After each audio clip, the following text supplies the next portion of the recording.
and the winter's coming. So I mean, that would be the best bet is to try to hitch a ride out with one of the truckers, at least to Quartzsite. Dude, I wouldn't even recommend you go off on your own.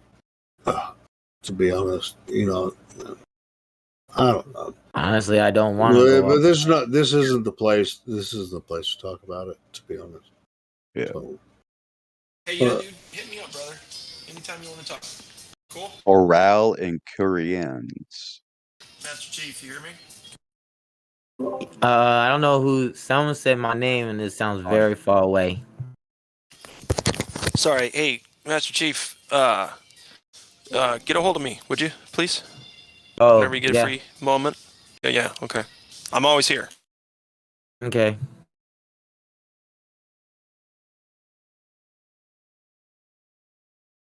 I mean, let's get back to our regular talk. But yeah, sorry about that. Yeah, no, you're good, dude. You shouldn't. It's like if your parents don't want you to be at home, we don't want you to be off on your own either. So right. We'll do what we can to try to help you. So. Yep. Thanks, guys. I mean, even roommates that would help too. No, I mean you should be able to get government help. I mean, if that's not already happening. No, I got government help. I already get my government help. I'm just trying to find a roommate and a place to stay, roof over my head. That's all. Oh, okay. Well, either way. Yeah, man, I work in social work, so hit me up. Yeah, same thing. This is not the place to talk about it. Anyway. Yeah. No, it's all good. Yeah. I'm glad he brought it up, though. Hey, listen, listeners, we're human beings, too. We just happen to know a little bit more about our world. Yeah, sure. I mean, it's just just because you believe flat Earth, globe Earth, or everyone has struggles. It doesn't matter what. This is a place to meet people that you've never met before. Wait, we're all on a level playing field after all? Gosh, who'd have thunk it? Oh, I mean, I think a lot of the Globers think that flat earthers are just on a lower playing field because they just think the Earth is flat, and they've never really experienced the globe as it presents itself because it's so fabulous. Mm-hmm. I mean, it's just like if you really saw the globe for what it is, you would know that you're just dumb, and you would never, ever think the Earth could possibly be flat because that's just the dumbest thing ever.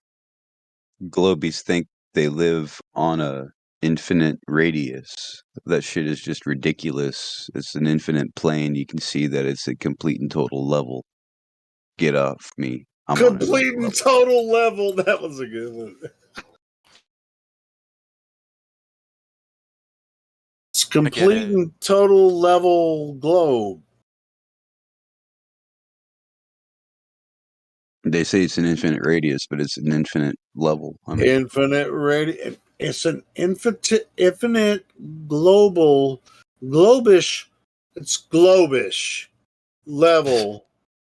It's infinitely globish. Let us know when you have a model, Helio. Jeez. Jesus Christ, bud. What are you guys frustrated with me? But I mean, like, come on. No.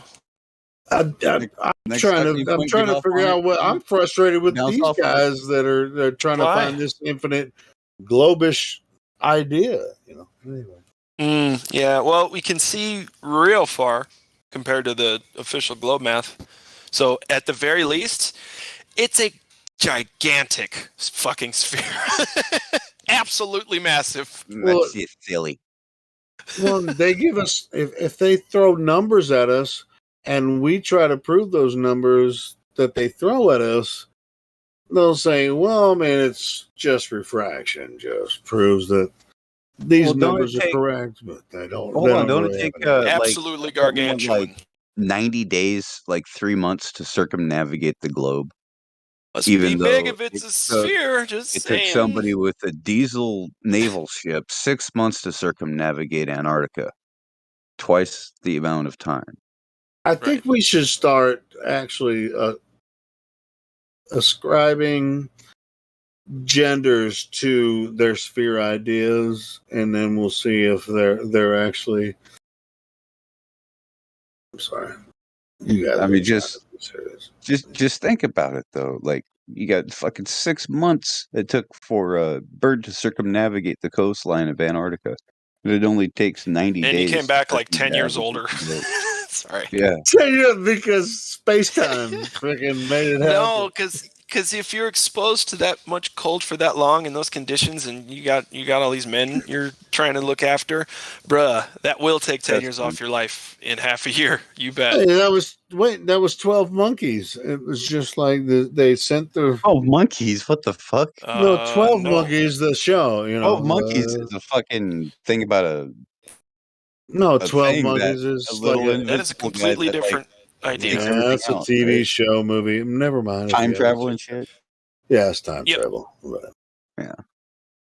anyway, So, I'm sorry if you I was thinking the Bruce Willis 12 monkeys. Tesla's it's technology only sort of, worked on a flat plane. Radio signals only work on a flat plane. Sonar from humpback to humpback across hundreds, if not thousands of miles of ocean requires line of sight. Those are microwaves. Microwaves. No, those are microwaves. Whales are Microwave are Dave. producing A rail microwaves. gun A whale needs line of sight to hit hundreds of miles away. Line of sight, hundreds of miles rail gun. Shut your globe shit up already, please. I'm sorry. I'm sorry. I'm getting carried away. Please bring us the thing evidence. is extremely, like, Yeah, just think no about the shit. microwave, an extremely short wavelength has an attenuation that's quite long, which means it has the ability to transmit data. Well, a low frequency or a wide wave band would not, because it's intermittent, right? So it has nothing to do with amplitude modification or anything like that. It has to do with the nature of the beam itself. So, and I think what they're trying to do is get things progressed where they can replicate light rays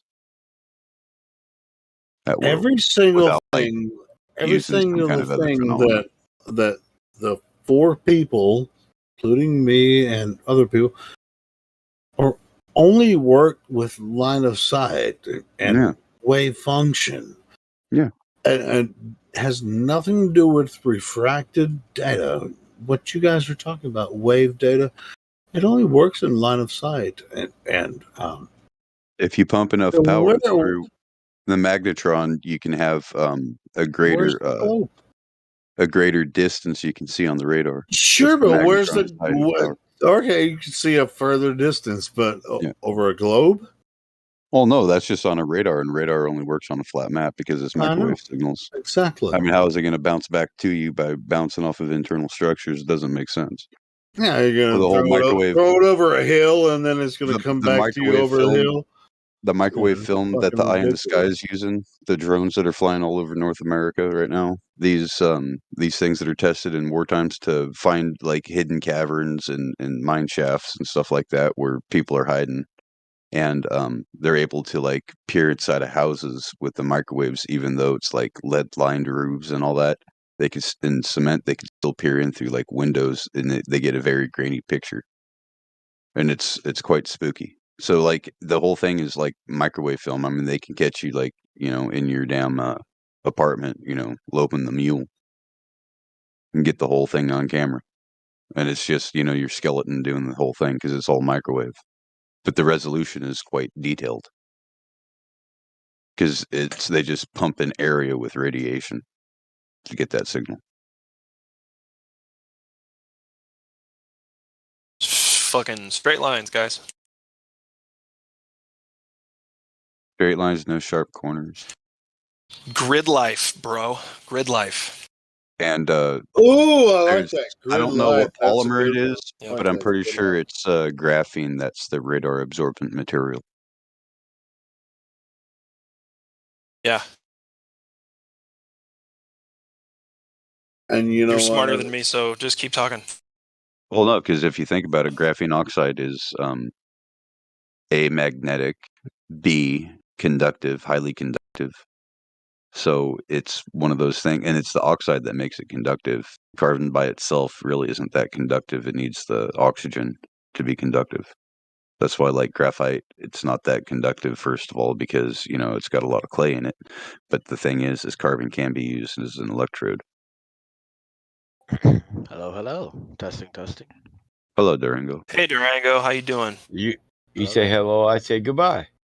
Oh, Oh, where you going, I Mike? say goodbye. Goodbye. You say Oh hello. shit! We're talking about the Beatles now. Hello, Thank God, hello. we're about to Wonderland go. type of thing Hold right there. I on, was like, hold holy on, shit. hold on, guys. Welcome Let's to talk to Rebel. Durango. I You say guys can goodbye. sing You any. say hello.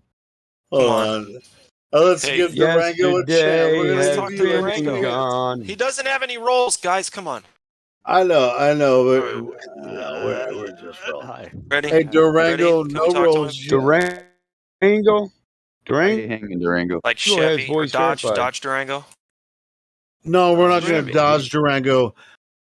Glatphobe, you want to talk to Durango or Sure, Michael? yeah. Hi, Durango. How you doing? Hi. How you doing? Yeah, all I got from that was I heard my name about 500 times. I'm incredibly concerned. Hi, how you doing? All right. How did you find our server? Go Can you ahead, turn your Glatphobe. microphone up a little bit? Because I got you at like 200% and you're still kind No of... worries, brother. Yeah, like I said, my quality is like not great. It's right now. okay. Hang on. Testing. Oh, How's that? perfect. That's better. Alright, yeah. I have a button that just magically increases my mic quality because computers are magical. Did you say Yeah, your they are. butt naturally increases your mic quality? Is that what he said? Hold on, 'Cause Mike. I can't hear his mic. I think he I said can butt. hear him fine. I can hear him I'm fine. serious. Every I time got a a new great person comes in 200. here, Mike Battle Mod will make things light and fluffy, and we will laugh about things immediately. So prepare for that. Cool. I just want to make sure that, when Durango increases his microphone, I heard it Yeah, better. So, sounded good. but Battle Mod, you didn't hear it better when he increases microphone volume? No, we're good. I No, wanted to use. I got him at 100 too. So All right. Yeah, I had to I'll bring him up. I'll turn. All right. All right, him up. Durango, up. can you give I had us to a decrease the can decibel. you give us a check 1, 2, Durango? And I accidentally muted my mic from an external button. He Hi. sounds awesome to me. Yeah, he sounds good. Yeah, So, I have external application running voice mod it, increase my No, microphone it quality. sounds good, but go How long ahead. have you been on the server, man? Or bud? Or mate? Let's see. Or chap? First time I joined the server was like more than a year ago. Then I left. Then I joined again, and then I left. Then I joined. Hi, here I am. Super duper. Have you had the same name the whole time? Same name, yeah. Josh, Different go ahead and profile talk to him. picture, but Do you keep leaving because you keep getting bombarded by like notifications? no. Okay, because sometimes that's annoying, but you can turn those notifications off until they're like at mentions. Yeah, I know. I have a lot of experience with computers. I'm a very, very big into computers. Awesome. Yeah, I even got Um, one of the VR headsets. Oh, nice. Very nice. So do yeah. you play like those augmented reality games, or just Not full-on augmented virtual, reality, virtual reality. full-on Yeah, virtual realms? Nice. yeah, it's super fun. Especially, my favorite one is VR Chat because I could just like talk with anyone from all over the world, like they're right there in my room. Except Really? we're in a much cooler place than my room, and also we look sorry. much better than our real selves. But yeah, Yeah. Oh, that's cool. actually, wait. I also has a desktop version, so I could show. Actually, wait, never mind. Yeah, Sorry about that. we can't Yeah. screen share or do video on Yeah. Livestream Hey, for reasons. let me ask you this on that point. Can you virtually kick somebody's ass when you're doing, do the virtual reality thing? Can you like virtually Oh. punch them in the face? Doing that with the Oculus Rift. Okay, you're bringing up a very fun point. So, there is a psychological thing that happened from virtual reality, and no one expected it to happen, but it did. It's called phantom touch, and basically what All it right, is. so they're going to have that shit set up in their room where they can actually Helio, like. dude, let him finish. Take a punch. All right, go ahead. All right, so Phantom Touch is like a mental trick. It's like a mental thing that some people get it, some people don't. Some people get it really quickly. Some people it takes a lot of time to get it. You can train for it, kind of. It's like a mental trick your brain plays on you. Basically, if something touches you in the game, you'll feel it in real life. And I know quite a few people who have this. So like, I could punch them in the face and they'll feel it in real life. Then they'll start crying and tell me to stop. But but yeah, you can. You Jeez. definitely can. Or you could. Or you could do what I do and learn the Unity particle system. That way you can make a flamethrower avatar. You know what that? But you And know what then that you sounds find- like? Well, so you can Oh, just burn Lord, are somebody we instead of talking punching. video games? No, VR. No, I was Virtual just. reality. See, Break out there, my I do fatality have a moves. purpose for this. I Sounds I like do have a artificial purpose telepathy for to me. this. I got Discord fatality moves back toward Hadouken. Two fist moves you be puking. Hadouken! All the Oh, way yeah. out the server. So, do you know of any virtual reality realms that are built on a globe, or are they all flat realms? Oh, the one we I live mean, in. the realms aren't big enough to like, not quite enough distance to. I mean, technically, I'm trying to figure out just how to physically make one because like I make worlds and such for VR chat. I've only made one world, but I make a lot Like of flight avatars, simulators, including for instance. yeah, flight simulators. Yeah, I guess those exist. Haven't really found one yet. Well, I mean, don't they have like? Aren't those based on a flat plane and not a sphere? Yeah, because it's easier for the computer to compute. Mm. Is Yeah, that also why the what are they? Artificial pilots, or autopilots? Those autopilot programs are running on the math of a flat, continuous, non-rotating plane. I don't know. I haven't made an autopilot, although I'd assume yes, because the plane's not big enough to like even whether the Earth was flat or not, the plane wouldn't be big enough for it to matter. Okay, well, what about like somebody say launching an ICBM from North Korea to hit? Oh, I don't know, Wisconsin. Do you think it would have to correlate the flight trajectory and plans on a flat plane or based on astrophysics of a globe Earth?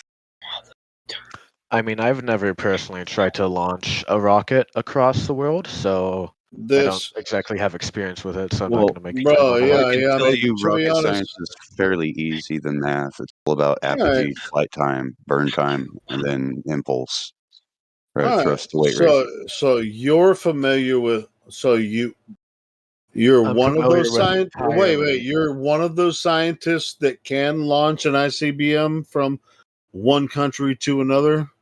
I am not. No, Okay, then why the fuck are you bringing it up? I didn't Whoa. bring it up. No, I brought No, it there up, is no Leo. whoa.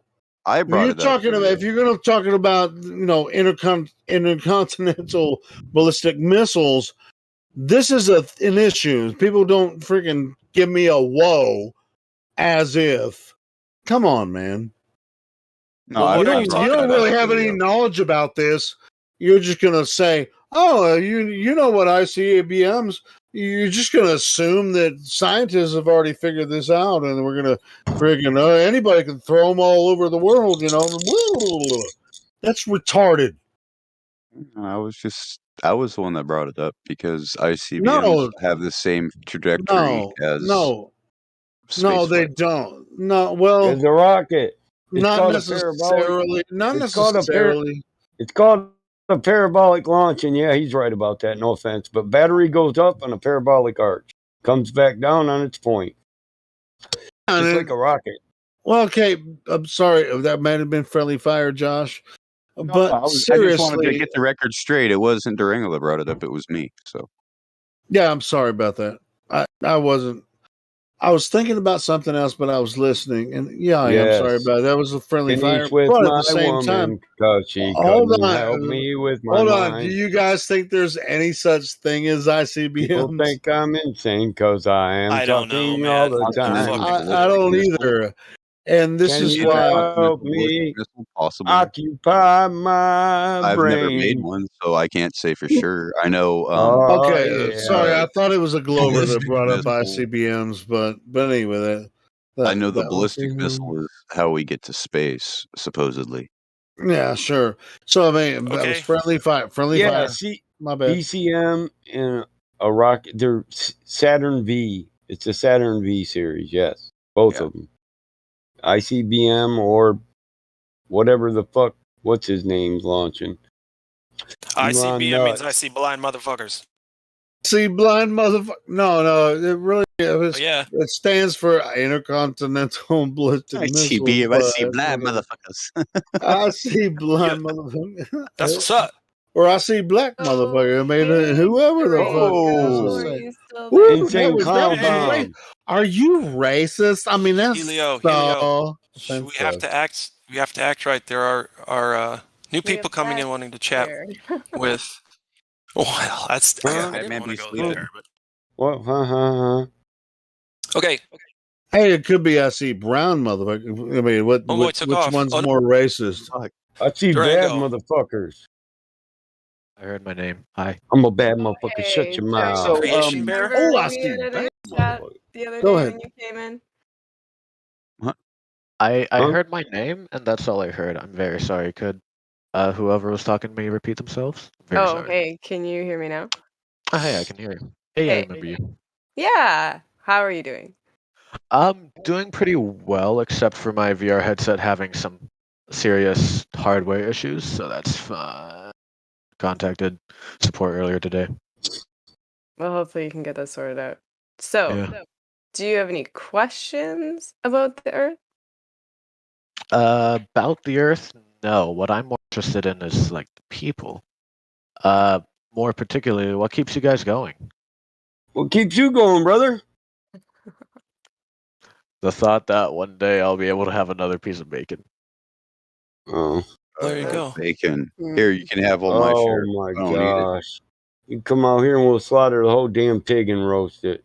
If you want, we can go get some javelina if you got bows. Okay. Okay. Hang You're on, an guys. easy person to please. It's wild javelina, just wrecking up the wildlands, the wetlands. Can we talk to Durango about the Earth? Is that okay? I don't mean to interrupt. He said Well, what it keeps kinda us going. seems like he went from video games to bacon, bro. I mean, let's be serious. Let's not be naive. Does Durango want to talk about the shape of Earth, or does he want to go to the next Yeah, dumpster yeah, subject that's yeah. counterproductive? That's a better You're question. welcome. Yeah, I mean, me and Mike were cutting up, or I think I was cutting up just because I was in the mood for it, but at the same time because I just really didn't Next think thing you know, Durango I'll was be the being dungeon serious. master. Yeah, I didn't think Durango was being serious, but yeah, if you really want to try to Oh, have a we're serious all off on discussion fucking with video Durango, then games go and ahead, shit. bro. So Go ahead. Durango, on a scale from 0 to 10, 0 meaning flat, non-rotating, motionless Earth, and a 10 meaning a ball floating in space, rotating, spinning while traveling the cosmos around the great attractor. Which number do you fall on?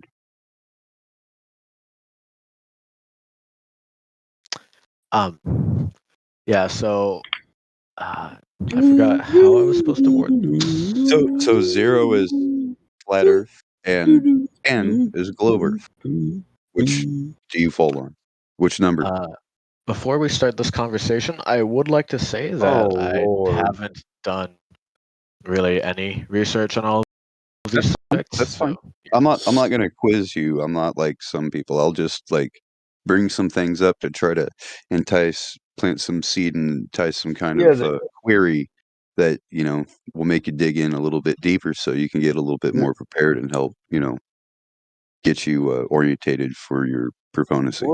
Well, his lack of research shouldn't be stated. He should just say, I'm at a 5 and then say why. I'm at a 5, I'm at a 4, because I've never really researched this.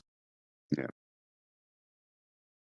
I'm not really aware of this topic. Can we be genuine instead of disingenuine? And I mean, numbers we- 5s and 6s are what do you call it? Fence setters. So on the fence, could go either way. So just remember that's an 11-point scale. I mean, yeah, but I do know myself to be a very stubborn human being, so I don't want to lie to you people, so I'm gonna be honest. I'm to 10. I can be honest, 10. I'm pretty damn stubborn too. Oh yeah, brother. Oh yeah. Yeah, I'm a Torres, so To the point of hyper fastidious asshole. I can agree to that. he must be a Scorpio. Oh, I know you? No, I'm an Aries. I run through Oh, my problems. even better. Because I'm on Head the first. cusp of Aries and Taurus. Yeah. Aries the ram, you're the rat. Oh, you're the cock, bud.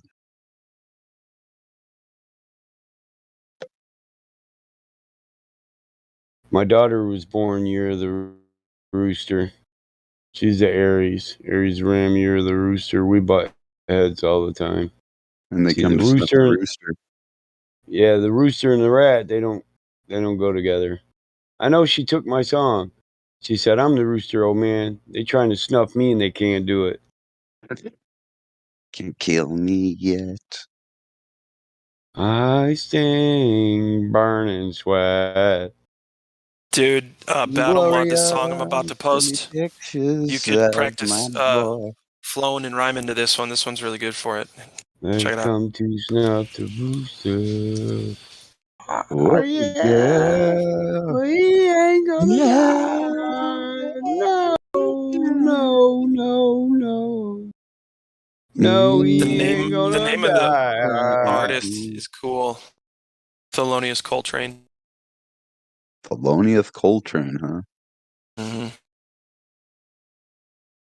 It's a smooth little hip hop beat there for about 4.5 minutes. Jazzy hip hop, you know, Chicago style, underground. See, I tricked my dog. He started fucking. Yeah, more like with me San not Francisco. knowing Sorry, I go had ahead. the bong in my hand. So then I ripped the bong. He's like, "Oh, I didn't notice." And then backed off. You're getting your dog high? Fuck no, he don't like it. He don't like the smell of it. So whenever I burn it, he goes away. It's like, yep, okay, give me some space. Thank you. My cat doesn't like it either.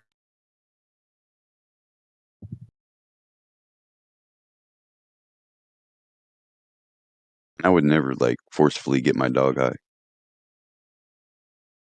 And I always figure, because I'm smoking and he's got his head in my lap, so I'll grab it and he goes away, and I'm just like, all right, I guess you don't want none. Yeah? He'd let And you then- know if he did. And then he comes right back and puts his head in my lap. He's like, okay, pet me, Dad. He's That's like, I nice. really don't care what you're doing up there or how bad it smells. I need you to pet me constantly.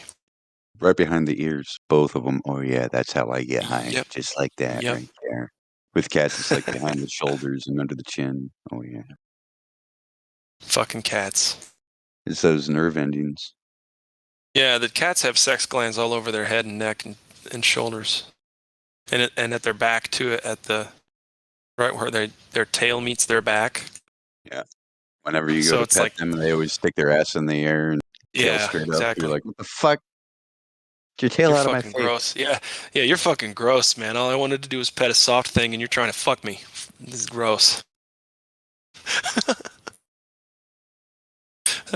Shit. We got a bunch of kittens, and there's a doggy door, so they can come in and out when they please. And there's like a bunch of wild cats. One staying in the hot tub, the other one staying in this freaking LeBaron. And they're just chilling. So I think Yep, if anything, I'll rebuild that LeBaron because it's a convertible. That's Rebuild crazy it, that they're restore doing it. that. Hey, real quick, I just saw Rectangle Bear leave. She wanted to talk to Durango, and I didn't blame her, and I think we should still talk to Durango. That's what I think. Okay. Hi. Hi. Hello, Mr. Your mic isn't as clear as it was. Okay, wait. Testing. 1, 2, 3. Is it SD's 1, 2, still 3. not as Okay, you're good. You're good. How's Real, that? Testing. Kinda. Can't really hear you.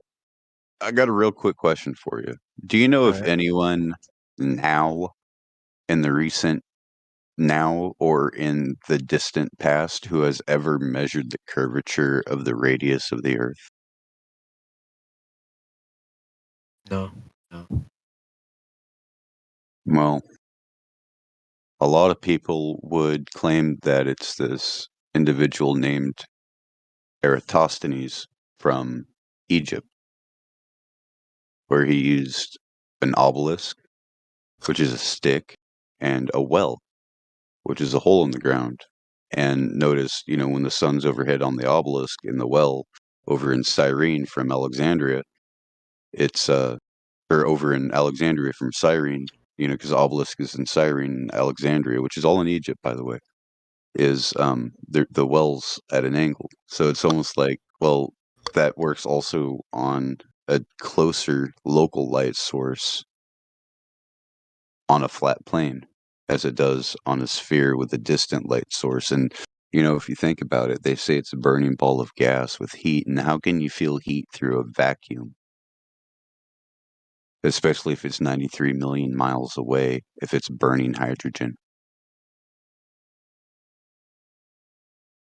I mean, it's just a couple of questions, to put it out there to get you to start thinking in a different kind of way, to start questioning the, what do they call it, authority, the narrative.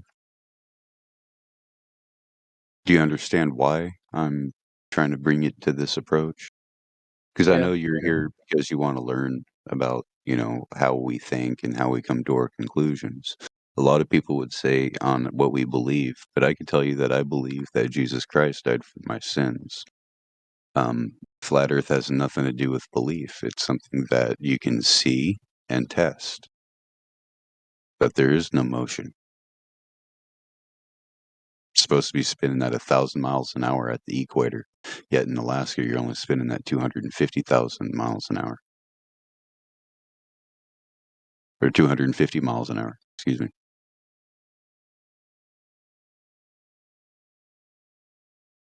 Yet it's still 24 hours all around. How does that make sense?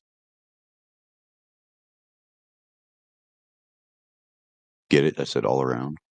I mean, it's just certain things to put these little things in you to, think about these things.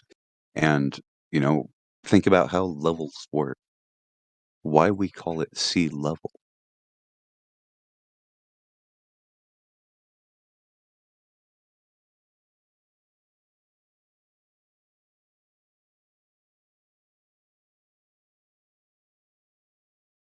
I mean, gas pressure without a container aside, it's a closed system. Even Bill Nye says it's a closed system. And yeah, I know Bill Nye is a clown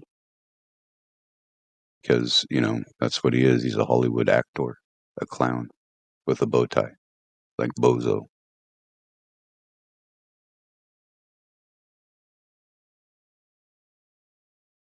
But still, even he says, we have a trash problem, a refuse problem, because we have nowhere to put it, nowhere to go. We cannot leave because Earth is a closed system. We can never leave.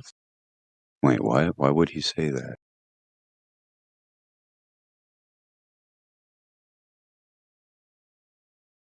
Just like the moon landing, there's a bunch of bullshittery that's going on with the official story of the moon landing. That they can't, they lost the technology. And back in the day, they had like a straight six Ford. And today they have freaking turbocharged fuel injection. It's like, what do you mean we lost the technology?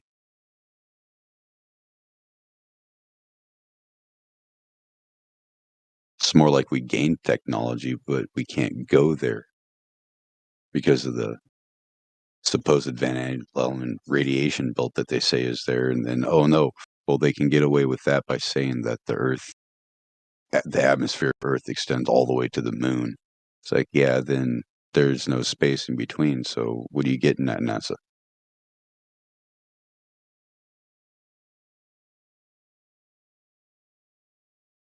Also, I think it's kind of hilarious that a NASA astronaut almost drowned because the space helmet had a leak in it during a spacewalk. Almost drowned. Helmet was filling with water.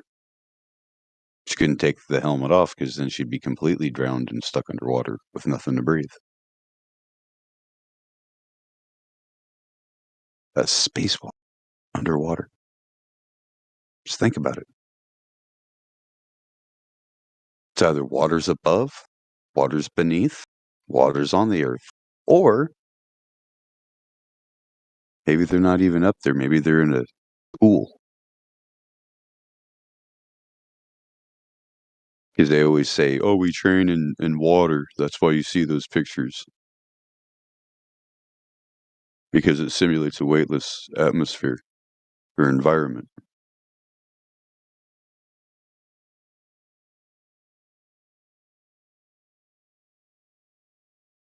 I mean, it's just certain things to make you think things, you know? Yeah. Sorry. Didn't know if my mic was still working. And then, like, a lot of people will even tell you that light will bend. Can that be proven? Can there be an apparatus built in a lab with, $20 billion worth of budget to create an apparatus that will bend light with just the medium of the air? I don't think so. There never has been, and there never will be, because light does not bend. It can, like, be piped, like fiber optic is a light pipe. So, I mean, it's just, food for thought, man. Yeah. Yeah.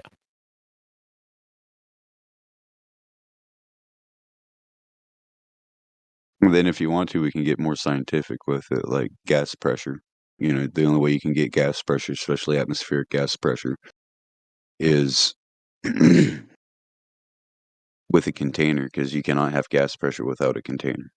It's a fundamental law of nature, just like water. Water takes the shape of its container and finds a level, has a definite volume. Gas has no definite volume, takes the shape of its container, right? A solid has a definite shape, definite volume, and has no shape of its container, takes its own shape.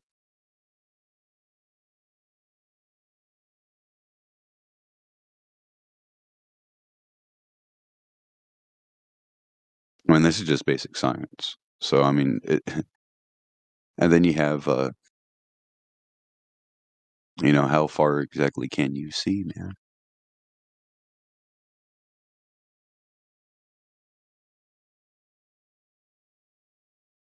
See, there's a limit at the basement of your vision. It's called the disappearing point, where your eyes cannot render. So we have little devices and tools like telescopes, binoculars, and digital cameras that have digital zoom, right? Like the P900, P1000. And these things are able to see things that supposedly are out of the view range of the eye and of the camera. So you zoom in with the zoom and things come back into focus. You can see them. That's not optical zoom, that's digital zoom. That's actually because there's so many pixels that it's able to increase everything. It's a special CCD chip. It's not a normal chip that's in your phone. It's not a normal chip that you get. The chip itself is about $2,500. About what, $2,500? Yeah, $2,500. So the camera's built around that, and that's what costs so much. So these cameras are like $3,000. Sometimes you can get them cheaper if they're used.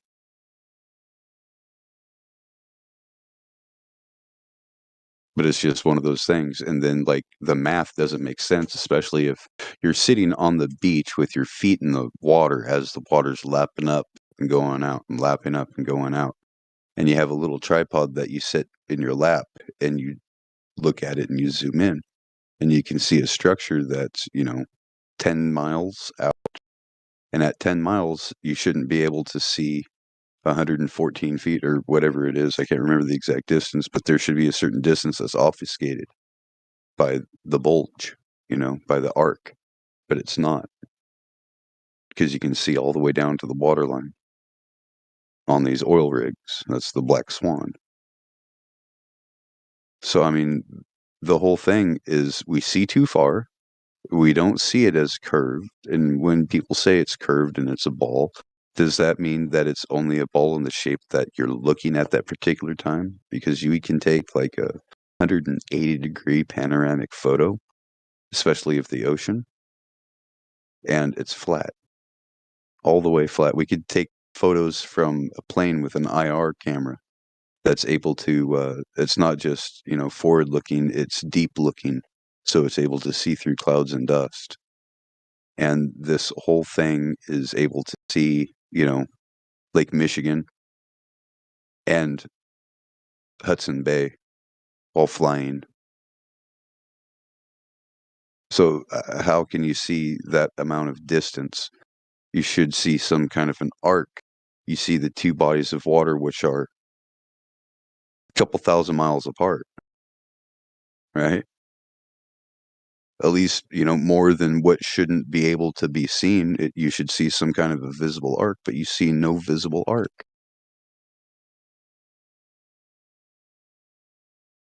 It's just food for thought, man. Think about it. Yeah, some things for me to like think about and ponder when I have time. Yeah.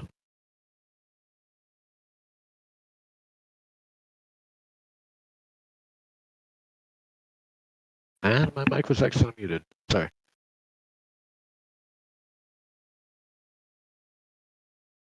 Well, this has been very interesting talking with you people, but it is now over here. It's 10 p.m. And I have a lot of schoolwork to do tomorrow because I'm very good at school and procrastinated till the day that it's due. So you're really good at memorizing lecture and text and applying it. I want to. Can I give an addendum to your point there, Glenflo? A lot of people think that when they zoom in on an object or over a certain distance with, say, binoculars or a telescope or anything like that, you're not seeing further. And some people say that. You can see further when you use, some type of optical, instrument to see further. Are you actually seeing further? Or are you resolving something that's already there? When you zoom in on something with an optical instrument, you're losing from left to right view or whatever. You're just zooming in on something. A telescope or a binoculars works very similar to a microscope, right? You're not actually seeing further. You're just zooming in on something that's already there.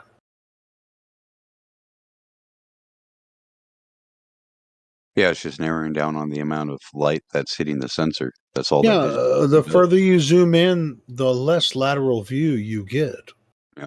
That's why it always looks pixelated, even on your camera. It's not an optical zoom. There's no lens for digital or optical zoom on your cell phone. Even that's You digital can zoom. zoom digitally or optically. You're just zooming in on a certain point that's already there. Yeah, You're not it's seeing cropping. further. You're not seeing further. You're It's just already cropping the rest of the pixels out to where you get the smaller image will appear larger. Yeah.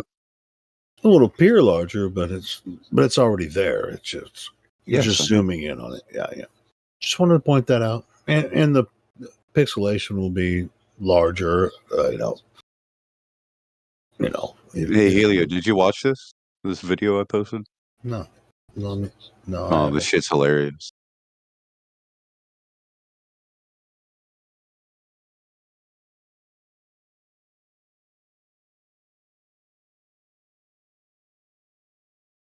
Is that you, Josh? Wait. No, that's David Weiss. Well, I'm just looking at the voice text. I don't always know who I'm talking to. Oh yeah, it's me, Josh. Okay, cool. Yeah. He- I don't see any land when we're looking down at the ocean, space station. Because you're over fucking ocean. Okay, well, don't you think they could be fooling us with this picture? Okay, I give you this. Wait, watch the picture. Watch the picture. I know Watch that they the picture. airbrush some It's stuff. not airbrush. This is us. Front yard, solar panel, and we tricked you, showing you how easy. We have zero budget. They have $65 million a day, and I tricked you.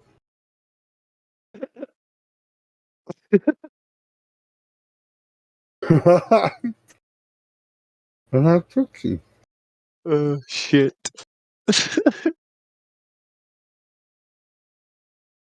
That's why I don't like when people say, "Oh, you can see further when you pull out a P900." No, you don't. Say You're that. not I seeing said you further. got digital zoom, which is not optical zoom.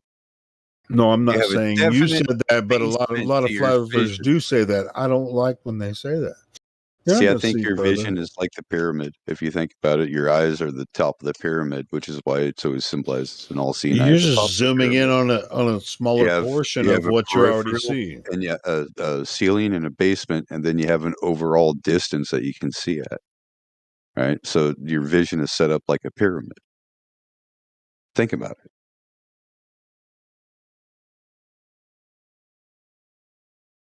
That's the way I say it. Matter of fact, I've been saying this for years. I mean, you're not seeing further. There's no such thing as seeing Yes. further than you can see. I agree. We've already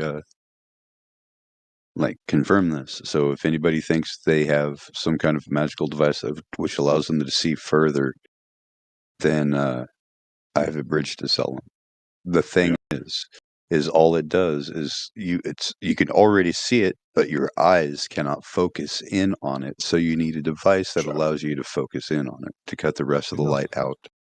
Right? That's even with optical zoom, it does the same thing, but there's some distortions with optical zoom. Yeah, but Just like there's some flat distortions. earthers still say that shit sometimes. Oh, I know. Though. I know. So it just drives They me think nuts. they think analog and digital are like special from each other. Right. Yeah. Right. Right. Right. So we're in agreement. I You, I, and Cyrus. I Right, Cyrus. How's that pool table? Oh shit, you still working on them bumpers, bud? He's probably fucking playing it by now.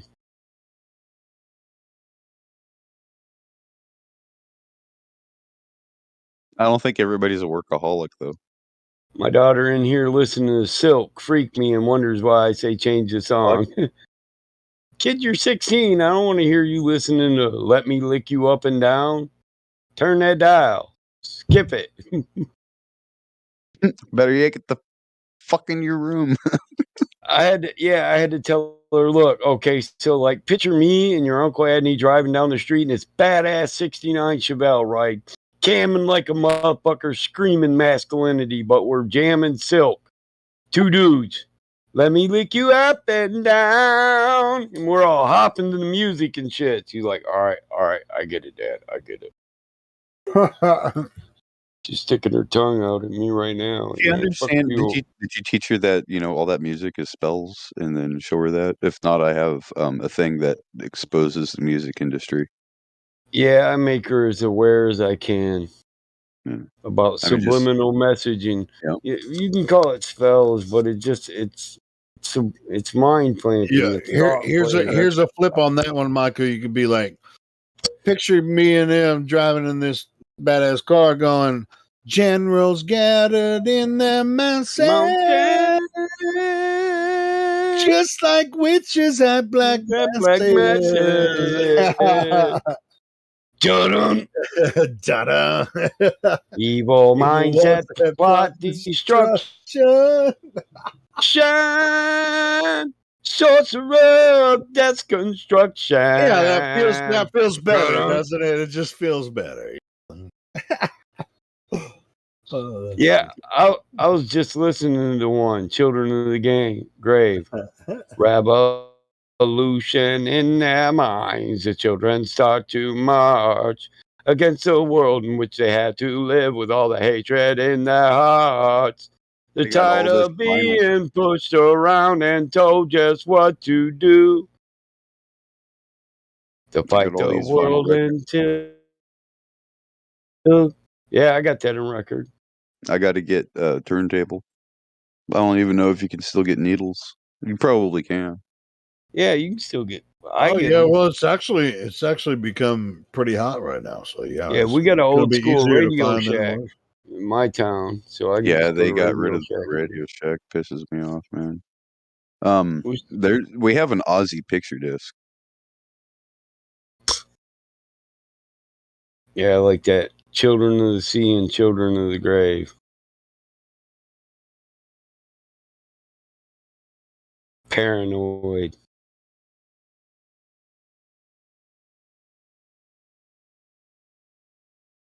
It was like I had this one like Hispanic dude, all like gang member, like start banging on me and ask me something, Da Luna or Del Sol or some shit like that, and I go, Da Luna, and he goes, okay, that's what I thought, and he walked away, and I'm just like, what the fuck?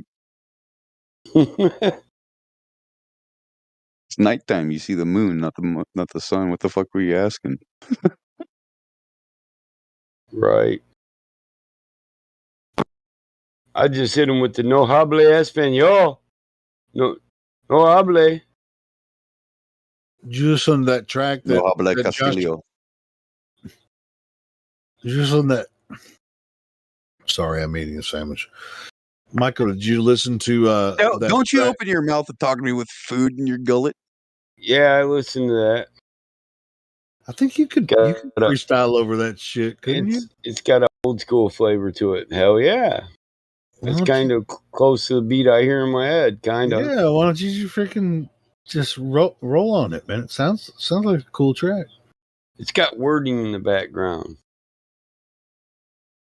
Yeah, you can barely understand what it says, but I know. it says something about. It's got a beat. Like flat Earth or some shit. I don't know.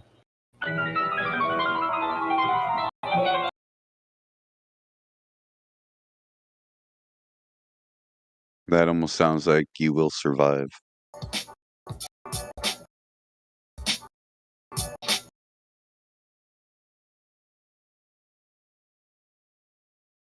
And where did you grab that from?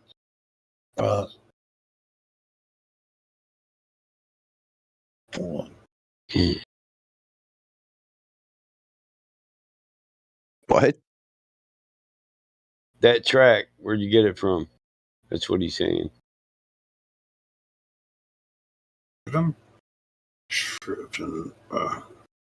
Is it copyrighted? I was thinking I don't know. I was playing shit. I was thinking about that track that. Shit. That goes the Glat Flobe track. Yeah. It's Thelonious Coltrane. Well, Yeah, he's muted out, or deafened out, so. Yeah, did Who you is? listen to that track, Glat. Josh? Yeah, I was tripping, man. I mean, yeah, I'm about to pass out anyway. I'm eating a sandwich and I'm about to pass out. But yeah, this is. You need to eat that sandwich with another piece of bread and a glass of water. Mm-hmm. Finish with Soak my up that woman. alcohol so you can shit it out. Mm-hmm. You're gonna be a spicy In the meatball. misty morning, I'll be alright. I'll be alright. on the edge What of about time, we've lost the rising sun, a final sign. I need to ask Glat Flobe where he got this from because we, if Why we don't can you ask actually- Shazam? Shazam? Shazam? I don't see Shazam in here. It's a fucking program, bro. It's an AI that, like, you play a little bit of music and it'll identify it for you. I'm just fucking with you. Been rapping for a century, mentally so ahead of these No, younger actually, rappers. I that got the YouTube recipe channel, for destiny. that YouTube channel where that video comes Rest in from, peace. there's only like 300 subscribers on the channel, so pretty sure it's somebody's original stuff, and pretty sure it's not copyrighted or anything. Yeah, but think about that. How pissed would you be if you like did some original shit like that and somebody come out with a hit song that went vinyl? Well, that's why I want to find out where Gladflow caught it from. He might know that person, so that's why I want to make sure before we do anything with it. We'll fucking ask him. Well, I can't now. I mean, he already definitely himself. Fuck you. Some dumb guy, ball hung low, fuck you. It's like it might as well be some cream of some young guy. Holy fuck. Fuck me. What the fuck you fucking talking about me motherfucking moose? In the hooks.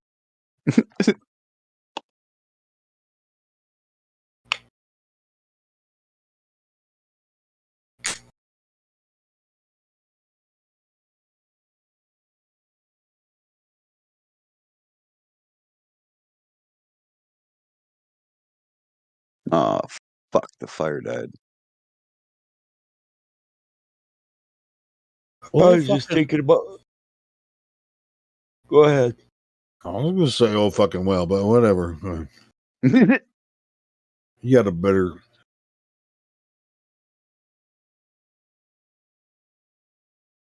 Thingamajig. Hey, fuck you, buddy. Hey, fuck you, pal. I'm not your pal, guy. I'm not your guy. Fuck me, buddy. fuck you. I'm not your buddy, pal. I was thinking, dude, like maple syrup. I'm not your kinda guy, like, buddy. Michael can do the maple syrup kind of shit. Not your buddy, pal. Hey, I got some real maple syrup. Shit's runny and liquidy. It's I different. was talking about the like taking the piss out of Canadians. Oh, hey. Oh, well, the Canadian, the new Canadian friggin' flag, it's changed again, Why hey. you just send them to Timmy's with a loony and a toonie and get you a twofer? A twofer Got and that some Timbits, wheel eh? in the sky on it, eh? Yeah. And while you're out there, just kick me over a moose and bring me back a rump roast, eh? Fucking Outlander. Fuck. He's a newbie. You fucking Newfoundlanders, motherfuckers. Yeah, I'll look into that track that Gladflow sent and see if we can actually do something with it. Mike, if you want to do some freestyle over it, I'll download the audio and send it to you. If you want to. Plant's gotten fucking gone hermaphroditic on me, mother. Ain't that a bitch? Maybe. I was actually just sharing it so that like people could practice over that. I don't really want to take someone else's work. Let's make our own hip hop. Let's just do that. Okay, well, I don't make those kind of beats, so do you? I can. That? Yeah. Cool. I can start writing in that style and let you guys know. Well, hey, maybe we can get a hold of this dude and be like, hey, you want to get a hold of, you want to get involved with us because we have some good freestylers on here. Maybe we can actually get a hold of it because I mean it's a small channel. He might be actually interested in flat Earth. Who knows? Who knows? How'd you find it? Find that song? Yeah. YouTube. I listened to Spotify radio station based on one song that I like, and it's in the same vein. It's like some chill out, jazzy, hip hop, funky stuff. So yeah. So he'd probably be like, hell no, I ain't fucking with them flat earthers. Me? No, I'm talking about the dude. If we contact him. Oh shit, I don't know. I just who cares? Let's just make our own shit. That's cool. Yeah. I've been writing and making music my whole life, so it's not really a thing. I could just start with people. I've formed so many bands. Dude, I want to hear some beats from people in here. I want to hear. Yeah, I'll start showing you guys I some want to stuff hear here. battle. I want to hear. I need to make a separate Going, I want to hear SoundCloud for Battle stuff. Mod Now. going craziness. Yeah, Just he needs to freestyle, over bro. a unique beat, like a homegrown organic beat. Yep. Yeah, but, dude, that's why. Yeah, that's why I brought it up. I want to hear Battle Mod go I agree. ape shit on this.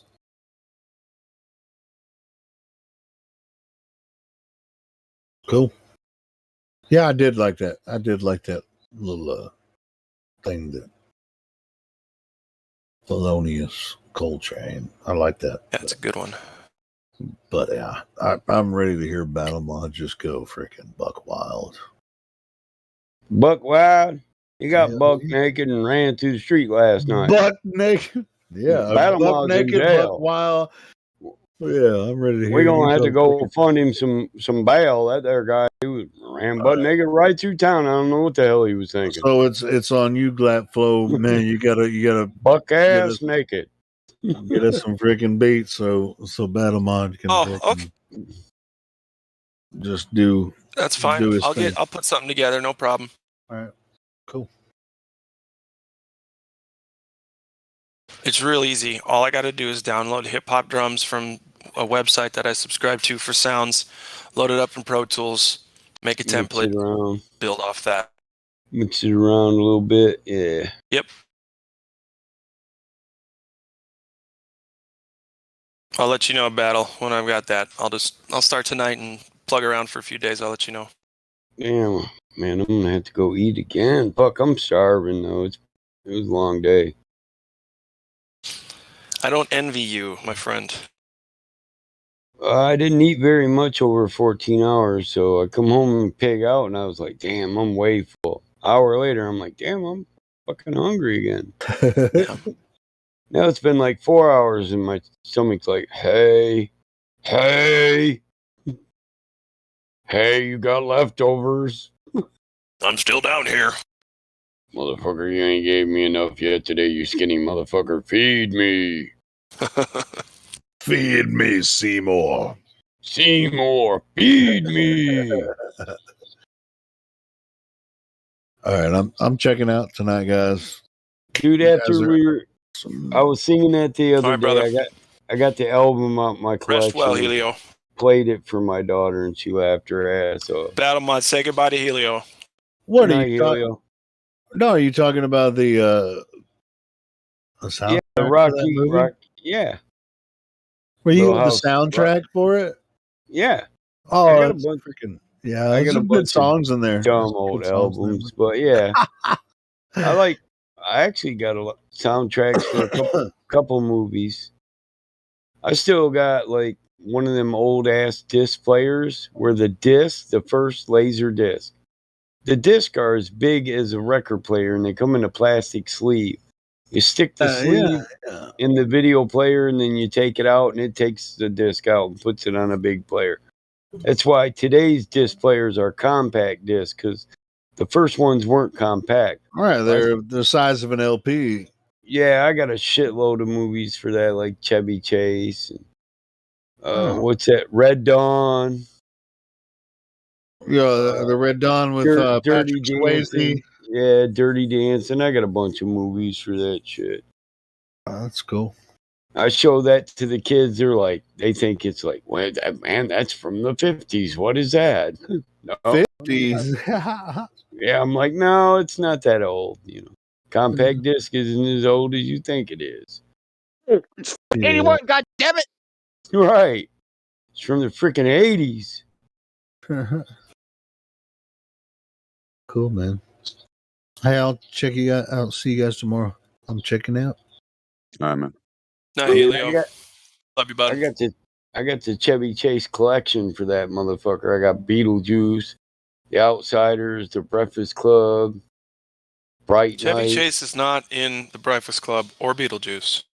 No, I was gonna say. I mean, what the vacation movie? You got the vacation movies? Yeah, I got all the Oh, vacations. got it. The Chevy Chase. I got the Chevy Chase mountain collection. of movies. Yeah. I'm trying to leave, but I let him get away with that shit. Hey man, I skied. You're not even gonna fucking believe this. My family and I took a trip to Aspen, Colorado, and we skied with Chevy Chase for about 2 Have- hours. Not kidding. Have you ever What? seen? You met Chevy Chase? Yep. Yep. Have He you was a ever total seen dickhead. Didn't talk to us at all. Zapped? Have you ever Seriously, seen he Zapped? didn't talk to us. He would not respond to us. I'm You ever- sure. I mean, he's. You ever seen It was the so movie? well. No, it was like set Zapped? up. So my stepdad knew a guy who knew a guy, right? And who knew Chevy Chase. He said, you know, he's going to be on the hill at this time. Why don't you guys meet up? So we met him for hot cocoa.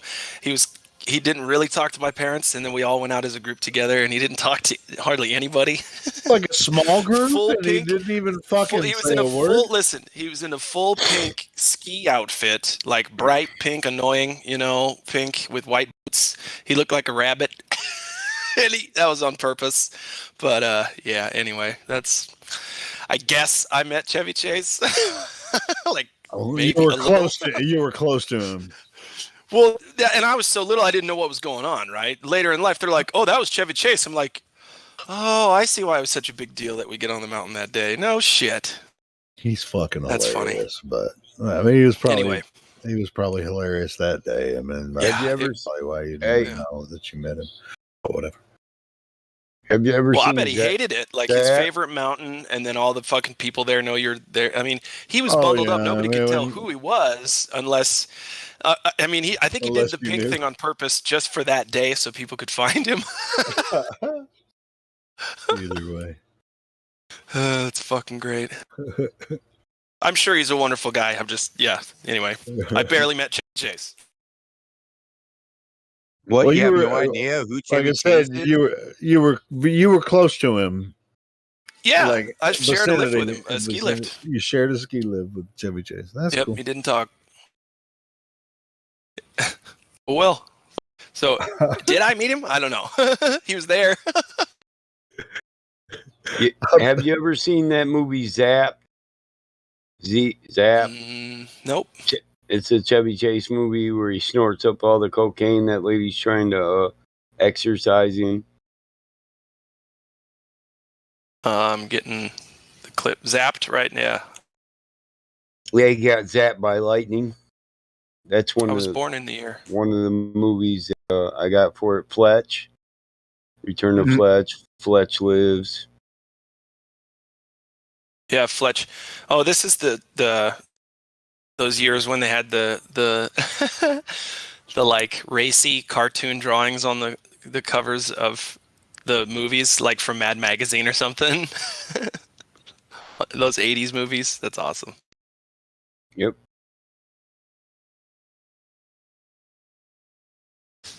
Yeah. Spies like And you us. got to know that that's real cocaine. There's no way it's not.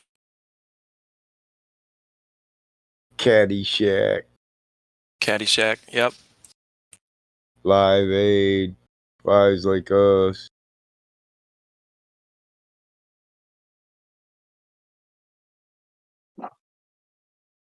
Foul Play. You ever seen Foul Play? Or Funny Farm? I've seen Funny Farm. That's a good one. Huh.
Is there anybody out there?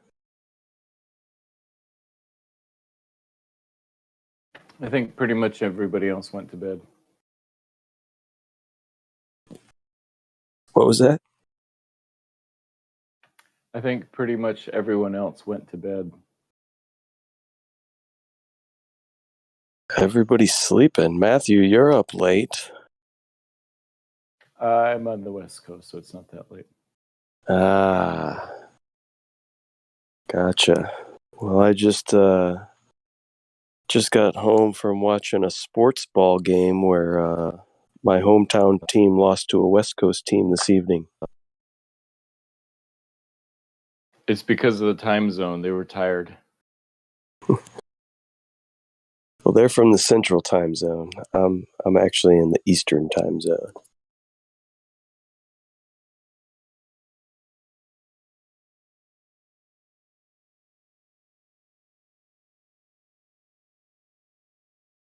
It was a good game. Came down to the bottom of the ninth, last out. Wow.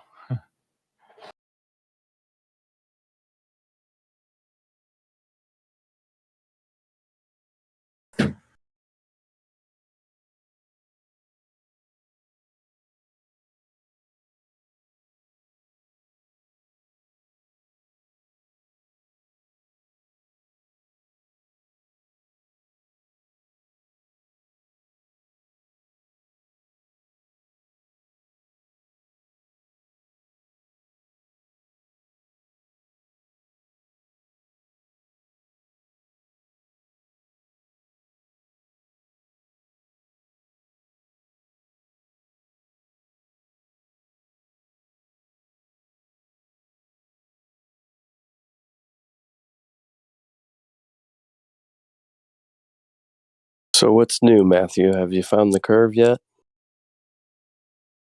Not in any way that would satisfy most people. So I'll say no. Okay. So But I no. mean, I'm satisfied. But Only through deductive reasoning, then, I guess, huh?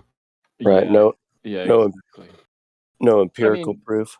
You'd say the same thing about the height of Mount Everest. You can only calculate it. You can't measure it directly. You can only approximate it. Exactly. It's no different with survey. Yeah. So when we approximate zero curvature, how far off are we? You're pretty far off. You'd have to calculate that based on looking through telescopes or looking at the horizon. The only way to truly measure flatness would be to get a perfectly flat, straight edge and lay it on the ground and see if it works. But I think calculating is fine. Is a good way to find truth too.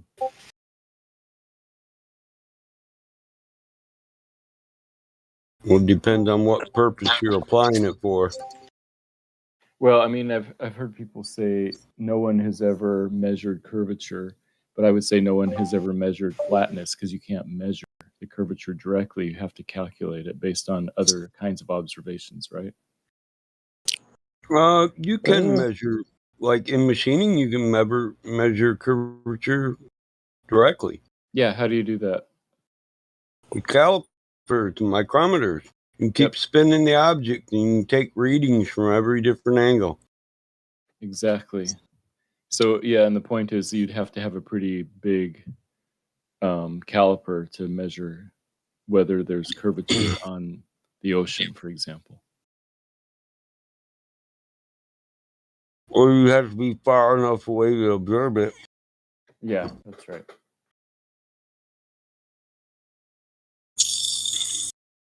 There's some pretty long, flat bridges around. Yeah, but there are.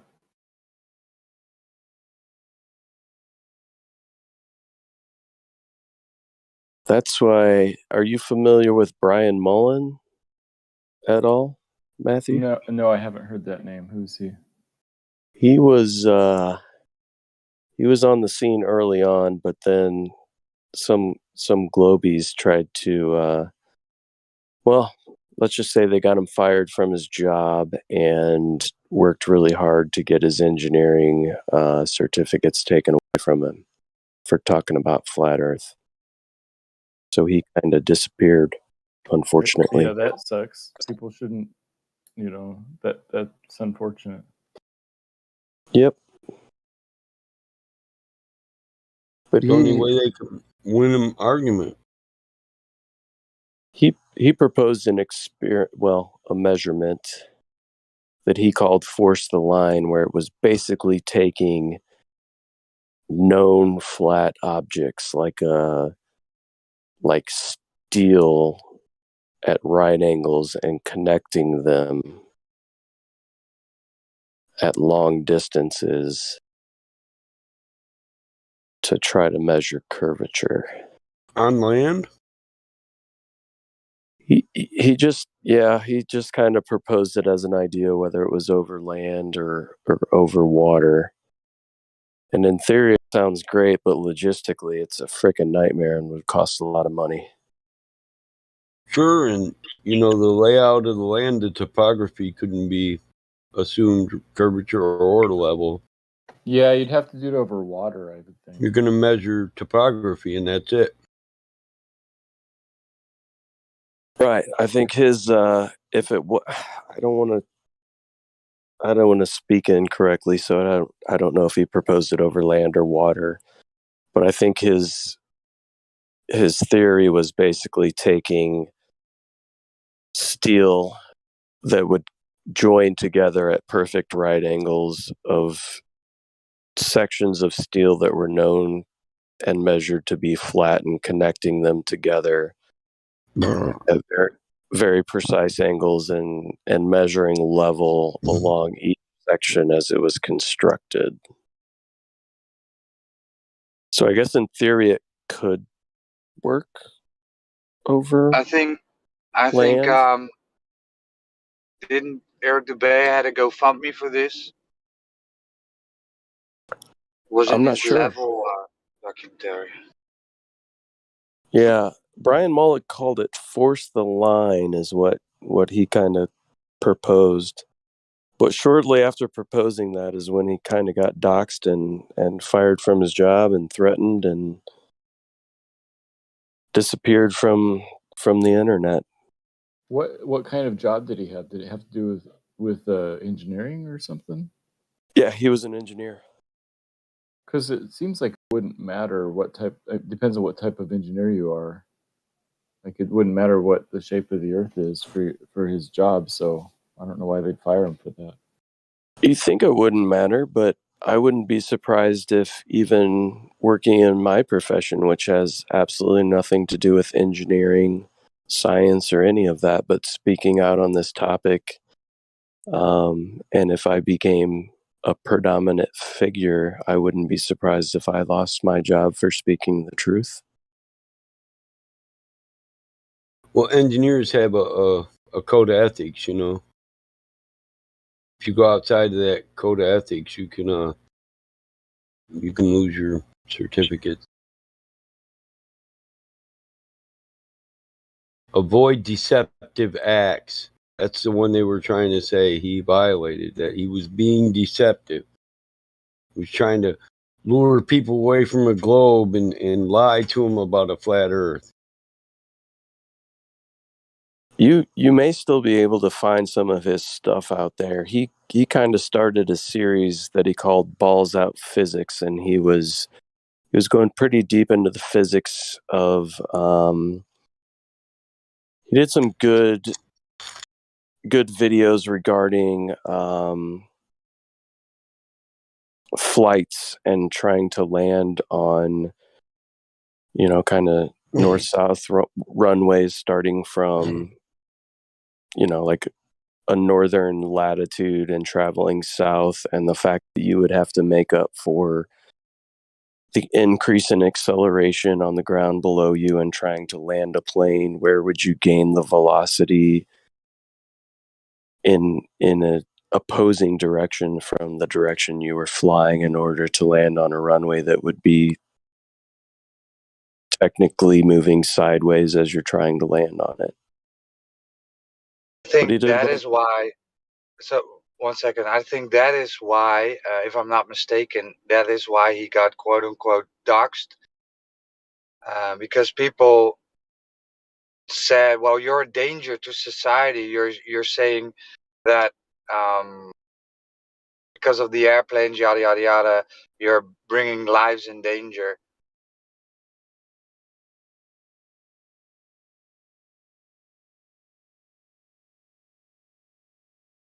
Yeah, but when you think about it, if the physics is correct on what he was speaking on, and they don't make the corrections, right? He's not. It's not like he went out there and tried to tell pilots or the whole air travel industry that they need to change the way they were flying, but some people got their panties in a bunch, and yeah, doxed him and got him fired and tried to get his engineering certificates taken away from him. I It's think pretty I've sad, seen this actually. one. Helio posted at 41 past the hour. Helio, I thought you went to bed.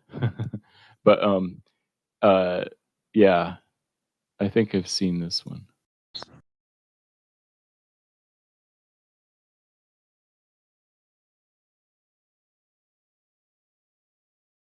It's kind of sad that he's gone from the community. Seemed like a pretty chill, mellow guy, just kind of going through and, to be honest, taught me a lot more than I learned in school when it comes to physics, or at least got me more interested in the subject.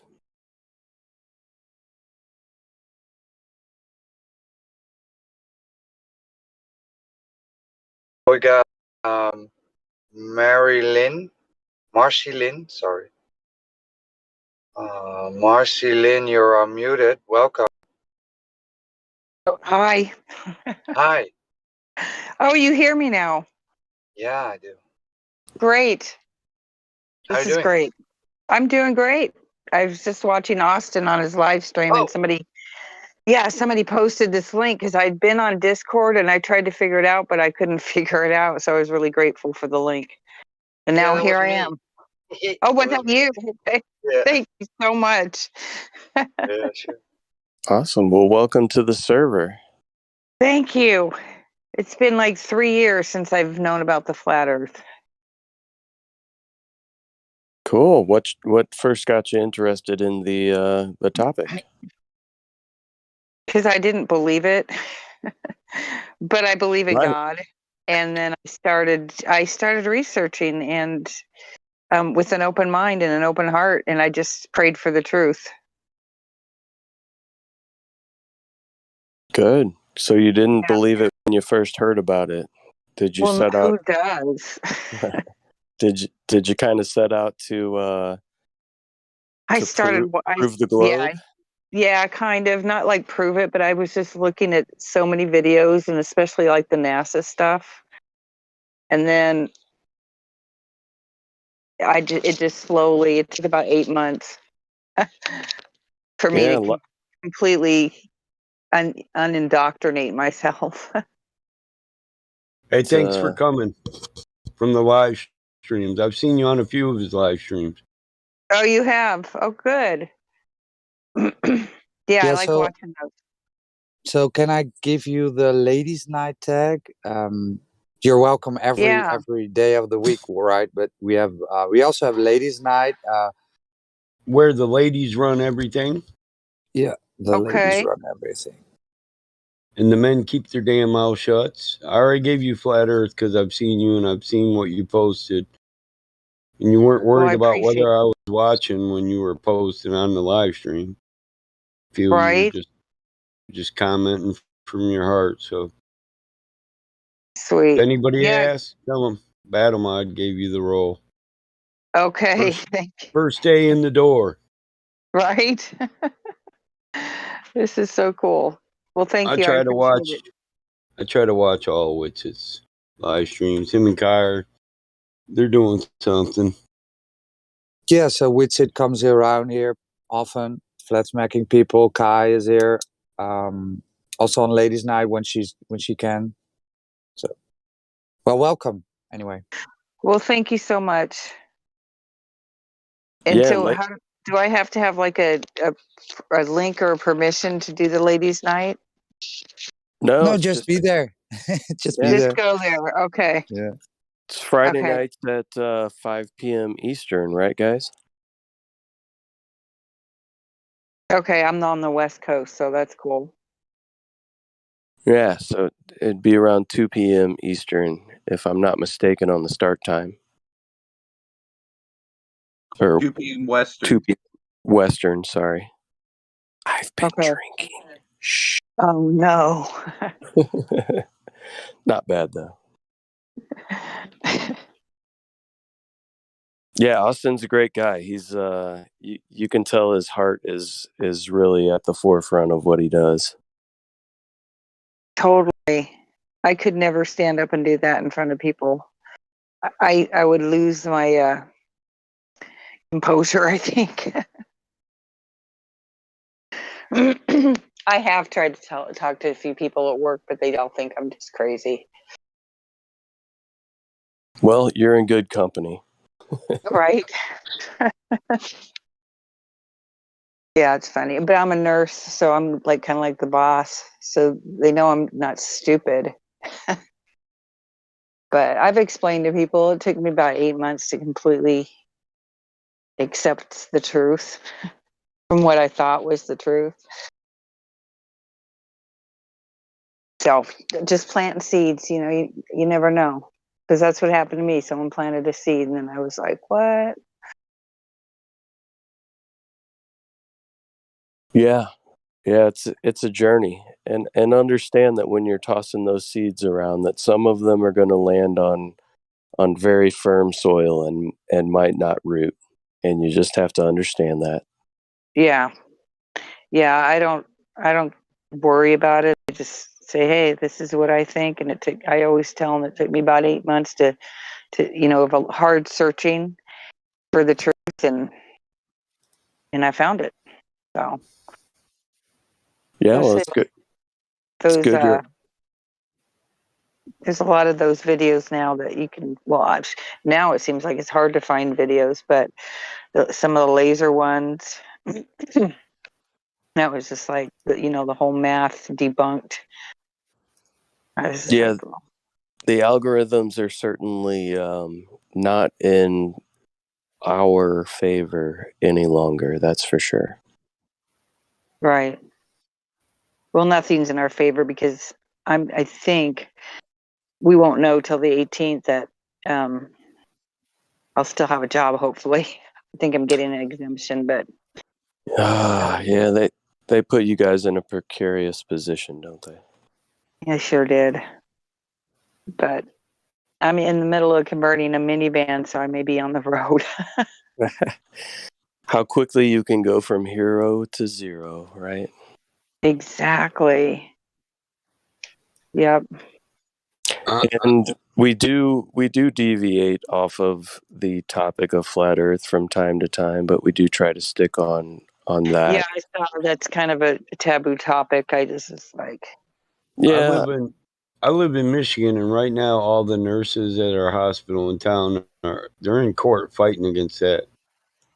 They filed a stop and seize or stop permit, stop mandate motion.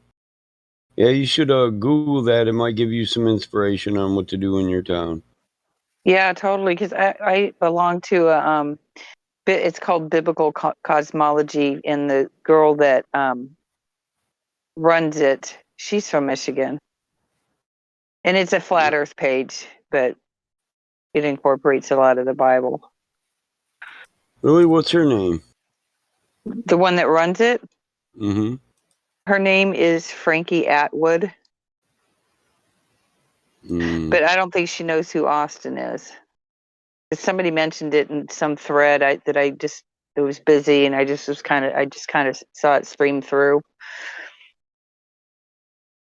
We do have a biblical room, and there is some Bible study that takes place on the server as well.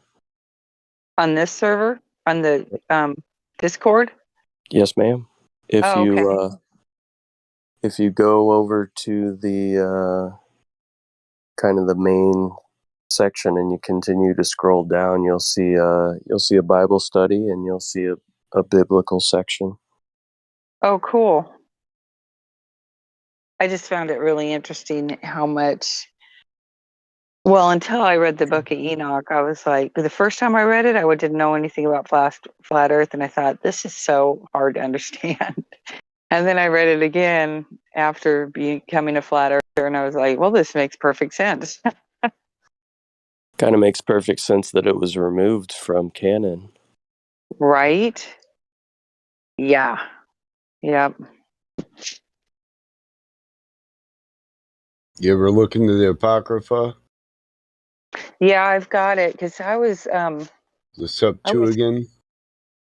I haven't gotten that yet, but I have. Well, now you can go to Blue Letter Bible and you can. Yeah, those are good sources concordance. for on But I've got the canonical. big concordance because 95 is when I was saved, but then it took me a long time. It's A lot just of the books long that journey. weren't canonized were in the Apocrypha and the Septuagint. Right.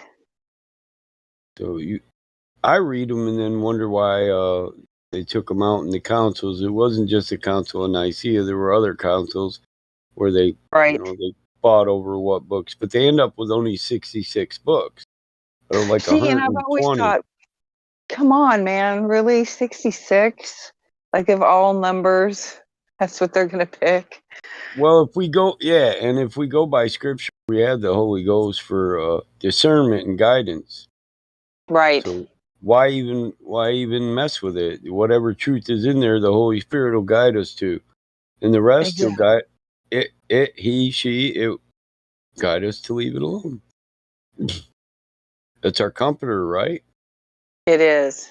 It's the only reason why I haven't gone mad with, not being able to breathe for 8 hours a day while Lord, I'm working.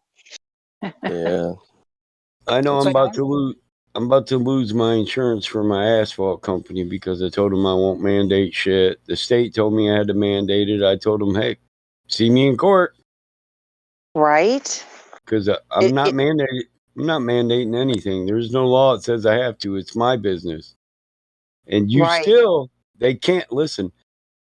I got them by the balls. If they take my contracts away, they're in breach of contract. They're going to pay me for every contract, and we just re-signed for a 5-year contract. So I'll get paid for 5 years worth of work because they breached it, and I won't have to do shit. Man, that's awesome. Because nowhere in the wording is I have to accept official business mandates. I'm not connected. I'm not a part of any conglomerate. I don't have to follow any mandates. It's up to me what I make my employees do. If you don't want to insure them, don't insure them. They don't have to be insured to work at my company. Right. And as employers, we're not required to give them insurance. Like our health insurance said, well, I just won't sell you health insurance. Well, cool. Don't do it. I'll save money. There's no law that says I have to give my employees insurance. I'll cut the insurance and I'll give them each the $4 an hour I pay you for shit they never really use. Right. Yeah, I was thinking, what am I going to do if I don't do nursing? Because that's all I've done for 20 years. Yeah, the state didn't like that. They sent a state insurance adjuster down here to talk to my secretary. My secretary laughed in his face. He's like, what's so funny? I just want you to understand why you got to do this. And she said, my employer is Michael Jonathan Smith. He owns this place, and whatever he says, I do. Now, how is it the state thinks they can come here and get the secretary to override the owner? I don't know. Who's dumb, my employer or you? You already said he'll fight it in court. You can't force me to do it. There's no law that says they have a right to force me to put mandates on my employers for the purpose of employment. Right. I don't have to do that. And they can yank my contracts, but they'll end up paying them because they'll be in breach of the contract. I'll take free money. Right. It's not like homeowners are telling me I don't want your crew on my job, on my driveway if they're not, if they haven't had that shot. No, homeowners don't tell me that. I'll even advertise it on my shirts if I have to. My employees have the right to choose. Somebody posted tonight that a letter that they had gotten that they won't do. They're on the kidney transplant list, and now they're saying unless they do it, they can't even be on that list anymore. That's insane. It's just Really? crazy what's going on. Yeah. It is crazy. It's more bullshit than crazy. Right? Seems to me like that's putting more people's lives at risk unnecessarily. Right. Well, I think the whole thing is population control in the end anyway. Yeah. I feel like it's kind of a test. I do too. I do to too. see That's why I'm who will standing my bend ground. over. Who will bend over and who won't. Yep. Who I will mean, comply and who I will hate to not? put it that way, but that's the way it is. Yeah, people think I'm crazy that I'm like I'm ready to lose my job if that's the case. I'm sure you're not alone in your facility, are you? No, there's and I work in a small facility and I work at night, which is really nice because there's no management there. But it's small enough where they only have one nurse per shift, and there's 13 in the whole 13 people that were trying to get exemptions. But not all of them are knowledgeable about the Bible either, so they don't know where to go in and find, scripture to help them. I feel like you don't need to expound upon why you're requesting a religious exemption. Yeah, at first they were asking questions, and then the day before it was due, they changed it because apparently they couldn't ask personal questions like, why. But I gave them 9 pages of information of why. And my administrator said, you're going to be fine. But because you never know, because people are such liars. Well, in this country, allegedly, we have the freedom to practice any religion that we choose to do so, and I don't feel that anybody needs to show proof that they're adherent to any type of tax-exempt organization that is an official religion in order to say that something goes against your religious beliefs. I agree. I totally agree.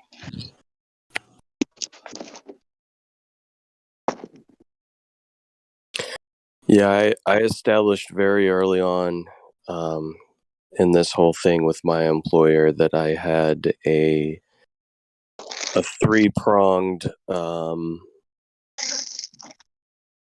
resistance or objection, and this was early on.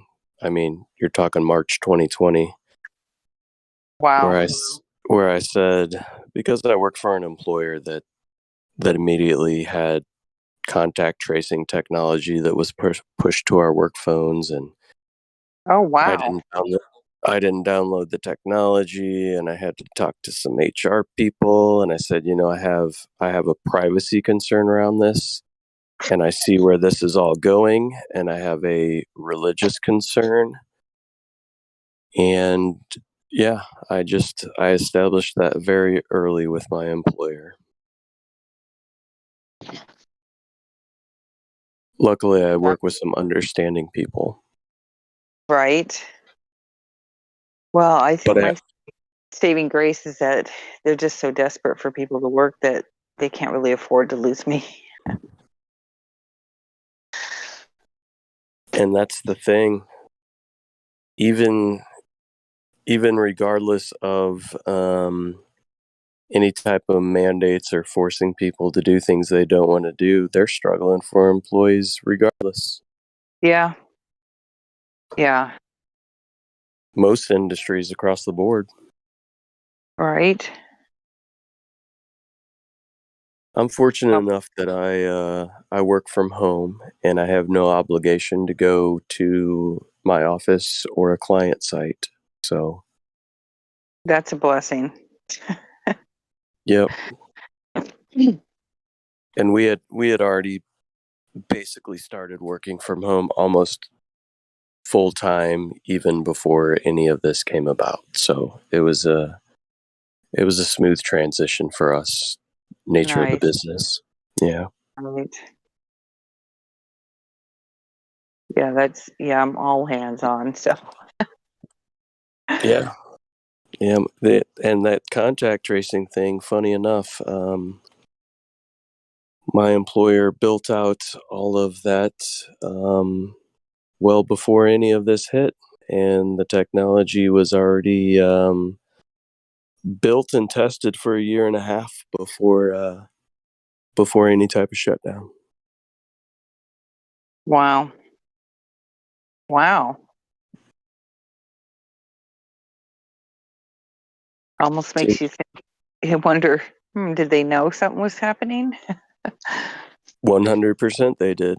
And they pretty much tested it out via, you know how insurance companies will allegedly give better rates if you participate on certain apps and tracking your healthy Yeah. habits and all of that stuff. As a matter of fact, I just switched my insurance today because I needed to I bought a Honda Odyssey and I got the floor in. I'm waiting for my sink to come.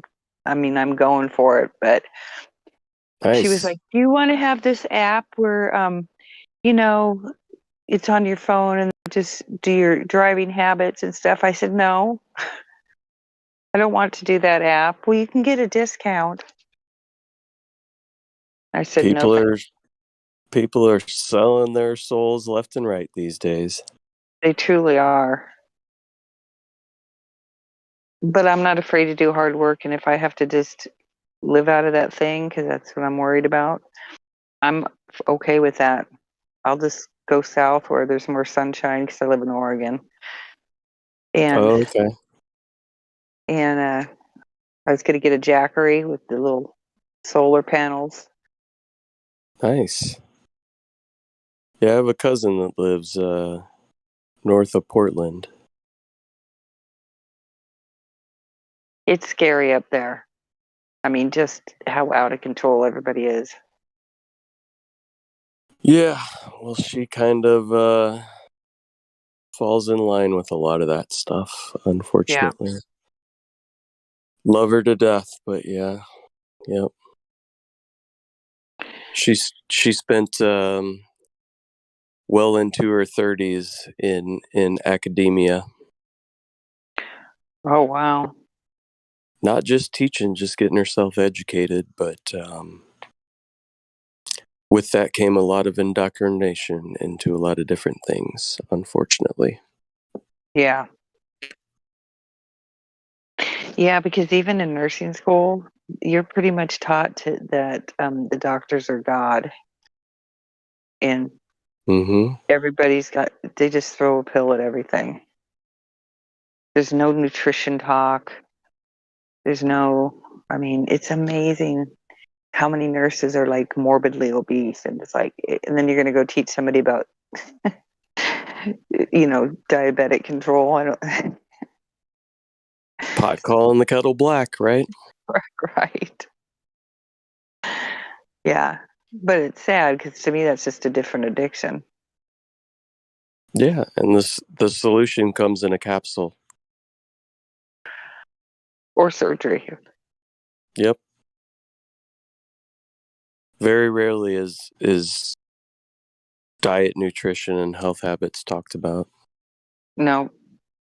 I mean, I had over the past couple of years some issues with acid reflux and stuff like that. Me too. After I did very brief chemo because I had cancer, but I was kind of, I only did one molecule for 8 months, only once a month for 8 months, and it ruined my gut. But I found that magnesium is really good for that. Magnesium. So maybe I'm deficient Yes. there a little bit. Yes, a lot of people are. You should definitely be taking magnesium, and it helped me a lot. Matter of fact, I was having to take like stool softeners every day, and I don't have to take them at all now. Interesting. Magnesium and copper. And what else? I'm sorry, Joshua. Copper. Copper. Okay. Yes, that's so true. This is funny because I was craving black-eyed peas, and there's like the copper molecule or whatever is in those. So I went and bought one of those copper drinking mugs where you can screw on the lid so you can take it with you wherever. Because yeah, it's definitely something that we lack. So there's copper in black-eyed peas, huh? Yes. Interesting. And a good source of iron is black olives. Maybe that's why I love black olives so much. I do Because too. I've had a tendency to be slightly anemic most of my life. Well, black olives is a really, really, really good source for iron, which blew me away. But I don't know if you've ever heard of the Fullerton Informer. Yes, gentleman that does some videos, right? Yeah, he's funny. He's really into the 5G stuff, but Yeah. he's the one where I got that. He's like a microbiologist and has had all sorts of science degrees, and he was like, screw this because medicine is just BS. But that's where I heard that was from him, and that he's like, yeah, that one thing that people are lacking a lot of is iron, and that's what helps you with your breathing. Huh. Yeah, so I've always loved black olives and black-eyed peas. So maybe my body's telling me something. I like chickpeas too. I don't know if that's got anything healthy, but I know, I do too. I do too, but I like it in hummus. It's easy to make if you like hummus that made out of chickpeas. yeah, I eat them raw. Just about 4 days ago, I just ate a whole entire can of, well, I call them garbanzo beans, but yeah, chickpeas. Right. Yeah. I've always called them the garbanzo, but it's maybe because I was where I was raised or whatever. Yeah. Yep. Yeah, I had a craving recently for the old garbanzo beans, and I just that was my lunch one day, a whole entire can. That's so funny. But I do have some black-eyed peas. I might need to continue to work those back into my diet a little more regularly. Yeah. Definitely. I and think they're black olives. Yeah. Yeah, my wife despises black olives. Like it's one of her short list food items that she does not touch. Oh my god. I like everything except for cilantro. It's the only thing I don't like. A lot of people, I feel like cilantro is a love it or hate it one. It totally is because for me it makes everything taste like a soap. Yeah, like I don't know because I haven't really tasted soap, but it does overtakes everything when it's in my food. But then there's people that totally love it. But cilantro is a really good heavy metal detox. But so is parsley, and I can handle parsley. Yeah, I don't have a lot of foods that I really despise. Raisins for some reason. I don't know why. I'm not a big raisin fan either. Never been a fan of raisins, but I'll tell you what, my favorite cookie is an oatmeal cookie, and good luck, unless you're making them at home, to find a oatmeal cookie without raisins. But it's not bad when they're in the cookie. I can kind of handle it, but I still pick them out. That's hilarious. Yeah.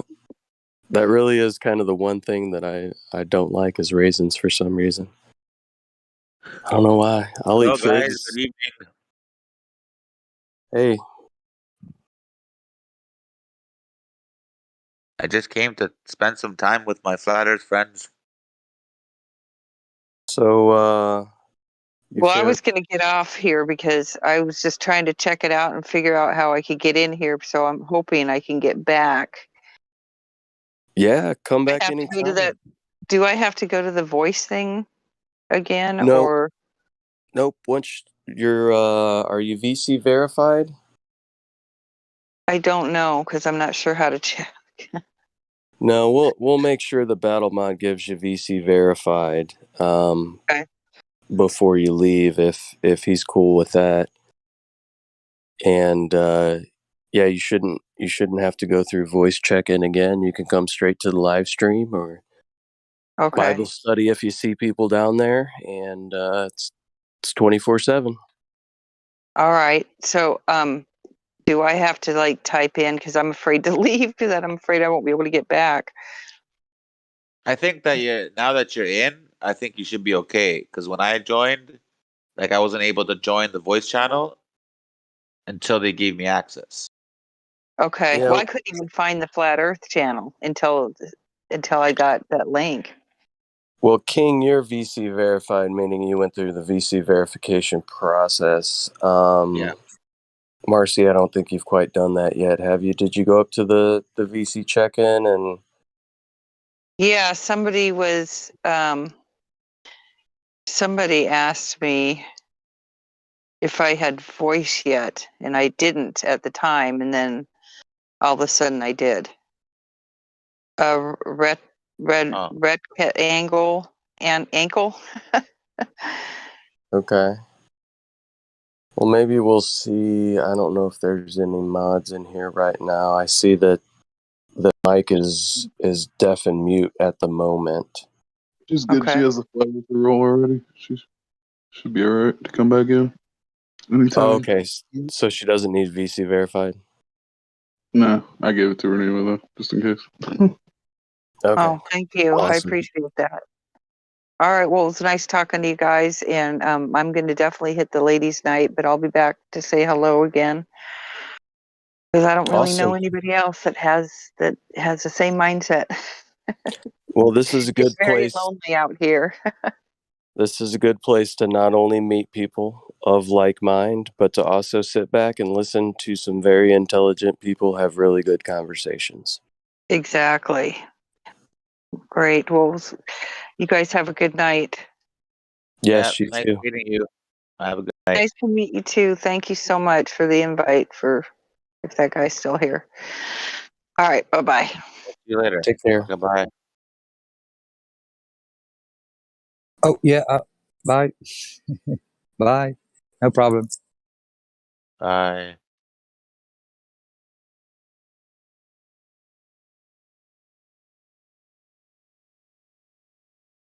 So, King Diggs, you're new to the server? Sort of. Like I've been here for I think 2 months now. 2 months? Okay. Yeah. What originally brought you to the server? I was watching a lot of Nathan Oakley on YouTube. Okay. Are you on his server as well? Yep. Cool. Yep. Sometimes I'll join I'll join it live when he's on. I spoke to him a few times. So what initially got you thinking about the topic of flat Earth? It happened about 4 years ago when I guess it was sort of that flat Earth movement happening, where there was a lot of content online, and a lot of flat Earth channels were growing rapidly, and I was able to watch a lot of the videos before they all got shut down. Yeah, right. Yeah, and so So did Flat Earth videos just kind of pop up in your YouTube feed or yeah, something, or yeah, kind of, yeah, kind of just showed up randomly, and then I just like, I just thought it was very interesting, the idea that that we could have been lied to about the shape of the Earth, and right? it wasn't so like immediately like when I heard of it, I thought there was a chance it could be true. Only because I knew of previous, like I've uncovered previous truths, Okay. sort of like I call them prerequisites. My other buddy calls them spells, or like Mm-hmm. different higher level spells. You can't Okay. you can't break through a level 10 spell until you've done the 1 and 2 and 3 and 4 and 5 and etc. And so Flat Earth, I think, is one of the higher, like one of the more harder ones to break through, only because there's so much more, uh, I guess, propaganda, brainwashing that goes with it. But I had already been skeptical about, like 9/11, for example, and the moon landing and other things like that. So, and I was already aware of, globalists and trillionaires that control the world. So I already had an idea of, these small groups of very powerful people lying to the masses, right? So you already had a sense that something might not be right within the world, right? Yeah, like I knew that there was a group of people controlling everything at the top, like the 1%. I had already known that. I'd already, realized that, and then, How it's did not you hard. how did you come across that? Just when I like when I learned about just history, and it was sort of like just a lot of research. Like for example, when you see these what do you call them, Bilderberg meetings, Mm-hmm. right? It's for them. Mm-hmm. Everyone, like they don't even hide it. It's everyone can see that the head of Google is meeting up with the president of the states, and the head of YouTube is meeting up with whatever, like the fucking finance minister. And it's like, what the hell do these people have to do with each other? And then you realize that it's just the top dogs all together having meetings. And Kind of like George Carlin said, it's a big club, and you and And a I big are party. not in it. Just a big party. That's all it is. Big party, and we ain't invited. Our so at this point, invitations got lost in the mail. so I'm thinking, if these 1%, control everything, how hard is it for them to lie to us about NASA or space? And then that's when I learned that all the space agencies were actually in cahoots, and that they're all under one umbrella. And the So same yeah, idea goes with presidents. Like, I used to think that, oh, this president doesn't like this guy, and this country's at war with that country. But then you realize that they're actually all friends, and their kids go to the same private schools in Denmark or Switzerland, where all the presidents from all over the world, they send their kids to the same school. And I just, it was like a whole thing that just was like a house of cards. It just, crumbled. The lies crumbled,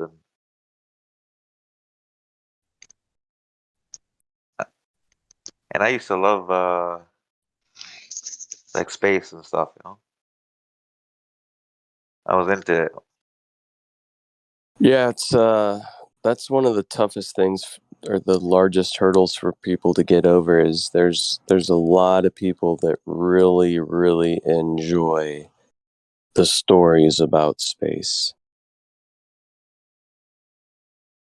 It's a very hard hurdle for them to overcome, learning that all of that they enjoy so much may not necessarily be factual information. It's a big hurdle. Yeah. Elon Musk's Mars colony is a joke. Big joke on all of humanity. They're just going to So keep that's the thing, kicking like, that can. I mean, I feel like for the past 20 years, it's always 4 or 5 years out when we're going to be all able to go into space. And just about 5 years past that, we're going to have habitats and hotels in space. And this just keeps getting kicked, right?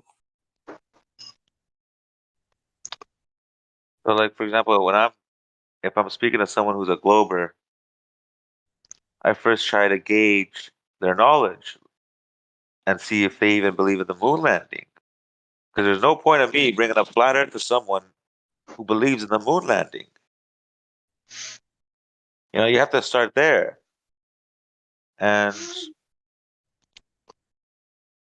that's why I think flat Earth, to me, it was like one of the last, it was like the boss of all the lies. The final boss that just rips the veil off all of it, right? Yeah, man. Like, I was like, this is it. And you can't expect, a baby truther, as we call them, to be, to learn these high level truths. So, they got to take time. And sometimes it takes years, right? And eventually, yeah. A healthy skepticism of the moon landing is a pretty good prerequisite to getting into this topic. Because if people haven't started to question that, sometimes it's hard for them to even go a little bit further. Yeah. But I find, nowadays most people haven't even really looked at the moon landing footage. It's not all over the place like it should be on the television or anything like that. You really have to search out the footage of the moon landings to begin with. And we've got almost a whole entire generation that learns that we went to the moon and have very, very little visual representation of what actually took place, allegedly, via the videos. A lot of younger people haven't even seen the footage. Yeah.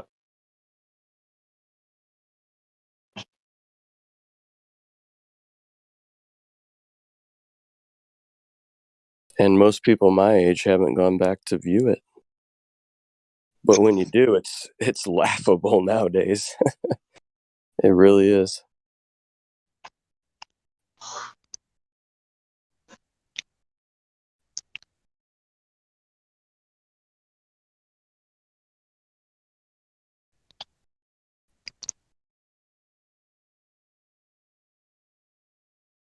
And also, like, once you realize that they've lied about so many things, it's just, this is just another one of the lies. They lied about everything, not just some.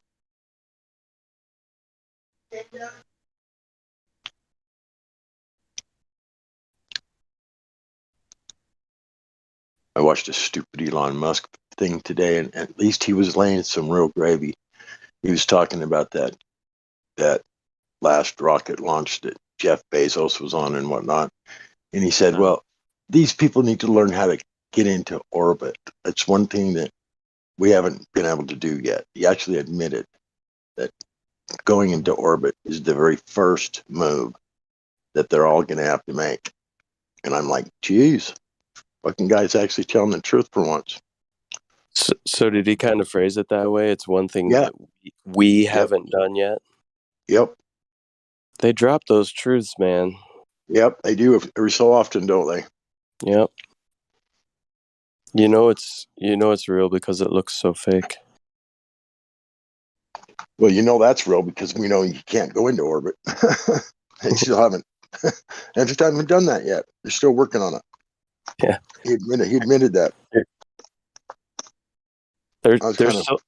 They're still waiting on confirmation of the radius value before they try that yet. Yeah. Yeah. Orbit mechanics just probably wouldn't work too well with the bogus radius.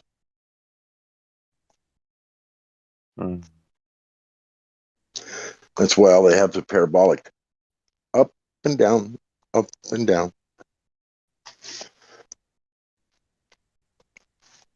That's all they have math for.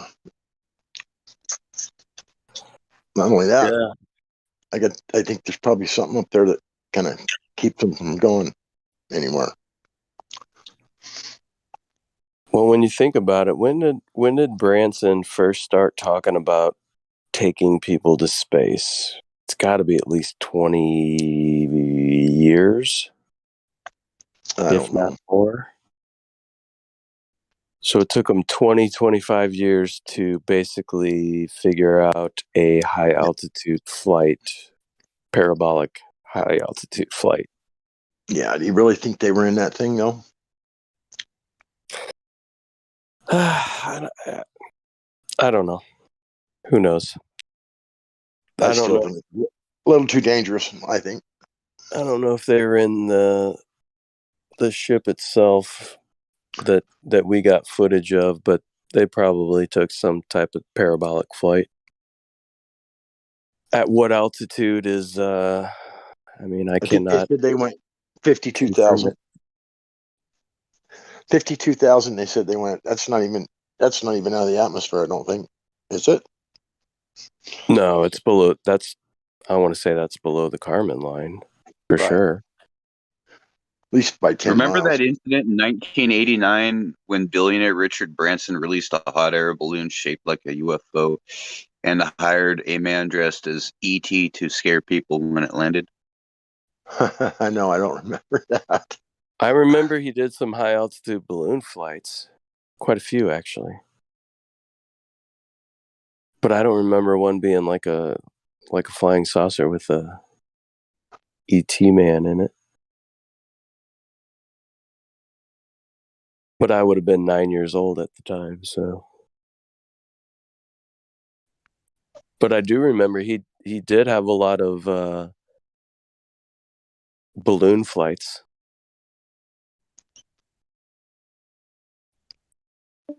If I recall correctly. I just remember big, large white balloons with Virgin across them. Didn't he quote unquote travel around the world in a balloon, Richard Branson? Or at least Virgin Galactic did something like that. Well, they may have taken some kind of a circular motion around the north, I don't think they went outside the ice ring or anything like that, but Right, no. They were within well-traveled channels, I'm sure. Just did a little circle around the north, but does anybody know what temperature it is at like 50,000, 60,000 feet? Has anybody got factual information about what temperature it is at that altitude? I know it's starting to get cold by then.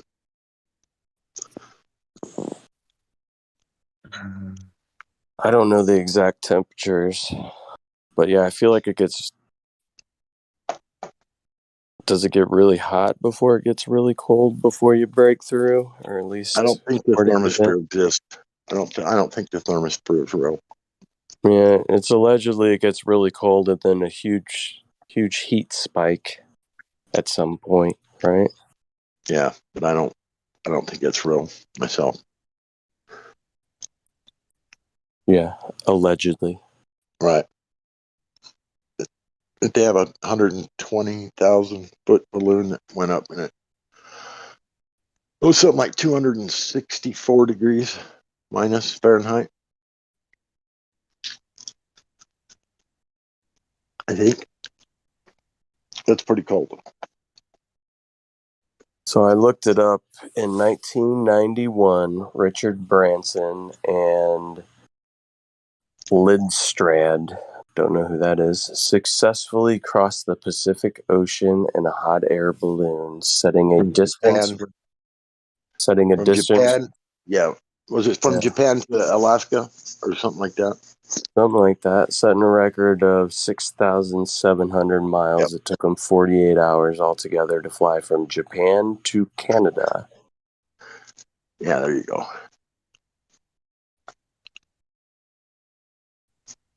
They must have gotten up into a pretty good jet stream. I mean, how are you going to go 6,700 miles when a jet stream is probably no more than 250 miles an hour? It doesn't seem to add up to me. Yeah, because you don't really have any propulsion, right? You're just kind of drifting. Yeah, and I think the jet streams are. I don't think they're over.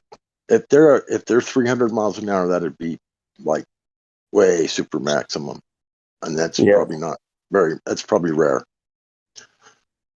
Yeah, that's pretty. Yeah, so if 6,700 miles in 48 hours, you're talking 140 miles an hour.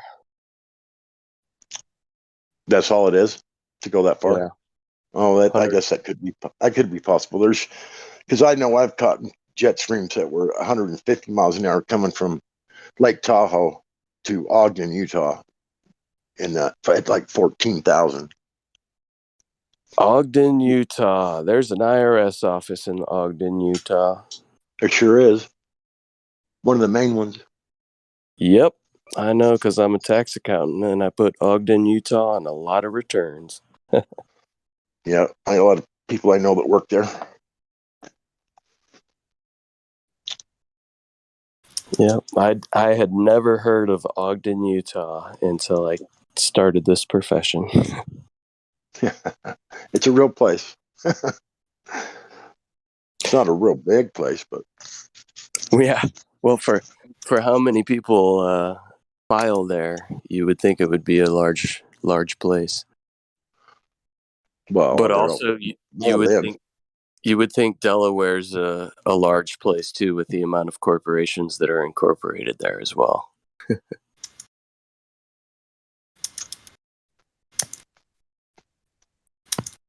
Because Delaware has some of the most favorable tax laws for corporations and partnerships.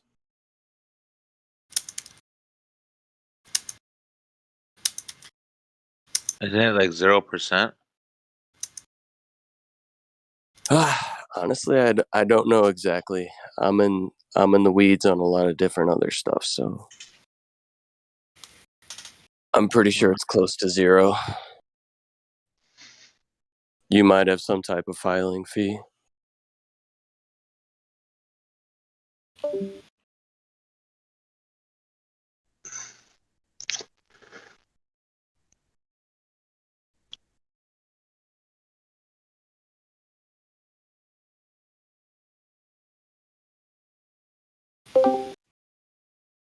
Yeah, Delaware is sales tax free.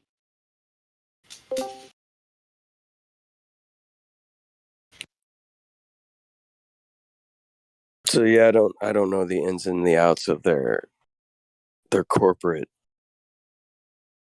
laws when it comes to incorporation, but most large corporations are incorporated in Delaware.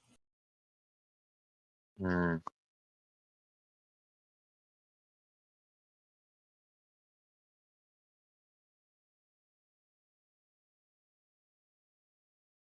A lot of financial institutions have large presence in the Cayman Islands as well.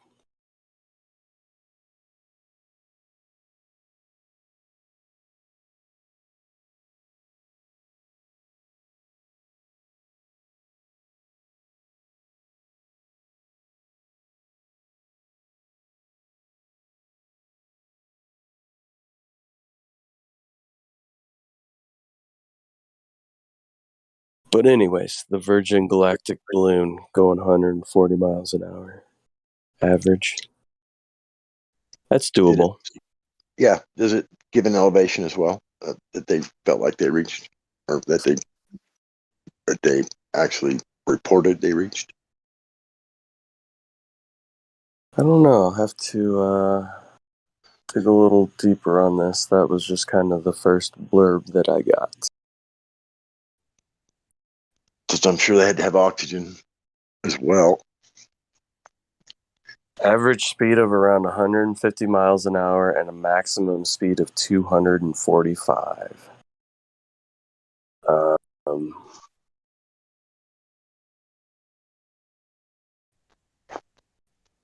Not getting anything about altitude, but I wonder, they're probably raising and lowering to find those jet streams, yeah, those bands. Yeah.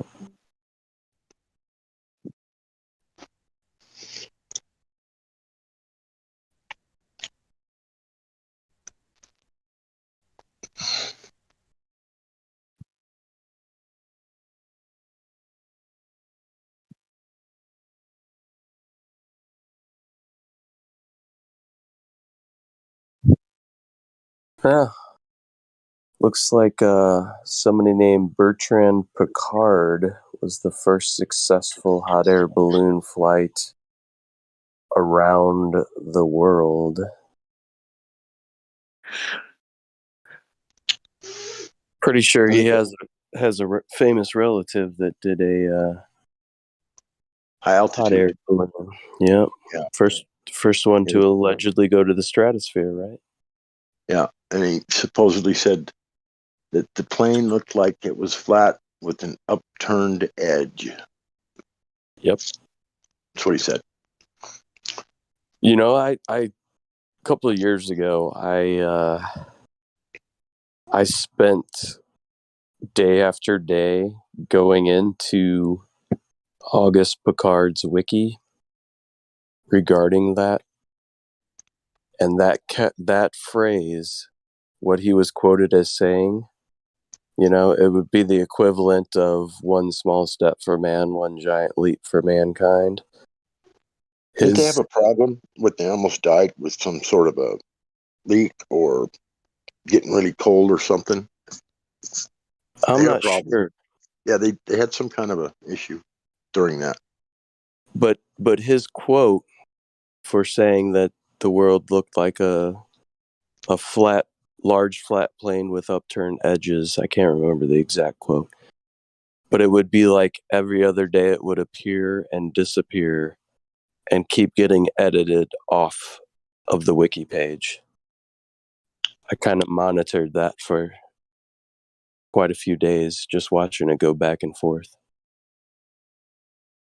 Pretty interesting. During the flight? No. Just, I mean, August Piccard did this back in like 1929 or some shit. Yeah, early. Yeah. Yeah. But the wiki page having that quote on it kept getting edited off, and somebody kept adding it back on, and somebody kept removing it. Yeah. And at the time, I was having a flat Earth, discussions with some of my friends or whatever, and I told one of my friends, I was like, "Hey, look at the source on this, because you can go in and see when edits are made, and you can see what's removed and what's added." Don't that mean the Hennessy knows what's what? I'm sorry, what was that? Doesn't that mean that Hennessy knows what's what? Yeah, from commercial. Yeah. Yeah, for sure. I'm sure there's more than just Hennessy. There's probably a good number of people that know what's up.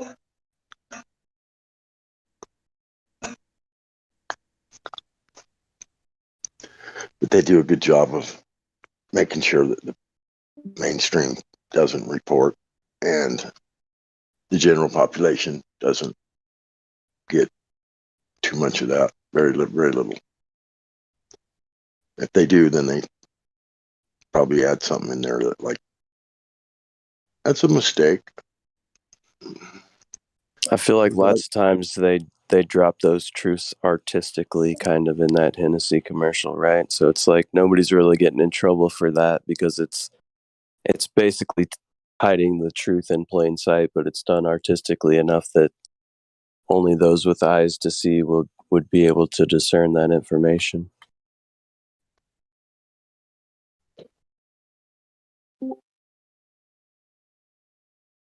Well, that's kind of like almost exactly what I said about that little thing I heard Elon Musk talking about, where these people, as well as his effort to go to space or whatever, they all needed to learn to go to orbit first. Yeah, exactly. Yeah. But that's just, I mean, that's not even really a truth bomb, because there is no such a thing as an orbit. There's just I guess, unless you call circling around like the sun and the moon. Yeah, but to the average person, there is such a thing as orbiting a globe Earth, right? At least in their mind.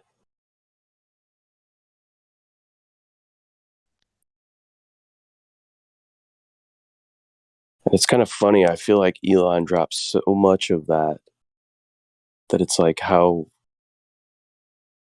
do people not pick up on it, you know? Yeah.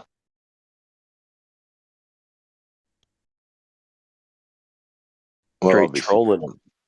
Obviously, some people are. Yeah, that would be.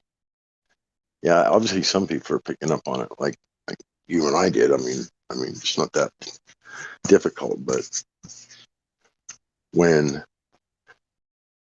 the normal person listening to that is not even thinking about this place being flat. Right. You know what I mean? They're thinking that they're up there going to orbit around the globe. So yeah, it just goes right over their head. A statement like that would go right over their head. They wouldn't even put two and two together. Just like the balloon, right over their head. Yep.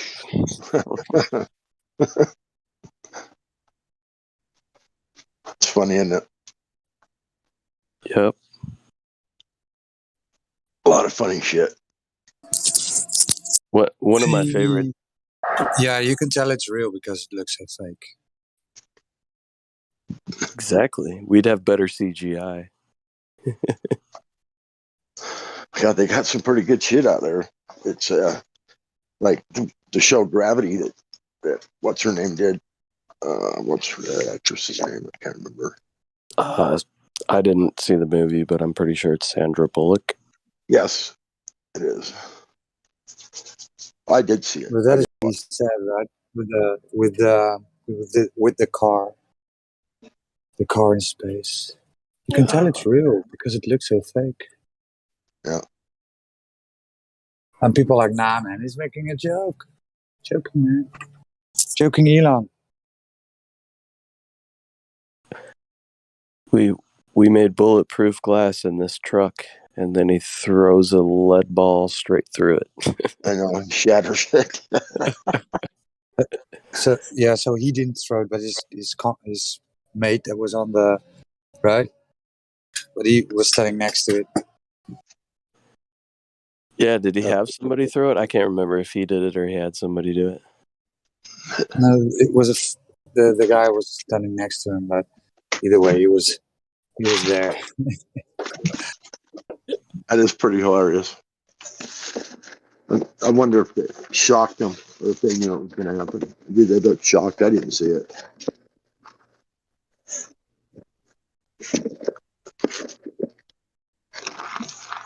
You would think, like, if it was anybody other than somebody that's been worshipped as an idol as much as Elon Musk did that. Could you imagine the CEO of General Motors coming out and talking about a new truck that they made and claiming how fantastic it is and has bulletproof glass and it can't be shattered, and then he throws a lead ball and shatters it? That would not only tank the stock, but nobody would have any trust in that company anymore. It'd be a laughing stock. But for some reason, people idolize Elon quite a bit.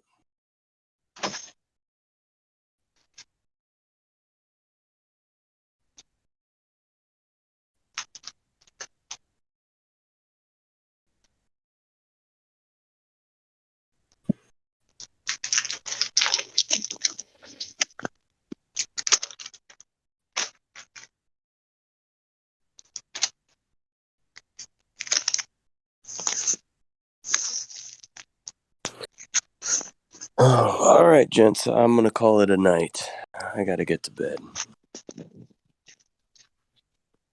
Y'all Yeah, have me a too. good Good evening. night, guys. Yeah. Good night. See you guys. Take care. Roger, have a good evening. Thank you very much for the silver today. I appreciate it.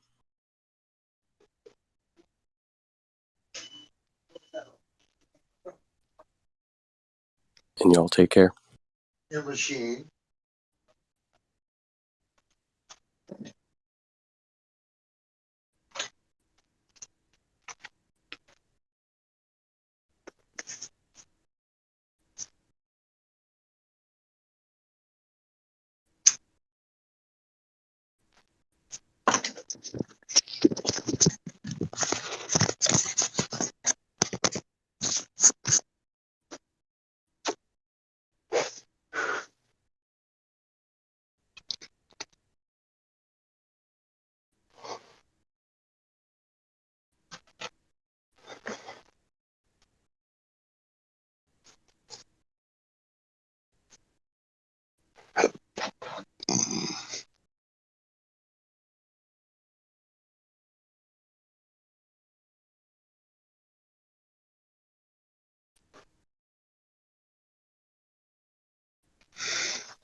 Not too many people awake tonight, is there?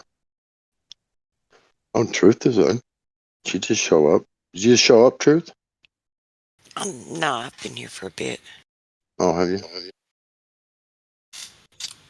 I looked for you earlier, but I didn't see you. Yeah, I've just been busy lately. So, pretty busy.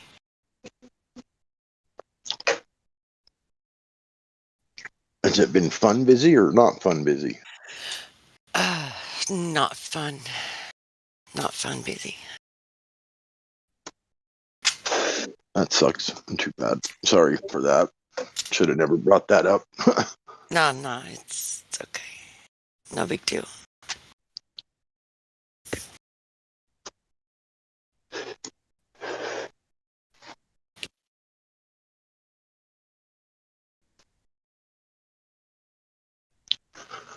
I guess the witch is supposed to be here in 2 days, 2 or 3 days. I don't know, the 10th, Salt Lake.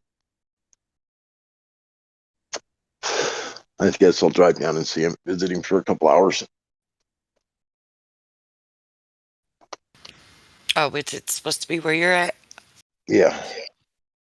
Yeah. Ask him if he can shout out to Discord more. You're I dropped the link. Yeah, ask him to share what? So the Discord more. I dropped the link and in this chat. He was live streaming like half hour ago, and immediately people came in. Oh, this Santa woman, Barbara? right? Santa Barbara? Marceline?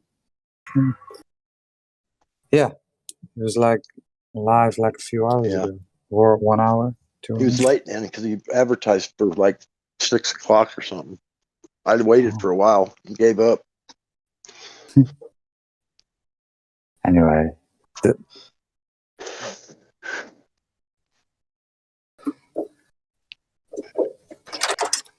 Was it good? I don't want to get. I catch the last part of it where it ended, so I don't. I think so. But he had pretty good luck. I think in San Diego the other day, there was quite a few, about a dozen flat earthers showed up. 4 or 5 of them hung around, and were like, the people that were like laughing at him and calling him stupid, those guys were like telling him no. It was kind of funny. A lot more than I've seen in a lot of his streams. That flat earthers, there's not that many that actually come and hang out.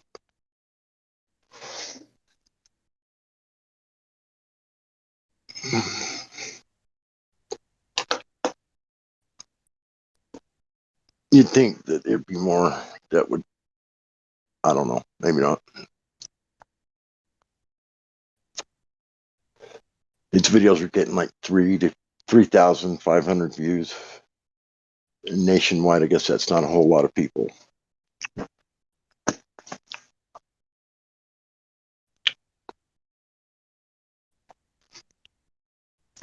I mean, it's quite a few, but when you're going all the way across the country, I don't know. It's got to be a little bit depressing for him. He's trying so hard. He's doing such a good job, and he doesn't seem to be getting through to. Some places are really bad, and people just walk by like zombies and don't even pay any attention. A few people stop to tell him how stupid he is, but He, he looks like he's having fun. So I don't know if it's depressing, man. He's having time of his life. no, yeah, I know, but I'm just saying he is having fun. No, there's no doubt about that. But I'm just saying, when you in certain places, he mentions, he says, "Oh, these people are just zombies. They're just like they don't. Nobody stops to talk to him or nothing." At some of the places, and that's what I'm saying. Got to be a little bit depressing. You know what I mean? He doesn't seem to voice it, but you can tell.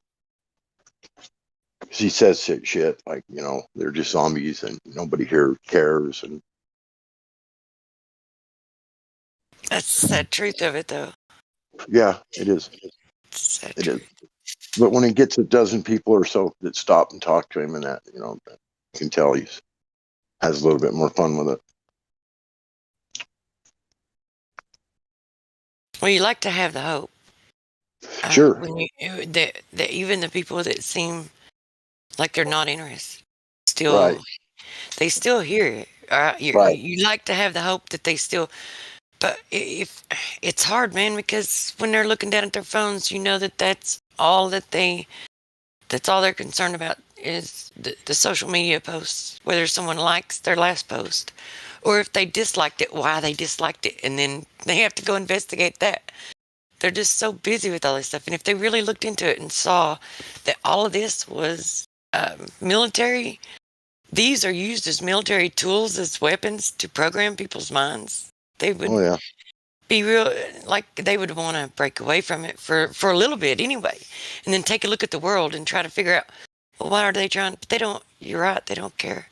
But you like to have hope that they hear a little nugget here and there, and that they carry it with them, and that maybe they'll look into it and question something later.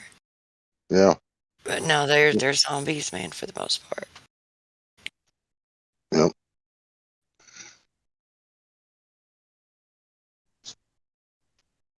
The Walking Dead. Yeah. Literally. But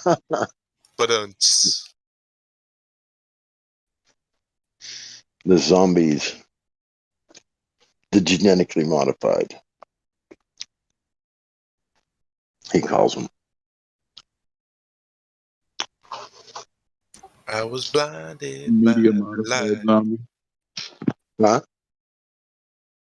Media modified. No, the people, the public, as they walk by. No, I don't think modified by the media, but yeah, both probably, I'm sure.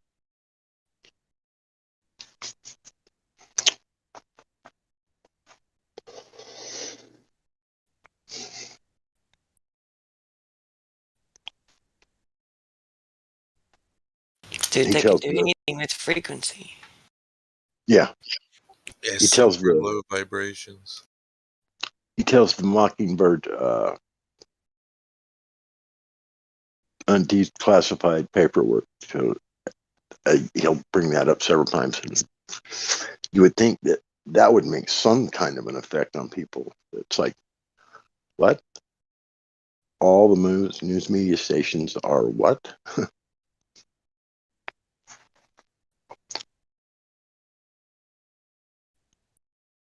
CIA operatives, or at least in some way. You guys know anything about MK Ultra? I know a little bit about it, but I don't know any real specifics. I can't tell you what,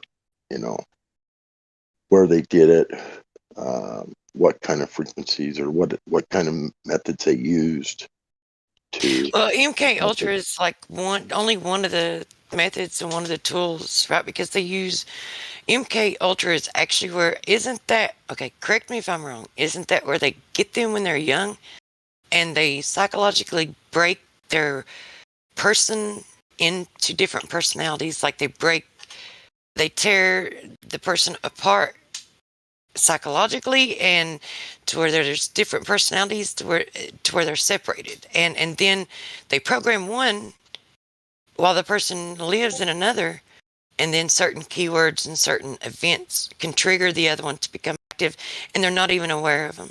It's like they split their personalities apart through trauma. Yeah, exactly. And I think you hit the nail on the head, because you can tell that these people were like broken down mentally, and they were divided amongst themselves, and then they like had one good side, one evil side, and you could manipulate both sides simultaneously. But they had to be in a very vulnerable state, from my understanding. Oh, that's Sounds what like they the do. Winter Soldier. What? Anybody seen Captain America, Winter Soldier, Bucky? No. Yeah, Come kind of on, like, man. well, Come on. I know it, but I have seen like a little bit here and there of Jason Bourne, and it's kind of like what it reminds, But that's what they do with the people of Hollywood, the stars of Hollywood. When they're children, they'll do that to them. But I think that they use more of the flicker rate and the frequency and of the TV screens and the repeated programming of mainstream media, and then like with these patents that they have out on frequency manipulation, just sensory manipulation, and that's what everybody's exposed to. As soon as they have your attention, they have you. Well, there was a pretty good movie they made. I can't remember the name of that actor. That I know the girl that was the one that was on that vampire show. She was his babysitter, the MK Ultra kid. He was someone that did one of the, I want to say, the Batman movies. He was like the evil dude. It's that young actor. Anyway, he was MK Ultra, and he got activated. And I can't remember the name of the movie. It was a pretty good movie, though. For that, I mean, if you believe that that sort of thing's possible for him to activate an individual. And then they went after him to try and kill him, but he was so successfully modified with this MK Ultra that a whole team of assassins couldn't. He wiped them all out. He was that good. It was pretty interesting. I mean, I'm sure it was probably pretty much fantasy, but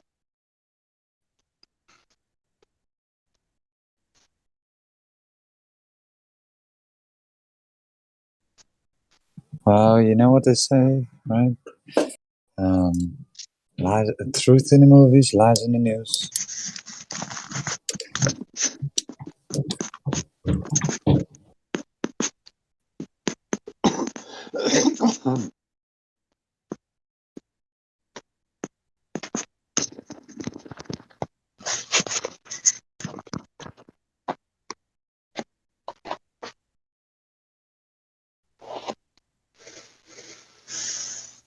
Yeah, I looked into doing a dopamine detox. Has anybody else tried to do that or has done it successfully?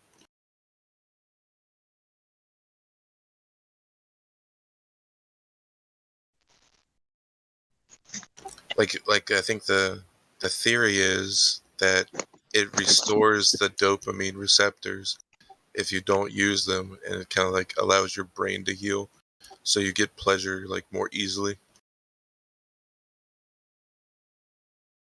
Well, I know that if there's a meth user or a heroin user or whatever, they get this dump every time they use of dopamine, and then it's overactive. And when they stop using, they go on this major crash because their brain's not releasing the dopamine because it's been overworked, and it just sort of shuts down.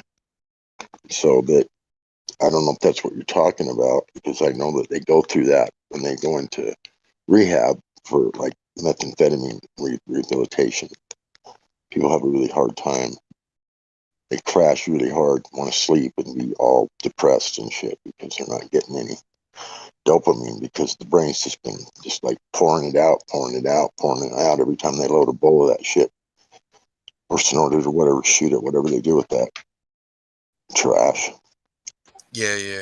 I think you're right. Yeah. So I don't know if that's what you're talking about, but I know that there's some dopamine rehabilitation that goes on during that process. Yeah, because You I know, feel like there's multiple ways. Like you can do it slowly over time, and it becomes less noticeable.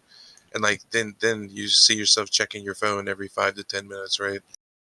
Just like it's almost like you're on your knees begging, like, oh man, I just wish I could get that feeling again. You know what I mean? So I think it's yeah. very similar.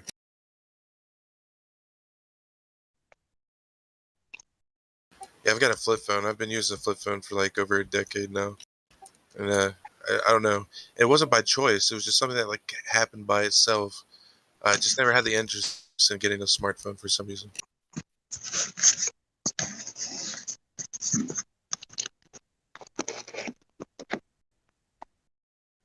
Plus, the battery life's great. I only charge my phone like once every 2 weeks. Oh shit. You know what I mean? So That's Well, pretty good. I've been working towards trying to get, to where I don't have, because I don't actually have any like real obligations to anyone. So, but there are people that they only depend on me because they know that I'm there and because I make myself available for them. But they have other means to, they don't need to be dependent on me.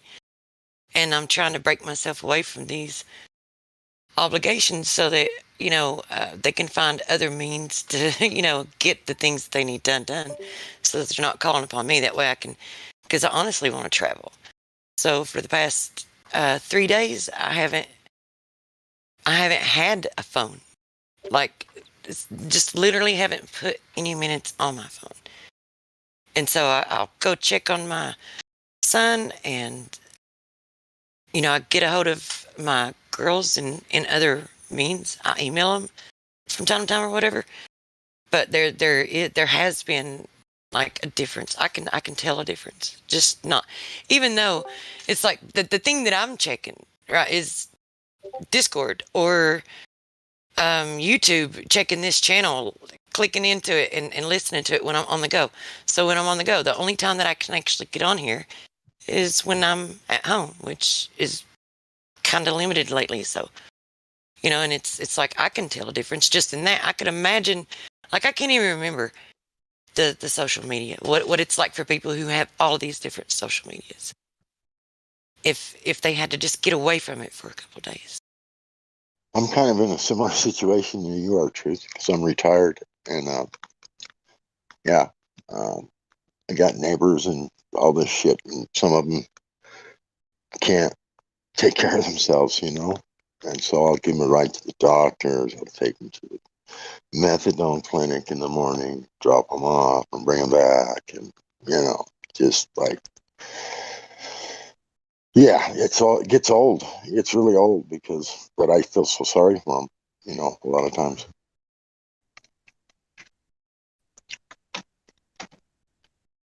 I catch myself wishing that the internet just would go out all across the earth for about a week. I wonder how many people, just imagine how many people would wake up if the internet just went out for about a week.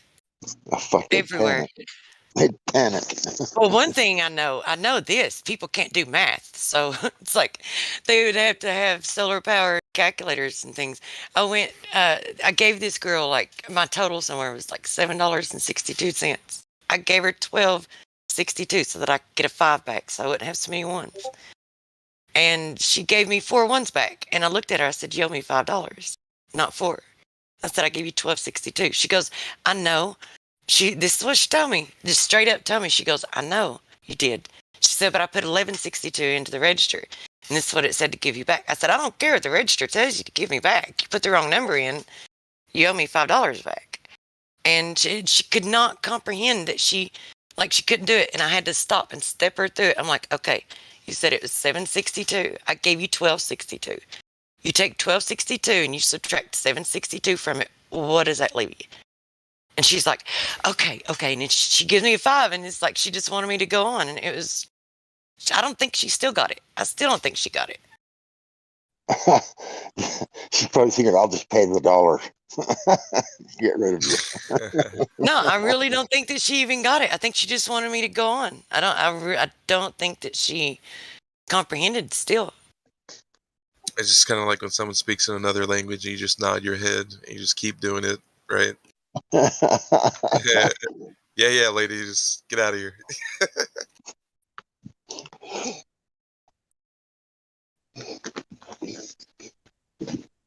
I think if the internet cut out for a week, like you said, I think there would be people that would literally just die.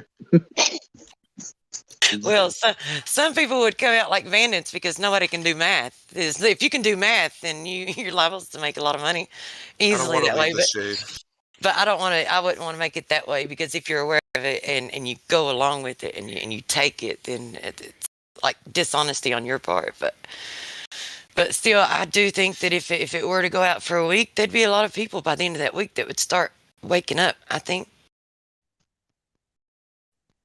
There'd be a lot of mental breakdowns. Do what? There'd be a lot of mental breakdowns. Yeah, that too. There's so many people that their identity, they identify with their virtual self more than their actual being of physicality, you know? It's almost like escaping reality, in my opinion.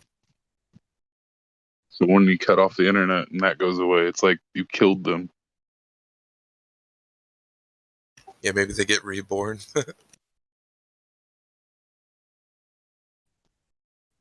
They wake back up into their body. Yeah, you just see them, the internet cuts out, and they just get the breath in them. Oh, I'm here again. No. I think it's more like they turn back, and I think they turn into zombies. Just walking around in a daze. Like, oh my God, where am I? What's going on? I bet there's more of that than anybody waking up. Yeah, there's an NPC in there, and they're like, "Oh, you're finally awake."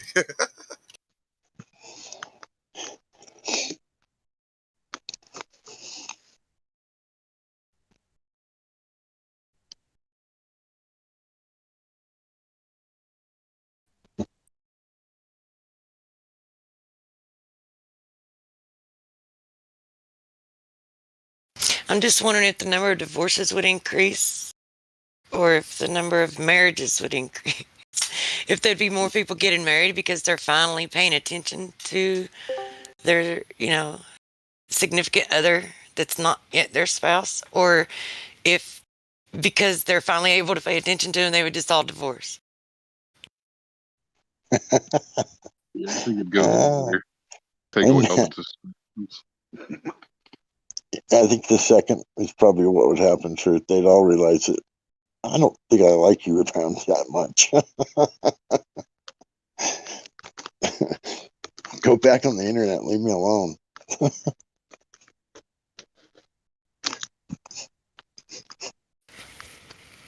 Mom, what happened between you and Dad years ago? Well, the internet went out for a week.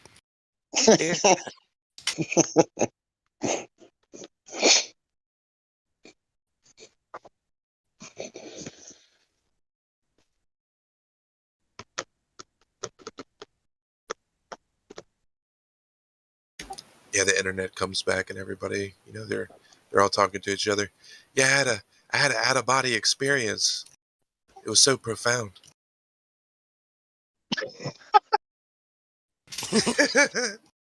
They're all sharing their trip reports.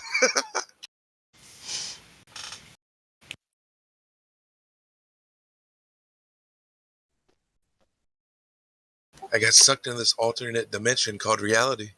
I couldn't believe what I saw while I was there.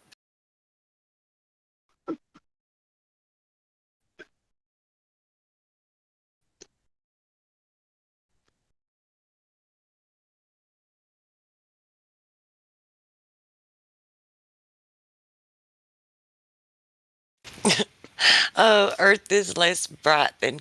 You mean that the people of Earth are less bright? I would agree with that for sure. Everyone's got the light inside. You just gotta find it. I don't know. I think that's where it's supposed to be, but I've got my doubts that people have it in there anymore. I think a lot of them, the light's gone out. How's the tune go? The key to infinity is inside me.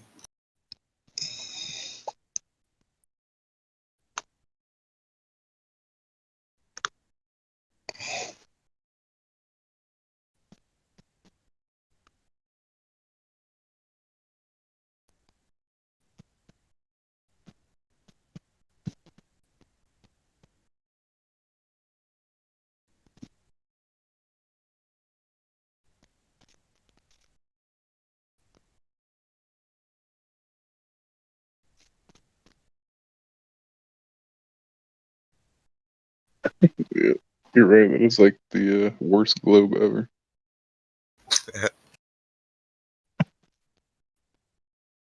If you're gonna try to fool somebody, that's definitely not the one to use.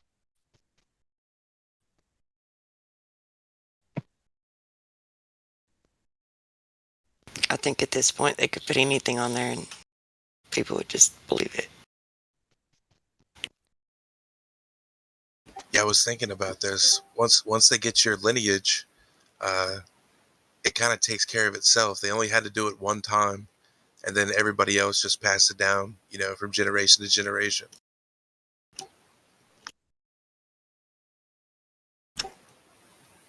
Made one group of people believe, and they just regurgitated their will for them. Set it and forget it.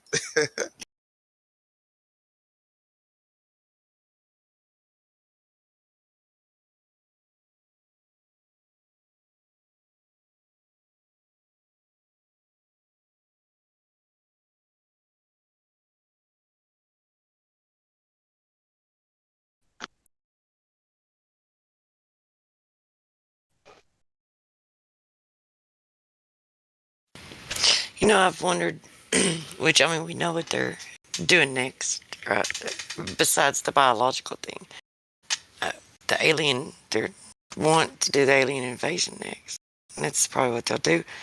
But I used to wonder if we could get all of the Illuminati playing cards and the ones that they've played, like lay them out and see which ones are left to see what the choices for their next moves will be. But they just like recycle the stuff over and over again.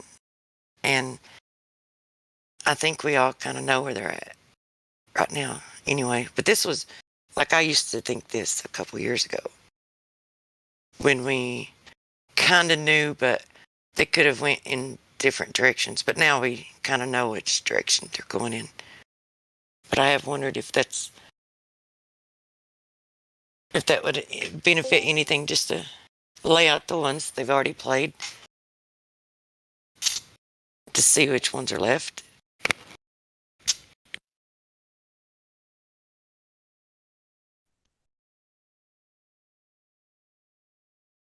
You think they're gonna mix the alien invasion with this bug thing going on? Yes, I do, actually. I do kind of think they are. Yeah, I think somehow or another it's gonna be intertwined.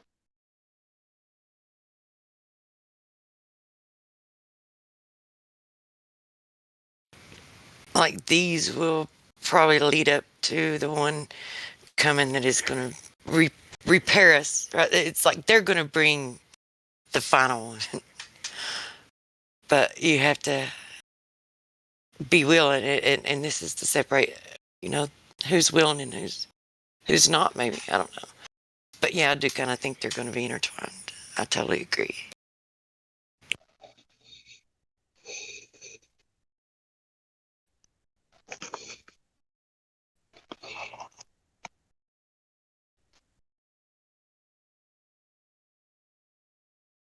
Yeah, either in the savior form, like you're saying, where it comes to save us from all of this, or I could see it the other way, where it's like it came from them.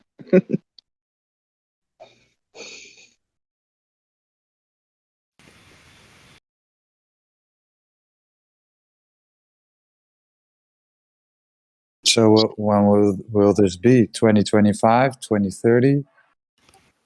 I mean, plans go out that far, right? 2030? I don't think it'd be that long. Could be, but I don't see it. Do you see it lasting that long before they? I mean, they're kind of full force. I mean, they're kind of rushing. I think they're rushing stuff, and I don't mean Russian as in RUSSIAN either. Yeah, you know what? So the word alien can be two different. So it's not from. So alien, when you look at your body, right? It's from outside. So what's happening now is also some kind of alien invasion, right? Comes through the air and gets to you. This thing that's alien to you. So what do? They make these inferences through propaganda and programming and stories. They make these inferences that alien means from a far off distant galaxy. And yet when they describe, like, the words that they use are extraterrestrial. So the truth is kind of right there. So what does that even mean? It's just extra different lands from a different land from what you're at, from what you're from. I guess Yeah. anything that you're not accustomed to. So that is why I'm saying, right, it doesn't have to be a spaceship, right? A fake spaceship. Just, it can be this thing we're now going through, right? It's alien to us. It's invading our bodies. So, I don't know.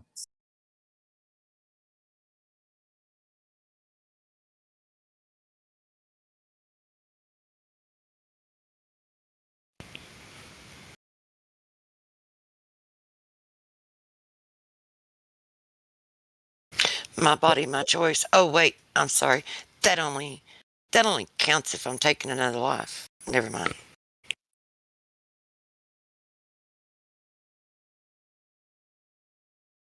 Yeah, I know we aren't supposed to talk about it. These are just this is just what happened, right? So this is just saying what happened last week and this week. So last week there was a court case against the needing your phone to enter establishments in the Netherlands. And Wednesday was the ruling, and the judge ruled that it's not unlawful, it's not discriminating. So I don't use the phone, so like I've abandoned the phone. So what are they going to do with people that don't use phones? well, you don't enter, or they say you can print it from the internet.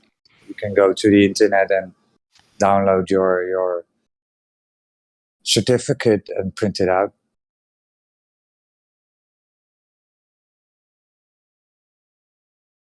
Thing is, if they got you attached to money, they got you by the balls. Yeah, not so attached to that either.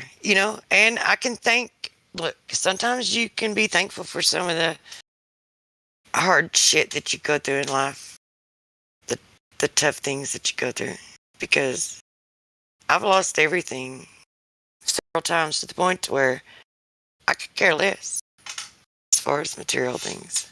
Yeah, I lost everything as well and gained something much, much more powerful.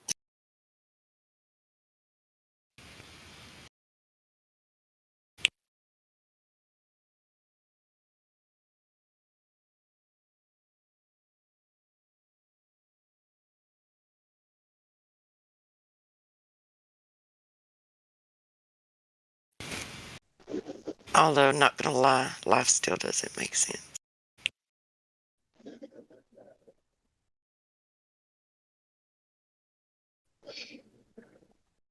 Yeah, I thought the same thing too. But it didn't before either. We thought it did. It was a false reality that they had formed for us. Right? Yeah, like you thought you knew everything, but then you knew nothing. And I kind of like it this way. I don't need to know anything. That's the beauty of it.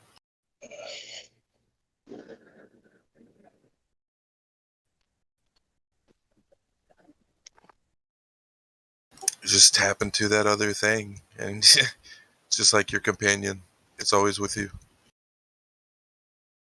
Hey, a little piece of it. Look, if it's like I get a lot more visitors now to my house since I don't use the phone just in 3 days. So if you're one of these people that's like, why are you always trying to get a hold of me on Facebook? Why don't you come by and see me?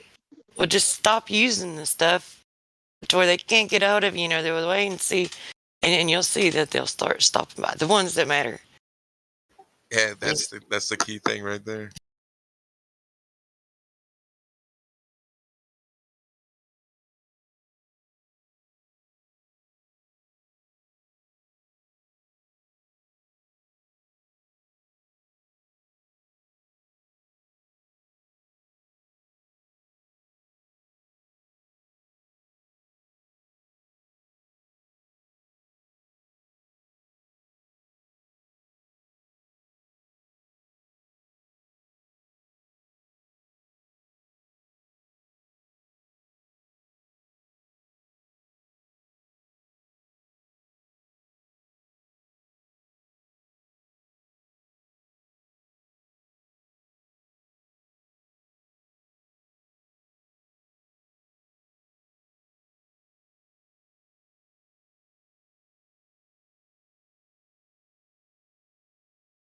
Kind of feels like we're in the roller coaster going up the fucking first hill. Yeah, the chains clinking and we're like getting towards the top.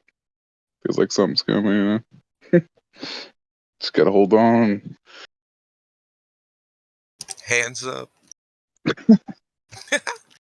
Go with it. Don't know what kind of ride it's going to be. Is it going to be one of those bumpy up and down rides, or is it just going to be a straight drop down?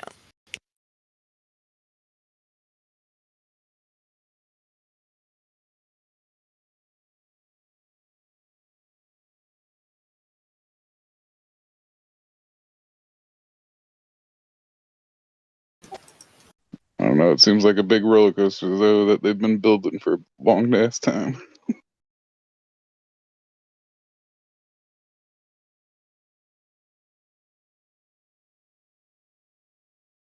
I think it's literally like 2 countries that are left that they don't control at this point.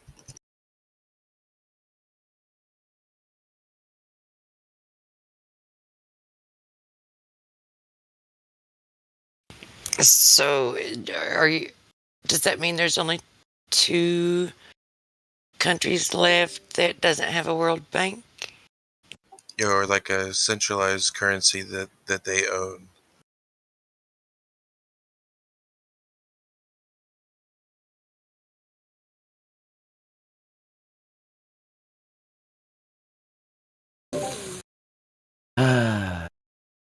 Hello, everyone. Yo, greetings. Hey, truth prevails. Greetings, Earthling. Earthlings. What's up, Enoch?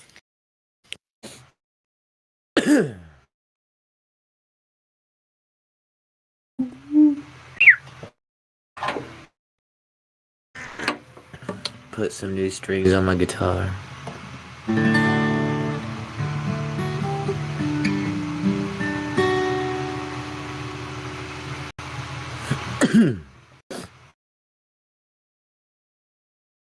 is, and Sunny went to sleep. Gone with the wind.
Bravo, bravo. Thanks.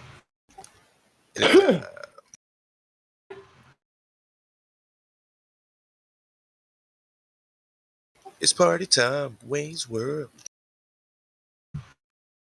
Wayne's World. All right. Excellent. Climate change my ass. Like, Yeah, dude, the poles are melting. now, you know those charts where they talk about, they try to show you those graphs, the charts, and they try to show you how much of a change has happened, and they try to make it so drastic. Well, the entire thing, like the time period, is like over 200 years, right? The amount of temperature change is like, what, the entire graph covers only like what, a 1% or 1 degree. I don't know if it's 1 degree or 1% of change. It would have to be 1 degree. 1% wouldn't make any sense. So when they see if it changes like over a 200-year period, if it's 0.1%, the graph is gonna, it's gonna look dramatic. But the way that they don't tell people that, they don't tell people that it's only a 1 degree for the entire chart, and that the entire chart is like covering 200-year period. The people, they just look at the lines, right? They look at the lines and then they see that the lines look like there's a drastic change, and they make that inference with the things that they say, and people believe it. Because I don't care what, no matter what kind of argument that they give, it doesn't matter. I remember as a child that we had triple-digit temperatures every single summer for a couple of weeks, and like during the hottest part of August. And I still live in the same state, just a couple counties different, from where I was raised at. And I remember my grandmother telling me, it's the hottest part of the day. You've been out there playing all day. You need to come in and drink you some water. And then hearing her, complaining over it being, it's 100 and some odd temperature, but it'd be triple digits. It never even reaches, like, does it even get 95 degrees anymore around here? I don't think it does. Not in Kentucky anymore. It's like they've cooled it so much. They cool it so much with the solar shielding that they admit they're doing, that people want to deny that they're doing it. Or when you prove to them after they deny it and you're like, look, dude, they admit it themselves. They don't deny they're doing it. They tell you they're doing it. Right? And then when you show them that, then they're like, oh, well, yeah, they're doing it, but it's for our own good. So they pivot from before not even knowing, not even realizing, to where they just learn it from you. You show it to them, and then they already have an explanation for it. It's like, that's just like such a severe form of cognitive. Yeah, they're so in your face now. Like it's like they tell you what they're gonna do on purpose, so you're already aware, and it's like almost common knowledge. It's like, oh yeah, I remember hearing something about that. You know what I mean? And like then that's how they get you, and then you're just completely oblivious at that point. You're like, oh yeah, I heard about that. That's gonna be interesting, or whatever. You know, you just brush it off. Those old timers back in the day when I was growing up that used to say that the TV was talk about how bad. Yeah, well, their reasoning behind it may have been faulty. However, I mean, which I don't know. I mean, was it? It's like, yeah, maybe it wasn't the devil himself putting it out there, and maybe it's not like evil spirits are gonna like come through the screen and grab you, or no shit like that. But they're definitely right that the television was no good. That's when all the programming started. However, I'll also say, without the ability to share information the way that we are able to, we wouldn't have the knowledge of the majority of the mechanisms through which they assault humanity with. We wouldn't even have we would be very in our knowledge base. We would be very limited to what we would have access to ourselves. So we wouldn't even have an awareness of a lot of it. Yeah, that's the double-edged sword, so to speak, right? Like they released the internet and they can use it for their agenda, but it almost stabbed them in the side a little bit. That's where it comes into play, the responsibility of doing what's right. Having principles.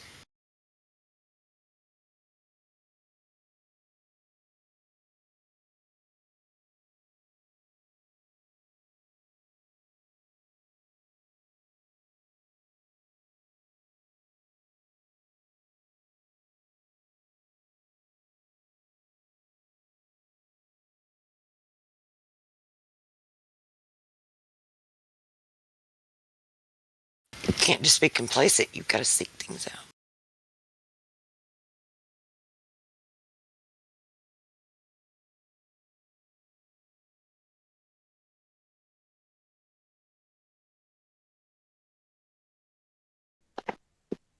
Quick question. It's kind of like random. Anybody know if that volcano is still erupting in wherever it was, La Palma or whatever? I didn't even know one was erupting. Yeah, La Palmas. I don't know if it's still erupting. I don't know where that's at, but I'm going to guess that it is like north. It's closer to the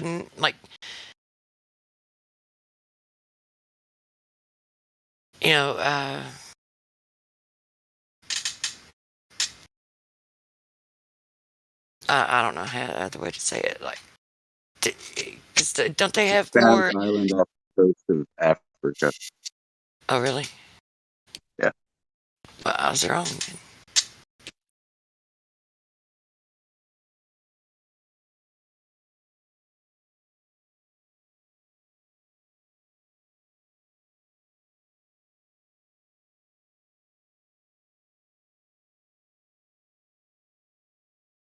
But if that volcano has a landslide and has an event that was similar to St. Helens, it can create a tsunami that would hit the west coast or the east coast of the United States.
Found something from NASA on it.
It's definitely interesting looking how the clouds are around.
Oh shit. Did you guys know it's World Space Week?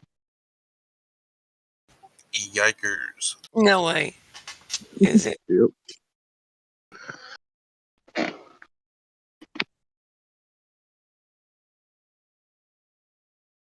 This year's theme is women in space. My favorite time of the year.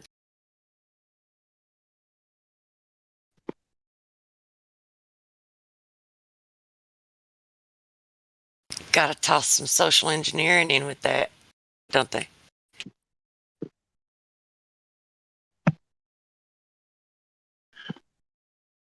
And NASA for World Space Week, inspired by real astronauts, made a new graphic novel that follows a person, Kali Rodriguez, from her childhood dreams of space travel to become the first woman on the moon.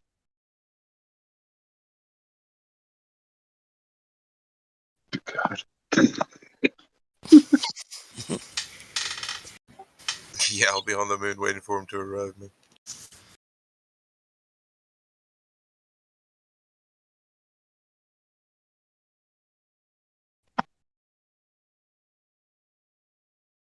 So you think they'll think to set up a live feed this time of Earth from the moon? Like just set it up while they're there? Just set up that live feed so we can get that beautiful Earth footage?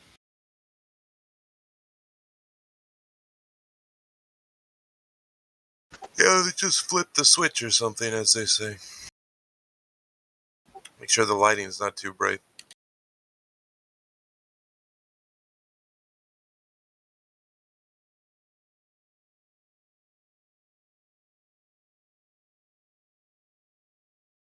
If they do, it'll probably be pre-recorded and they'll just call it live.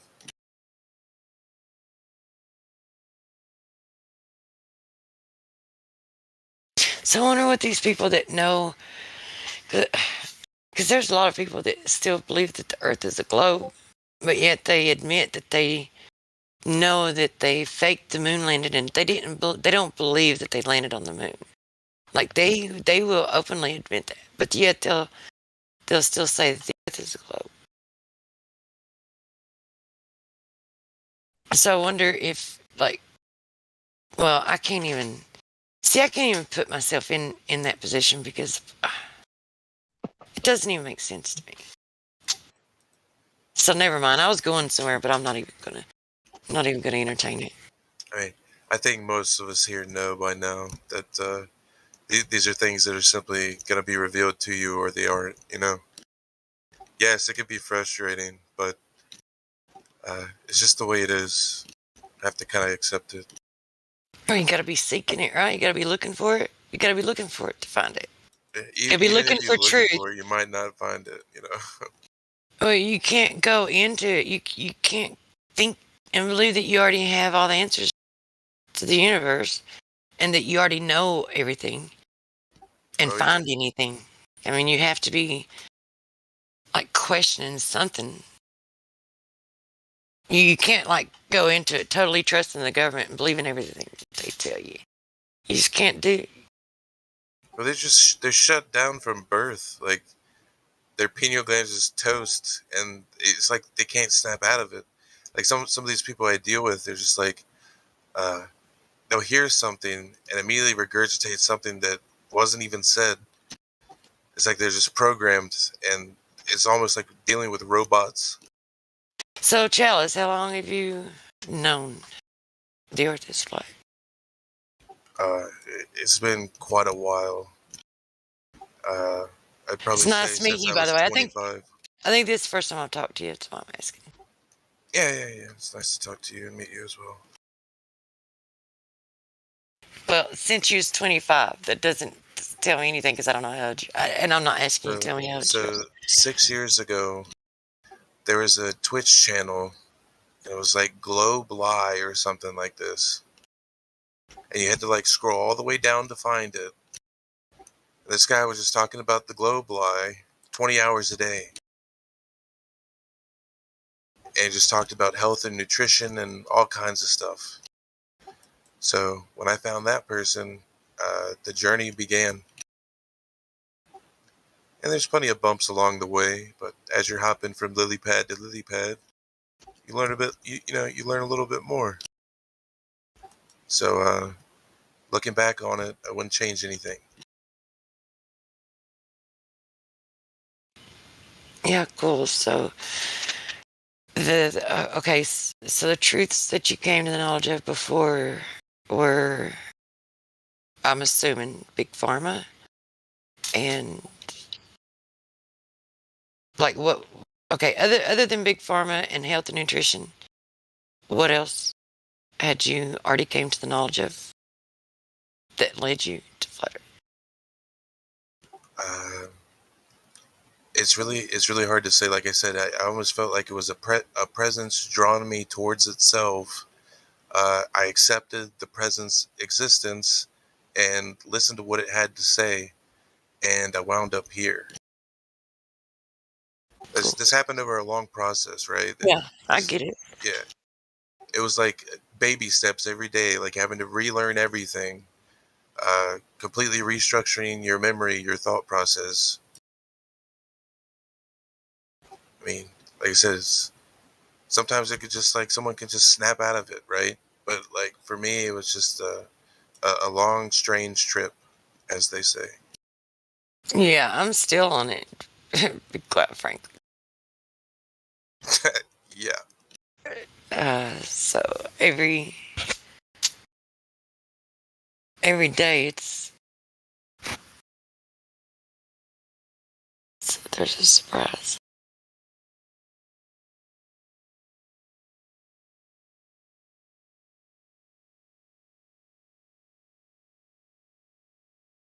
I think the most traumatic about it all was the spiritual, kind of like the spiritual aspect. Learning that, and I'm not getting into one of these conversations, I'm just saying that when you realize that, the cultural constructs, that just means of control, and it's like even needing to, like cipher through all of that stuff and determine, all right, what are the lies and what are the truths here, because it's there too. So I think that was the hardest of it all, and that I'm still journeying through. Yeah, it's like it's almost a game, It's just like seeking the truth one day at a time. It's 12 steps. It's like Of recovery. Yeah.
So what about 9/11, Jealous?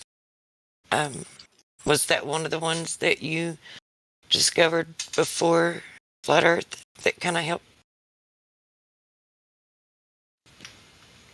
I mean, not necessarily.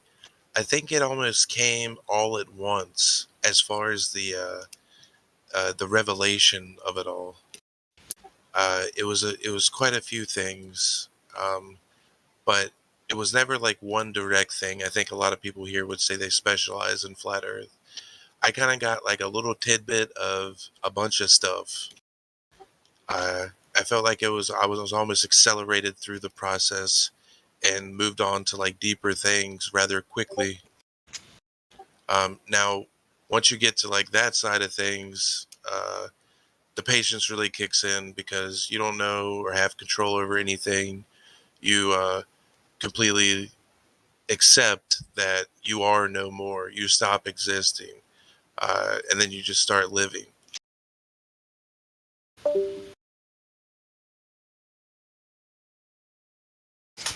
Well, there's so all these other okay. So this is kind of like when you view all of these lies that they use and all the propaganda that they push. So, okay, out of all of them, and they seem to each like be exist within the larger realm, and the larger realm is the flat Earth. So it's kind of like all encompassing of all of the other lies. So all the other lies exist within that one, but yet none of those other ones can you actually verify. You can't like because for even if they were to come out and admit something, like you wouldn't know that what. How would you ever validate that what they're telling you is true? Because they're liars. They're known liars. But this is one that's all encompassing, that they all exist within, and this is one that is verifiable. So to me, and it kind of like it ties them all in to like the spiritual aspect of reality, and then the the fake reality that they want to produce for you. And this is the one thing that you can verify, that you can validate, that everyone can so easily do it for themselves. I mean, we all are here for a reason. I think you're completely right. We also have to remember that this whole thing goes even further beyond. And once you're there, you're just simply all-knowing, and then you're like almost at like a homeostasis effect mentally. And then what I would recommend is you try to get on that same homeostasis physically, and combine the two.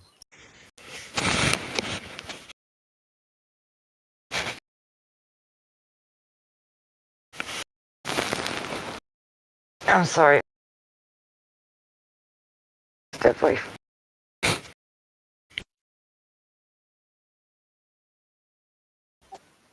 Because I mean, I'm sure there's plenty of people there. They got the information. They understand where the evidence lies, and they're there mentally, but they haven't taken the steps to complete their own duality and combine the two.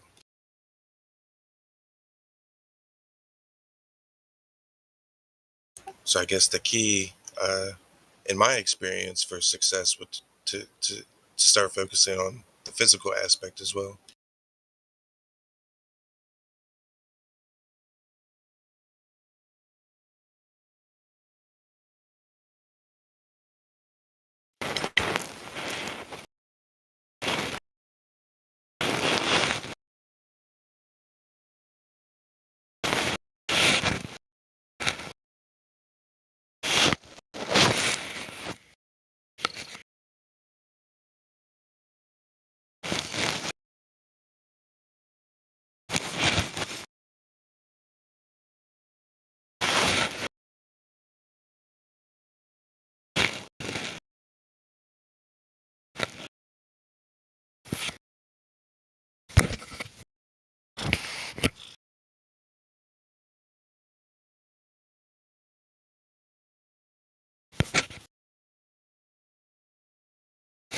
I mean, just look at something as simple as lion's mane mushrooms. Just a regular old edible mushroom, but nobody tells you that it promotes neurogenesis, right?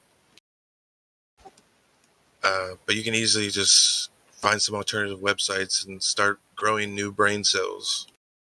But I mean, this is just like tiny little crumbs of the cake, like the total possibilities that you can when it comes to regarding your health. Like complete total regeneration, stem cell therapy.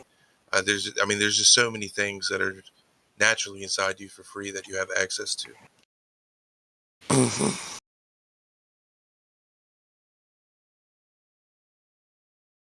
and just really blows the lid off the can of limits. Like you escape the boundaries that you thought you were inside of, and it's just literally like you go infinite almost.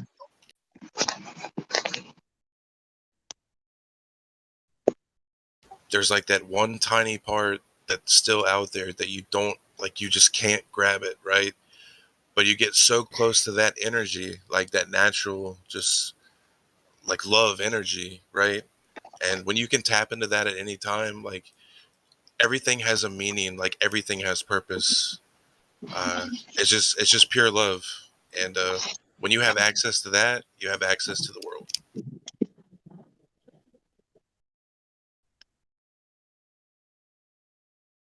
Sounds good, man. Where do I plug into that at? I'm sure you're already connected. Yeah. Yeah, hopefully. Kumbaya, my lord. Kumbaya. No, I get what you're saying, and yeah, it's just I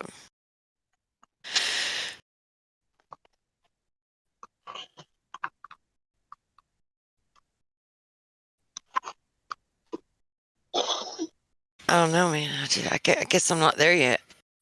It's a very personal thing, truth, to Yeah. speak on in the live stream in front of lots of people, and for it to, do you know what I mean? Other than it, like even when he's speaking about it, then it just sounds like some form of like a mantra, right? Not an actual thing that he means and thinks is real and true, even though I'm sure he does, right?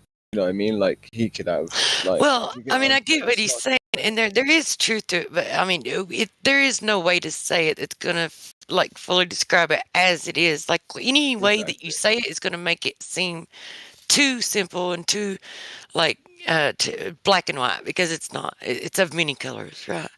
So yeah, it just sounds like it's one of them cliche things to say, but like it doesn't mean that it's like not true. Do you know what I mean? Like it's hard. Like, well, I mean, there's even love involved with even the dark things, the dark, because they have the love for those dark things, right? I mean, it's like their love for it that draws them to those things. So it's like it is ultimately it is love, and love isn't always like love cannot be as we think as a beautiful thing. It could be a very dark thing. very, very true.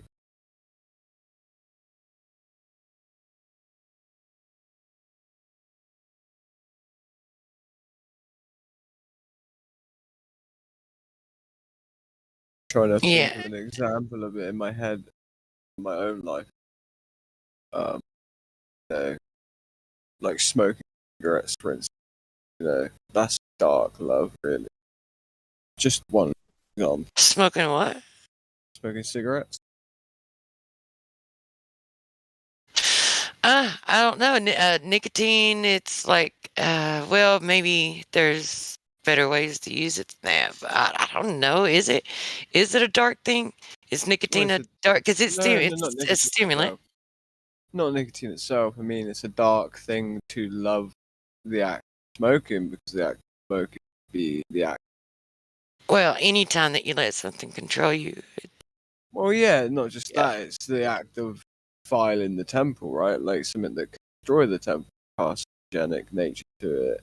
You're inhaling smoke at the end of the day, right? Like I'm inhaling smoke right now, so by doing that alone, and I'm enjoying the process, right? I have love for the process of destroying my body. That's quite dark thing. Love. You go. I'm trying to say like that. So I was trying to think of an example, but it's hard. Alcohol. But no, I'm thinking of like, okay, so I knew what you let's take for instance the controllers of the world. They have a love for control. They have a love for power. They have a love for. I mean, it's love, but it's for something very dark. Nefarious. Yeah. Yeah. Yeah. It's No, yeah, love no. versus Go ahead. So is it love or is it lust? Lovers of self. Yeah, lust for the. I guess they're. Well, lust is different. That Lust is would the be question. something that well, there's a big difference, but it's really not lust. If we're talking about cigarettes, like I don't lust after cigarettes I'm currently consuming. I don't You know know. what I You mean? go with that if you're addicted to them, and you go without them for a while. I You could see, lust after them then, yeah. yeah. But lust. I think lust is generally associated to sex. You know, there's for things that are non-sexual. For instance, cigarette, for instance, you would say it would be more a type, not lust, but like there's a much more explanatory way of saying it, I guess. Precise way of explaining it.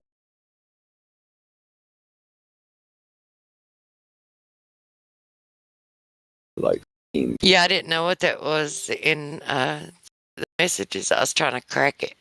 I was like, "Is this another riddle? What no, does no, this mean now?" no. That's called falling asleep at a keyboard. That's a new song I'm writing. I'm like, "Wait a minute, what does this mean?" Hold on, this guy like. Yeah, WWKL sort. Being not specific. Sorry for not being specific. Yeah, I need another hint. I need a little bit more clues. Yeah, That the was clues. funny. That was so funny. It's hilarious. I laughed my ass off. Yeah, sorry about that. That's me just trying to make sure I reply to people, not being like trying not to be rude, and then like maybe ended up being half dead. Well, who's this Donovan Park SpongeBob? Name changed as I read it out. He's server muted. He is in live stream. No roles. Weird.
Yes, Cyrus.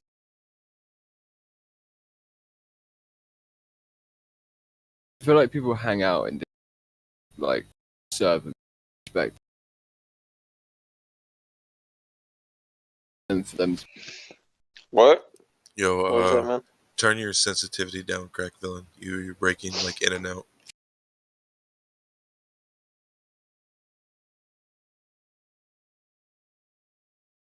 What was that, bro?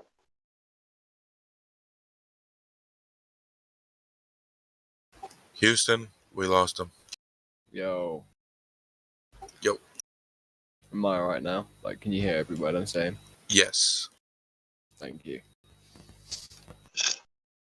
Indeed, my sensitivity was way too high. No, I'm just saying I feel like people hang out a little bit in different rooms, hoping to be like unserver muted or whatever, right? And then when they leave, they think they'll be able to join at a later date, almost like, you know, unserver muted, and then nope.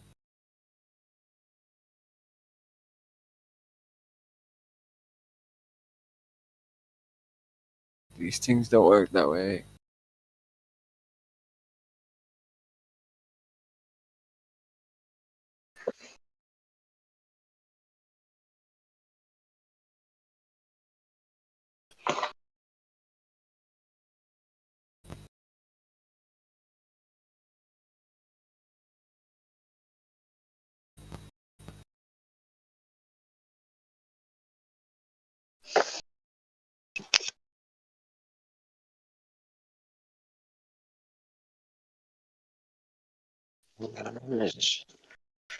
Playing some 9-ball.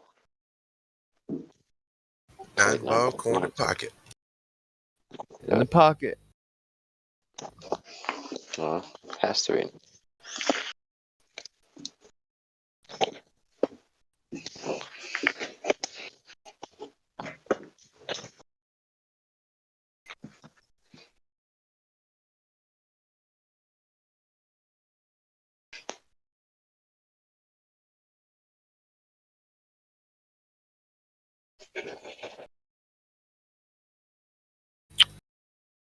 So what you're doing right now?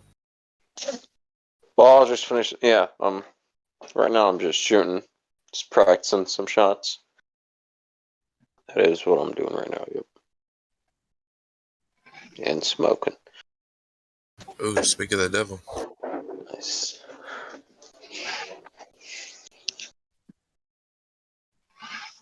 All right, let's see how many in a row I can hit. My table ain't fine-tuned yet, though. Excuses, right? Fuck, I'm in a bad spot. No, shit.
Sorry, guys.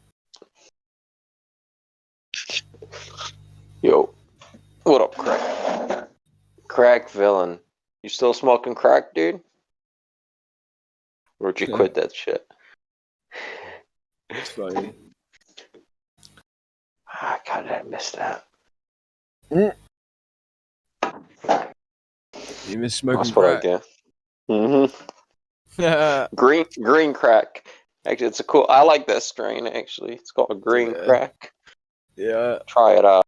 Try it out if you ever. My name made so much more sense when I became a moderator, dude. Don't worry. All right, he's green crack now. Yeah. When your name's just white, everyone's like, Hmm.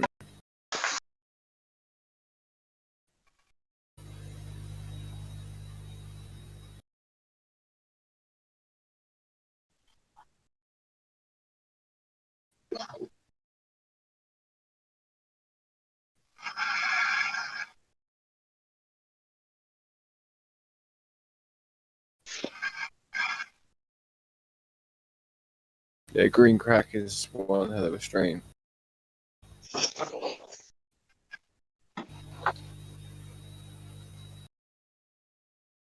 It really is a good strain. I like it. I like it quite a bit. Yo, Gold Rockin', you know when you mute yourself, yeah? Yeah, what?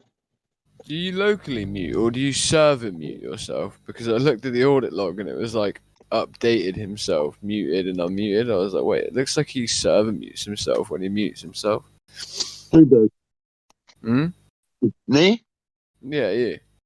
No. How do you? All right, yeah, that's a normal mute. Yeah. Just because it showed up in the audit log, I was like, wait, what? Well, I think I got server muted earlier for hot mic, and I was walked away from my computer, and my kid was in the kitchen, and he was talking, and I was like in the bedroom or something. I came back, I was server muted. I don't know if that's what you. Does it show up on the log or something when it happens? Yeah, no, yeah, it shows up for me. Oh. Damn, I'm about to get some serious stomach pain. I don't know why. From what? I don't know, bro. Weird angle I laid down in.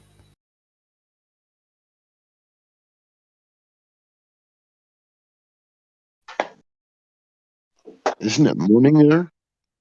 Mm.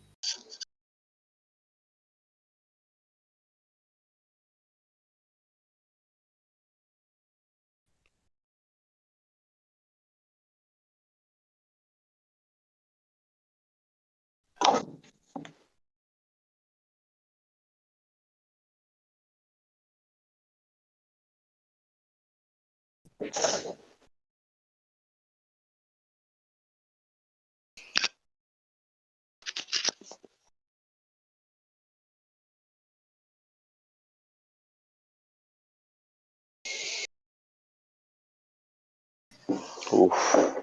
Scratch too. It's like 3:30 in the morning here. I'm having a hard time getting to sleep. It's 2:30, 2:20.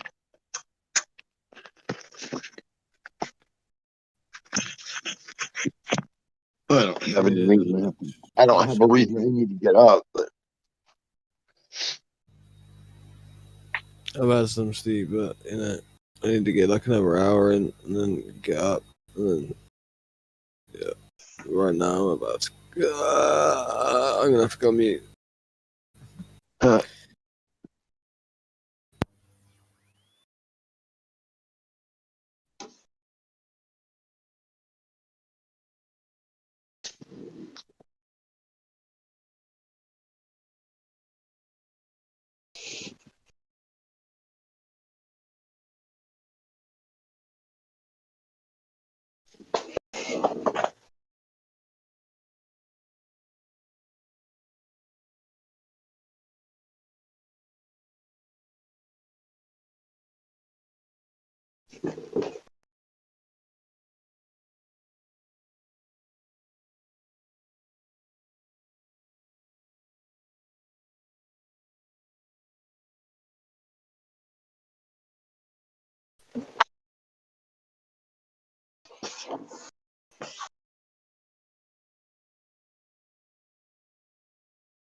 Fucking feels like something really sharp, like stabbing me in my stomach. Like, every time someone cooks bacon in the morning in my house, that's what happens. I don't know why.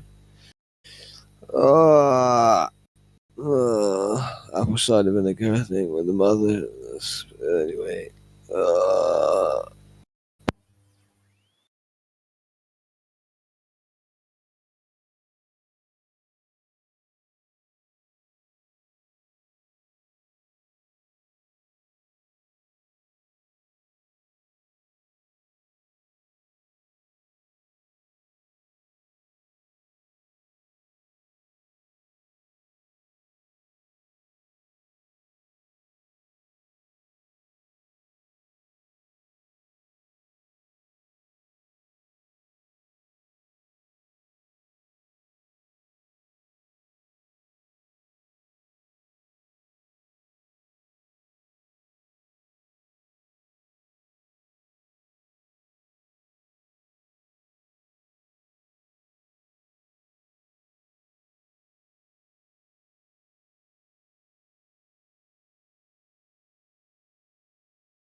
Oh, you ever had that? Go rocking. Yeah. Oh, Okay. Yeah, me too. shooting pain in your fucking stomach. That's like, oh. Yeah, I'm gonna turn my alarm on, go to sleep. Try to anyway. I don't know. I've been up since fucking 7 o'clock this morning. Yesterday morning. Really? Yeah. I'm still not fucking sleeping. I don't know what the fuck my problem is. I don't know. I just had this. Oh, mad shooting pain in my stomach, bro. This is like stomach cramp type thing. Bacon smell? Is that what you said? Someone cooking Huh? bacon? You say Yeah. someone? Yeah. Someone cooked some bacon in my house before they went to work, and then like it just set it off. But it Wow. happened before, and then That's kind of weird. Kind of. I mean, bacon puts off a bit of smoke, I guess, but. Fuck. Don't you got something you can like calm your stomach down with, like some I just fucking had some apple cider vinegar.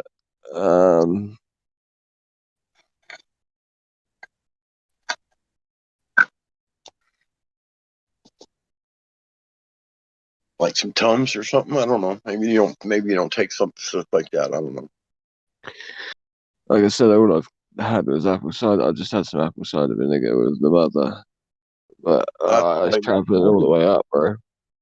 That's probably what's causing it. Apple cider's like apple juice would give me a gut ache almost every Yeah, time it's I not drink. apple juice. It's apple cider vinegar. It's vinegar, bro. I know it's just acidy. Yeah, it doesn't mean nothing. Sometimes you need acid for acid to go away. It's just different information into the microbiome, dude. Yeah, I guess maybe. I think So to reset it. you might need an antacid. Yeah, I've tried antacids for this before. It don't work. Oh, really? That sucks.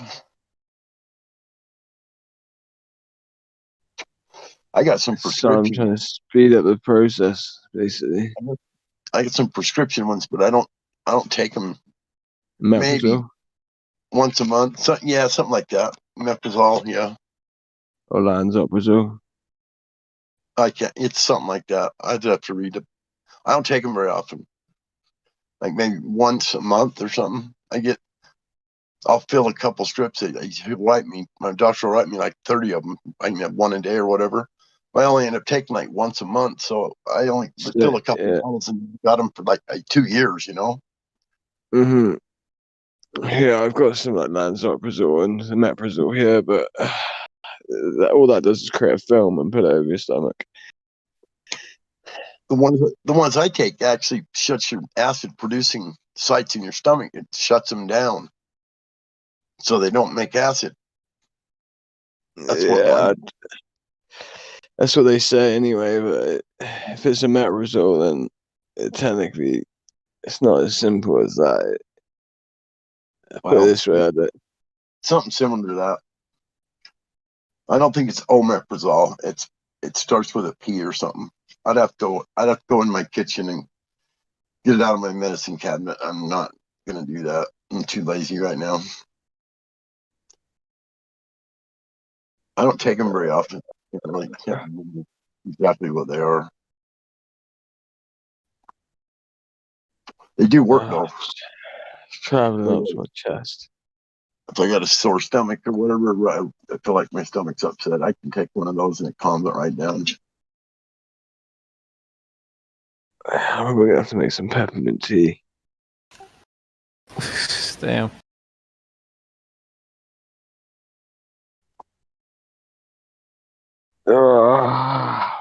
Fuck. Can you drink milk, or you don't like milk? I ain't gonna drink some milk, not right now, nah. What does it do for you, the milk?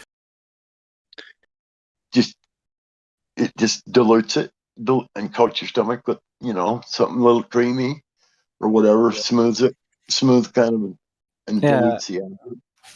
Yeah, I gotcha.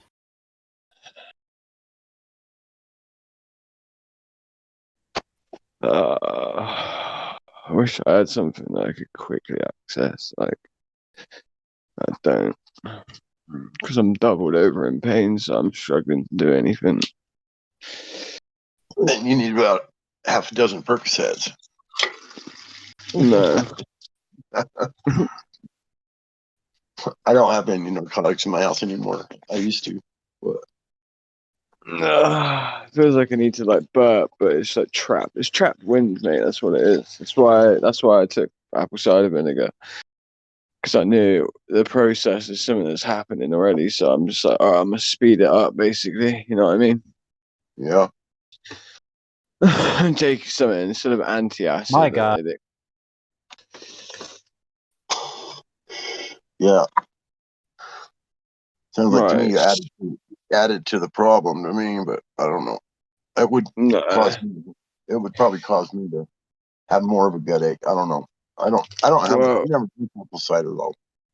This has happened to me like once every like 6 months over the last like 2 years, so it's not like a big problem. It's just that every time it happens, it's a process and it has to go from one end to the other. And I've just noticed that, yeah, I'm probably better off speeding the process up, Yeah.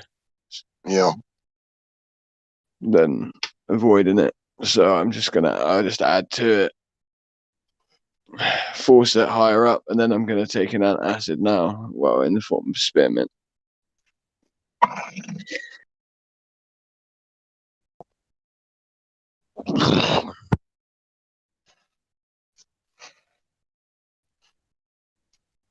Well, Some people kind of- drink alcohol filter for that shit. I've never done that.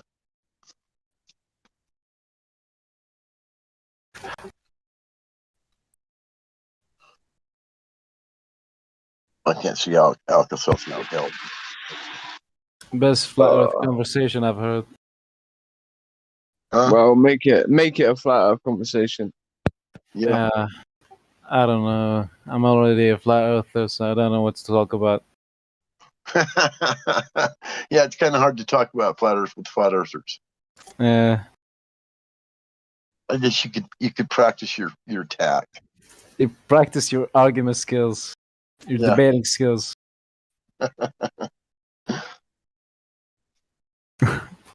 Give me a minute to feel better, and I'll destroy your globe for you. Sure, man.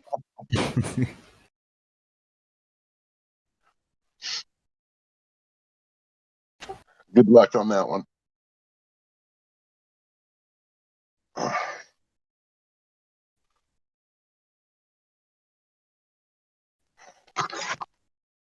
I mean, let's talk about gravity, yeah?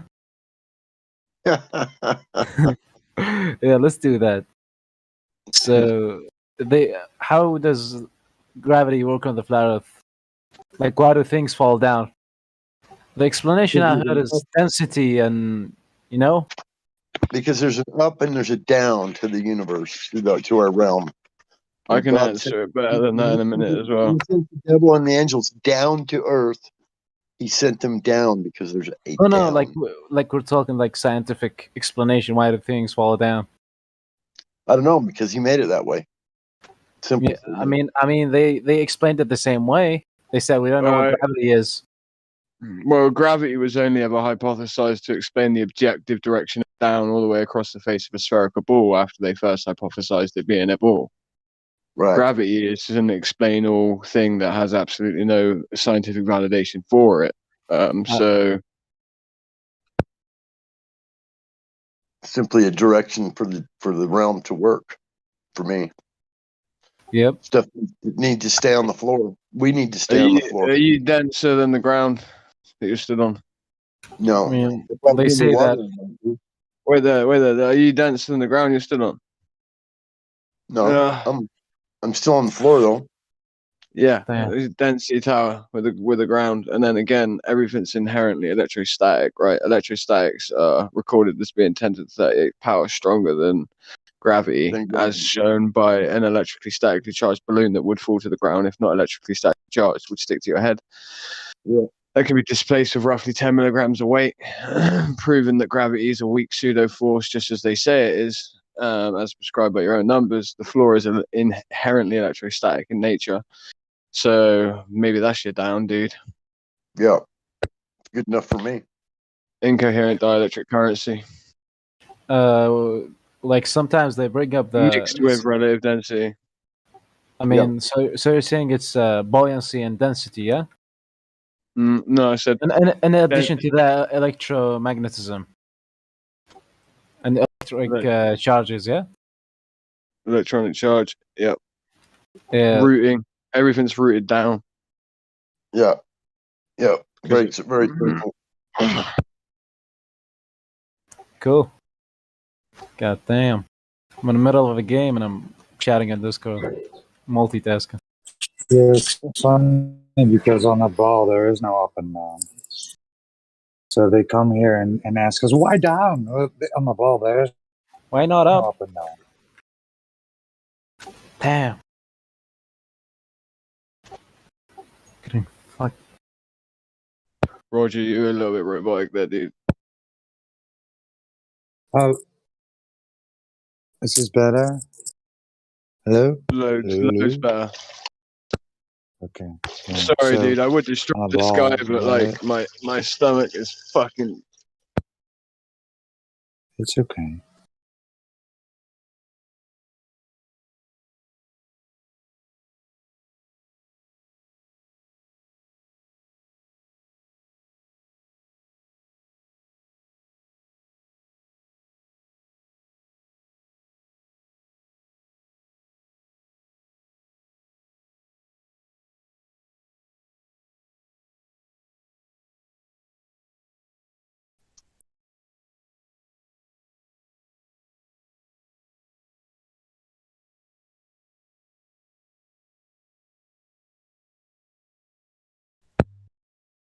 Still there? Mic check. Yeah. Yo. I am. I don't know who you're looking for. Here, Roger, you wanted to talk about gravity if you wanted to go there. Yeah, I can't really talk. I doing shit at the moment, so.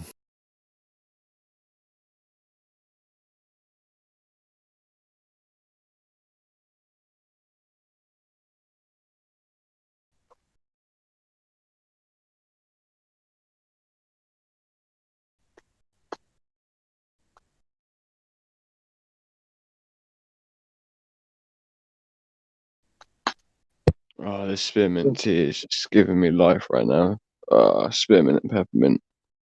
Not only that, barometric pressure is going to hold the water down as well. It's going to hold it down because if you take and release the barometric pressure, you reduce it to 1 pound per square inch, the water's just going to boil off and at a low temperature and turn to steam. There would be no water left on the earth. So the barometric pressure also is holding shit down on the floor. Yep, 14.7 psi at the ground level, inward vector of gases that they inherently do not hold. They have no intermolecular bonds.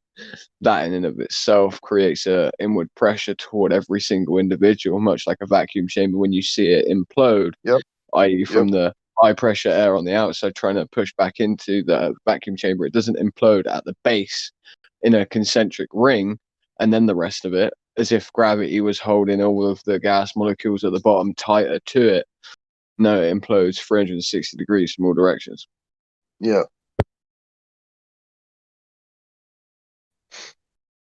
But if the pressure weren't there, neither would the water either. The water would evaporate. We've seen that. You can put water in a vacuum chamber, suck half the pressure off it, and the water starts to boil. Or how much ever pressure it takes to have it. So I don't know what the numbers are exactly, but I know you can hook a pump up to the chamber and water will start to boil at room temperature. I'm assuming that the oceans would do the same if you took the pressure off if you took the barometric pressure out of the container that we live in.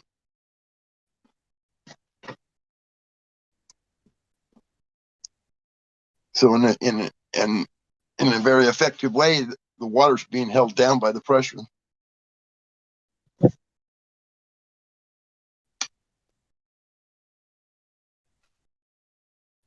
Nice.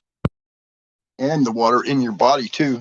If you put a human body in a vacuum chamber, it's just going to boil your blood. Your tongue boils. It's like getting the bends. Your body's going to, those fluids are going to want to exit out through your skin, out through your tongue. It's going to kill you. You're going to die.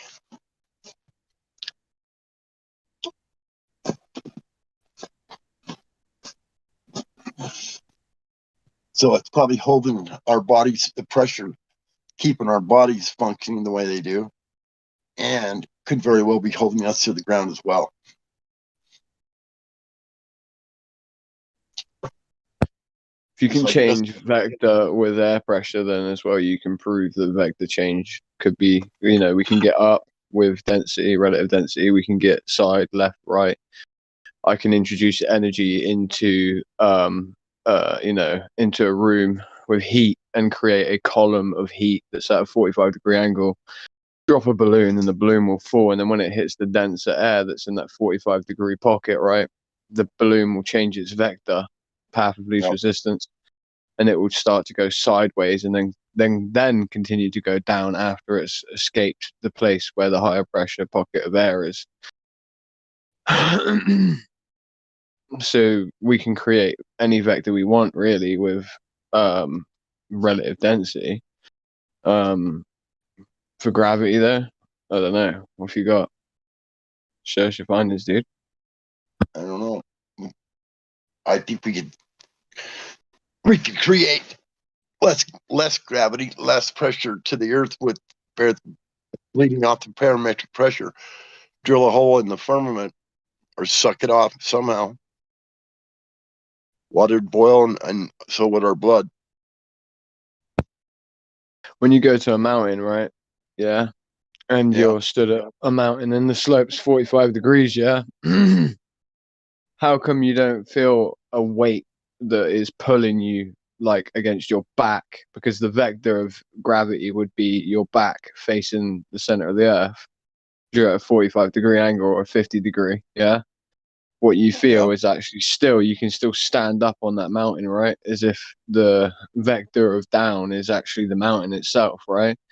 You'll feel a slight vector off that way, yeah, but that's just because of your weight. If you create your weight so that your weight effectively is in line with the 45-degree by tilting of the actual ankles, right, so that you're stood at that 45-degree angle, you pivot yourself forward by 45 degrees, you feel a vector that is straight down to the surface of the mountain. You don't feel a vector pulling you off the mountain.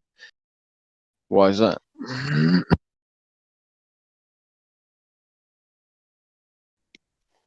Well, because gravity is bullshit. Well, yeah, you stand on too steep of a mountain, you're going to slide down the hill. You're going to slide right down the mountain, run your feet. I've done it. Stood on the sand and skied down the mountain before. But it doesn't have anything to do with gravity, in my opinion. So, like, if you had a mountain, right, yeah, let's say, and once you got up it, right, okay, yeah, and you had, like, one of these sandy mountains that gives you friction in your feet as you're going down. Let's say you're on the opposite side of the mountain sort of is tilted backwards at an angle, but you still have that slope on that side, and it's a 45-degree slope. But the vector of gravity through the mountain to the center of the earth on the other side, because the mountain's slightly leaning over, right, backwards or whatever, vector of gravity would be, let's say, a direct straight line beneath your feet going down to the center of the earth, right? For you to even be able to, like, suggest, or, like, not you, but to even be able to slide down that slope, even though it's at 45 degrees or 50 degrees, you wouldn't be able to slide at all, because technically you would have a vector of gravity, right, that would stick you to it, right? People could say, well, yeah, but it's still angled. Well, yeah, it's angled, but it's not angled in conjunction to the vector of gravity. Like, there are situations like this all the time in snowboarding slopes where if you work out the angle of the mountain itself, then you work out where the center of the earth is in comparison, right? Apparently on the globe model. then if you work out where the vector is to the center of the Earth, right, you would technically have like a point where you're at a standstill. This is like where these videos come from, of like where you see stuff rolling up hills and shit like that. That's where that comes from. Those sort of like videos, when that has a lot more to do with something else, but probably magnetism, or a form of electromagnetism or electrostatics. But like, we would have so many examples of this, like people standing on like 50, 60 degrees inclined slopes, right, on a side of a mountain where the vector of gravity would be completely down, so they would have no way of moving or sliding down the slope. They'd be able to just stand there against this massive magnitude of a slope. But we don't have these examples ever because they don't exist, because gravity is bullshit. Yep, that's right. You'd slide down the mountain. If it's steep, that's 50, 60 degree angle. That's a pretty steep angle. 45. I mean, it's not completely super steep, but it's plenty steep to ski down or surf. You can surf on the sand. With a surfboard on the sand. Take the canoe. I love going like snowboarding on the sand. It's good fun. Yeah.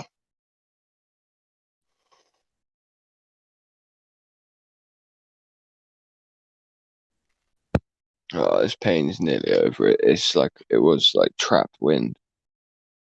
I'm just hoping that it doesn't resurface somehow. Like,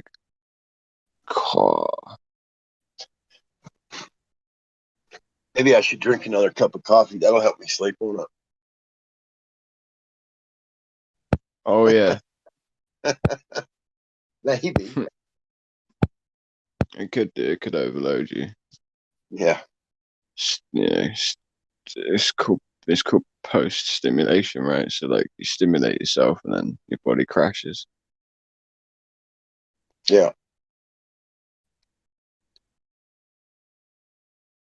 Like post-acute withdrawal symptoms. They go on forever.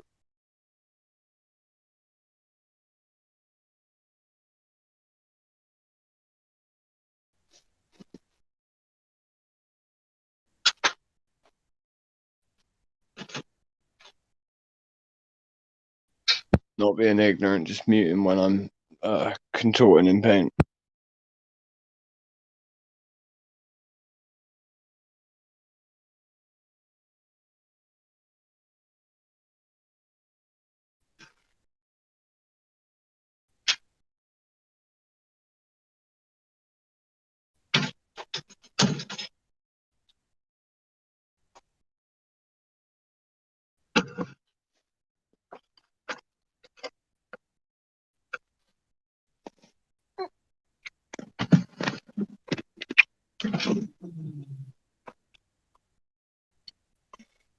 Sometimes I wish I had a goddamn sleeping pill or something. But I don't want to take. I don't want to take shit like that. I've never had a prescription for sleeping pills, although I have taken a few. Back in the day.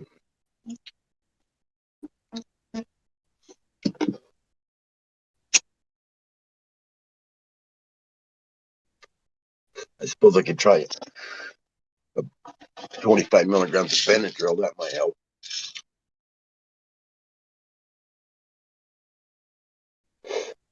Benadryl's not good for you, though. I don't think.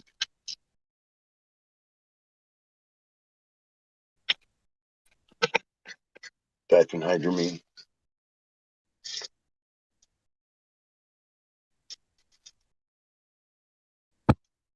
Diphenhydramine will make you a little bit tired. Yeah, they make you tired a little bit.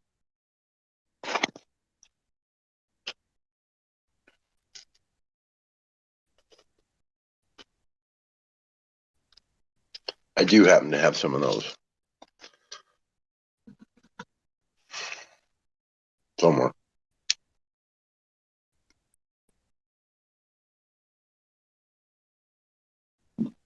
The medicine cabinet in the bathroom, I think.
That was a good yawn.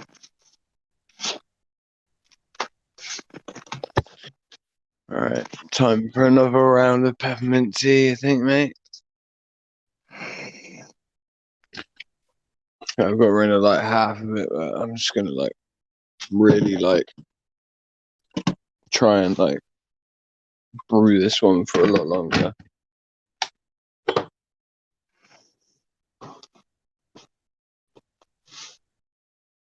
The spearmint though, I need. Oh, it's a peppermint tea. Oh, wait there. Pure peppermint, all natural. That's the one. Because that one's got apple and rhubarb and Is it a baobab liquid? in it. No, it's tea. It's proper tea. Like it's not liquid. No, I've got peppermint, pure peppermint oil, essential oil, but I'm not going to take it. I don't know how food grade that shit is.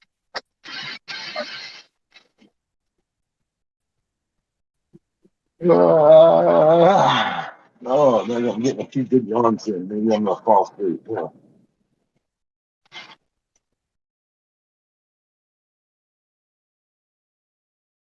I'm gonna put my VPAP on, so I'm probably not gonna speak too much.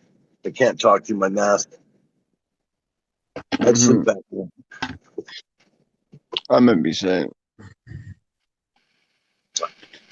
Yeah, my brain tells me I forget to breathe.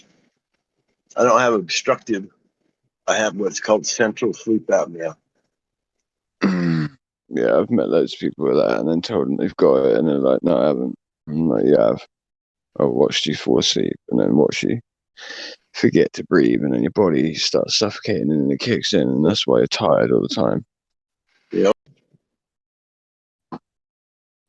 So I got two and a half liters of oxygen going into my mask.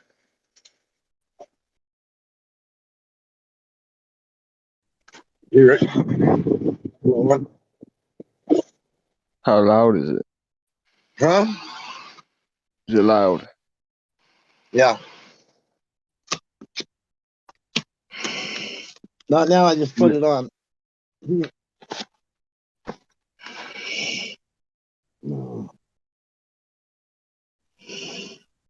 Be surprised how much better you feel in the morning, though, if you slept with oxygen because you don't get in it. Yeah. All night with a little bit of supply of oxygen to your mask. You wake up feeling so fucking much better, bro. I know. I actually, my grandmother's one once. I used it, and I felt better the next day. I was like, "Whoa." Yeah. I have this weird thing I do that when I sleep is I swallow air when I'm asleep all the way throughout the night. So I wake up like full of like air. It's horrible. Not every night, but some nights. Well, I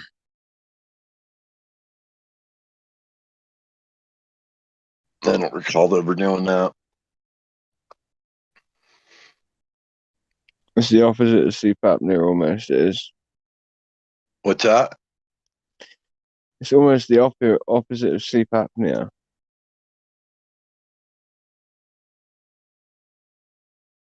Well, if you swallow it, it's going into your belly Mm-hmm. and bloating you. Mm-hmm.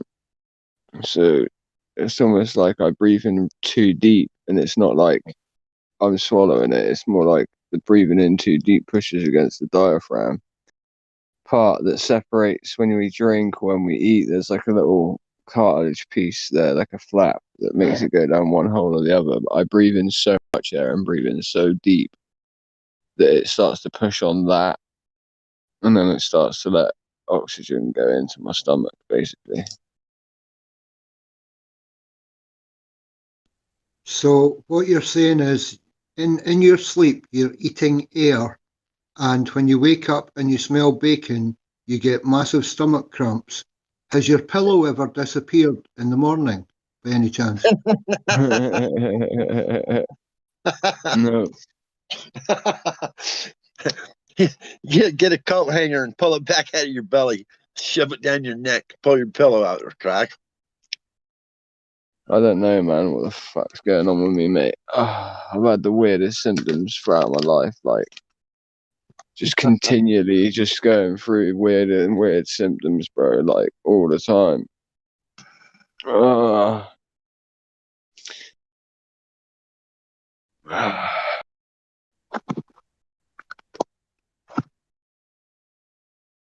Even now, I feel unsettled. Like my stomach feels painful. I basically tried to speed up the. I think it was the bacon being cooked that set it off. I do, yeah. So I think it started to make me salivate or whatever, and those enzymes went down into my stomach, right? The preparation of food makes your stomach or your mouth start to salivate in certain ways, and then those enzymes in that saliva, they can start to make things happen. It's like when you eat chewing gum, and then you feel really hungry, right? Yeah. Yep, same thing, mate. Plus, you're coming out of a period of unwellness, and your body's demanding things as well. And when you sleep, you're burning calories to repair your body. So when you're waking, your body's over demanding things. And if it smells bacon, I'm not surprised you're getting cramps. I would. Yeah. It's not like I'm hungry though, like I need anything to eat. Not really. Oh, but so I had some apple cider vinegar because it was like feeling like acid refluxy. So I was thinking, right, I'll speed it right up, which kind of I did because the stabbing pain was too much. It sped it up and it made it go higher like it usually does. And it gets to the top, and then usually then I neutralize it then with like spearmint and peppermint, which is what I've done, and it stopped the acute stabbing pain. Thank Abba. But dude, like, at this point, I'm just feeling like shit. Like I can feel like there's a second round about to happen.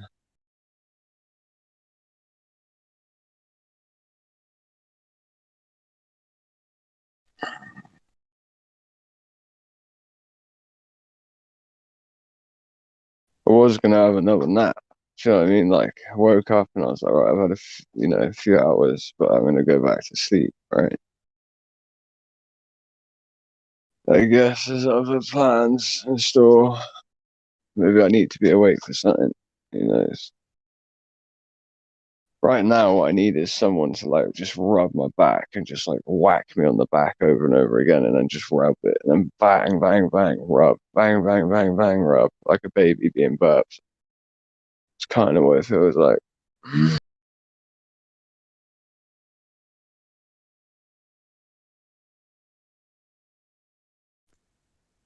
Yeah, I think we've got natural reset things. Like my back is really bad, and I have to go to the Same. floor.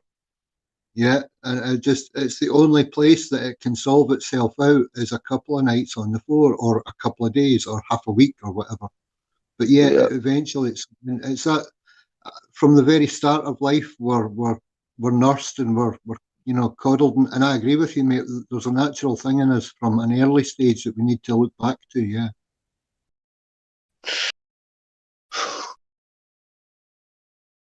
God, I wish my fucking wife was here. Yeah, let's deal with it.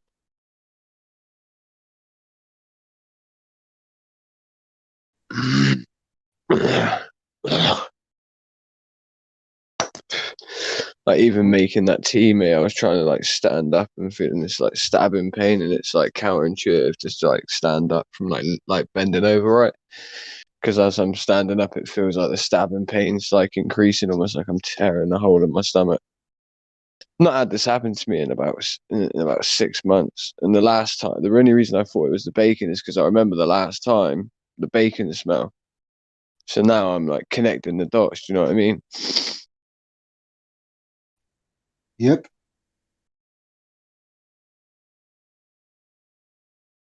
I don't eat bacon myself either. I don't eat pork. You know what I mean? So like, I don't know if that's got something to do with it. I'm sure there's some reason, Leviticus tells us not to eat that stuff. Well, they can't get rid of toxins, can they? So they don't sweat at all. They have no sweat glands. So they can't detoxify their bodies, and they're happy to eat anything. So that might be one reason why. And then because they're very similar to us structurally speaking as well, things that are very similar to other things very often hard to yield good energy results, if that makes sense. Do you know what I mean? Like if you mix together like two chemicals that are very neutral, not much happens, right? So if you mix, let's say, acid and acid together, you just get acid. If you mix acid and alkaline together, however, you get neutralization. If you mix, do you see what I'm trying to say? Like you have ways of creating energy. Usually it's opposites, right? That create reactions. So it's kind of like, I don't know.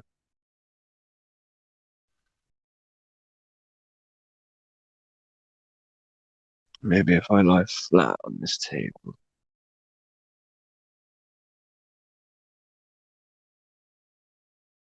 Some reason I feel like I need to be like laying like bent over. Do you know what I mean? You ever tried drinking pickle juice or vinegar? Pickle juice tastes a But lot better than vinegar. I've already had loads of apple cider vinegar with a mother in it already, and that forced the stabbing pain up to like my chest instead, and then I started to drink. It helped accelerate the experience, meaning it made it quicker. Do you know what I mean? I don't know. If I drink vinegar and that doesn't work, then I'd eat baking soda. Yeah, this is not. One of the I might two make it normally worse. works. Made me Bacon burp really sodas. bad before, but it never made me worse. But I hardly ever have stomach issues. I ain't had stomach issues in years. You take Yeah, I don't baking really soda, though.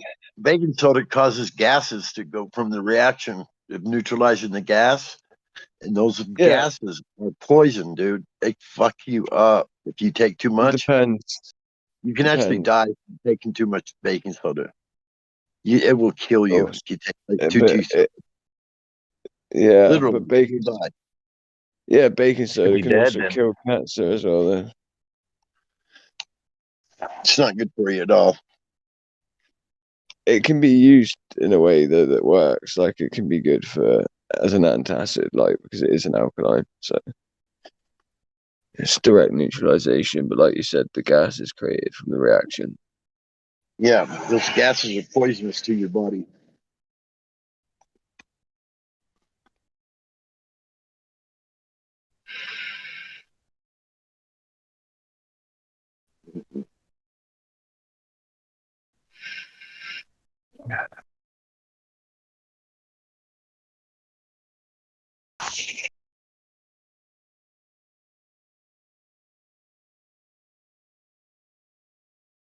Oh, come on.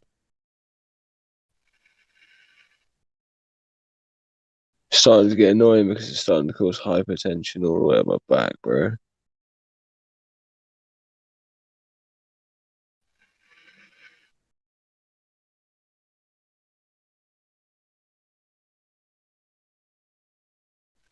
Just walk outside the front of my house, sit around and women like, do you want to burp me?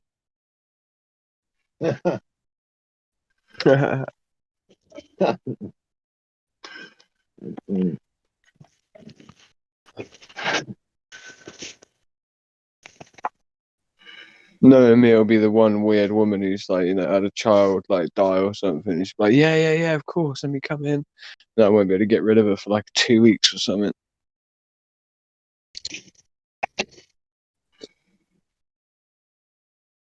Alright, let's try the peppermint tea. The spearmint tea helped a bit, but that had apple and baobab and rubio and all that in it. So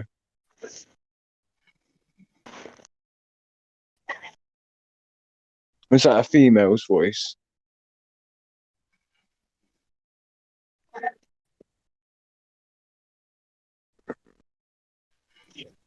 Trust there'll be no female around right now. You know what I mean?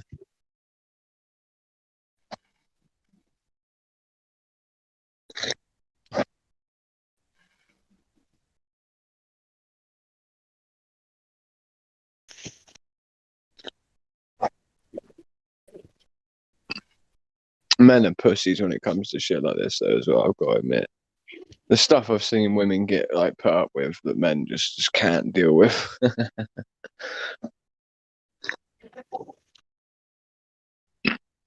think we're designed differently. Like I've seen women like that they can't deal with like like a nose that's just been split open, or like a face like or a lip that's half hanging off, or like your ear's just been bitten and like half of it's hanging off or something, or your bottom lip. And like you're just as a man, like you're fine with it, but like women, they're like they freak right out when it comes to things like that. But then there's other things that women are just fine with.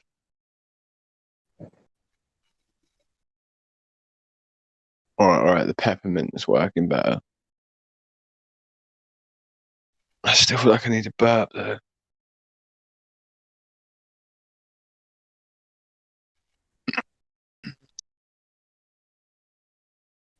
Yeah, I deal with some bad nausea sometimes, and the only thing that gets rid of it is a warm shower.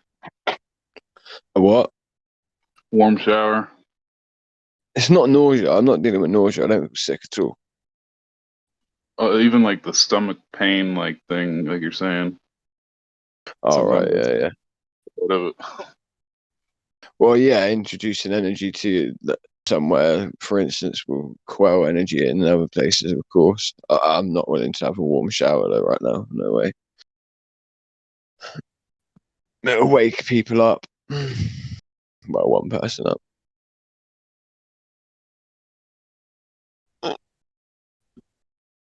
Yeah, it's weird. I've been in that situation like a number of times, and it's almost like a baptism. It's like coming back to like your healthy feeling self again. Yeah, man. There's nothing better. There is actually a position that I learned from a chiropractor, but I forgot exactly how to do it. I can sort of, it's what I've been doing this whole time. Let's just speed it up. It's to turn my head fully to the left, where it unlocks the gullet a little bit to release air pressure. It does it slowly. But there's a position I need to go back to the same chiropractor to get him to teach me the position again, and I pay more attention because I was only 15 at the time, and I was there with my dad. And basically, what it is that there's a certain position, like you get into like a fetal position, and there's something you have to do with one of your hands, put in a certain position, put your other hand in another position, and then you like lean your head fully to the left, right, and then you just basically like almost like rock yourself back and forth, slowly stretching your head to the left, and then eventually what happens is it opens up, and then all of a sudden you just like air just keeps coming and coming and coming and coming into the top of your gut, and then it all just comes out in a massive burp. It's a way of like burping yourself basically, but like in a way that's so efficient, like it squeezes any air that's trapped in your body all to this one place, and then it stops you from being able to like swallow it back or move it anywhere else, or your body doing so. It like opens up the whole pathway, like all of the different muscles and everything needed to move out of the way for it to all come out. And it works like nothing I've ever seen in my life. Like, I mean, it works so well for trapped wind. And like I remember when I could do it, like the first time, like I said, when I did remember, I remembered up until I was about 18.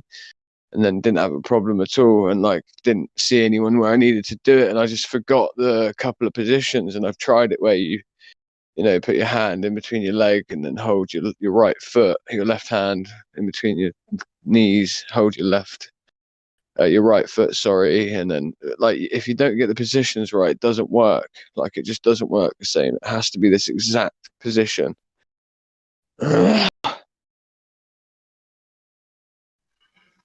Like I could tell right now, if I did that, it would just completely get rid of any trap there in my body. You know what I mean? Live stream, crack well. What is it? Is it that position?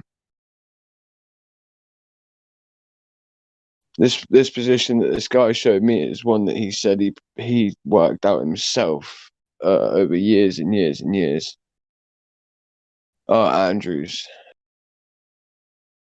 No, I know. So I do. Sometimes I use the same process. If you align your body, you can straighten the line between your throat and your gullet and your stomach. I have to do the same thing. Yeah. I can't eat the bacon, old dude, but yeah. Burp, you say? Andrews liver salt laxative, effervescent. I've got some effervescent tablets here, but these are immune support ones. Vitamin C, 1,000 milligram, blackcurrant flavor. Mate, can these go off? Because I feel like I need to like take some of this stuff. Because like, how did you know I wasn't very well, old dude? Did I tell you? Yes, mate, you did. I hear it in your voice, crack. I hear everybody's health, wellness, temperament. I've not sounded very well for a aggravation. long time there. Yeah, I hear it. I hear it all. Yeah. But you're on the mend, and I can hear that too. Yeah, that's good to hear. Yeah, because no, I'm definitely on the mend. But it's hard to tell with me because of my nose as well. Like my nose is completely ruined. Like people I've been accused all the time of like just doing cocaine on it all the time. Like you're sniffing lines. You just sniffed a line. I hear it occasionally. Bro, And are it's you like, sniffing no, mine? that's just me doing that. And like I forget to mute myself because obviously it's just the way I exist, mate. Like you know what I mean. This guy's a cocaine addict. Who said that?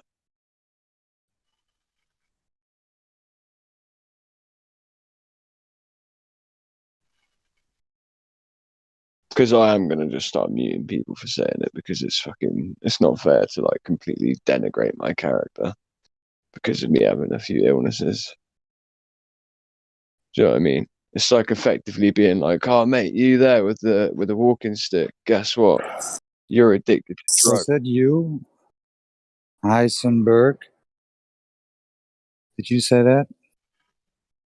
It's alright. I can let it drop this time, but like you know, it's a warning. Yeah, we can just go back to the live stream, right? And just listen back who Did it you say was. my name?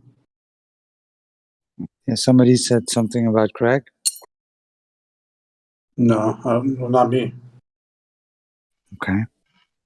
What's up? So What you guys up to? Who was it? Come forth before we check on the live stream. Because if we have to check on the live stream, and you're not intellectually honest about admitting doing it, you're not going to get punished now. But I am going to punish if I have to go and check the live stream. Wait, you guys stream the conversations? This is live all the time, mate. 24/7. Look at the name of the title of the room you're in. Live stream.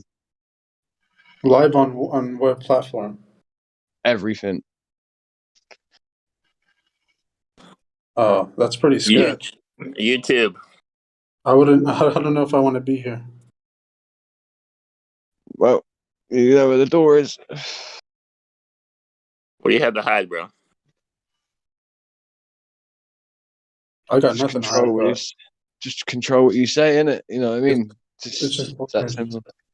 Do you want to know why we do it? It's to keep people intellectually honest, right? Yeah, because people like to lie a lot. So, like, for instance, right, like now, right?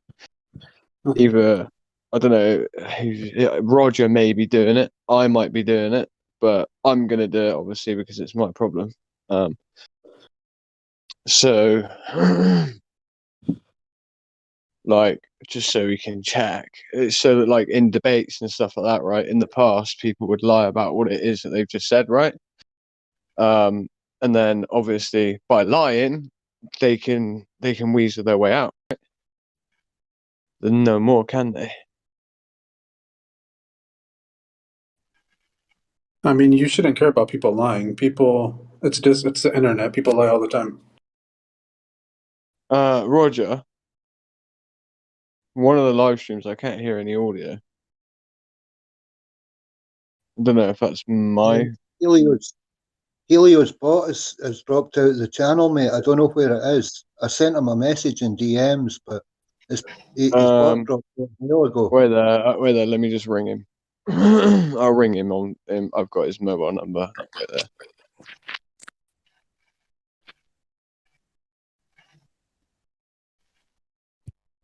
So it was you, I have to. Heisenberg. It was you. So yeah. So yeah. Why would they lie, right? It's so you think it's okay to lie on the internet? Is that a good thing for you? No. I said Right? don't expect people to tell the truth. Okay. Right. You can't expect Which you people to didn't, right? We asked you. Which you didn't, right? We asked you. Who was it? That was me. It was me. Right? Right. Why would they lie? Why would they lie? Why would they lie? No, I said why would they why would you expect someone to tell the truth? No, we're not on about that. We're not on about that. We're saying, right, yeah. That's just something that we're saying because obviously that question comes up a lot in here, right? But you've just shown a reason as to why someone might lie to protect oneself from something, right? Or oh yeah, I just burped. That's great. I mean, yeah, that's one of the reasons. People lie for many reasons. Why did you lie? Lie about what? I didn't lie about anything. You lied a minute ago. No, I didn't. You literally did. So you want to be careful the way you choose your next words. You know, you do want to be here or not, right? So basically, you turned around and said, "This guy's a drug addict," right? And then when asked who said that, you were like, didn't say nothing. And then someone said Heisenberg, right? Was it you that said that? This guy's a drug addict, and you were like, "No, it wasn't me that said it." Why would you assume it's me? We've got it recorded, you idiot. We know it was you. That's why you were asked. This is what we're on about intellectual honesty. You're being dishonest. Who said it was me that said that? We're saying it right now. I'm saying it. I've just heard you say it. Again, your character come up and your voice spoke those words. Do you want to know how I know? Because it was recorded. Do you want me to play the recording for you of you saying it? I can go to your YouTube and replay it, right? Yeah. Do you want to do so? Do you want me to send you the link? I mean, I already found it. I just typed in flat Earth. You need to go on Roger's one. So I can send you the link to that one if you'd like. Because you should know my mic. Sound. My mic lights up all the time. What? No, dude. You said it. It's your voice.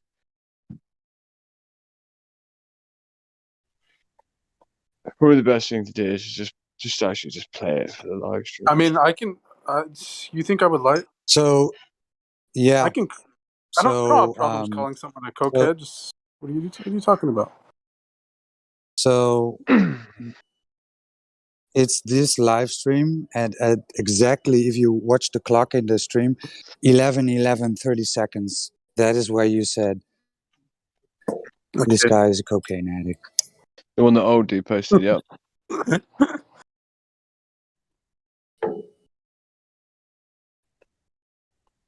I see a 4-hour stream.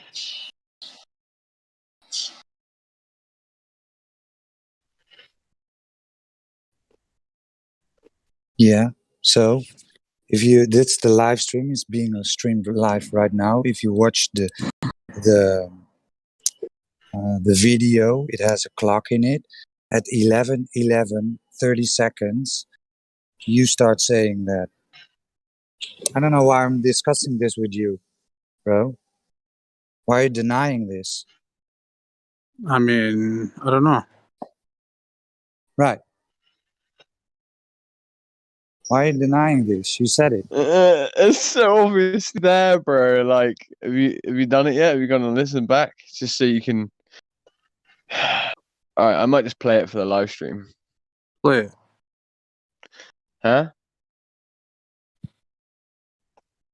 All right, fine. Just to prove how honest you are. I see crack villain.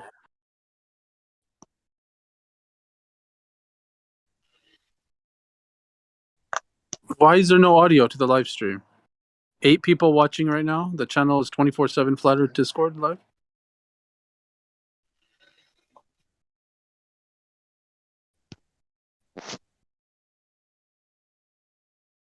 Are you going to change the subject?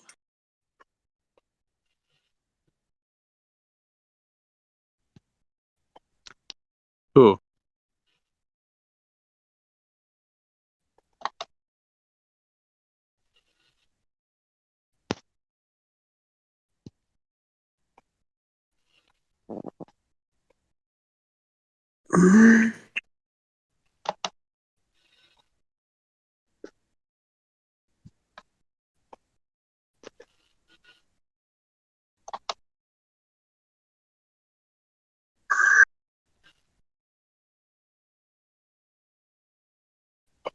One shower. It's not noise. Right. I can't expect you did that. I asked which you did, right? Asked I was green for right? Yeah. Crack, go back to, if you watch the clock, 11:30 seconds. Yeah, no, mate. It's just hard on this 11. What clock are you talking about? I don't see no damn clock. It's like feet position. This should you have to do on your hand, but your other hand in another position, and then like put your hand in, like the light.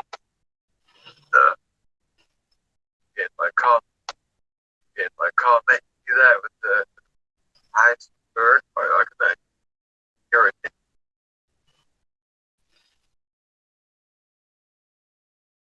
you said that. This guy's a cookie.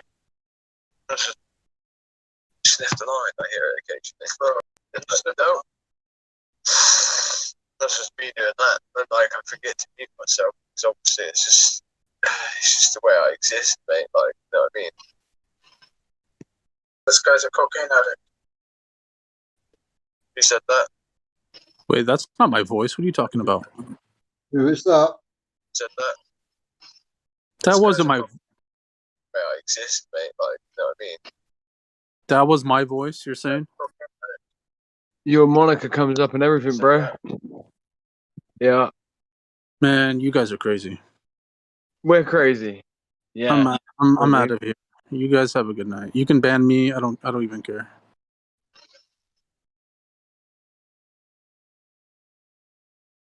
Banned. Did he bolt or was he booted? I banned him. I got him. Oh, he doubled down? We did? Yeah. Yeah, it's not my voice. They think we're joking, like even when they're told they're recorded and they're on live stream. Yeah, I know, right? And he still didn't admit. Like, what the fuck is wrong with these people, bruh? Double down hard.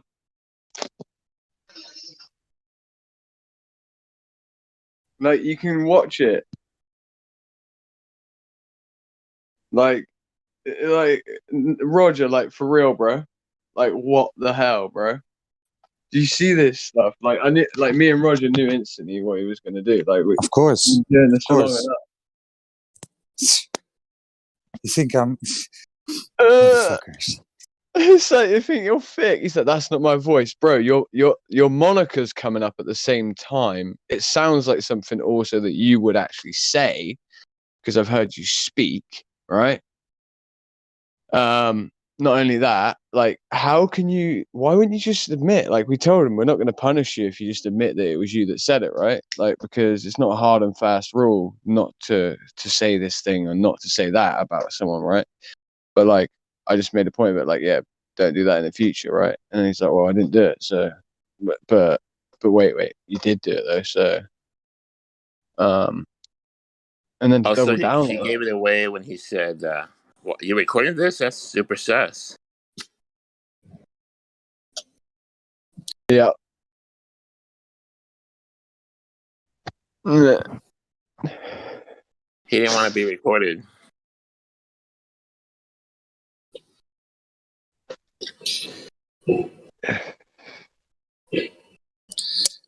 Anyway, what was his name? I'm actually going to put him on the permanent ban list, to be quite honest with you.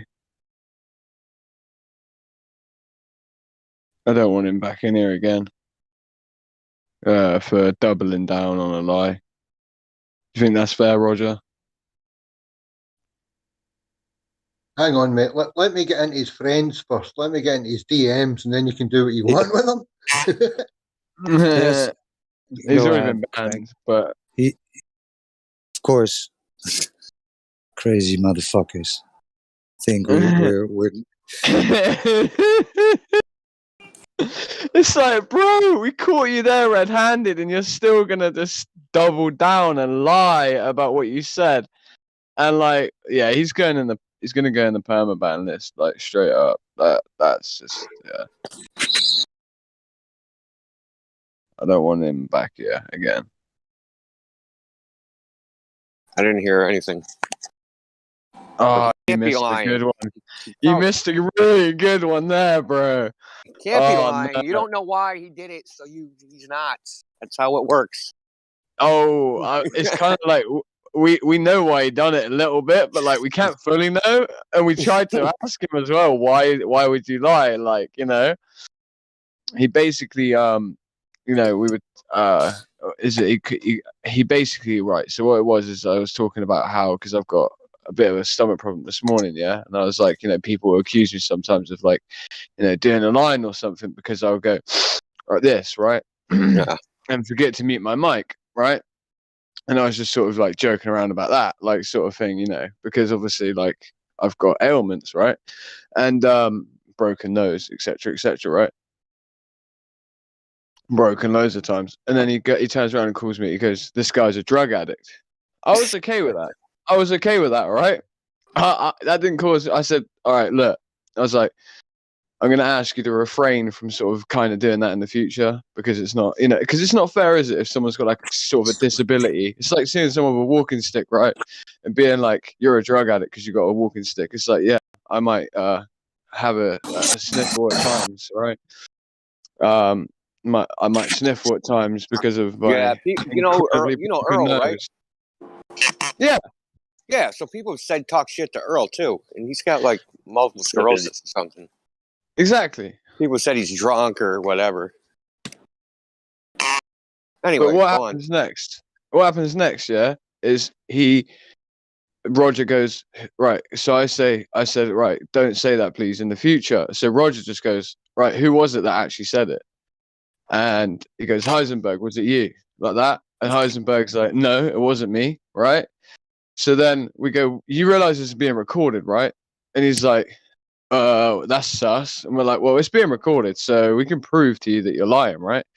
So we proceeded to just show him the live stream where it was that he said what he said, where his moniker comes up and he's the only one speaking at that time, and it's his voice, his accent. He's still like, no, it's not me. Like I played it through my phone, like through the live stream, replayed it through the live stream. Does that make they sense? light up too, I'm pretty sure.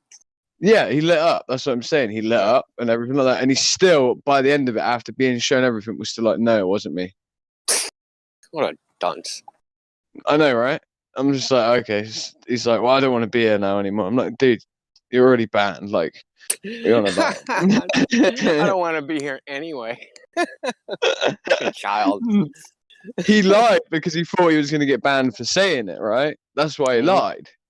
I already told him. Me and Roger both of us said, look, you're not going to get punished. Well, I think both. Well, I know I said it anyway. I said, you're not going to get punished if you admit to it now. But like, if I have to go back on the live stream to check, then I'm definitely going to punish your ass for this. You know what I mean? Like, straight up.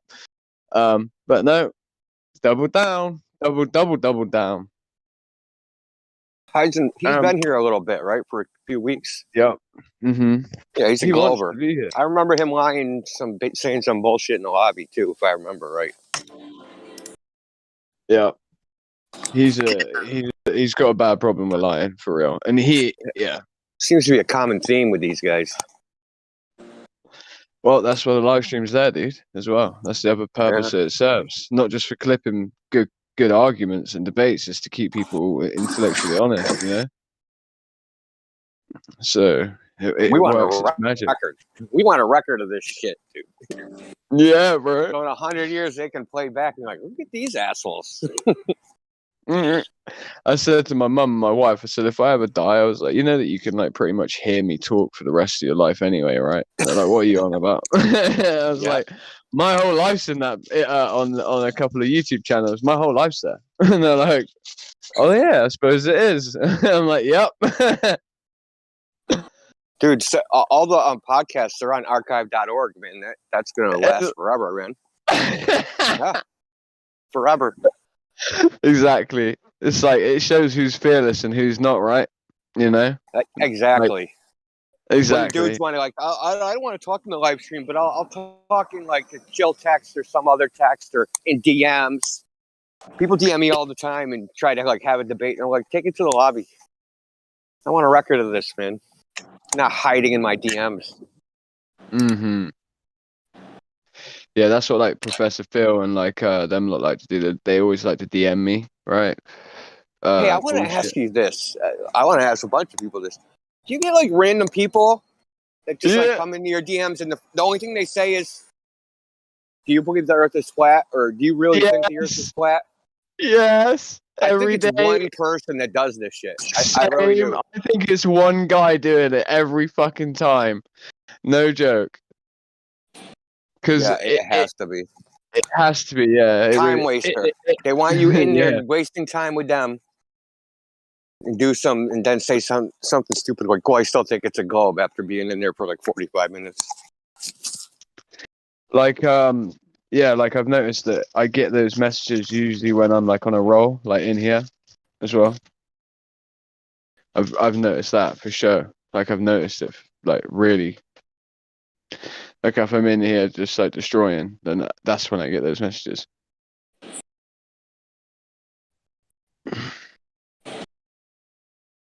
You should try and track that with yourself. Like if you're like in the lobby and you're like messaging like multiple people, just smashing down claims. Yeah. See if that's when they do it. Fuck, dude. This guy.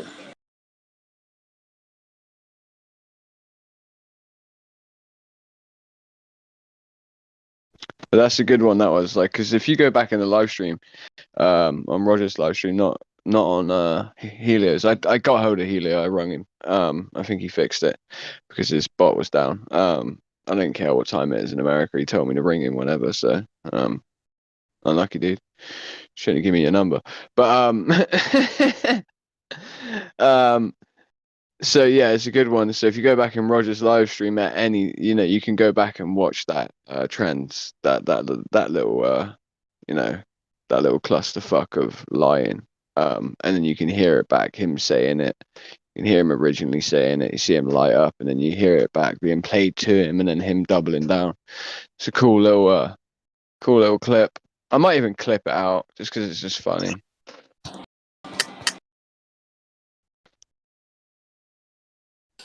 Is Roger in here right now? Yeah. Yo, Roger. I don't know if he's busy. Yeah, once again, yeah, go ahead. Yeah, can you? Are there timestamps on your YouTube his channel? Yeah, there's a clock running in the top center. What time zone is it? GMT +1. Okay. Because Helio, But he had it up because like when I have to find stuff on the live stream, so sometimes it's Mhm. difficult to find, so I have to like read the text and then type that in the search and then look for the time on that. And Yeah, so yeah, sometimes it's a pain. I know exactly what you mean. you could just Yeah, I put know like exactly what you mean. you You could need just to put like a look at clock. the images. Sorry, go ahead. Yeah, Helio had a clock, but he took it He's always down. I don't moving know that why. shit around, man.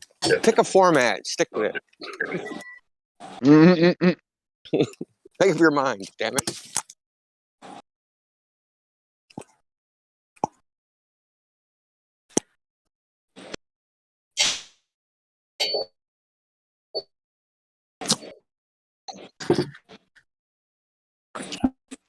Oh.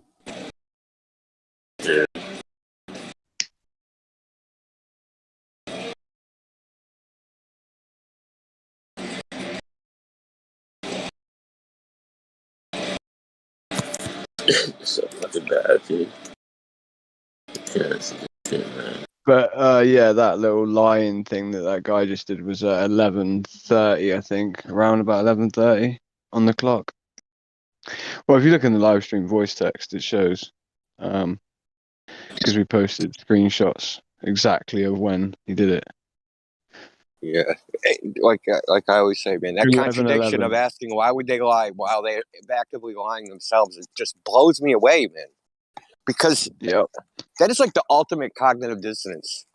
Because they know they're lying while they're lying, and I think they're honestly asking that question as if they can't conceive of it. It's like, why don't you just find a fucking mirror and ask that guy? He's got all the answers you need. That's why we said it to him. It was like, why would they lie, bro? It was like, because I've heard him ask the question himself. You know, why would they lie? And it's like you just lied over the most trivial bullshit ever, and you can't admit to it even after you've been shown that you're lying. You know. Yeah, but I mean, that wouldn't make like a good argument because they'll say, well, that's different. But they actually will come in here and lie to try to convince you there's a globe. They'll lie about facts, right? They'll say things like, 100%. oh, ships go over the horizon. Well, does that happen every time? Yeah. Like, they know goddamn well it doesn't. I think some of them aren't up to date on the arguments of recent. I've had a couple of people come in that have not been up to date, not knowing that the globe side admit that ships don't go over the horizon. It's like, do you remember? It's like Bill Nye, the science guy, was the one that taught you that ships went over the horizon when like that, like measurement of the Earth and all that stuff. That's not even a science question. It's funny that they used a scientist to show that to people on the masses, right? It's kind of like Michio Kaku, and I keep finding these patterns of like Michio Kaku. You know, he creates this this basic particle smasher, right, with 22 miles of copper wire, right? When he's 15 before high school, and that's how he got into Harvard. But then he goes into theoretical space physics when he was involved in extremely practical work, apparently before. Ted Wazinski, an intellectual, he becomes someone who's now a maniac, violent man. It's like I see these patterns time and time again. It's like Bill Nye, the science guy, teaching people stuff that's to do with measurement when he's a scientist. It's like it's just funny, like how they do this with the media puppets they create. Here's something else I noticed. I noticed it before, but like was brought to my attention. So there's other issues, right? Like non-mainstream, alternative history, things like that, right? So do you know who Graham Hancock is? He does the I pyramid think so. things and like ancient monoliths, and he doesn't Yeah, yeah. believe that. I know Graham Hancock. Okay, so I've heard him many times try to justify his position on, alternative history by using like, well, which one did he say? The one I heard was, he was like, oh, this has something about some stars and how they came to the Milky Way galaxy and yada, yada, yada. So they use like the heliocentric model, right? Ancient history somehow mentions globes, the Earth is a sphere, and all these ideas to try to support what they're saying but the only thing they're trying to do is to get it recognized by the mainstream. Like they're literally just saying this stuff like, look, it supports the heliocentric model. You know, you guys should believe this alternative history.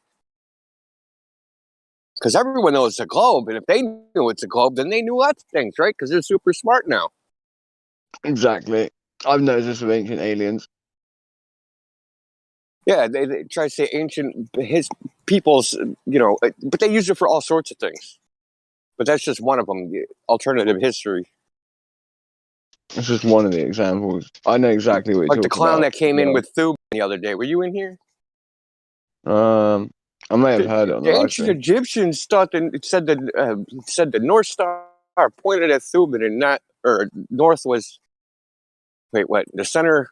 He said the North Pole used to be not be Polaris. It used to be Thuban, and the ancient Egyptians knew this.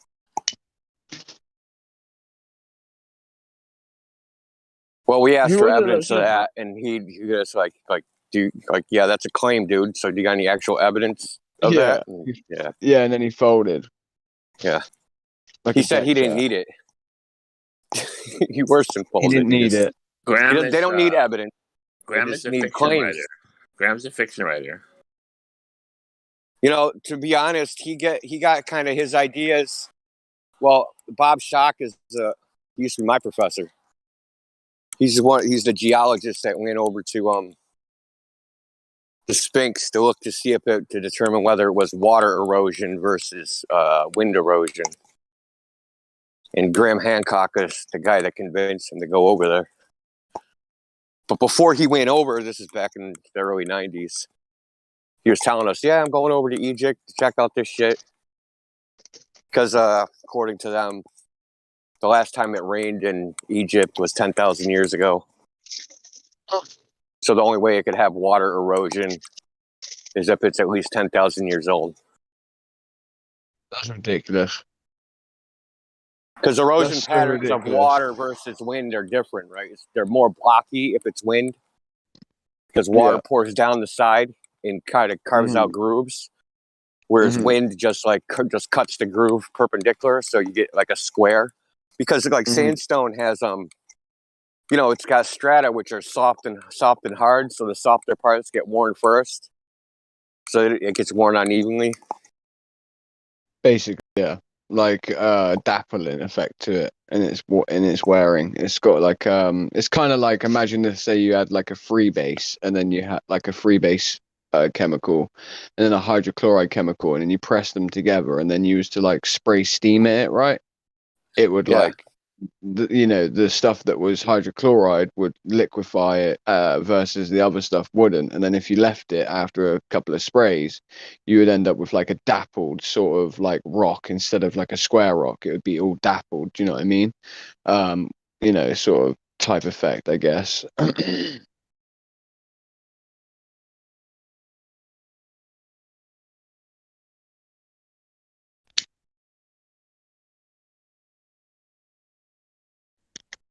I don't even know if I believe in that shit. So India, what do you think of this? And this was admitted to me by the people that work there, right? So in Spain, in the south of Spain, there's these caves called the caves of Nerja, also usually pronounced as Nerka, right? Spelled Neja, I think. Nerja, right? Or Nerja, pronounced, right? So I go there when I'm younger, right, on a family trip to Spain, to the south of Spain, to see my grandmother, who happens to own a villa out there, right? And I go there first when I'm like, maybe, I can't remember exactly how old I was, but I know the second trip that I took was when I was 14, right? And there was roughly, I think, there was a good like 6 years between, 7 years, maybe 8 years at the most, right? And I remember this specific portion where there's a stalagmite and a talagstite, right? So, if I pronounce that wrong, sorry guys. Of the calcium carbonate, right, almost running down, right, and it creates columns apparently over millions of years. And I remember the first tour being told that this column here would have took something like 3 million years to build or more, right? I specifically went there, and at the time, like, I remember saying, like, I've got photos of this one column, and I said it because the guy that was doing the tour was the same guy the first time I went. He'd worked there that long, right? It was a cave that was discovered by these young boys. I've got a book on it somewhere here. And it was discovered by these young boys, I think either back in like 50s or 70s or 60s, right? 1960, 1950, or it might have been the 1870s. I can't remember exactly, but that's beside the point. So I lied to him, sort of thing, and said, I've got a photo of that because I remembered it in my mind, yeah. The basic, like the beginning of the stalagmite, that's stalactite, right? The top and bottom of it I'm on about, right? So I remember like the little nipple, right? And I remember the nipple on the floor as well, right? Yeah. I remembered this, like this exact area. It was very easy for me to remember. So I lied to him and I said, dude, I was like, I've got a picture at home of that place there, right there, that thing right there. I've got a picture of it at home. I said, that's a full-blown column, dude. And he goes, oh, yeah, yeah. He said, since I've been working here, he said, that column has formed. He admitted it. And I said, do you not remember on the first tour when you told me that, like, these columns take millions of years to produce? And he goes, yeah. He said, that's something I found out myself. He said that, he said, well, you see this. And then he started showing me other columns that had basically been produced in 4 years since he worked there. Ah, busted. Whole columns, dude. Like, and this one was like big, bro. Like, you know, we're talking like thicker than my body big, right? At 14. And these were nipples when I first saw them in my own lifetime. Those are the types of experiences that I've had that have like been like personal experiences toward these ideas of like, you know, Earth evolution that have made it really easy to just go, it's all a load of bullshit. The chronology is utter bullshit. I mean, the chronology of anything they say. Yeah, like the Earth is X years old, and like it's all a bunch of bullshit, made up nonsense. Well, they box themselves in. Go ahead. Yeah, I'm just saying you can pick, just pick any dating method, and they're all bullshit. Yep. Don't even get me I think started. there's even problems with tree rings. I think the tree ring thing is bullshit too. I've had arguments with people on this recently, and I said I think it's bullshit too because obviously like they go, well, no, it's still one tree ring, right? And they say, you know, if it's a good year of growth, obviously the thickness between the ring, right? Because the season is what makes the ring apparently when it changes over to winter or whatever. Yeah, that's what they say. Every year it's a ring. Yeah, but then I was like, what if you get like a certain like day with a certain heat density and you get the right atmospheric conditions, or like a forest fire or something like could cause something similar to what or a cold snap, right? Cold snap restarts the process.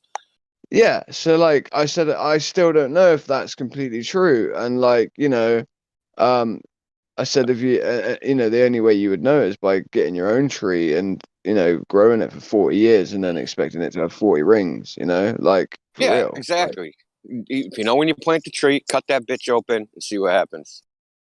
But I still think there's a way of it doubling up, bro. If it's in the right place, you know, I still think, like you were saying, I think there is a way that you could end up with like double, like you know, a double timer on it almost. If that makes sense. No doubt. Hold on a second. I got to go in the store. Anyone else got any comments to make on that? Because that's an interesting topic. Tree rings. Yeah, mate. I've looked into it, but I've never had a tree that I could actually compare with weather conditions that we've had in Britain. But I've looked into the paperwork side of other people's research, and it really does show in the growth of the tree what it's experienced. Definitely does. But mapping that against what really went on is hard. Yeah. That's kind of like, yeah. That's where I got to too.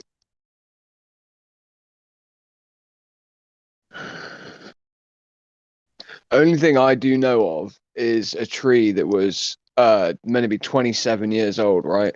Yeah. We cut it down and it did have what was it?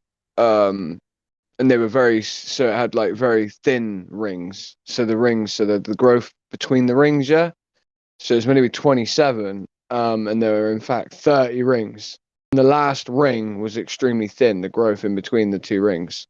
And you noticed that, and it was like about halfway in, there was the same phenomena where it was like small amount of growth, then a thing, and then a thing. So that's just the only anecdotal that I've got on that. And I don't know if that was like what India said, maybe it was a cold snap or something that happened.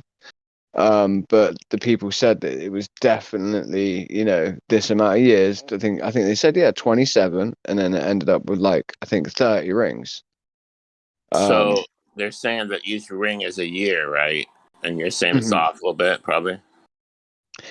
It could be off if the Well, cause what's of the the scientific creation. verification of that? How about that? Yeah. Like, we don't have to do anything. Like, okay, so where's like the actual scientific verification of that? Like, you could plant some trees, you cut them open, and then you same way we do any other scientific thing, right? You test it. Get 100 trees, plant 100 trees, see how many The rings. downside is you have to wait a long ass time. That's one downside. Well, that's their problem, not my problem. You have to kill the trees to cut them open. That's a base, right? Yeah, No. I guess. I don't know if you You need could to do kill cores, them. right? You could core the tree. You could do cores. Yeah. You wouldn't need to necessarily kill it. No, I don't think you. I think you could just like cut a big core out of it, and then you could just cut like a circle that's, let's say, 3 inches wide into the center of the tree, pull it out, and then take an inch off of it in a very nice way that's less dramatic, and then look at that core. You do it all the time, man. You do it to maple trees. It's probably someone doing it right now in Vermont. So yeah, Craig, I'm pretty Craig. sure yeah. How's it, Craig? It's Solar. Yo, brother. Just wanted to check with you. Are you saying that you can use the rings to determine the age, or are you saying the rings determine the rainfall? Because No, we're just disputing that. I'm We're just disputing it. disputing that.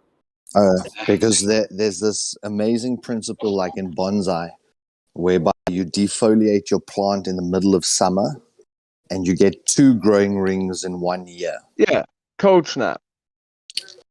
So if a plant effectively, like in the swell or the start of spring, and it pushes out all the new buds, that's when that outer phloem layer grows to Resin. cause that next ring.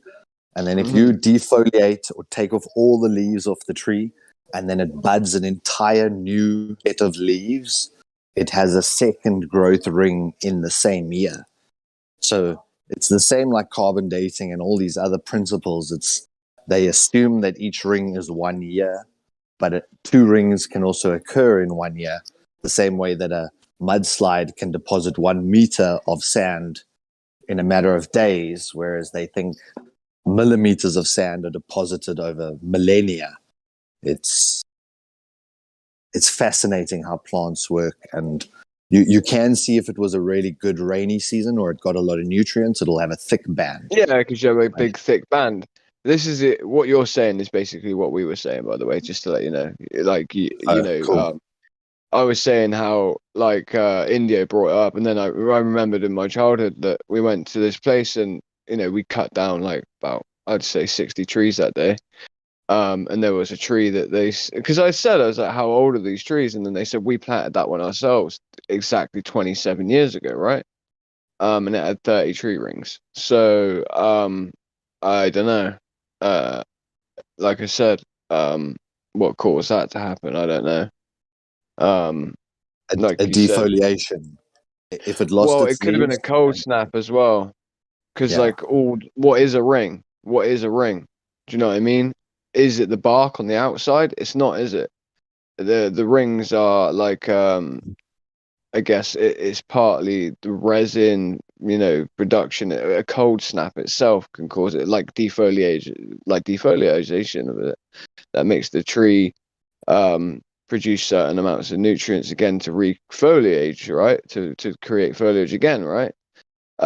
So then that pushes it forth into the places it needs to be for it to go up to the top of the tree, right? So, and to push it out. So, like a cold snap, what would that do? It would make all the foliage die, right? Or am I wrong? I think it would just make the growth stop, right? And then when it restarts, it's like starting fresh. So you'll get a very, very small like ring or appearance of a ring. So say you have a late frost. Say you get a frost, say in June or something. It's already started its growth process for the new season, right? Say you have like 5 days where it's frost. I mean, the tree will go back into hibernation. And when it comes out of hibernation, it's going to start all over again. It's not going to start back where, it's not going to start back where it ended. It's going to start at the beginning. Fucking chemistry. Exactly. Yeah, so I really don't doubt what you're saying at all. Actually, that makes perfect sense with the bonsai. That's kind of what we would call into question is like all dating methods that have been presented to us. I think they're all bullshit. Oh, remember how I was just talking about using the heliocentric model? Now I think about it. So there's this dude, Anatoly Fomenko. He's a mathematician, and he wrote a book. He's a Russian.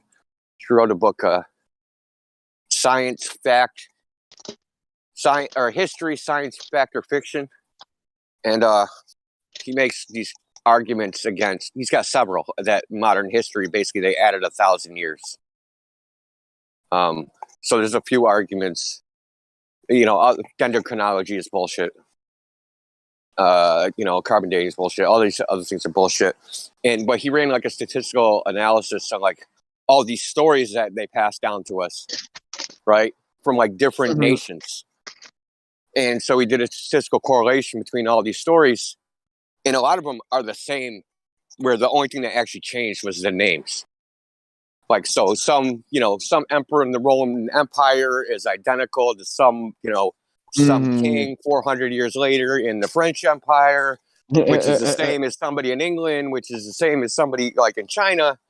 Like, it's like they have all these stories, and they're like, and the uniqueness of the story is like, okay, so there's a king, he had two brothers. One brother went off to fight in a war and he died. The other brother, he ended up in prison and marrying, then he married someone from the neighboring country. Like, so he goes through the whole story of this person, and then looks for other stories which are similar.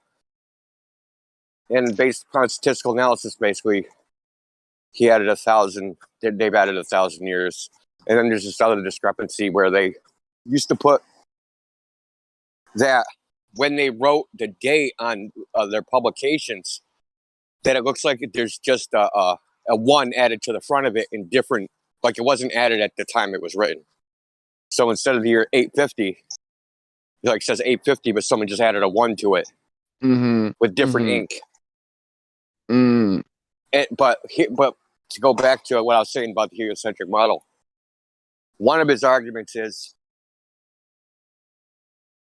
Ptolemy's Almagest, which is a recording of all the eclipses, right, of his era. So he was an ancient Greek. Yeah. So they're off by like 1,000 years. They don't match up unless you take the eclipses and you move them back 1,000 years, or move them forward 1,000 years. And this was or the other alternative is, and who actually found this was a NASA employee. The guy's name is R.R. Newton. So you can look all this shit up. The book he wrote was called The Crimes of Claudius Ptolemy. I've heard of that book. So basically, they have they model the position of the moon, and for the eclipses to match up, the moon would have to have had an instantaneous acceleration 1,000 years ago to get into a new position. So it would have to have just instantaneously accelerated to a faster speed instantly. Well, we know that instantaneous acceleration is impossible, right? You can't go from 0 to 100 in 0 seconds. It takes some amount of time. So yeah, so this was one of his arguments, right? So here we go again. Mention the heliocentric model to support your argument because it's like the baseline reality. Yeah. Right. So if it's true in the heliocentric model, it's got to be true everywhere else. Very interesting. Yeah, man. Like I say this all I'm the time. not. It is a foundation of Western Oh, civilization. There's oh yeah, nothing. no, It no. is the bedrock, the foundation, Exactly. It's the cellar. everything. Everything is built on top of it. The entire Yeah, history. When no, they I meant the thing with Ptolemy was very interesting. oh yeah, But no, you're right on that. It is, yeah, exactly. It's the bedrock. You're right. yeah. It's It's of why we're everything. better than everybody else. It's what legitimizes us as the better, more intelligent sort of, The Enlightenment, the creators. Renaissance, The all these Enlightenment. Yeah, things. exactly. What is the defining characteristics of those? Oh, we figured out the Earth was a globe. We sailed around the world. You know what I mean? Like, that's why we're better than everybody else because we Around the figured it out, Americas. and nobody else did. And that's why they're savages and we can take their shit because we're smarter than them.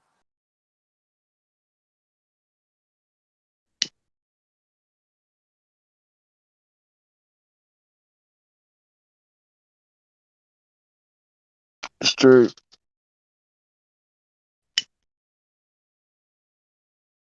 And then who's considered the most famous people that ever lived? Albert Einstein and Isaac Newton. Maybe Columbus. Galileo. You could throw Galileo in there. Columbus. You could throw Plato in there. The first person to ever mention the Earth was a sphere.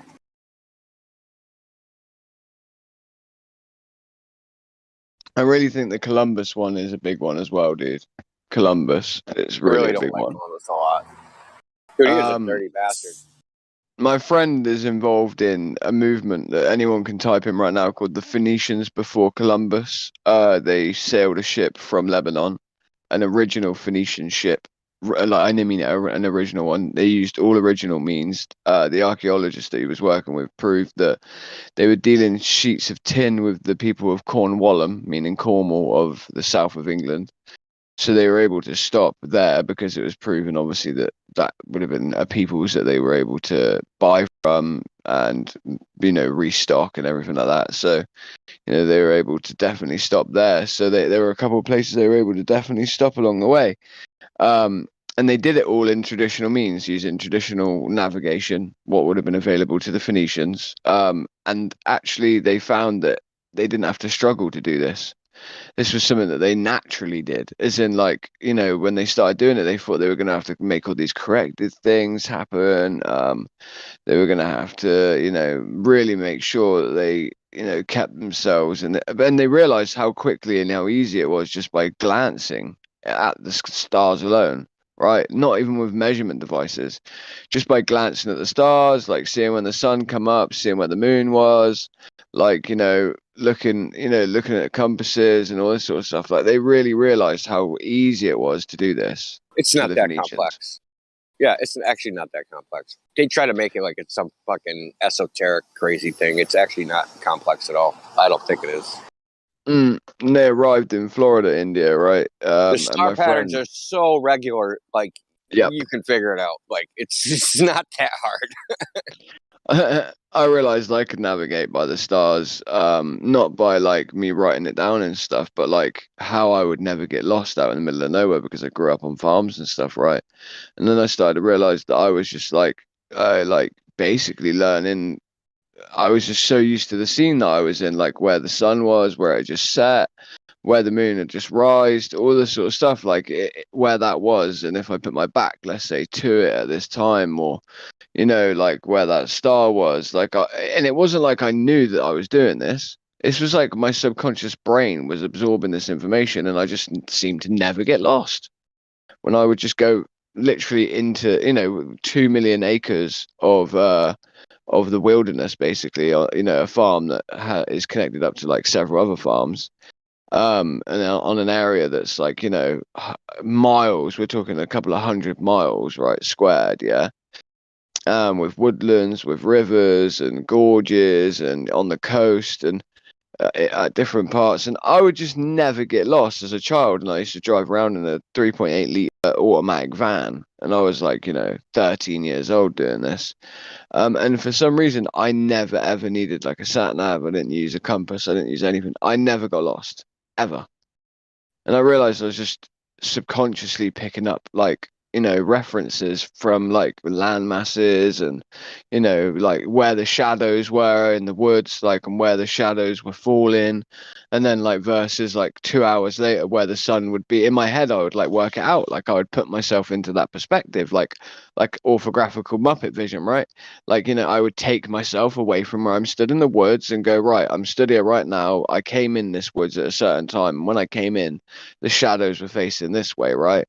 And I would remember that. But then I'd orthographically take myself out, see the sun through the foliage, and be like, right, okay, so the sun's here. I'm looking at it from this position. All right, so now if I think the sun's gone from there to there, and now I put back basically where the shadows should be, then I'm like, all right, so when the shadows were that way earlier, I knew that I was walking toward away from home when they were facing this way. So now if I go to where the sun is, imagine back a couple of hours, roughly there, that's where the shadow should be if it was back then. So I just walk toward them while they're in that. Do you get what I'm trying to say? Like I just would make the Yeah. adjustments like automatically and shit in my head. And I never got Yeah. lost, dude. Yeah, we have some sort of built-in navigation system. I mean, I think it's natural to observe the environment and navigate that way. Yeah, I feel like you have to exercise it though. Well, yeah, Like, you gotta practice it. Obviously, sitting in your house just looking at the sky isn't going to do it. But think about how easy celestial navigation really is.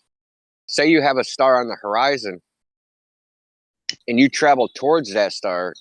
You got to travel like 6,000 miles until the star is on the other horizon, right? 180 degrees. So you can go pretty far and keep the stars that you're familiar with in view. After stars you're familiar with are out of view, then you might start having problems. Because they're unfamiliar stars, you know what I mean? You wouldn't really know where you are. Exactly. But as long as you can keep your heading, general heading, and that you're traveling in a direction, you can have an idea. It's just going to be a lot less accurate. That's probably why I never had an issue then growing up, like, because I'm only in like a 200-mile square sort of area, right?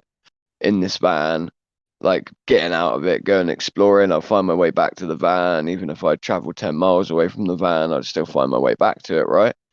And then like, I would never have an issue on the way home, right? Like I would never think about like parking the van up and making sure that it was facing directly the way I came, and like trying to find the track, like, that I went along to come here, where my tire marks were, or where the indents were of the tires. Like I would just get back in it and just go forward and then do a big circle and like just observe whatever was around me. And I wasn't thinking about it.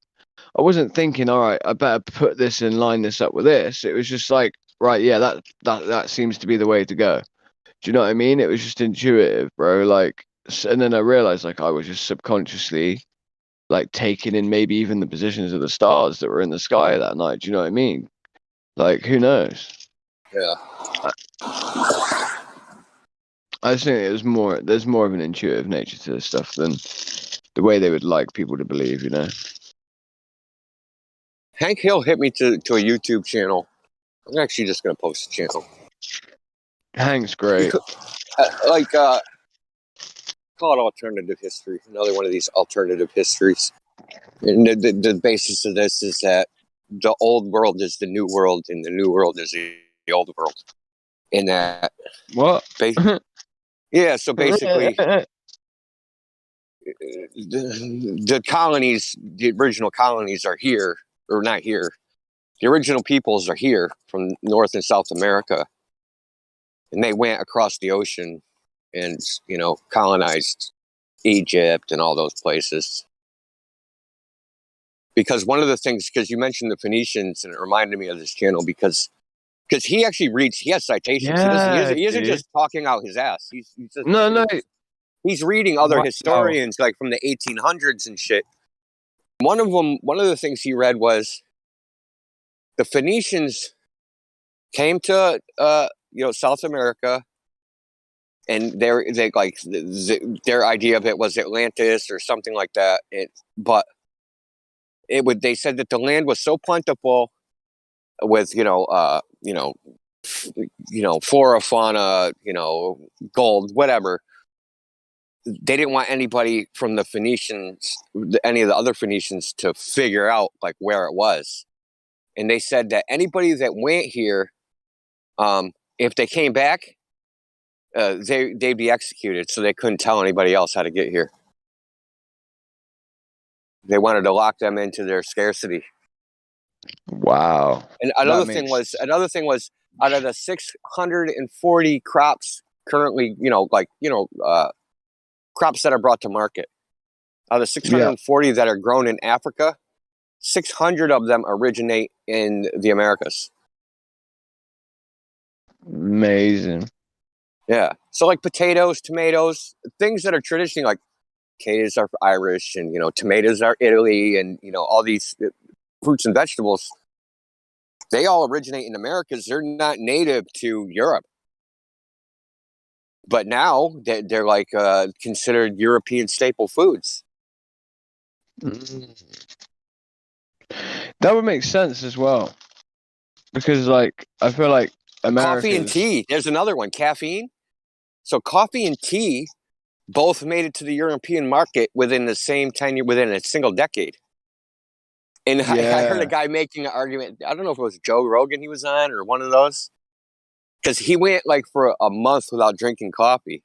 This dude is like, he's like some sort of chemist or, medical doctor or something. So basically he investigated like caffeine, like in the history of caffeine. And he said his argument was that, like all the progress human beings made was after we introduced caffeine into the system, right? Because now you can stay awake and you're more productive and you're not tired. That's brilliantly hilarious. Wait, that was his actual argument. Please don't tell me that was Hamilton that said that shit. No, was no, it Hamilton? No. Thank God.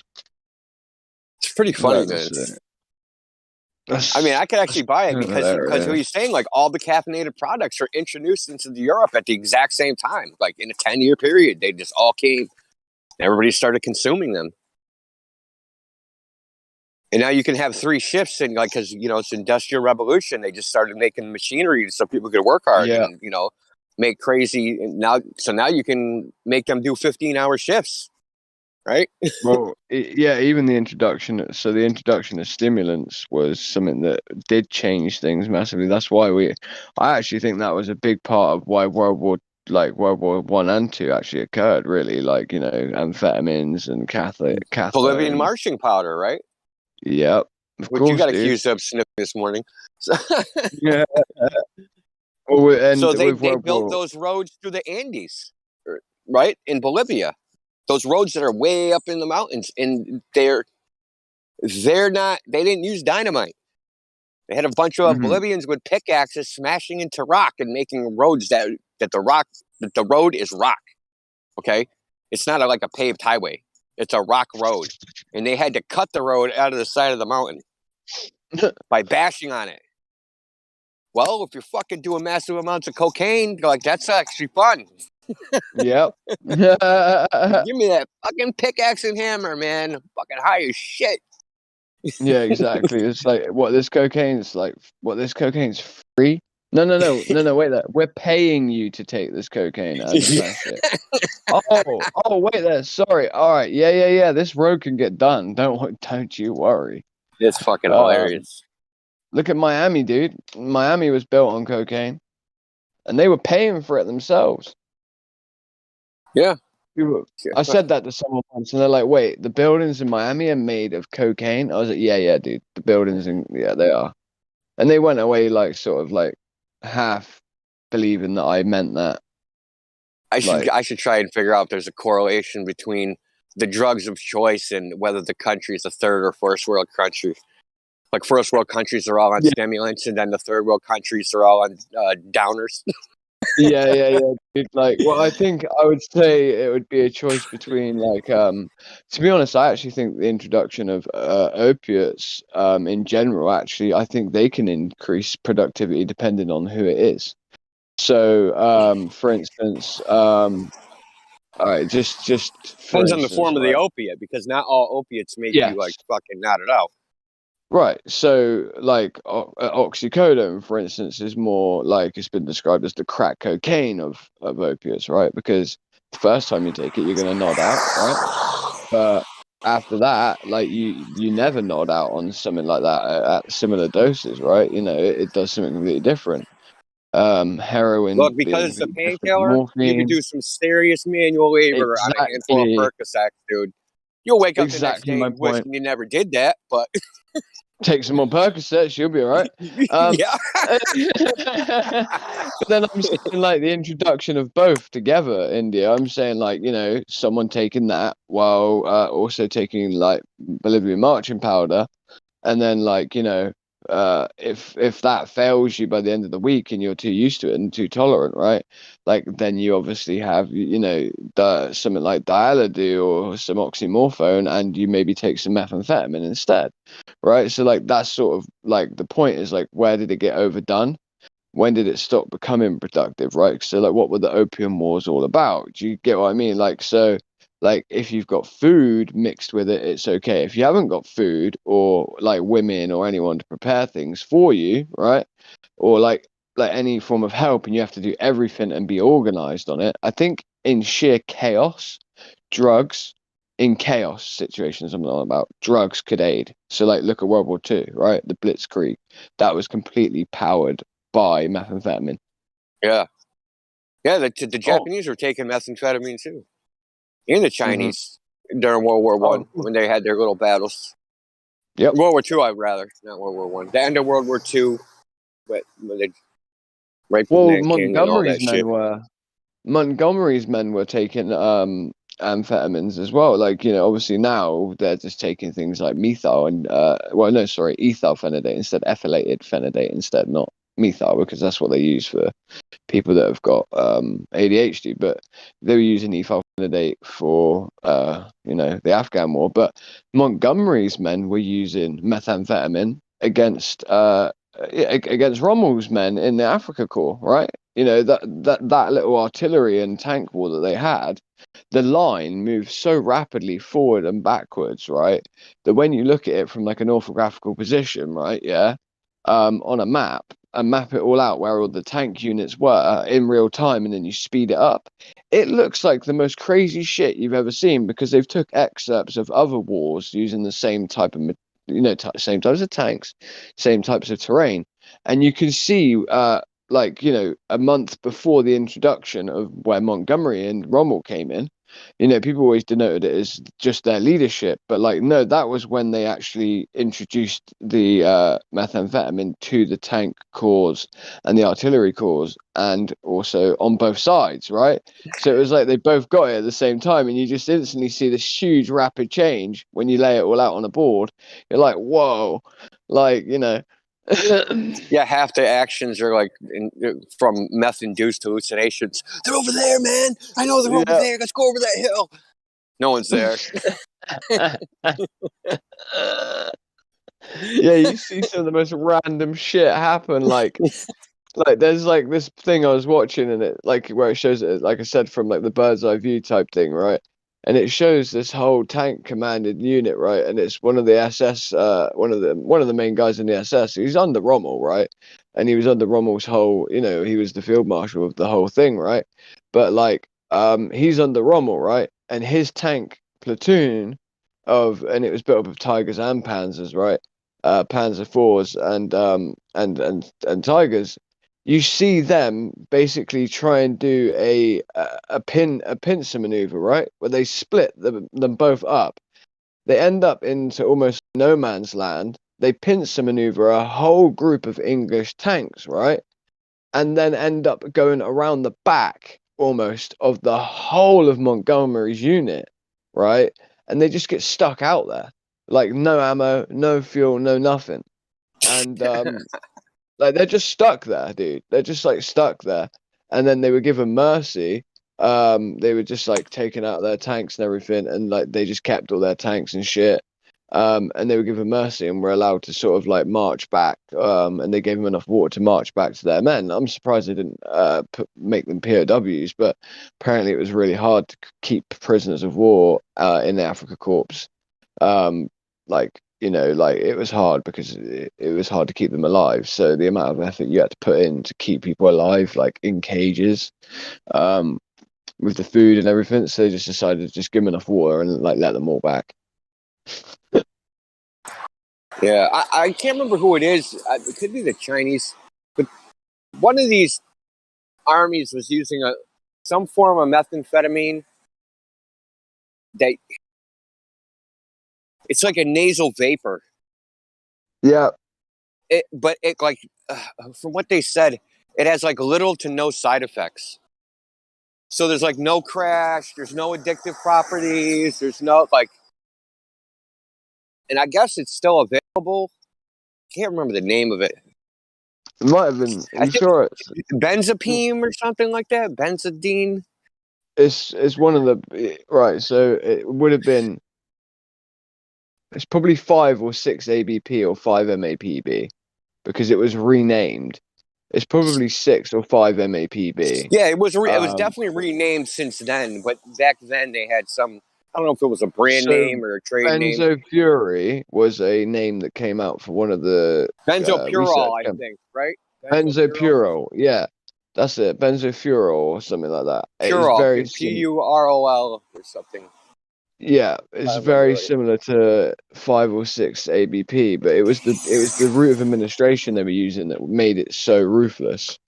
You know what I mean? Because it was like, you know, like have you ever heard of hot railing with methamphetamine where they heat up a glass tube? Yeah. I've seen it. They have like a fucking addiction show, intervention or something.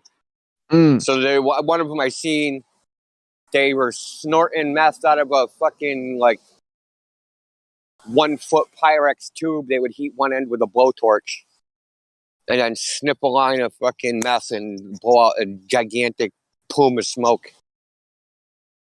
Exactly.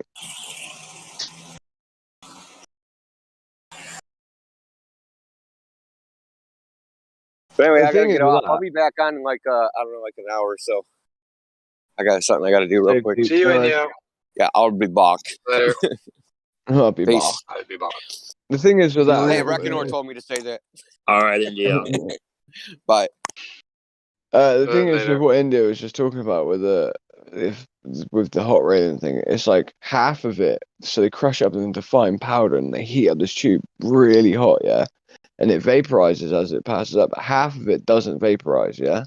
Some of it doesn't. So you end up sniffing like hot, like melted shards of glass that have like basically liquefied into like almost like a resin. You know what I mean? Like, there is still a hydrochloride, so it will still like melt. Do you know what I mean? But like, God, that must be painful to like snort something that's like that hot that it's actually vaporizing as it comes up. But the bits that don't vaporize are just like literally pieces of liquid flying back. Like, whoa, just the thought of that is making me feel a bit woozy.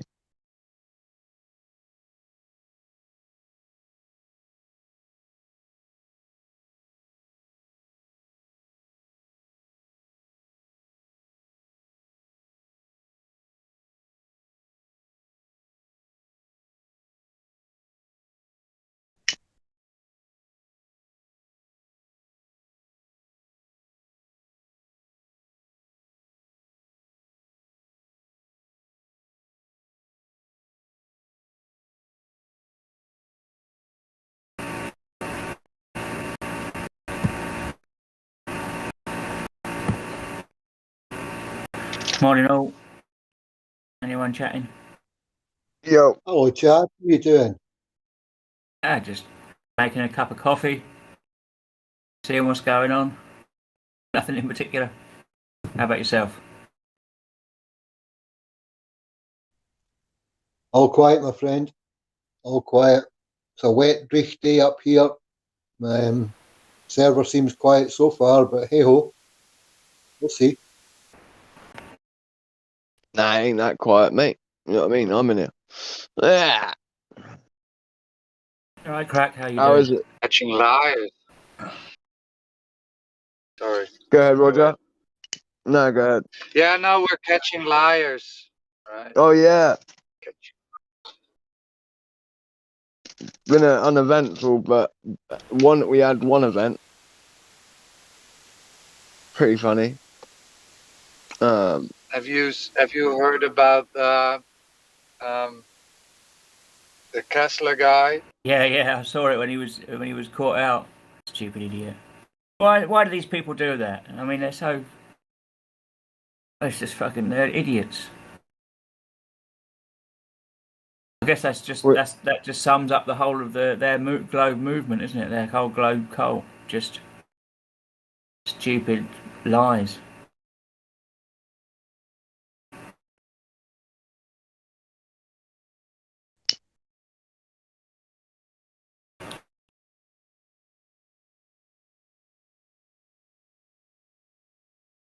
Yeah, I've noticed there's quite a lot of guys coming into the lobby, and they're saying they're on the fence, and they're just wasting time, you know. And they're not on the fence at all. They're just globers.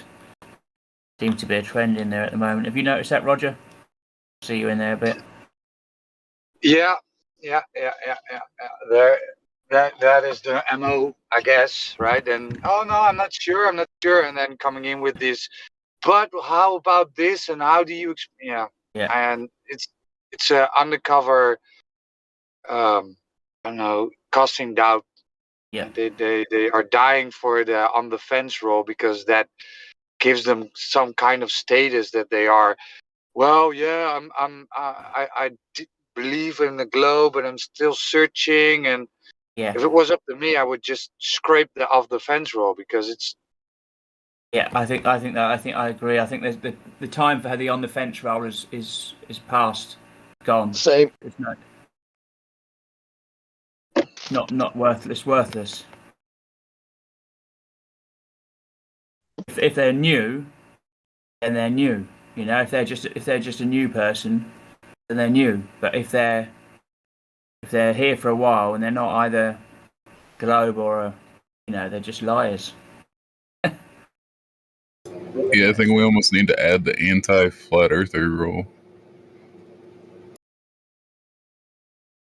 Well, that's pretty much what a globe is, really. I mean, they're not. Very, very few globe people have an open mind or an honest view of anything. Most of them will just spout lies as easily as they speak the truth.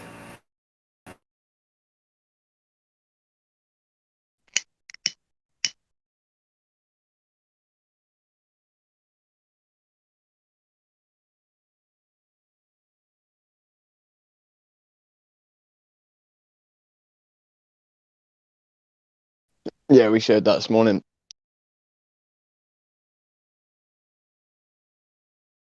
Really showed that this morning with that guy. It was very obvious that he'd lied. It was very obvious to the room that it was him that had said what he'd said, and then he was shown that he was lying and still proclaimed that he wasn't lying when he had nothing to gain from doing so, for one, had everything to gain from telling the truth. Like, pretended like he thought that this wasn't something that had been live streamed the whole time he'd been here as well. Also, something else I noticed that he'd done. Like as if he was worried almost about it.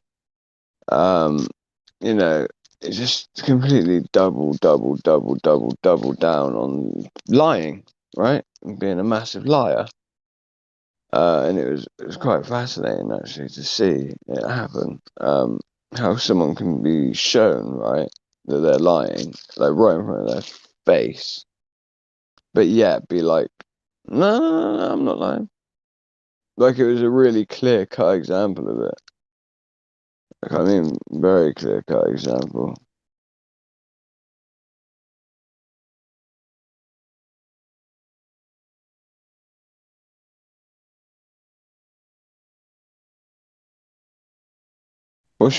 what's your name anyway? English dude.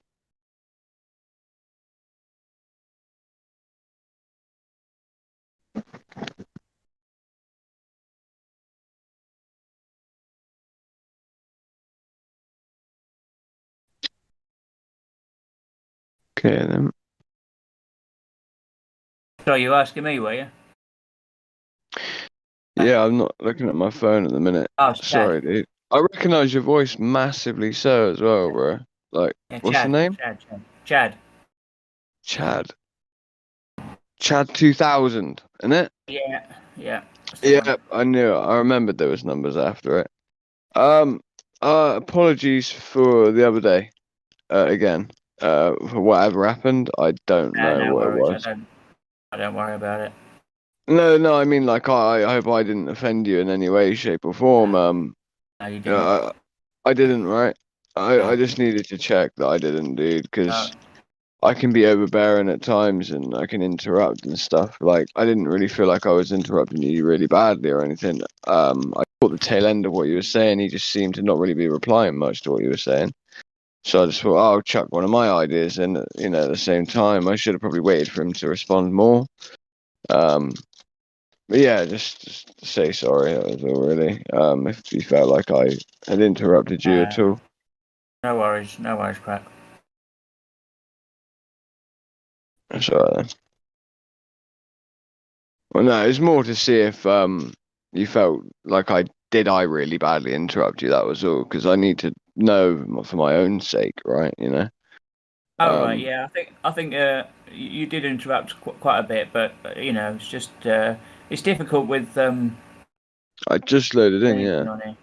Yeah, I mean, it's just how it is on here. It's very difficult to follow the conversation with you've got half a second lag or something, or someone goes quiet for a minute, and you think that they're finished speaking and you join in, but that's just how it is. So yeah, that's sort of what happened. I just loaded in and heard like the tail end of what you were saying, and then like as I loaded in, because I was like hadn't put my headset on, so I was hearing it through the headset what you were saying, and then you stopped speaking, and then the other guy, Snow or whatever his name is, he began to say a couple of words, and then it was like he stopped.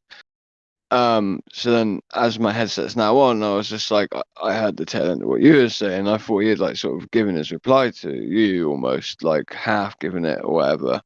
I thought, well, he's just being a bit like, was he being a bit standoffish with replying to you? Did you feel? Because that's what I felt. remember, Crack. I can't, yeah, hang on, I've got to get my coffee. But like, I've noticed this with some of the Globers. Like when you give them like an idea or a new thing to think about, they are seemingly standoffish. Like they go a bit quiet, or they don't really have much to say, right? And they just go quiet. They don't really speak much. They don't say much back to you. They just like sort of like yeah, like that. They don't give any like real constructive criticism, or they don't give any input. Do you know what I mean? It's just that it's like they've been told to just sort of, I don't know, maybe they just are completely characterless. I don't know. Maybe they just don't have anything to say. But what I proceeded to say to the guy was definitely has some substance in it. And he still didn't have anything to reply, and he still didn't have anything really to reply to what Chad was saying either.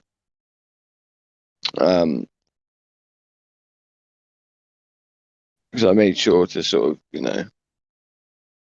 say, just go back to it. But yeah, very strange. I don't know, just patterns I've noticed. I think what it is more that like he was intimidated by the idea that Chad was saying. So Chad obviously had like a good idea of like a test, right? And I think in his own mind, that's why I think these Globers are like lying to themselves, because the simple reply would have been to, if Chad's idea would have been, that's ridiculous, right? I wish like I said, I didn't really get to hear it, but the simple reply would be that idea is ridiculous, or something like that. But this Glober's reply wasn't like that at all. And then when I said something to him, his reply wasn't like that at all either. It was like a defeatist type reply, you know, barely any reply at all, just sort of, oh yeah, well no, yeah, that would show certain, you know, that would show that, and but like, you know, didn't really want to say too much. And I was just like, how secure are you in your beliefs in the globe then, as an individual, that one person anyway?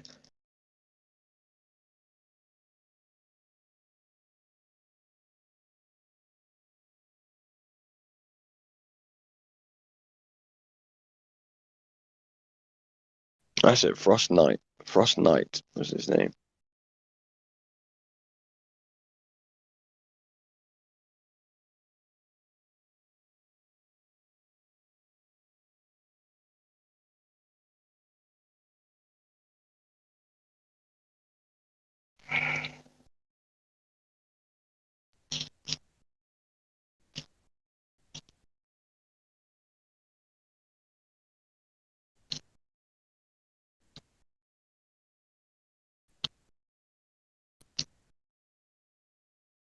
Yeah, I mean, a lot of these guys, they're not. They ask these questions and then they don't want to hear the answer. They just, I don't know what they're doing. Time wasting, I suppose. Could I be as rude to ask, or would you be able to tell me what it was that your idea actually was? Because that's what really pissed me off with it all, because it all got then dissuaded because I didn't hear your idea. Basically, is what the point was. Well, the So, idea is using like a water level. So you've got a very long water pipe, like a very long hose pipe type tube with water in, and then so hopefully get. I know it sounds a bit much, but a mile long. Or like PVC. Yeah. You get like Right. about a mile long, and then you would have like it's like a clear pipe at the end with the water level, so you can see, you know, it's like a couple of, I don't know, however many feet off the ground, and then you can. So there would be like measuring the water level away from water. So because obviously they always say, oh, the water bends the light. That's all their excuse. So it's just measuring what's level over a mile, which should be 8 inches of drop. So doing that without Right, yeah, without the introduction. Well, what people are going to say to that is that, you know, well, gravity is going to be put on in every segment of each part, and then, you know, it's going to be that whole pipe slowly bent to conform to the curvature of the Earth, right? it doesn't matter, does it? The thing is both ends. If they're the exact same height. Yeah, that's the thing. It's water, isn't it? That's how it works.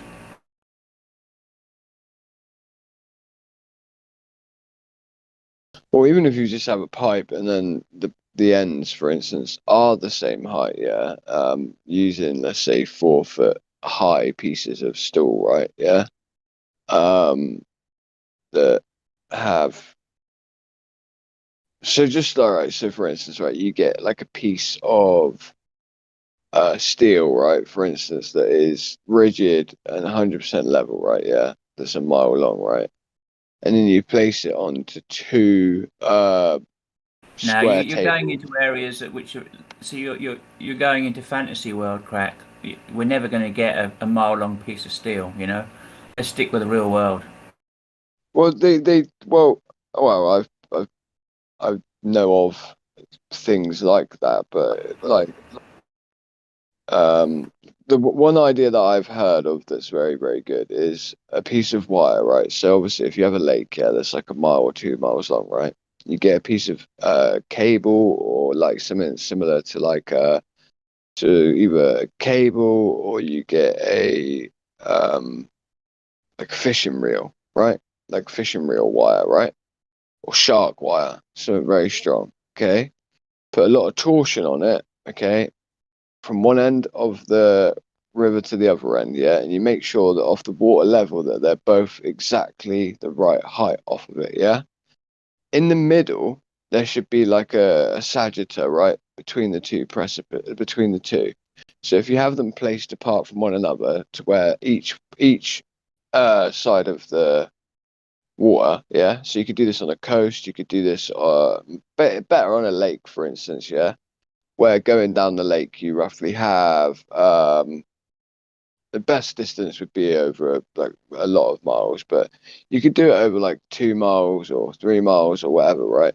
So the ends, because it depends on the height you place the piece of wire at, yeah, the ends effectively should be out of the water, yeah, and you could have this right at the water's edge, like I said. So it could be just that they're only 5 centimeters off of the water, right?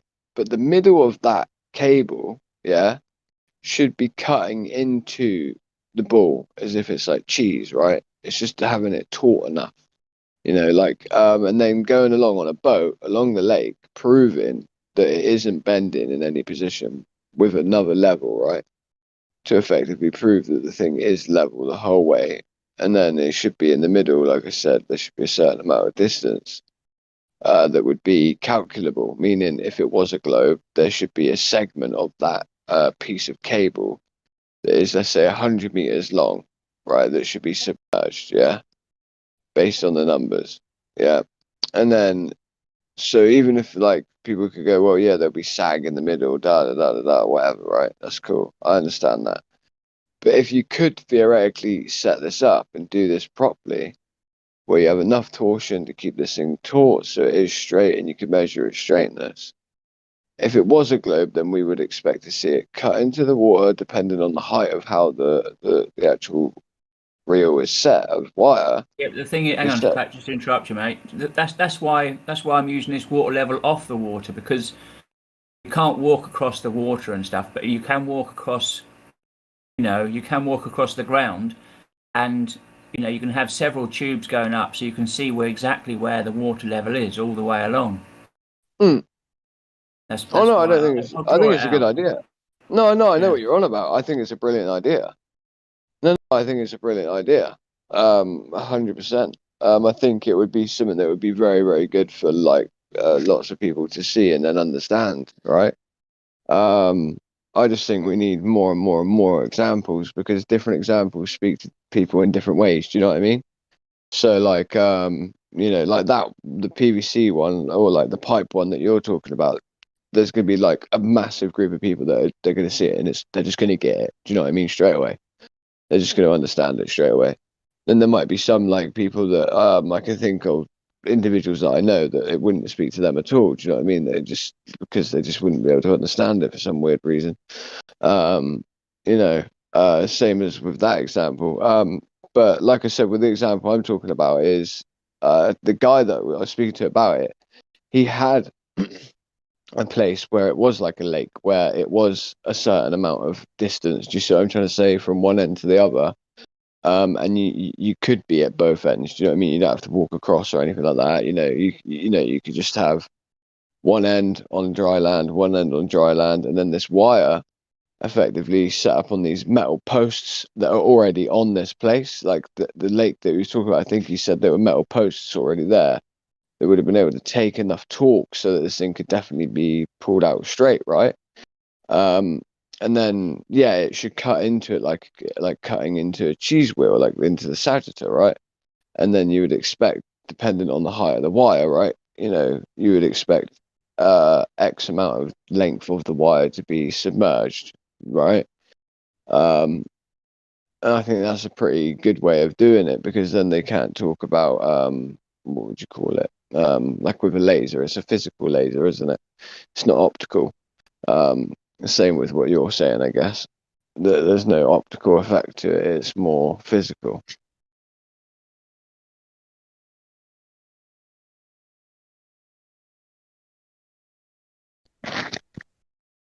But with your idea, how long do you think you would need the pipe? That's the only issue, isn't it? Yeah, I think a mile long. I mean, I know that's a long way, but if you've got a few people buying, if you can get quite cheap pipe. I don't know what you get. Quite a few people bring 100 meters along. or 50 meters along. If you get 20 people bringing 50 meters along, that's a kilometer. So, 30 people, 30, 40 people bringing 50 meters along each. I don't know. As I say, I don't know how. I mean, I don't know how many people do you reckon you could get meet up in Bedford level or something if we got a really well organised 50 mate at the most, probably more like 10. Well, I think I would show up. I mean, I don't know how. I don't know. I've not been to one of John D's ones. I know he gets a few people going along. But make a day of it. Maybe even get some of these Globers along as well. Because obviously we want them to see the evidence, don't we? I heard that Compass did the bet, or was planning to do the Bedford level, like last week or the week before on Sunday. Sleeping Warrior wants to do it as well, I think, or something similar. No, it was supposed to be Rumpus as well. Rumpus was supposed to be doing the radius. Sorry, last week as well. Yeah, the Bedford level, right? Yeah. Was it Rumpus doing that one? Yeah, I think I heard Bev talking about it on Nathan's show. Yeah, you might have then. You may have. I can't remember. I know that Rumpus was. I remember being. Well, yeah, I was on the show, obviously. One of the days I was on there, I remember them saying, like, what was it? Yeah. One of the days that was on there was they were talking about Rumpus finding like supposedly like providing the radius for us, all right, that he was going to go out and do this and all this stuff. And then that was it. Someone come in and started talking about they had a scope, a 30 times scope as well. Do you remember that, Roger? Not sure. I think it was Bev, and then talking about the material that Rumpus might wanted to use, an auto level or an theodolite. I don't know. It's like a week ago, maybe 2 weeks, something like that. Might be mistaken. My short memory is a bit. I'm pretty sure it was just before the hiatus, actually, of Flat Earth Debate. I think it was just before, because Nathan went on holiday for a little bit. Everyone was like, "What happened to Flat Earth Debate?" Crackvillain joined the panel, and then that's it. It's stopped. Before that, before Nathan went on because I wasn't there on Monday, Tuesday, Wednesday, something like that. Yeah, he went on holiday, dude. It was funny. Do you know how many DMs that I got? People blaming me, saying that you caused Flat Earth Debate to end and all this shit. They were like, you joined and it was live every day for years, and you've joined the panel and 2 episodes in, and that's it. Now it's over with, and I'm like, what the fuck have I done? For real, bro. Like, people started blaming me for it. I got at least 10 DMs of people saying, like, this is your fault. Like, you've destroyed Flat Earth Debate. I'm like, what the fuck are you on about? Like, nothing happened.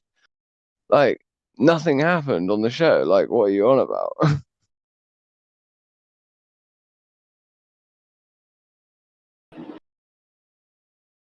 Like, I didn't say anything.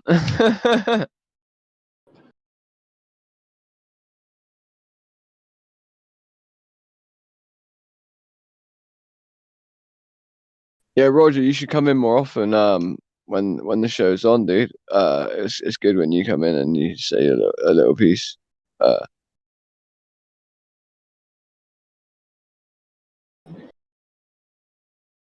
Are you Fundy muted when you come in usually? Do you usually have to get yourself unmuted? In Discord, yeah, but it's Yes. usually around the time I stop my dinner, right? So I just listen.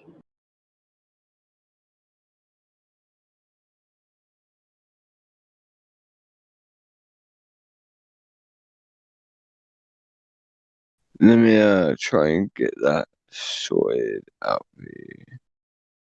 It's okay. It's okay. I'd rather listen.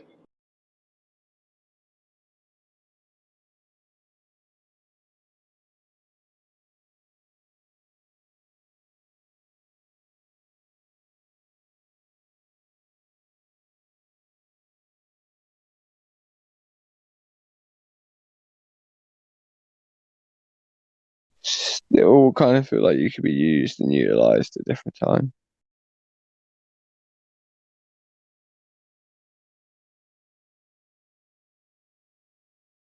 Probably times where you're like, preparing your dinner or whatever, and there's something you might want to say when you've been muted, and yeah.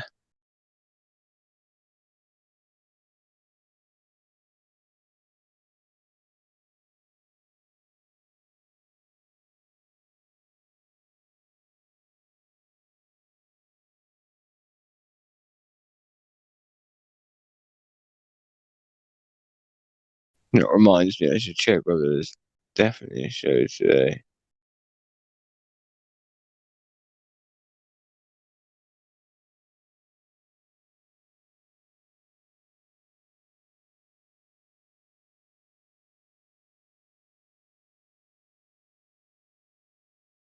I think there was one yesterday. Was there one yesterday, Roger?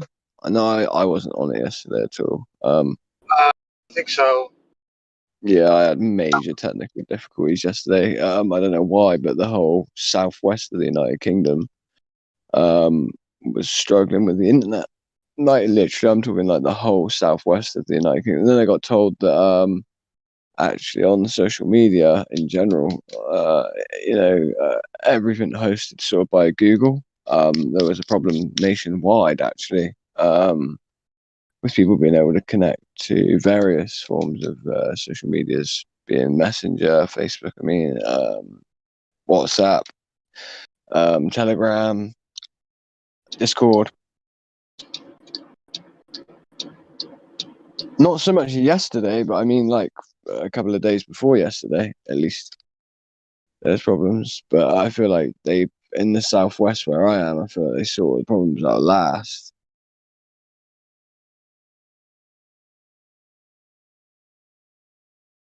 So yesterday was a rather frustrating day for me because I couldn't come online whatsoever.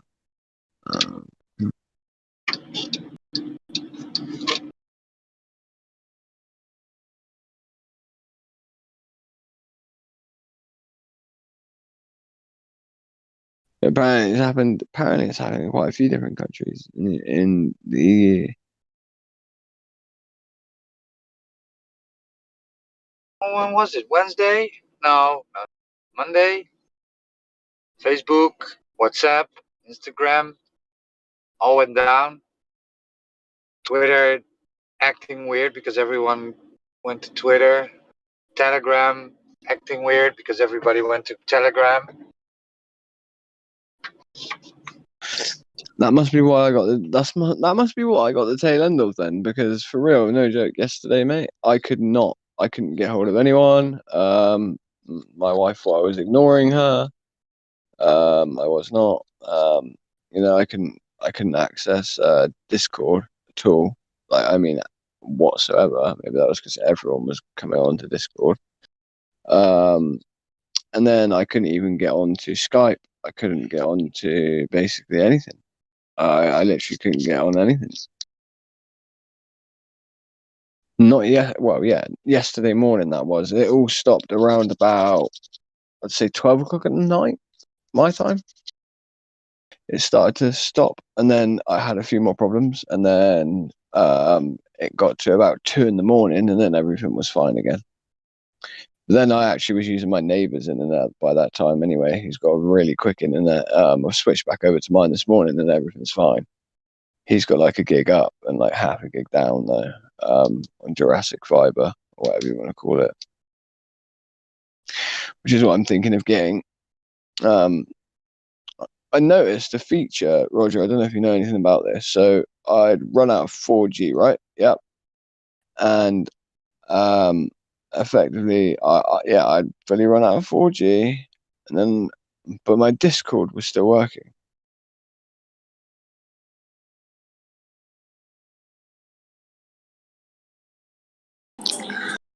They're coming down on Facebook for preying on children and contributing to suicide. Yeah, that's convenient, right? So Facebook needs to censor more. Is that the case? Is that what you think? I don't know. I don't know. I just know they Yeah. were in Congress and they were Right. trying The girl to and the have girl Congress went. step in. What they're trying to have the I don't know if it's Congress, someone step in to moderate Facebook's use of private information and how they um, have links to to manipulate children and especially increase depression. It's all excuses, bro. It's been causing all that shit since its advent, let alone like, all of a sudden now they need it, right? I think what it is that Facebook are under such scrutiny because of all of the you couldn't post anything on Facebook to do with COVID, right? I mean anything without getting some form of a strike or your post removed. And I think they've just overdone it and overloaded it, and now they need some sort of excuse as to why they've been so stringent, right? So yeah, that you've got to decide what you are. Are you a platform or are you a publisher, right? And they've been acting like a publisher.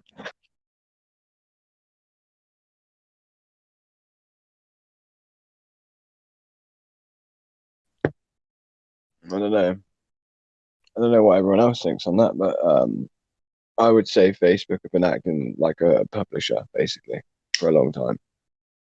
And they're have a big movement now to sell to kids Instagram for kids. Right. New one. Have you heard of this Android? So not Android. Apple have done this thing, right, which they've called, and they've mixed it in with, like, you remember Neuralink, right? Neuralink, this thing that Elon Musk was talking of, right? Anyone heard of this? No, tell us about it. So Neuralink, something that he effectively is like an algorithmic thing where it's something to do with it being like the internet being able to be controlled with your mind almost, right? So integration of cellular or the actual neural link system of the mind, right? And some form of integration of that with it, right? So like controlling of phones or like having an eyepiece or something like that, right? And being able to control it with your mind, right? So that's called like the Neuralink, yeah. And then so then Edward Snowden comes out and Russell Brand did a piece on this with Edward Snowden. And it's for America only for Apple. So you've got is it Neuramap? Is it Neuramap? Wait there, let me just find it a second. I'll find the actual video for you a second, all right? Very interesting. You should definitely look at it because it's extremely scary backdoor that they have, and I mean, like everyone should know about this. Like, and I mean everyone. So, I can't remember what it is, but this word neuro is being thrown around a lot because of this reason. I think it's a quantitative easing toward people getting people used to this word neura for this neura link thing for what Elon Musk is talking about, right? So they're going to start calling other products neura, or other things neura, so that it becomes, like I said, like a quantitative easing thing toward the word neura. Right, right. Russell Brand.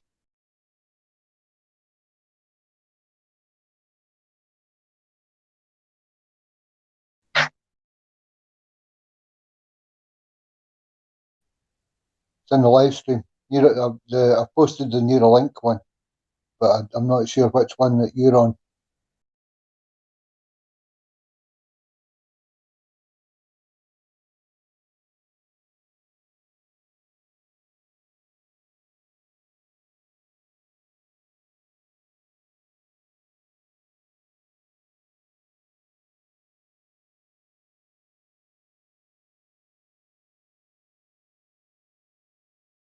Yeah, old dude.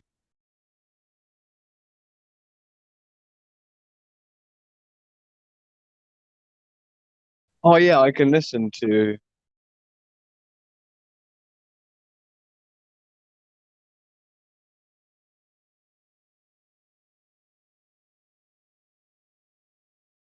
Oh yeah, for anyone that effectively has YouTube, sorry, Discord, premium right now. If you've got Discord Nitro, at the moment, if you're in the UK at least, they're offering 3 months free of YouTube Premium. Just saying, like not being a shill for them or anything, but I'm just sort of saying, like, if you notice that they've done that, like, it's funny that, right? You know, they've just taken over. What's it called? Discord, haven't they? YouTube have just taken it over, so they're really trying to get their hooks in. And have you noticed all the new interfacing that they've done? I don't know if you've noticed this, old dude. Like, there's been a big rehaul of the way that Discord looks, even, right, and different ways, and it's going to be good sometimes. I think maybe for like certain servers, like the rap server that I'm on, right. Have you noticed like the bots and that they use for the music and the DJing and stuff is so well thought out and it's so professional. We really need to sort of steal some of their ideas, I believe, on how they're doing this. I really think for a bot idea though, so like it'd be hard for us to do it in this room, but you know when we have the bots, yeah, that play certain things, right? It would be good to have an account, right, that does like effectively just instead of playing through the mic, it just plays, well, yeah, like playing through the mic, right? Instead of that, you just have an account like my account right now, and it just live streams. Yeah, like it can even live stream a video, so then you can just hear it, right? Or it could just be that the account just plays whatever is selected, and you could just use something like a remote desk app in order to select the video or song that you want to play. And instead of having commands, we just have like a shared like group, right? Like a shared um, thing on like one of those, you know, where you can control the desktop. Like we have like all the moderators and stuff like that can go onto it, click onto the app, and then play whatever they want through the account. Instead of having a bot that's got all these like codes and commands, it's just straight up clicks. Do you know what I mean? Like you go boom, boom, boom, click it, find what you want to play it, right? Be it on SoundCloud, be it on whatever place that we want to use it on, and then get much higher quality as well through doing so. I don't know if what you think about that, Roger, as an idea instead of using a bot. Us using just like, because a bot's just effectively an account, isn't it? You know, really. Sorry, I missed it. I was focusing on my on the traffic. What was your? You know, like how we have remote control access of like a desktop to, let's say, start up a stream, right? Yeah. Like we could have remote access to an account, like my account or your account. We could create a different account completely, right? Yeah. Have a new account. That account is run on a desktop that's on 24/7, right?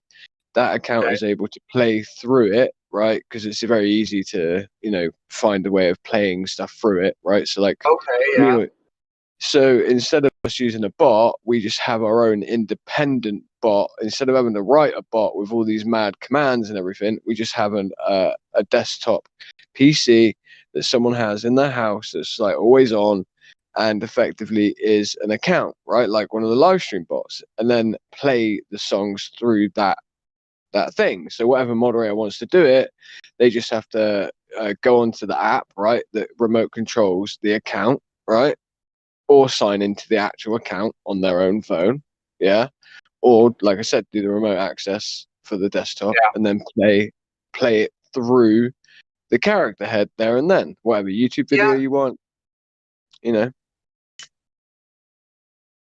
I'm thinking. Because then it's a bot that can't be taken down. It's just an account, and then as soon as that. But I'm thinking like because you need to this if you leave an account too long inactive in a room, it will jump out. Right, so you need an auto clicker. Yeah, that's easy to do. Yeah, I know, but that needs to be turned off then to play. It's such a hassle. I think that would be a pretty. It's a hassle, right? If everything fails, I mean that's a good option. But currently we have this other bot that works, so I wouldn't. Yeah. I just think that bot's going to end up being something that gets suppressed again for copyright strikes and stuff like that. It's just that Maybe, yeah. So this way, it could just be an account that gets deleted, and then the account is deleted, but all of the technology behind it's still there. Do you know what I mean? Like, I'd be willing to run a desktop 24/7. How long would the auto clicker thing need to be refreshed? You know, I could have that done via manually done. And like I said, if we have remote access to that, my PC, for instance, let's say I've got a desktop that runs 24/7, yeah. I'd be willing to give, like, you know, Helio, like Battlemod, Indio, Meme, like I'd be willing to give it to like lots of different moderators to have control and remote access of that computer. Some of the gold members as well. You know, anyone really with the capability of the DJ, and it would just be a plain bog standard PC. It could have an auto clicker thing on it so that obviously it doesn't leave the room or whatever, but all it would take to rejoin the room would be someone to just go onto the remote access app, and then they're on the desktop. Then all they've got to do is click on the live stream and join the room. It would take 2 seconds. Do you get what I'm trying to say? It supersedes the idea of any of that stuff, because it's like you've now got access to the account on that PC, and lots of people can have access to that PC and that account. You redirect the sound to the microphone. I get it. Yeah, but you don't have it as the mic. So instead of it being a microphone that has the sound going into it, you just have it where it's internal sound. Do you get what I'm trying to say? So, you like with an amplifier. Your sound card to the quote unquote input of the microphone in Discord. I get it. Exactly, yeah. So so it'd be completely crisp sound. It would be even better sound quality than the bot as well. It could be like. You reckon? Yeah, the bot just plays it, right? So it's just the same. It's Discord that cuts out certain the quality. level. Yeah, cuts out. I just wonder, because obviously if it was a Discord Nitro account as well, that has higher levels, and then this thing has higher levels, I wonder what that would sound like. Because I've heard people before do it. So basically, that's what I feel like they're doing on this rap server. Is they're just having an account be the bot right instead, and they've got remote access to the PC, and the sound quality, Roger, is insane. Like, I mean, it's so good. You have to just come over there with me one day and see what I'm talking about. You can ask Battlemod about it, actually, because Battlemod's been there with me, and you know the sound quality they're receiving from what is seemingly a bot, which is just a normal character. It's really high level stuff, dude. Like it sounds almost as if like it's just being played from YouTube directly to your ears. Do you know what I mean? I understand. It could also be that the bot we are using is how do you say this? Cutting down the quality because it's used in different servers, right? You cut down the quality of your output, then exactly the bandwidth goes down. Yeah. But this would be only for us, and this would be for this. That would be literally only for us, right? And then like we could have maybe like 5 different Discord accounts, maybe, for instance, yeah. So like 1 for each room, or like 3 different Discord accounts, 1 for each room. Do you know what I'm trying to say? You know, on a triple screen desktop, right, with like 32 gigabyte of RAM. You know, and then it could be just basically that we've got our own bot. I think, right, and this shouldn't be too hard to find, that there must be some open source Discord bot that does this, right? So you can just download the code, run it on a Raspberry Pi, and off you go. Right? Just, I mean, I haven't done the research in that, but wouldn't surprise me that there will be that somebody made this already and just put the code online. Because Right. run it on a Raspberry Pi, which is like, I don't know, Yeah, 10 yeah. watts.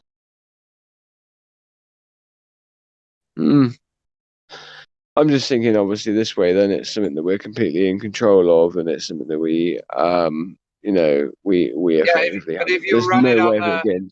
No one else can use it other than us. well, you can limit the bot, right? You can just say, well, you only are allowed to join this server, right? It won't join any other server. That's something you can build in code. Right. Yeah. That's what India was talking about. Is like coding our own bot to do that, and like basically just making our own bot just for this place. When I spoke to the guys at the rat place, that's what they originally did, and then I think the method I'm talking about now is what they ended up going to, because the sound quality obviously was very important to them for the music. So yeah, they just have like a really good desktop with a really good sound card and lots of different Discord accounts on it, right? And they reroute it so that the mic input instead is just the output, and the sound quality, like I said, is absolutely phenomenal. I don't know. I'm just trying to spitball. It's just spitballing ideas. Just Understandable. Yeah.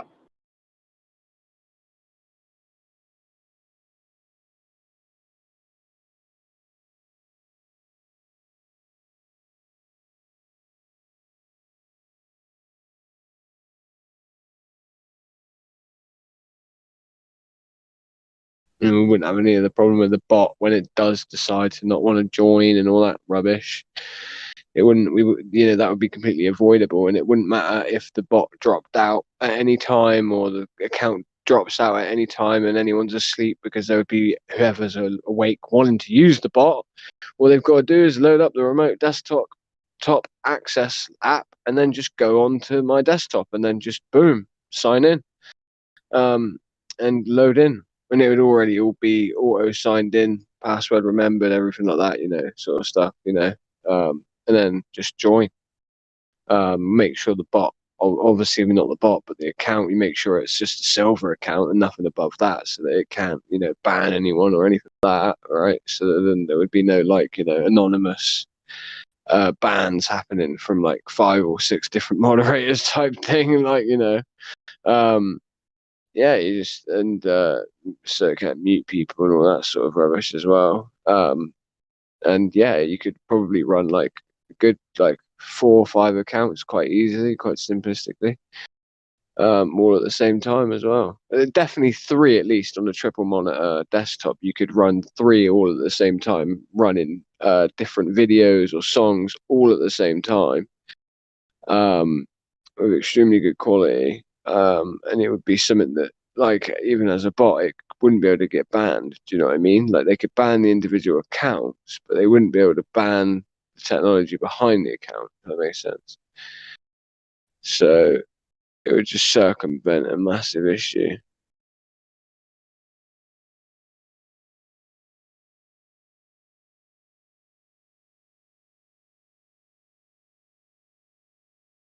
Just questions joining. Just questions. Welcome. How are you doing? Have I muted your mic? You had a question about lasers?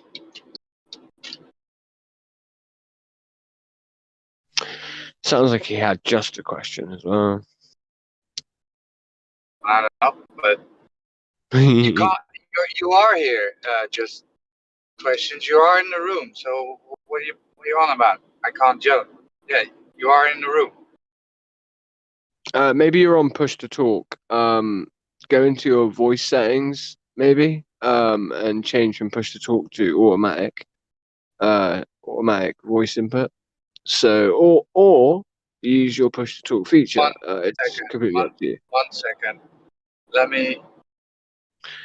So yeah, I've unmuted you. Just questions. You can talk now.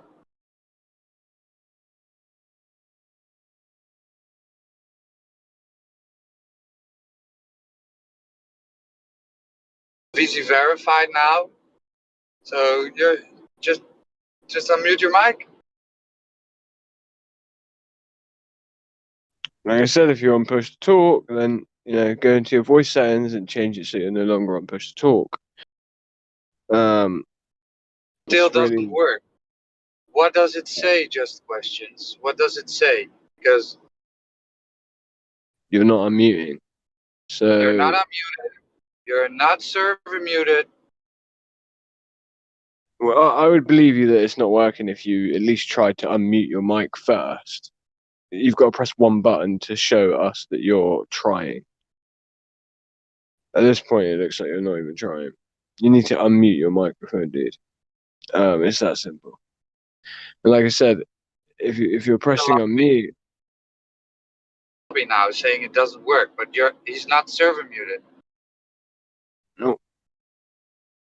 Yeah, so unmute yourself then instead of blah blah blah. It's not that difficult. Like anything, if he's being honest, Roger, the only thing that it could be why he can't unmute, it would be push to talk, right? I guess. He had questions, and we're here to talk about it. Input mode.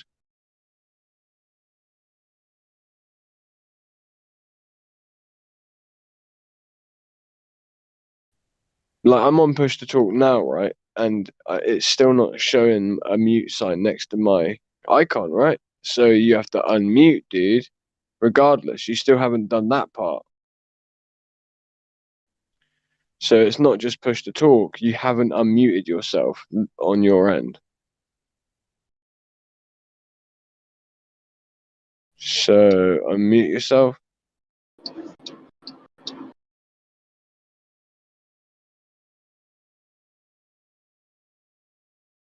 It's starting to get annoying. Unmute yourself or get banned. He says, I'm really working on it. Just give me a sec, okay?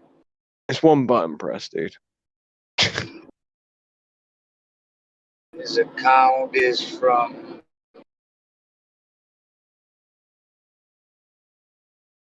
March. So, I mean,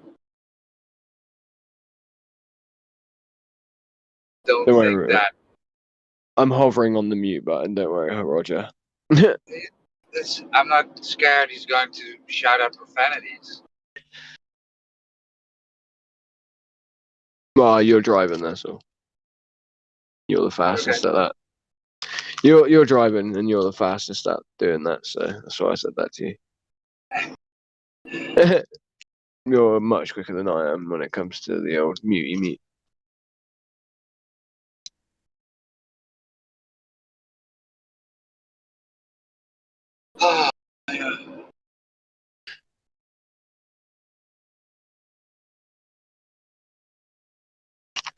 Yeah, this is no fun, dude.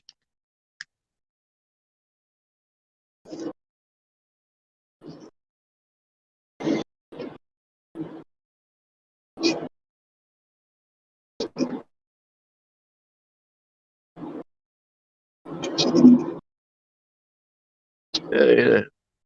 His question was about lasers and leveling it. All right. I wanna know what his exact question was. Why? Yeah, let me see.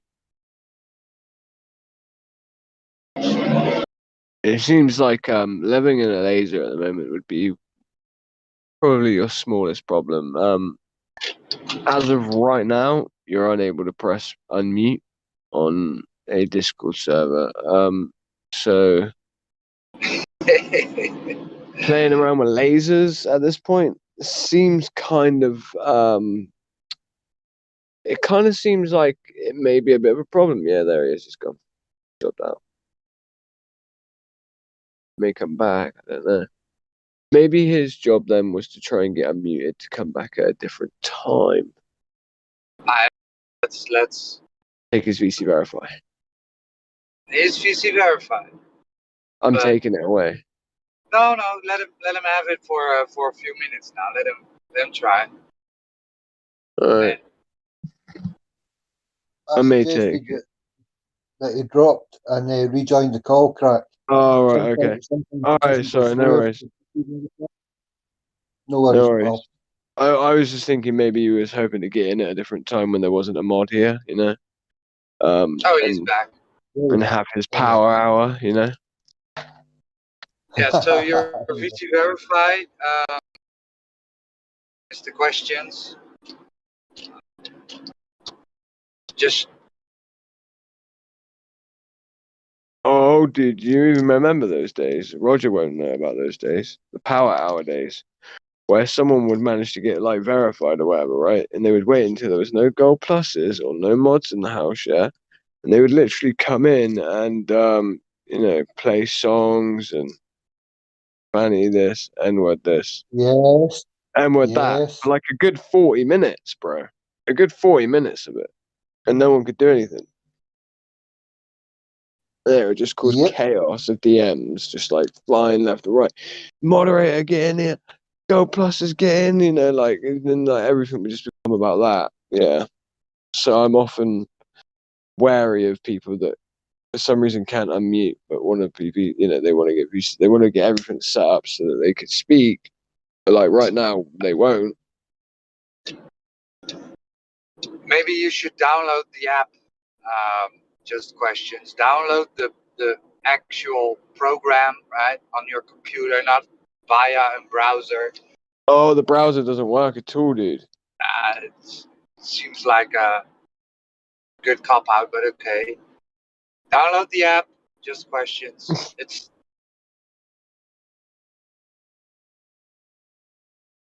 It would take 3 seconds to download the app, just to let just you know. download it, install it. Bam, you're done.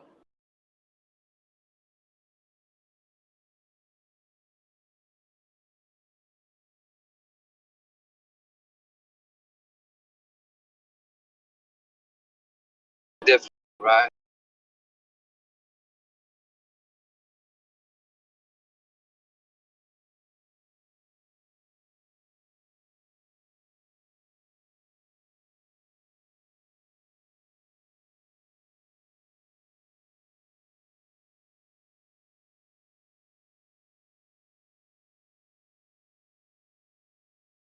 Well, you can download the app because I don't really download the app.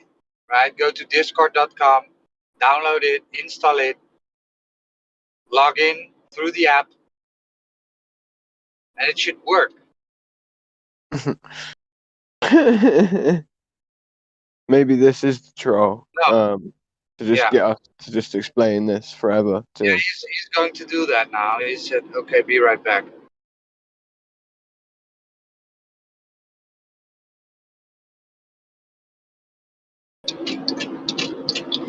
I bet you this is going to. Oh, they didn't level the laser. They shot it downwards.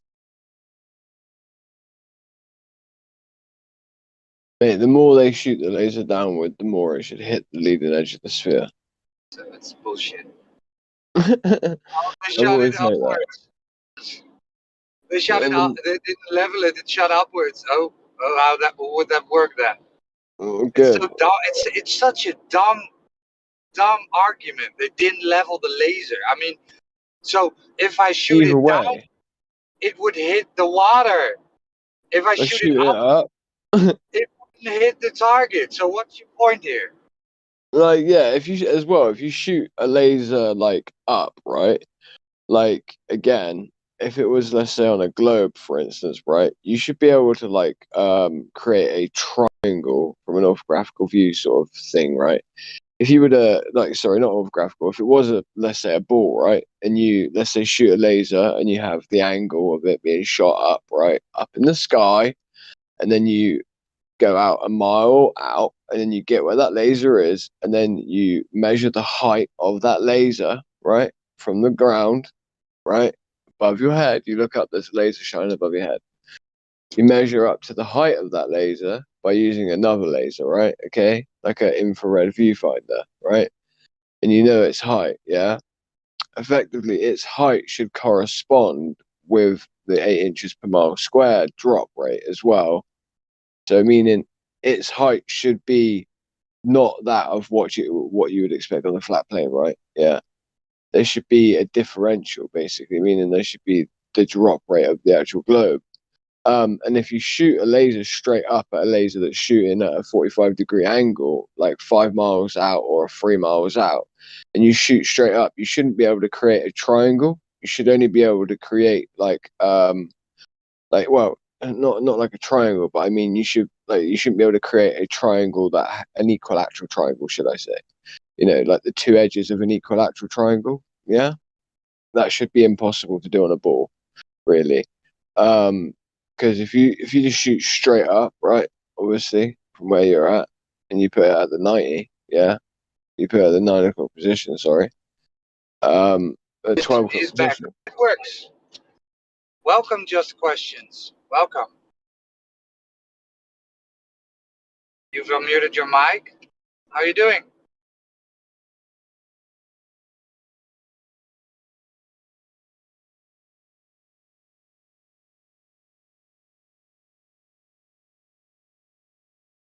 No, we can't. So you need to go into your settings and check out what's happening. Go into your settings, check out your decibels on your mic sensitivity to make sure it's picking you up. Make sure you're also not on push to talk or anything of that likes of that. He unmuted himself, so Yeah. He's now in detention for some weird reason. I'm going to take him out of detention quickly.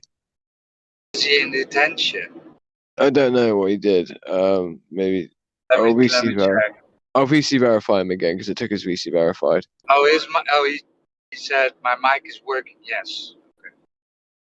Take him out of detention. I did. I give him VC verified back as well. Yeah. So welcome, Just Questions. Welcome. I'm gonna server mute and then set on the server mute just in case it's done that weird thing. Nope, still not working.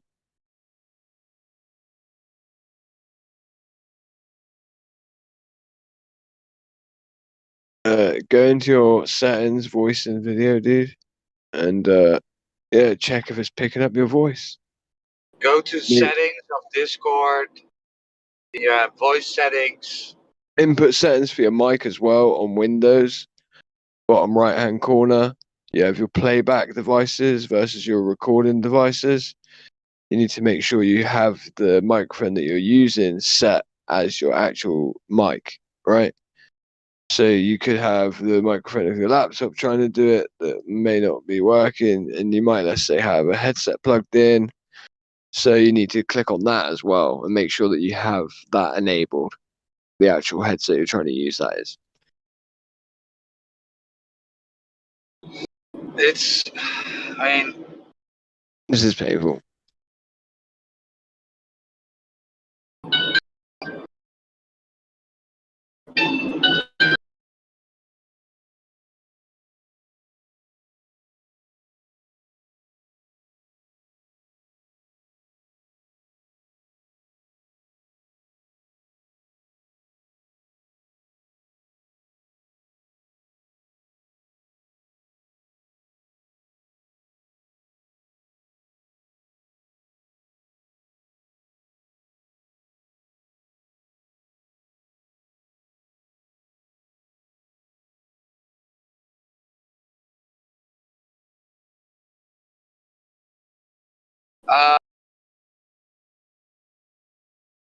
So just a simple Google search, right?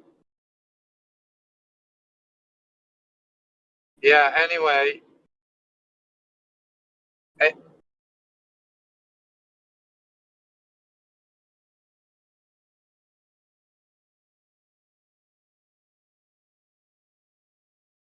It's just a simple Google search. You can. Am I still on? Yeah. Okay. Okay.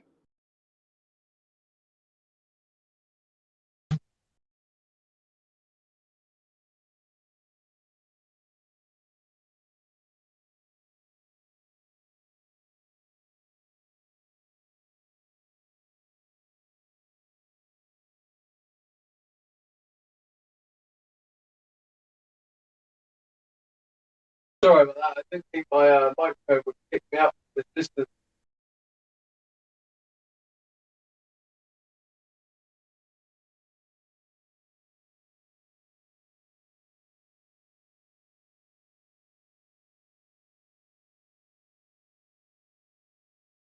Discord test. Then it should. Then.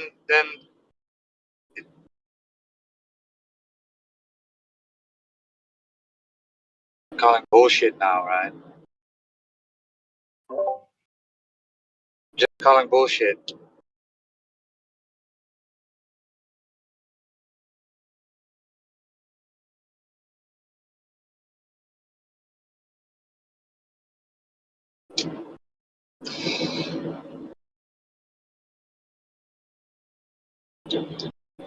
Yeah, basically. So try and figure it out, right? Why a laser, right, shot horizontally over the water. If you shoot it too high, it will not hit the target. If you shoot it too low, it will not hit the target. There you go. Really, if I may say, um, ridiculous argument. How did they level the laser? It's ridiculous. If you shoot it too high, it doesn't hit the target. If you shoot it too low, it doesn't hit the target. Would the counter argument for that be that the target is either raised or lowered, higher than level or lower than level? So it would hit the target if the laser was pointing slightly up, and it would hit the target if the laser was pointing slightly down, if the target's not level with the laser. Okay. But I'm just playing devil's advocate here, kind of. Yeah, But, sure. Sure, Globus can say that, right? But that the FE core laser test, that's all been documented. So,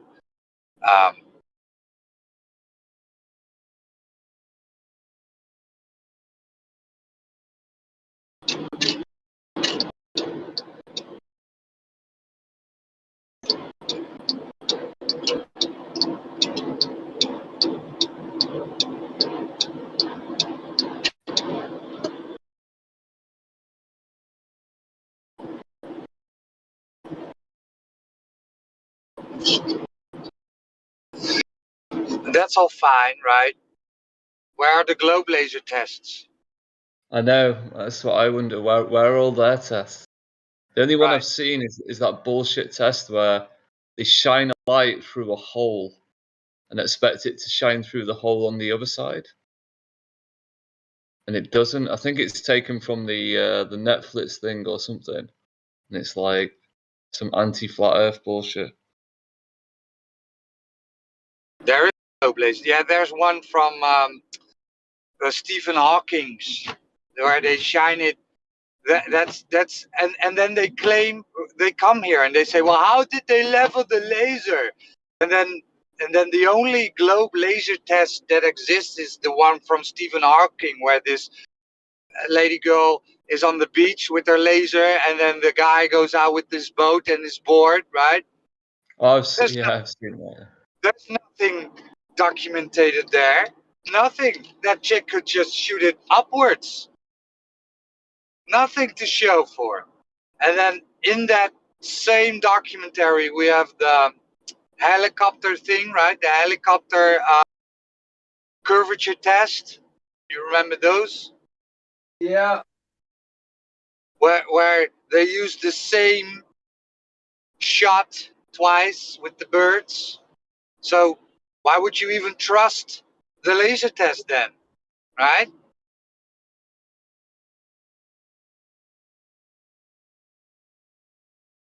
Funny stuff. Funny how that works.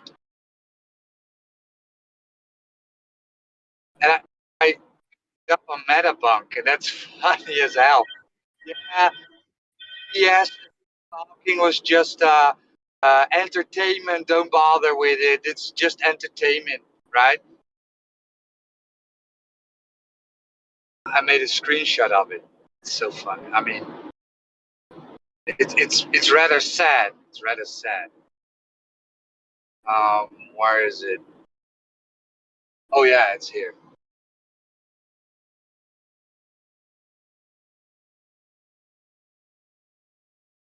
Here we go.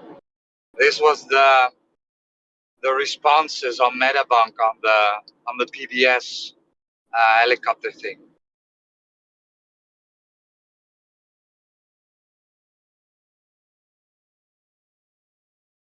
Not serious, rather silly. Yes. Yeah, it's not serious. Ha, that's funny.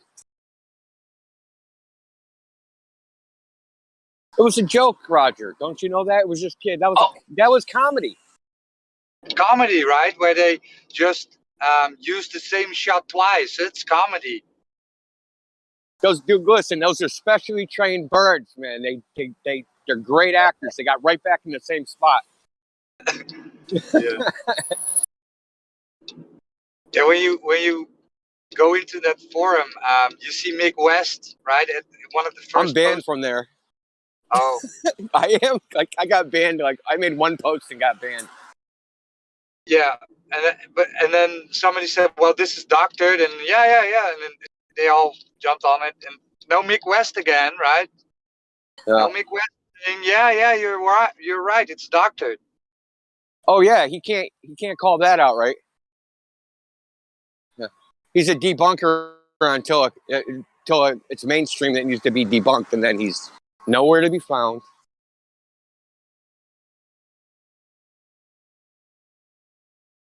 That's not the only part that's doctored. The crosshair is an overlay. When they show him looking through the telescope, that's a Schmidt-Cassegrain reflector. There's no crosshair on that. It's a mirror, right? It's a ring mirror, like a donut, and it reflects the image onto a centerpiece that reflects it back to the eyepiece. There's no crosshair. Where would you put the crosshair?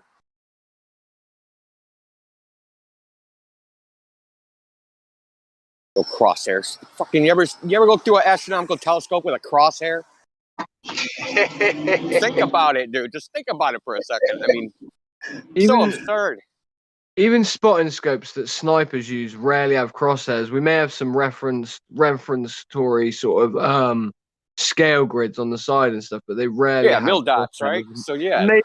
Maybe some mil dots, maybe a few mil dots, but rarely even mil dots on spotting scopes for sniping. We usually have a scale on the right hand side or left hand side, and then a couple of dots, like a couple of mil dots, or a chevron with a scale, and a couple of mil dots. But like rarely is there full on crosshairs like that on a spotting scope.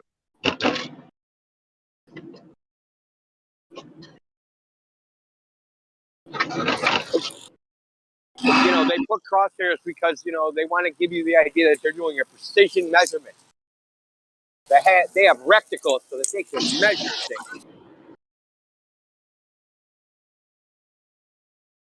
What is this? The genius thing by Stephen Hawking and the what's it called? Stephen Hawking. Yeah. A guy that can't was one of speak or move is doing science experiments on the beach. Yeah. That was one of the first things I saw when I started looking into flat Earth. Them faking that. Yeah. Me too. Well, yeah, Me you too. know. Like Glover's is like, look at this test proves the curvature of the Earth. And then they did the one with the flags, didn't they? And they just showed that it's total bullshit again. No curve. I should do a video just on all the fake shit, dude, that they've done, which is provably fake. The Midnight Sun videos in Antarctica. All three of those that I've seen are fake. You can prove they're fake. Yeah, there's the one. What's it? Who's that grinning monkey idiot who did the vacuum chamber ball falling? Oh yeah, the Brian Cox. Yeah. Yeah. That was so obviously fake. It was the whole way the camera thing was set up.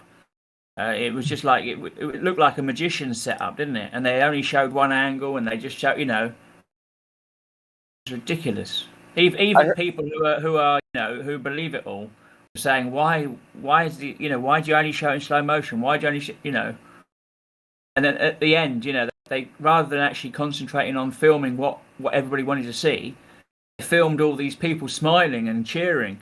Why would we want to see that? Ridiculous. Why would they cheer something that's obvious, right? Galileo proved this 2,000 years ago or whatever. Yeah. Yeah, it just everything they do is just so scummy. Oh, did you see that? They've Why do sent they some have to do actors that, up into space now. Russia's sent up some actors in space to make a film. Oh, yeah, I saw that. Ridiculous. By space, they mean over in the next room. Yeah. Yeah, it's just gets too much, doesn't it? All their stupidity.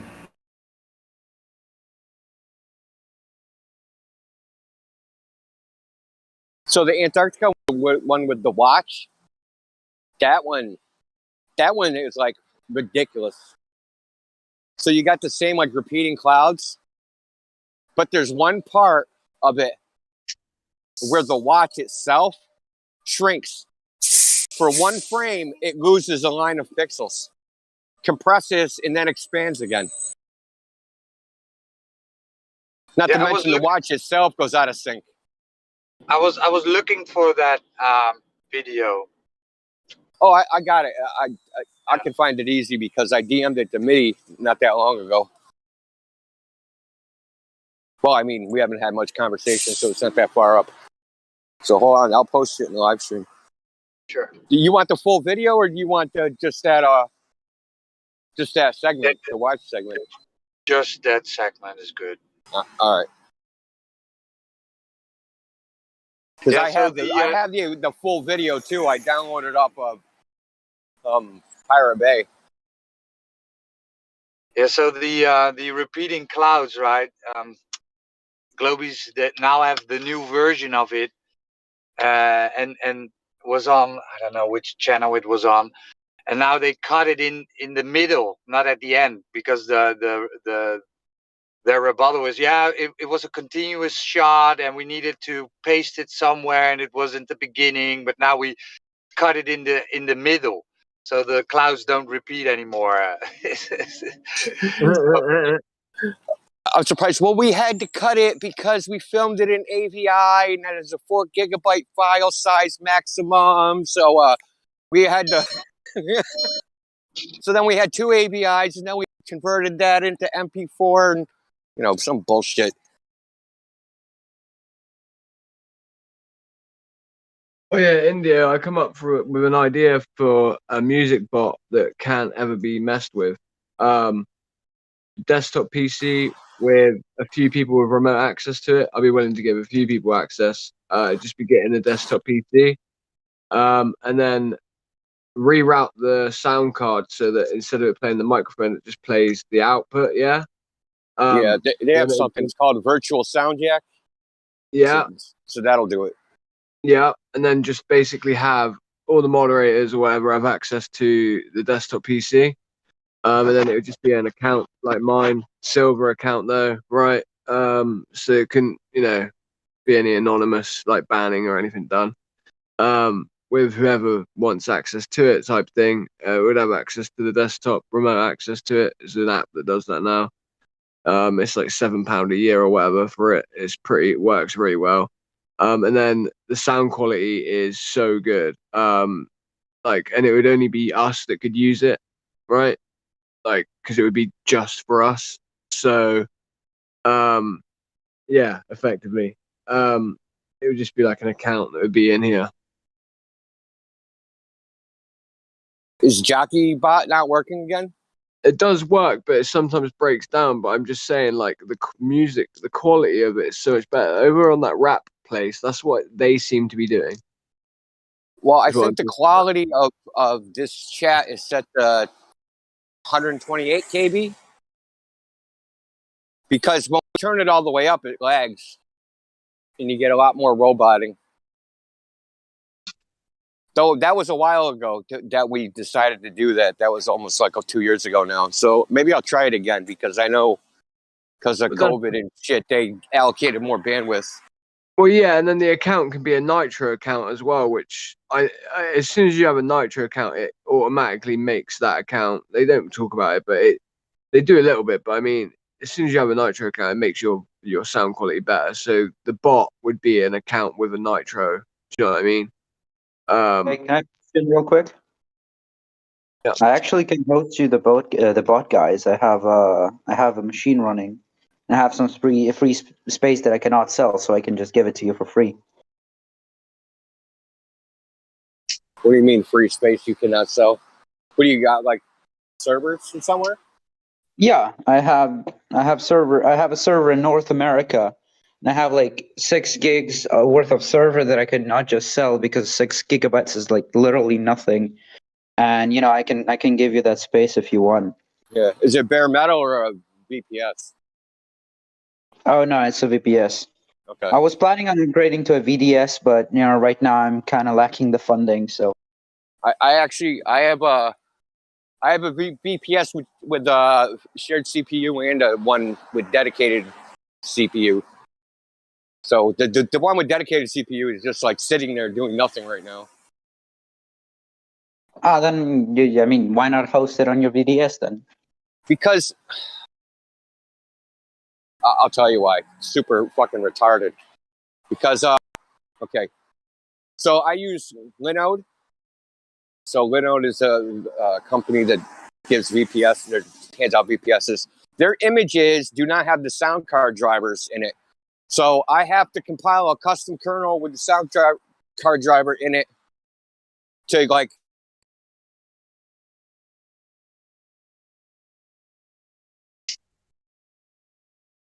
run up Discord and then have like a join. This wouldn't be running a bot. This would be like a user account. You know what I mean? Because yeah, I gotcha. Yeah, because like if you want to live stream, right, you can only live stream from you. Bots bots can connect to the voice chat. Can they record? I mean, yeah, they can if you want. Well, this is when we were going to do the live stream, right? Helio's PC broke, so I was going to use a VPS but I needed it as a user account because the VPS it's all command line and there's no GUI. So I managed to, against their terms of service, managed to connect to it through a X window. But then I find out there's no sound card drivers installed. So I have to recompile the kernel to install sound card drivers and basically use a custom image. And I was just too lazy to do it. Right. Basically. Yeah, and plus gotcha. Helio had fixed his computer in the interim, so like it became like it wasn't necessary.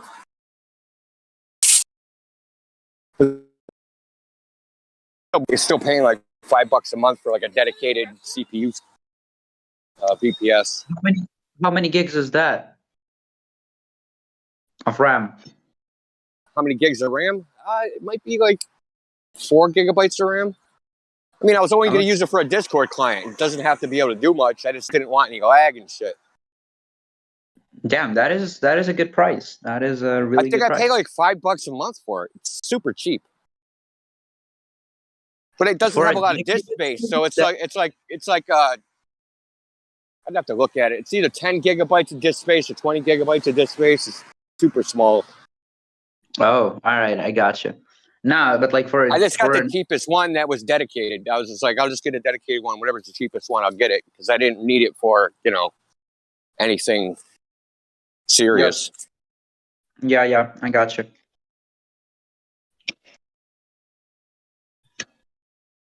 Well, I mean, for a dedicated server, I mean, yeah, sure, it doesn't have a lot of SSD, but like for a dedicated server, it's $1.25 per gig. That is a pretty good deal.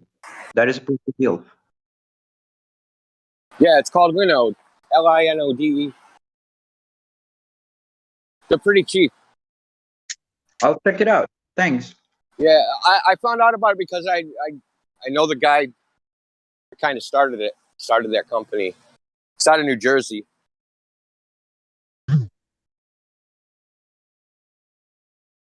Now he don't talk to me because now he's rich as fuck.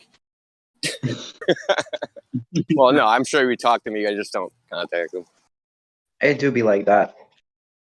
He probably wouldn't. I'd probably like, hey, I haven't talked to you in a long time. I'm busy. Talk to you later. 3 years later.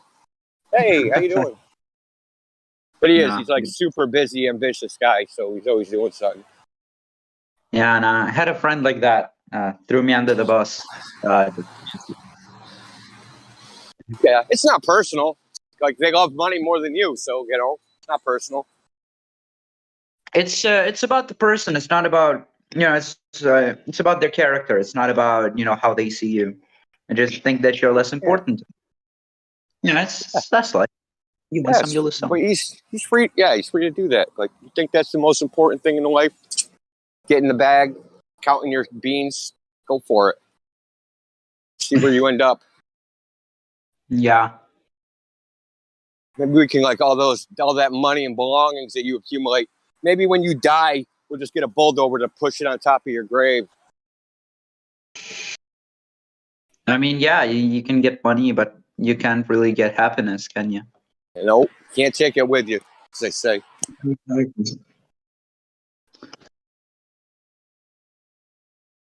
Yeah, I mean, I started like a company where I host servers for people, and it's not big yet. It's like still in progress and development kind of stuff. But just got a decent website going. Just have to finish some stuff, and I will be ready to quote unquote launch to the public. Like I can actually start advertising it.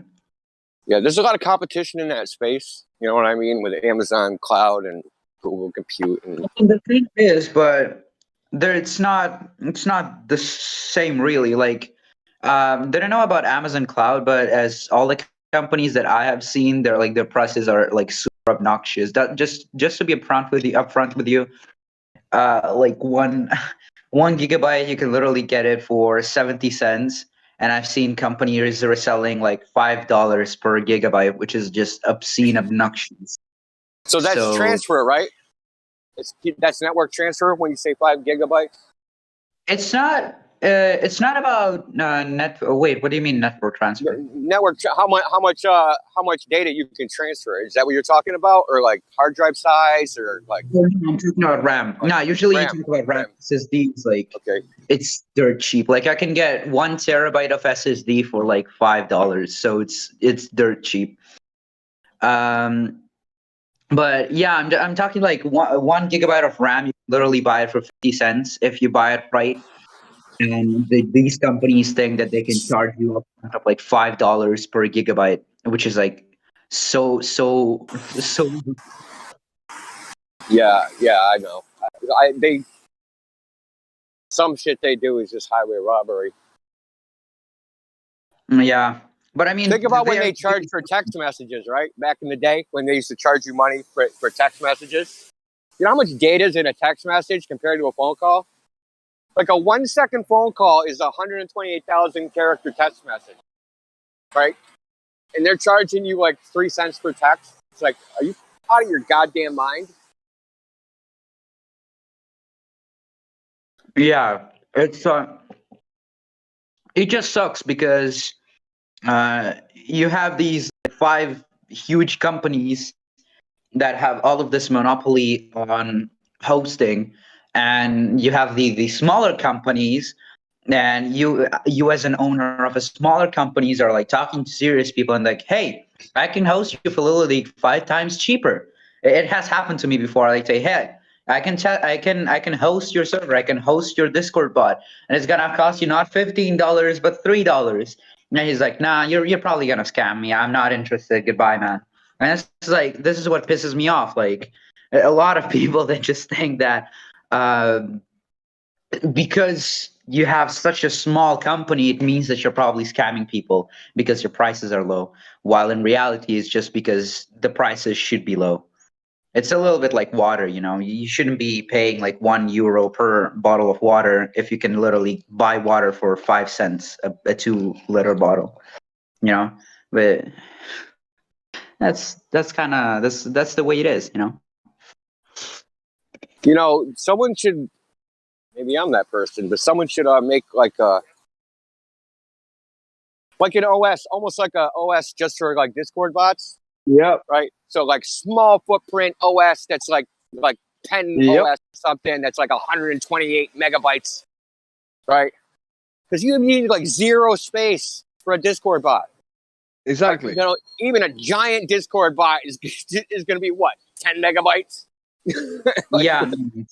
Well, India, that's why I was talking about what I was talking about with one sec. Let me change over my set. The reason I was talking about what I was just previously speaking to you about just effectively having a rerouted instead of mic input, it would just be the output switched over would be, because it would be from a Nitro account, it would be on a desktop, it would be very simple to make. I need to get a good desktop soon anyway, right?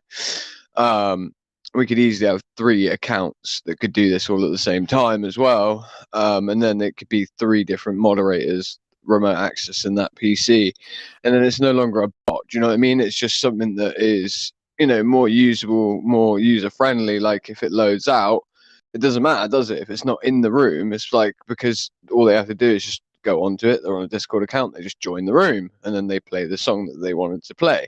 Yeah. Like there's just more usability with it and more interface with it, right?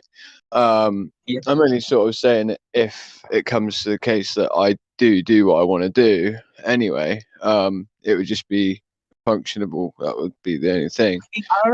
Sorry to interrupt you there. I already have a Discord bot script ready, so like if you wanna just slide in my DMs, I can I forward slid in it your to you. DMs, just for maybe potentially for helping me out with something in the future. There's something that I wanted to get set up myself. I'm a little bit dumb when it comes to all that sort of shit. So potential help, but because just a business idea that I've recently come up with that could be very, very lucrative if I was to do it correctly in the United Kingdom. But I would need like a server that worked very well, and it would need to be able to, it would just need it would.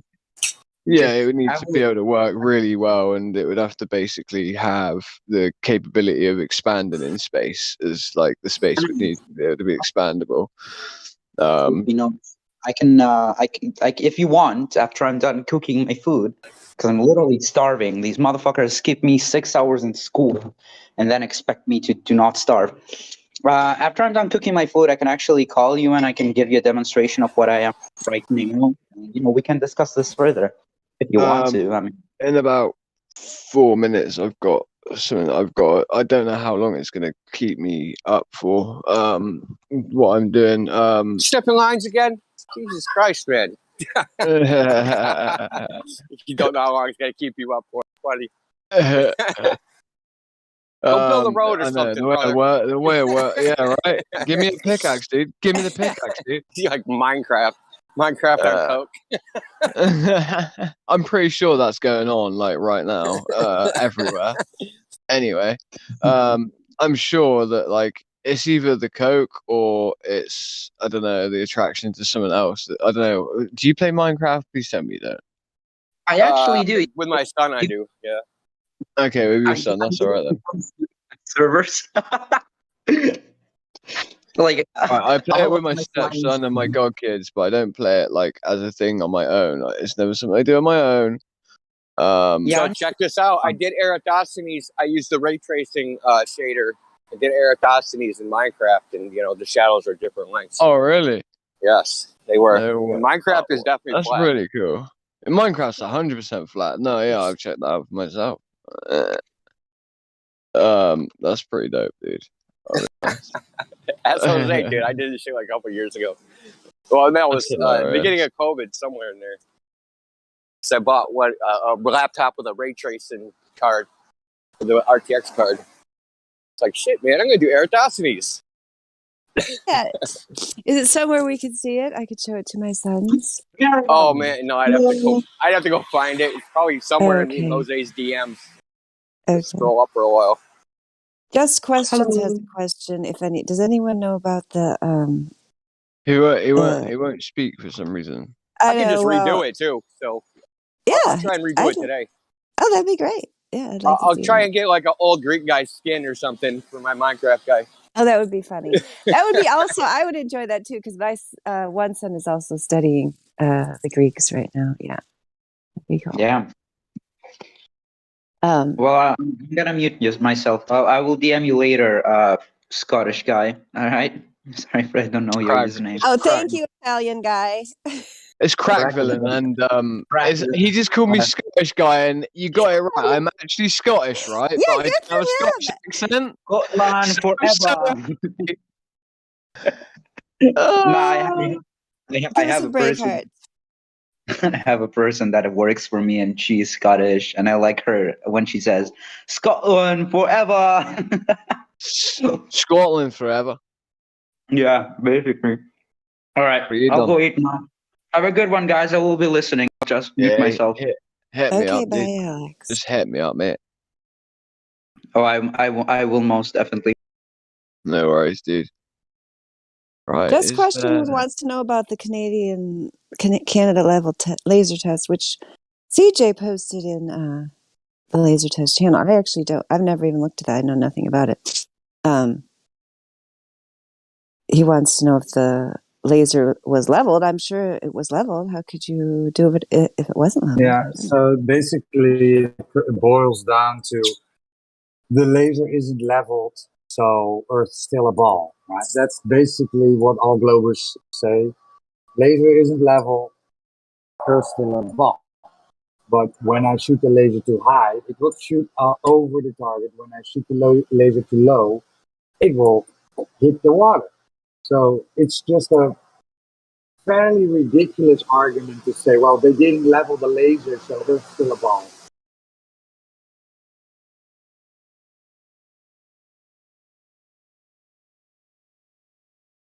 The magic non-level bendy laser.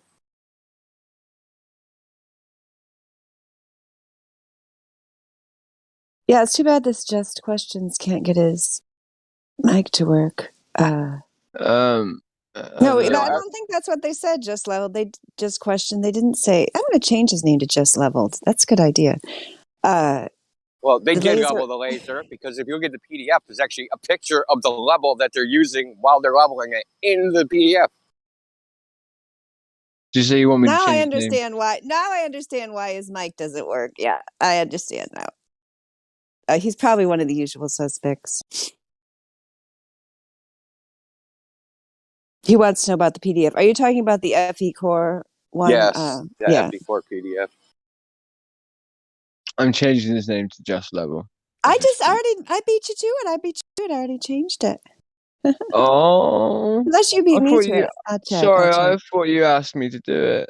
No, it's okay. It's okay. No, I did do it. He's just leveled now. Yeah. Yeah, that guy's undoubtedly someone we've seen before. Yeah, that's why his Comes here mic doesn't regularly work, asking the same Chad. Yeah, bullshit. yeah. Total asshole. Dandelion for My bet's on Kosho. I don't know. Maybe not, though. Maybe Kosho's given up by now. Yes, Crack Villain. wait for artistic for the artistic look of it. Can it be this instead? Oh, do whatever you want. Yeah, I'm not stopping you. You No, want I'm to just change it? asking. Oh, I see. Oh, yeah, I like it. Yeah, with the capital L and the capital D. Yeah, just like Yeah, that makes you happy. I'm happy because it's got the Alright, two sweet. capital L's with 3 E with Eve in between. I like it. Yep. Yeah, and then it's like oh wait. No, sorry, it doesn't matter. I thought there was a joke in there as well, like what afterwards, and then I realized there wasn't. Whatever makes you happy, Craig Villain. It's what makes you happy is what makes me happy. That's Okay, why I'm smiling. I'm smiling. Yo, Okay. Yo, Okay. Merriman. Hold on one sec. Hold on one sec. And I just posted the link to the wiki, right? So in that thumbnail on the lower right, thing sitting on top of the aimer, the salad, that is a laser level. Yeah, the little yellow device. It's a laser level. So yeah, they did level the laser. It's a picture of the level.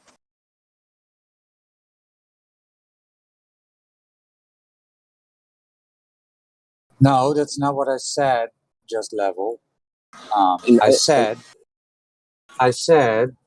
if you do not let so when you shoot the laser downwards, it will hit the water. If you shoot it upwards, it will not hit the target. So what we get here is Globers coming here and say, well, they didn't level the laser, so it was still a ball. No. It's just a ridiculous statement. Let me illustrate how ridiculous it is with an analogy, right? That a ship can go over the horizon, but if I take my binoculars and I tilt it off level, suddenly I can see the ship. That's retarded. That's literally the dumbest shit you could possibly say. Your binoculars weren't level, so that's why you could see the ship over the horizon. Because the laser is supposed to be over the horizon, remember? Yeah, exactly. It's the same thing. But you just play with your binoculars and suddenly you could see around corners somehow. Obviously. Duh. Do they not realize that it's tantamount The level of desperation even to say something like that just says it all. Cheating Mac, what's that noise, Indio? He's scratching a school buses, city buses. They also decided that they were going to pave the road, rip up all the tar, and asphalt the road in the middle of rush hour. Like, why would you do that? Do it at night. Standard operating procedure, isn't it, of these turds? That's what they do. It's just because it is literally rush hour now. It's 8 a.m. And they're like repaving the road. They got the machine that rips up all the asphalt, and then they got the tar and all that stuff, and 50 cops to watch 3 workers lean on a broom.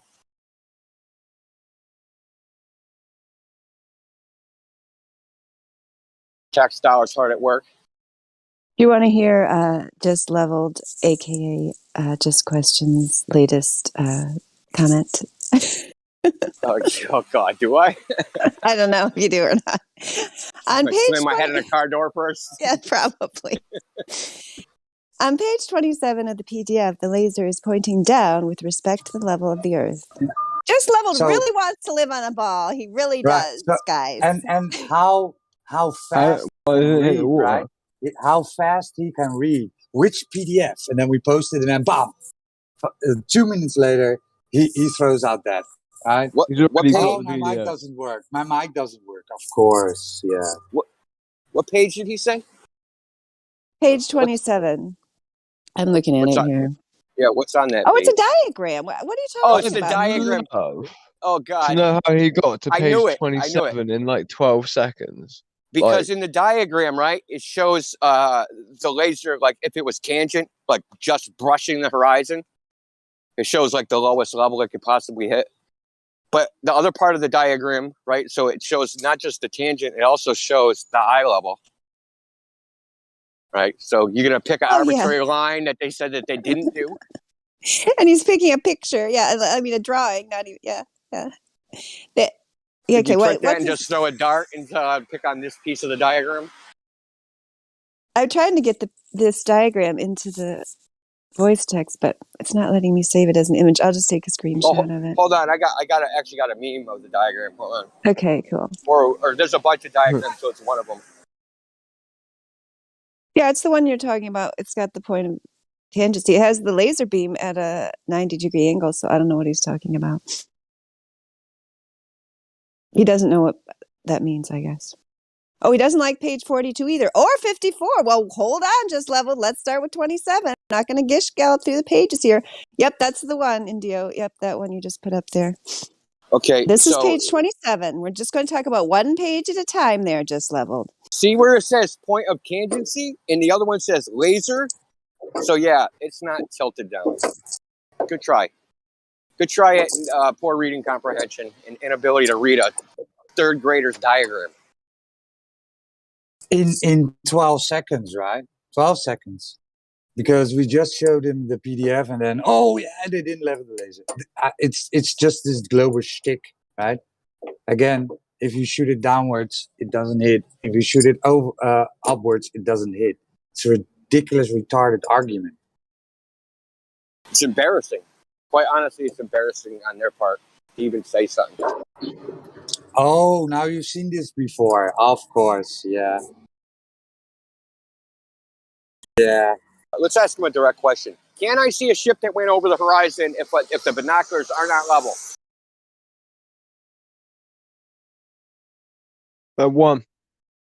One.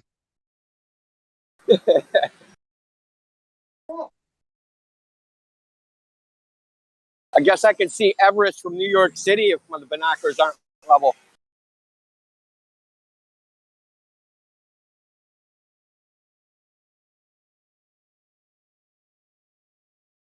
It's funny because I said one. It's embarrassing to the point of made you laugh absurdity. for some weird reason. I don't know if it was what I said or what, but that was the answer to whether or not how many donuts I'd eaten. Just Alex wants to know who India's talking to. He's talking to this Just Level who's having mic problems. Just Level, if you're a person that we know and you're back here on a new account, just open your mic and just speak to us, and it's fine. We'll give you mercy, at least for the morning here. Just Level, do you really think that you saying the laser wasn't level, do you think that anybody that actually puts any brain power into thinking about this test is going to buy that? Like, why are you even saying it? It's so dumb, like unfathomably dumb. You tilt it up, it gets worse for you. You tilt it down, it goes into the water. Like what are you talking about?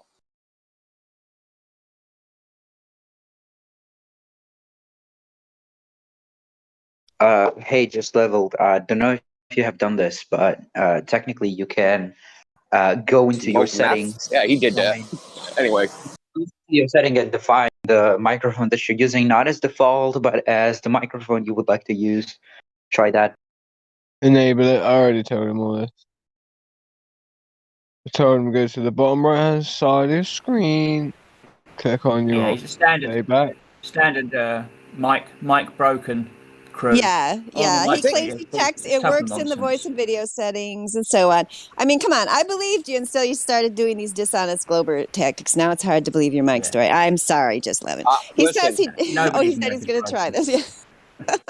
I believe the Mike story if he genuinely thinks that that taking the laser off level will let it go around, a hump of water, then I do believe he doesn't know how to operate Discord.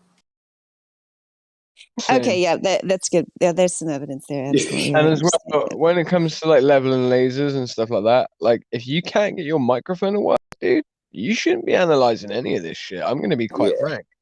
Yeah, let's ship you a box of crayons and a coloring book. This topic is too much for you. And we will put a label on there that says disclaimer: do not eat crayons. We will give you the form of crayons, however, that are edible and will not kill you. They say non-toxic, but I don't know what that means. Like if you eat enough of them, I mean, even dye is toxic if you have too much of it. They're all full of dye. Even water's toxic. Yeah, that's right. There must be a level of crayons you can eat where it's toxic for sure, even though they say non-toxic. Do you want to know what, guys? You're all toxic. Oh my gosh. Don't cry, Craig Villain. You'll be all right. You'll be all right. We'll put you back in the freezer so you won't melt. Bloody snowflakes. Oh, look, Just Alex is going to help Just Level with his mic. Just Level wants to know your question. Did you ask him a question, Indio? He said he missed your question. Can you ask again? Did you ask him something? Can I see a ship that went over the horizon if I tilt my binoculars off level? Oh, okay. That's what Just Leveled India wants to know if... Did you hear his question this time? Yeah, a ship that has sailed so far away that it went over the horizon, all first disappeared, then the mast. Can I bring the boat back if I just take my binoculars and tip them so that they're not level anymore? Okay, you heard the question now, so now we're just waiting for his response. Alex is not a flat earther. We know that, Just Alex. Don't worry. I recall the days when I put you on the fence on you, year and a half or so ago, and then you were very upset like because your friends were going to make fun of you, so we took it back off. yeah, I that there's a remember. reason why I'm on an alt account, bro. There's a reason because I literally have a server with like 300 people in it, and I cannot afford to people to know that hey, that guy Alex, yeah. Talks to So flat earthers. Even if you just speak to us in your spare time, your friends might make fun of you. I understand. I understand. But just Alex, please. You haven't made any progress over there. How long have you been with us? 2 years? Were you in the old server? well, no, the thing is that I actually got banned for like a year because there was this Oh, were you banned asshole. for a whole year? Wow. There was this asshole, and his name was Vlad, and Oh, Vlad, and I literally joined because I was coding something, right? I was coding for a project of mine, and Vlad goes, "Hey Alex, why are you typing on your keyboard, all civil like?" And oh yeah, I'm coding something. He's like, "Oh no, you're not a real coder." What makes you a not real coder? Well, did you invite it? Did you invent the language? Did you compile it? Like, no, this is the point of using a language that is already invented. And I was like, nah, bro, you're trolling. Get out of here. Get out of here. You're just fucking I asshole. wouldn't worry. I wouldn't worry about that. Vlad's not even here anymore. You know. Thank God he is. Well, he even told me to go fuck myself and try muting Now, me. Vlad, And I'm a Vlad, moderator, and I didn't even report him for that shit. And then he ended up doing it to the wrong person in the end, QE. Well, let's go for where we are with Alex. I mean, he's basically starting over then, correct? Have you ever talked to Alex before? Yeah, I really liked him. I really liked him. And then he disappeared, and now I know why. He did it to crypto. He did it to crypto, Vlad. Be accurate. Pardon? Oh yeah, no. The British. I actually got greeted about. I think he was British. Nah, he was Bosnian living in America. Told me, and there was this super chill guy. He said, "Ah, yeah, you look like a super chill guy. You're not here to troll." I'm like, thank you. And I joined yesterday. I had a lovely debate. And I got shushed, and I'm just here to listen. Just and chill in my free time. But problem. dead ass, I think that the server has improved so much better. What No, was that? Vlad. Thank you. Did Yeah, you hear Vlad. that? Customer feedback. He thinks we've improved. All right. Thank you, dude. Yeah, Wait, sorry, it's Roger. One sec, Well, Roger's trying to. Vlad went out to crypto. Then it went wrong. Oh right, no, I'm saying that I think he did mute QE and then got lost his gold and that and then was let back in. And then I don't know what the final crux was because I was away for it. So there was like 2 events that happened then maybe. I just Anyway, presumed. let's move on. It's not It was You off the don't back know of the that. answer to my question. That's hilarious. But you know that a laser should, is suddenly visible if the laser's not level. Dude, I'm banning this guy if he doesn't start talking sense. Oh, right. So he's now going to do a sticks and shadows to measure Earth's surface. Okay, let's fire up Minecraft. Is Kosho? Come on, Kosho, just talk. Come on. You've been planning this experiment for 3 years now, Kosho. Still haven't done it. Come on, just speak. If it's not Kosho, it's a Kosho protege. It's a young, new teenage Kosho. I remember when Koshu was here, and I actually tried DMing him because he's like, "Oh, I can help you with your personal projects," and I DM'd him, and he never replied, and I'm sad. You're the wrong gender. Indio, shots fired. I think I'm the right gender for him. And you're not from Australia.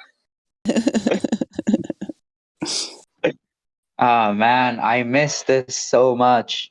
Oh god. Oh, bro. Can someone change my name back though? I don't want. Oh no, you already changed me. My bad. My bad. Is just Alex what you were originally? Nah, my name was another. Oh wait, it's just Alex. I don't I remember don't know. it. Somebody made you just Alex. All right, that's cool. Thank you. I think that's so you could be better chance of being friends with Just Leveled. Oh please no. You offered to help him with his mic problems. Add me back. Look, I wanted to change his mic because I actually wanted to hear shots fired, not because I want to hear the debate.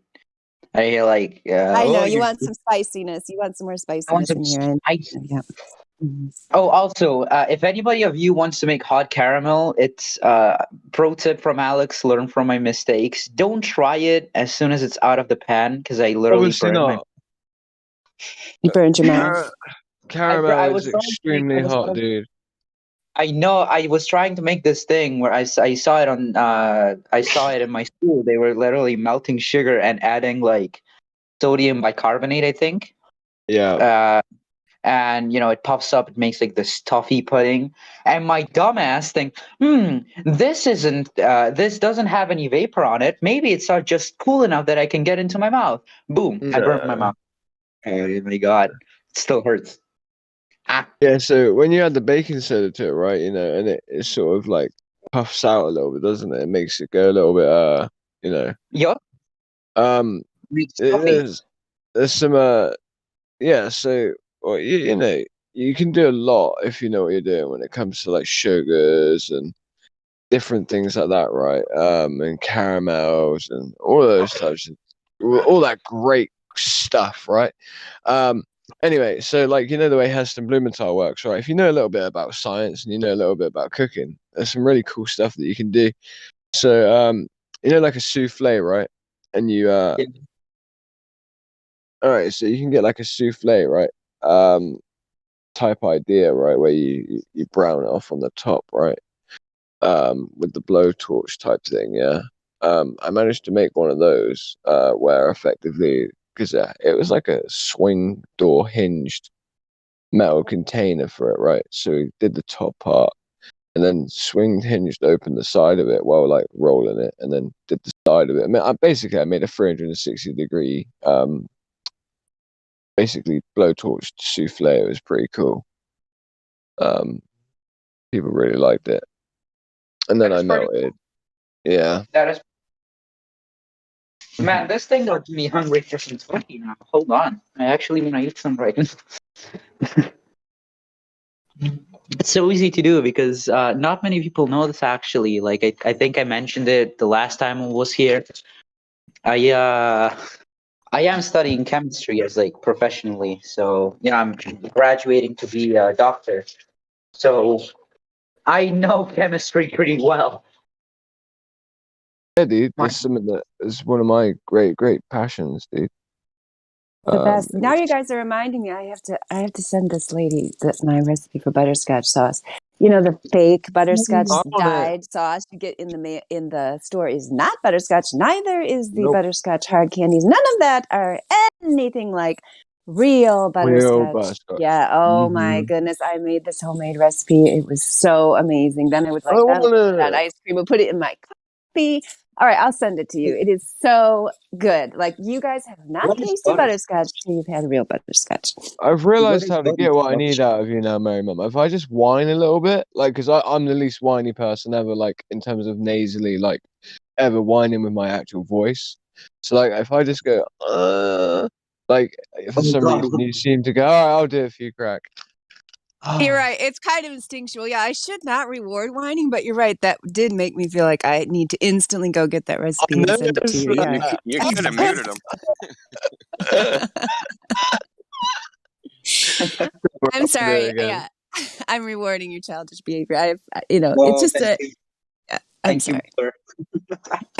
You're welcome. It's me calling you mother now because I'm a 70-year-old now, and it's you can weird. still call me that. Yeah, you can still call me that. I have children older than you that still call me mother. Yep. I like when you call me that. It's perfectly fine. It's kind of scary how I joined the server when I was 14 actually, and now I'm 17.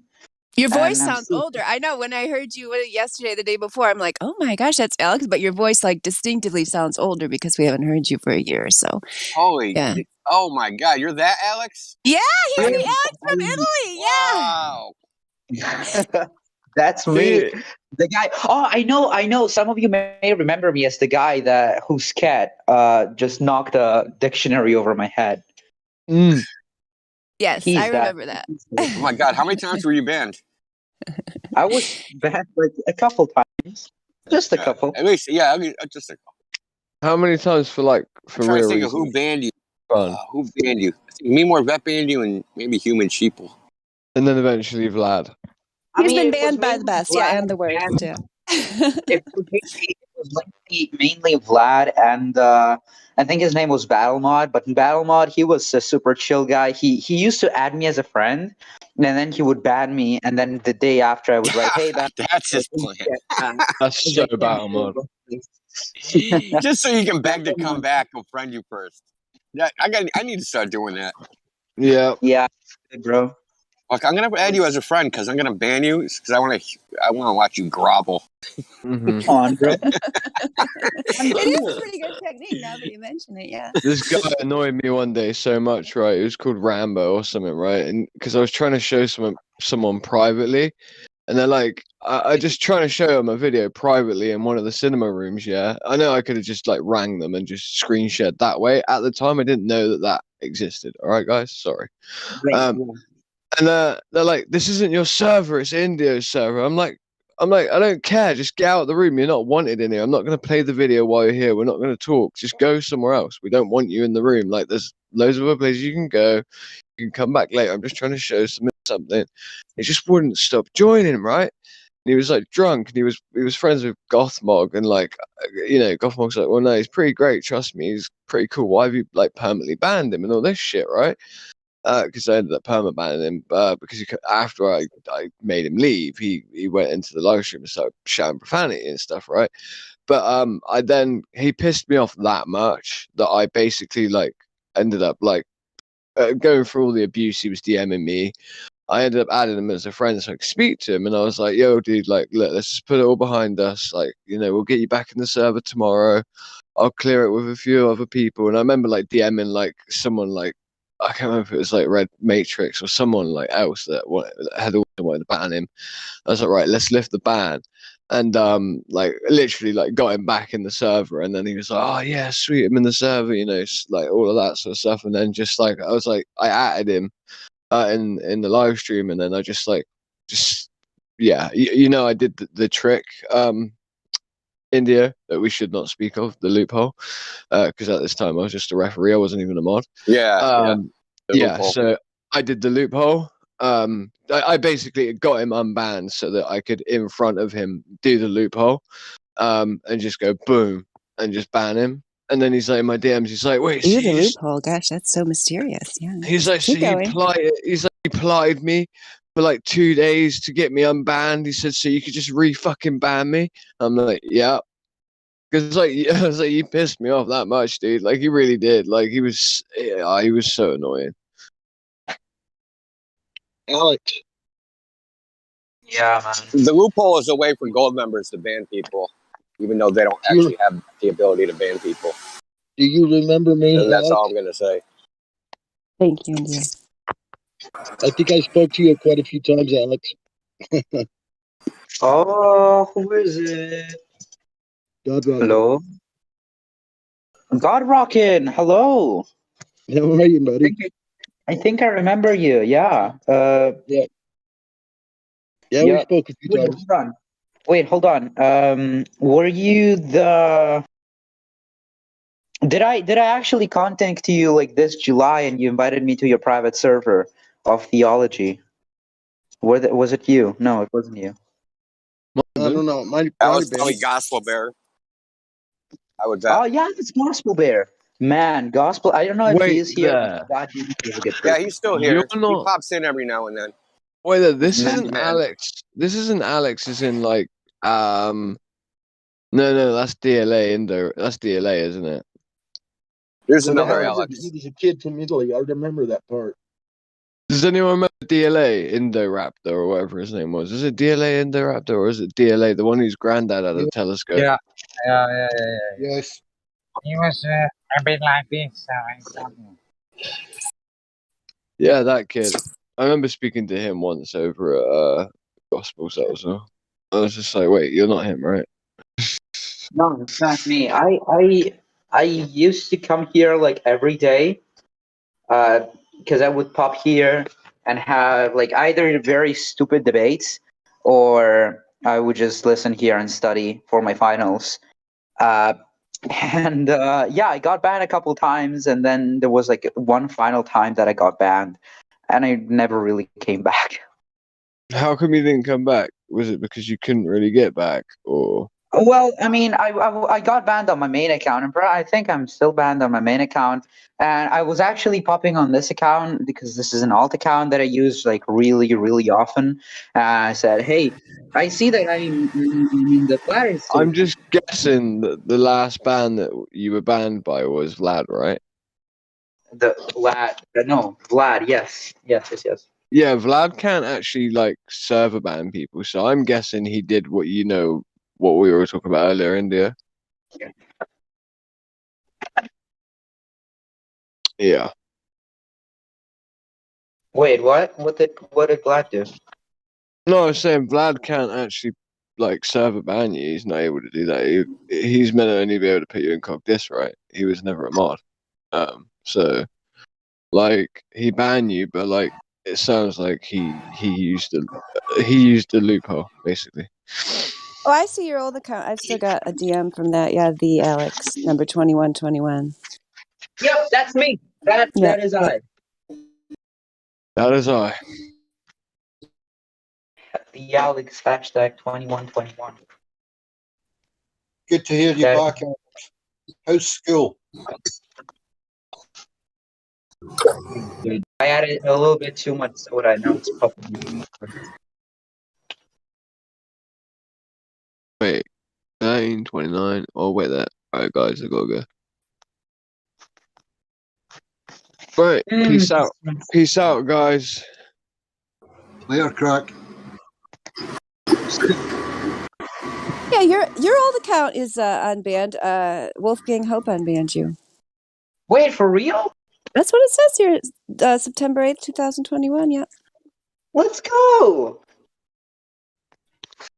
All right, I will join later from my main account. And guess who the last person was to ban you in May 2021? It was somebody who's in this, not in this voice call anymore, but was just here a short time ago. He got banned by Indio himself in May 2021. Good job. Wait. But he won't mind. I wasn't even in here in May 2021. What? I don't know. Either way, your old account, it looks like it's unbanned, so you can invite yourself to come back. Hey, let's go. Thank you, everybody. Yeah.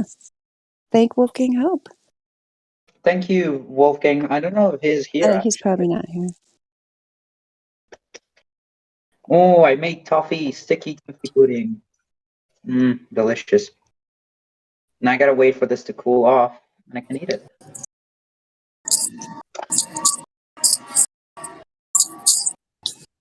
Yes, Alex. Fire bad. Don't lick fire. What?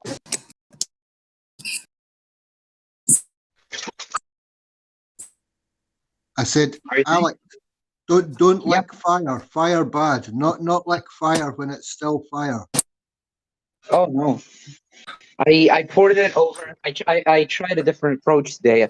I poured it over. I didn't smush it down, so it like has all this bubbles, and it's really airy and stuff like that. And so I'm gonna try to like air it out a little bit, let it cool, and then I'm gonna try to eat it. Because man, this is delicious.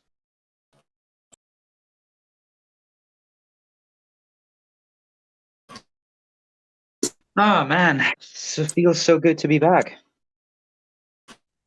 I need Just Level to speak. He's doing all kinds of debating there in the live stream voice text. It's a surprising, like, in 2021, he doesn't have any, other mics laying around the house to try. I have probably here, like, I don't know, got to be 20 or 30 different devices, headsets, computer mics, and so on that I could try if one wasn't working. I mean, I only have 2 microphones, and one is my phone, and the other one is my PC, so I can understand where he's coming from. But I kind of feel like he's Kosho.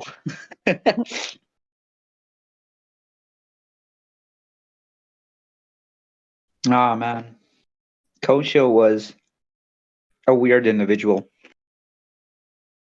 he's still, I guess, just leveled, still talking about the sticks and shadows. He still thinks that's going to prove something. It's sad that that's what the glow believers have.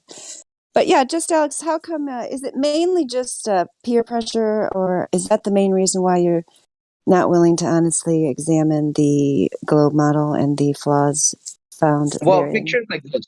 I have a 300-member server, plus I host a Minecraft server for my school. So basically, everybody knows what my Discord account is, and I actually have a couple people friended on that account. And picture this: you have a friend, and you know how when you go in the friends bar and you see what the friends are doing, yeah. And picture that you have a friend and you see him in a voice chat, and in a voice chat, flat Earth Discord server.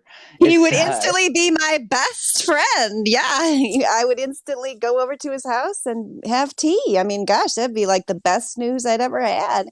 Yeah, I'd be like, gosh, I have a friend who's able to examine evidence on its face and not just go along with the crowd. I have a friend who's willing to follow the facts where they lead, not just where they want him to lead. I have a friend who has a scientific mindset in the classical sense of science, aka making natural observation, developing a hypothesis, going out in the real world, testing that hypothesis, rejecting it if it's falsified. He would instantly be my best friend in the world. How about a friend that's Not to age you, Dandelion, but yeah, I think all them virtues were better in your day back in school than What now. about having friends Back in just my for their days. personality? What about having friends just for their Oh personality? God, 420. That's so wonderful to hear from you. And How you doing? so, yeah, I'm doing wonderful. Yeah, that's perfectly fine. I have a lot of friends for their personality, but I just Yeah. can't have serious, honest, intellectual conversations with them. Yeah, that's perfectly fine. I mean, that prefer to remain in delusion, and I accept their delusion, and I don't. I try to avoid the look of fear that comes on their face if I go too far outside their comfort zone, and I keep them nicely tucked in their little blankie with their little globe binky. Like, oh, that's perfectly fine. If you want to live on a globe, let's talk about the weather, cooking, Yeah. gardening. That's perfectly fine. God, Okay. 420. I'm not saying I don't have friends like that. Wait, what did you say? Let's talk about what now? Cooking, gardening, the weather, the way that like, for example, in the weather, the way, just Alex, because you went to school you like your science classes, the way the atmosphere, the winds move in different directions to create weather, Sean, hi.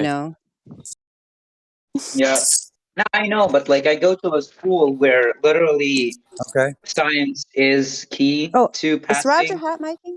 I think, is Roger hot miking? Not sure. Oké.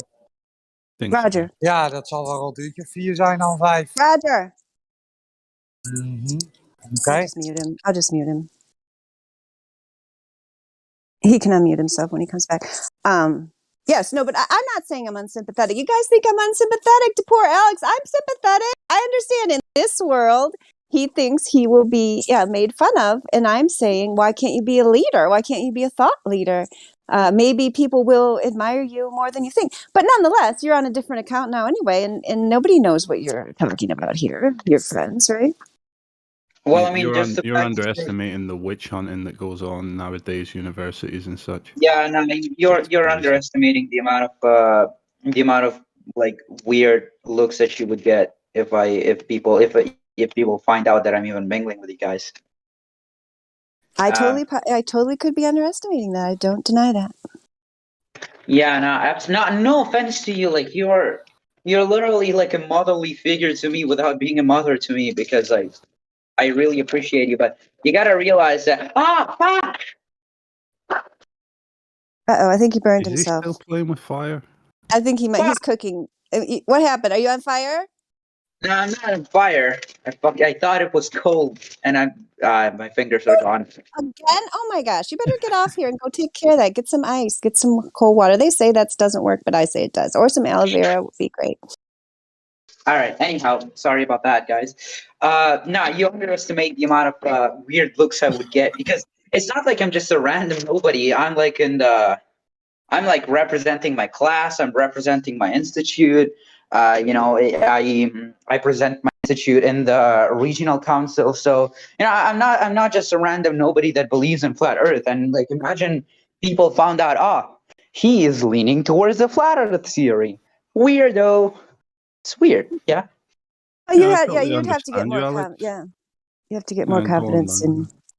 You go ahead, obviously, B. I want to hear what you have to say. Yeah, I was just gonna say, yeah, I totally get where you're coming from, Alex. But ultimately, you're gonna have to push through that stigma at one point. I mean, that is the whole reason why flat Earth is not.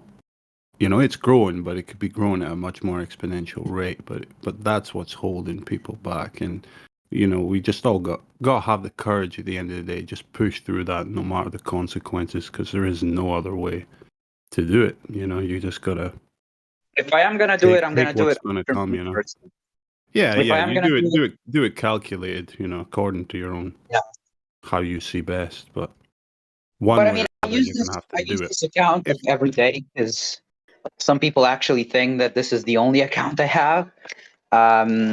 So yeah, I prefer using this account for non-work related stuff. Yeah, fair enough. I totally understand where you're coming from. Are you Scottish too? Yeah. Hey, Scotland gang. Sorry. Oh man, this pudding turned out great. You still have taste buds left to taste it? Or are they all This is singed off at delicious. this point?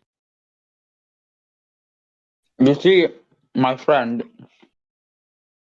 I drink like a motherfucker, and it's all right. I still have taste buds. If my taste buds weren't canceled by 2 years of drinking, I think some hot stuff will not cancel them.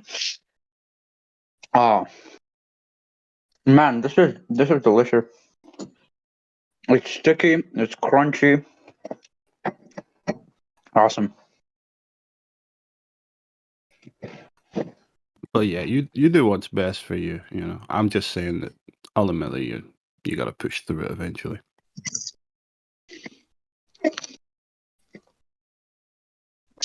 Yeah, you guys. I mean, I think it's different cultures too. Like we used to have a teenager in here named what was his name? Nicholas. That was his name, Nicholas. Yes, and he was like very unapologetically and openly a flat earther, and he used to tell his stories about how he went into his school and was like debating with the teachers, debating with the other students, and he was very confident in understanding that the globe model is logically a failure and is not a scientific model in any way. It's not even really a mathematical model. Only if you pull a figure out of thin air, 3,959 miles, and then build your math around it, yes, then the math works around that original imaginary figure that has zero basis in reality. And he understood this very confidently and was, like you, a very intelligent, person in his school, very looked up to and so on. And so, yeah, he created a ton of waves over here in America, which I don't know, like, I'm surprised there's not more. And maybe there was. And I mean, that's one of the things that we suspect. That's just a suspicion that, if more and more intelligent young people are in their school making waves, that, just even one person who is willing to do that can cause a huge amount of controversy and questioning and so on. But over here, I think it's something that's more common that children, young people, teenagers, young adults, whatever you want to call them, want to do that. And no, I'm almost done. I was just saying that here, I think that is a thing where there is probably more of that challenging going on, and it's almost like encouraged, this anti-authoritarian attitude, which flat Earth is like a perfect way to do that because you actually can know more than the teachers, like objectively, But that's a special person who is willing to do that, And so it's not everyone who can do that. What were you going to say?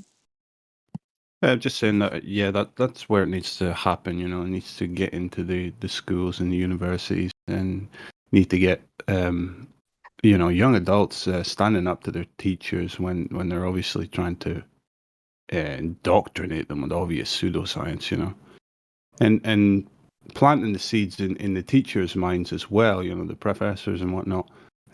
That's where it's really going to make a difference.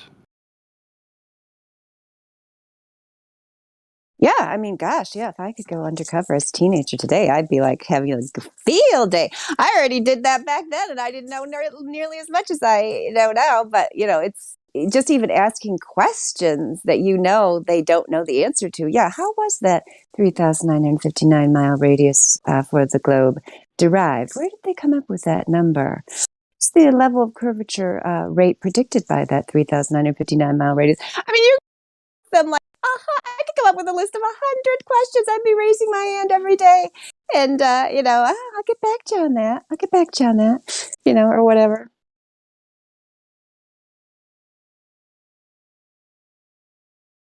And Mary Mom is like the calmest voice ever. I bet when she's angry, she still sounds relaxing. And it's a weird property that her voice has. Just ask Brad about how relaxing I sound when I'm angry. Just ask Batman I am.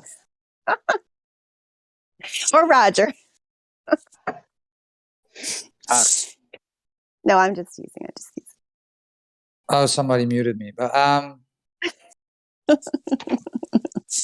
yeah, just to say something. Oh, he left. Leveled. Yeah, just is he leveled. gone Yeah, now? I took his roles. Yeah, he went to measure shadows. Wish he would just be here as whoever he is and just that goes for all you glow believers. We had the other day found that Kessler was back here as Ville Dom and called him out on it. Ville Dom admitted, yes, I'm Kessler. It's like, just be who you are, ask if you want to come and discuss the globe with us again, just ask to be unbanned politely in your original form, and at least then we know who we're dealing with. It's just much better to do it that way. It's easier for everybody involved. It's so embarrassing when Globers bring up sticks and shadows. It's like, we're in 2021, we have these immense engineering feats like the Large Hadron Collider, this just immense level of technological application, and you're bringing out sticks to measure the most fundamental aspect of your idea of reality. It's like, get a grip, please. And they're not embarrassed. That's what's the weirdest thing. They're not embarrassed to say, well, this Greek, over 2,000 years ago showed it, guys, with sticks and shadows. What are you talking about? I know NASA admits it uses CGI. I know we don't have a real live stream of this alleged spinning globe. I know all of the images are wildly disparaging and contradict each other. I know it's completely illogical. I know Felix in the Baumgarten in the Red Bull jump showed a flat horizon out of the cockpit, and then showed a curve, the shape of the size of New Mexico, completely, going against any kind of other image that we've shown you before in terms of the size and shape of the Earth. Don't you remember that Greek? He showed it. That's what it says on Wikipedia. I mean, they're not even embarrassed. And these are they pretend to be intellectuals and they're not embarrassed. That's what I don't understand. That's just what's so weird. Do you guys study philosophy in America? Any philosophy at all? Depends on where you are. Certain universities, for example, when I went to the University of Montana, they required everyone to take a logic course to graduate from university, which I thought was amazing. Most universities don't require a logic course. Philosophy in high school is unusual. It's not your typical curriculum. Some larger high schools might have it, but they do, for example, it depends on the class. It used to be when I was in school, we had humanities classes that did include philosophy, but it was only for the college-bound students. They had separate tracks for people who were college-bound for English and history and people who weren't. Nowadays, they just put everyone in the same class for the most part, so they don't have time to go on to study the more advanced topics. So for the most part, they do not have it. I would say the average experience in the United States of America does not include philosophy and certainly does not include logic. They don't even include logic and geometry anymore half the time. It's like sitting around in a circle, take some yarn and rediscover the Pythagorean theorem, even though we're 16 years old and should be way beyond this. Let's play with yarn for an hour and a half in our group and then, report the results of our group to see if we rediscovered the Pythagorean theorem or not. That's the kind of thing they do because we have to rediscover everything. We can't actually use what we learned in Western civilization and build upon it. We have to sit around with yarn and play with it. And while we're doing that, talk about the latest pop stars and football games and not actually learn anything. That's pretty much the state of the United States of America education today. I think that, no offense to all of the United States people here, but the United States is in decay.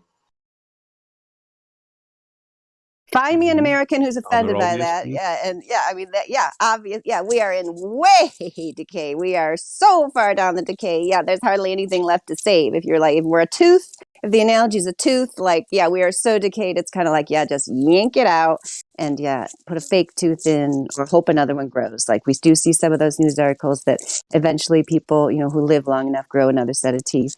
Yeah, that's where we are. Yeah, I'm not No, going to it's pick like, on America though with that. I mean, the thing about Americans is they usually take things and then do it to the most extreme. So I think all of Western civilization is decaying because of these philosophies and ideologies we're all, you know, the average people are believing in. But yeah, America just, you know, takes it to a new level. So they're going to decay. It looks like they're decaying faster or better in a sense, you know. Like better that is good. decay. Cynical. We're Cynical, gonna but decay it's true. faster than any of you. We're gonna show you how decay is done, guys. Yeah, yeah. That's the American spirit, you know. Take pride in America, fuck anything, yeah. no matter what it is. Indio knows, yeah.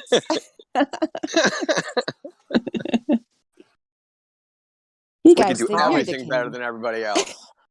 Absolutely. You think you guys are degenerates? You haven't seen degeneracy. Yeah, I Let mean, hold yeah, my I mean, beer. that's right. How many genders do you got? We got more. Yeah, exactly. Way more. And it's going to be taught in our public school system. Absolutely. Yeah, Wait, Because what? children should be very confused about what they are. Wait, hold on. Hold on. What do you mean it's taught in school? Well, listen, my son that's 22 now, when he was in 5th grade, that would make him, I think he was 11. They had an after-school program for LGBTQ children in his elementary school. Like a What little the fuck? program. Shit, that was kicking in 11 years ago. I thought it was Well, more recent. he's within the last 6. I thought No, 11 years years ago. ago you said you're gay. Well, People I'm would in the just I'm in the People's Republic of Cambridge, so you know we're like leading the charge. Not People's Republic Oh, of yeah. Cambridge. This is where Harvard is, so we're leading the charge, man. Like Yeah. they experiment on the local population first, and then roll it out to everybody else. That is fucked up. That is fucked up, yo. Yeah, it's beyond fucked up. Look, they That sent is it home in his weird. paperwork, like all these after-school programs, like the kids in elementary school. There's like chess club, you know, violin playing or whatever. And one of them was the LGBTQ freaking, you know, support group. I think the best new addition is the safe space club. Yeah. That's basically what it was. But like, this is elementary school, right? They haven't even hit puberty yet. I think that like the gender thing and the sexuality thing, it should be decided. Like a kid can decide it. Right? Sure, you can decide it. Like you cannot decide it at 5 years old. All right, you can decide it when you're like, what? Hold on, give me a second here. I mean, you can decide it, sure, but you cannot decide it at such a young age, because You should have at least functioning sexual organs. Okay. yeah, You should at exactly. least be at puberty. That's what I'm saying, bro. Yeah, We actually at have minimum, genuine past sexual the age of arousal, consent. and not just like random boners in the middle of class. Damn, that shit's embarrassing. Always, like I miss when you were at home and people would not judge you based off if you if you got boners or not. Because that shit really, like every time you're in the middle of class talking to somebody and oh shit, I'm gay now. It's weird. Well, the worst part is when it happens right when the bell rings to change classes. Yeah. In Europe, we actually don't change, like in Italy at least, we don't change classes. Like a teacher comes in my class and teaches a lecture.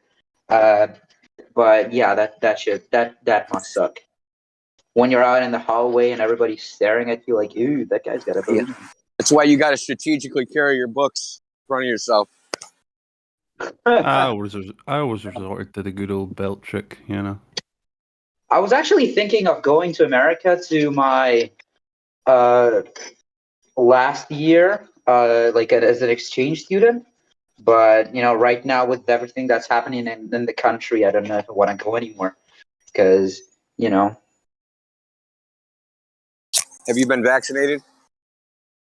I had to. Yes, Yeah, that's I right. That was the next question. Is it mandatory?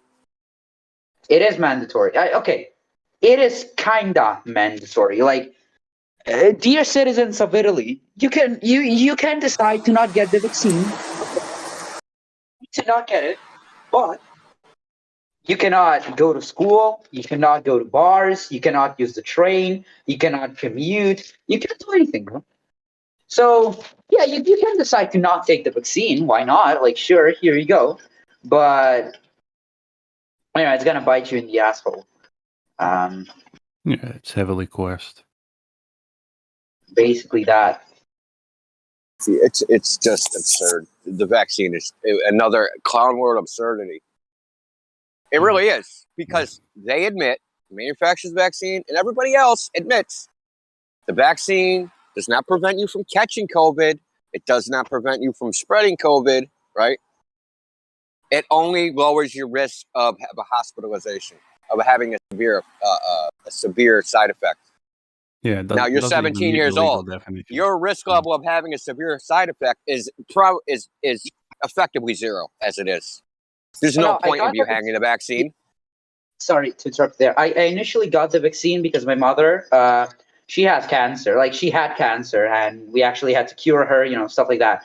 Thank you for free medicine, Italy. But the thing is that she is immunodepressed because she has to take this medicine that literally lowers her white blood cell count to literally zero. And we had to me and my father had to get the vaccine.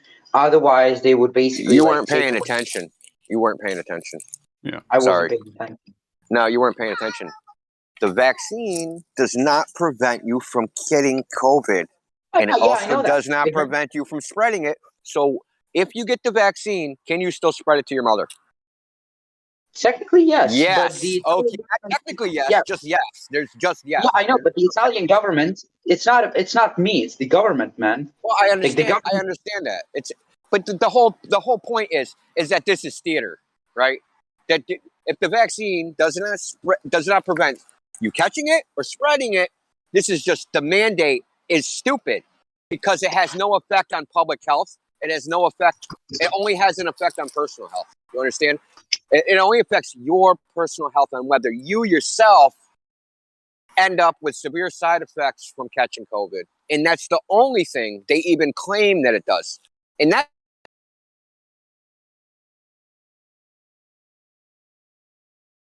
Can you guys hear him? He cut out. He cut off.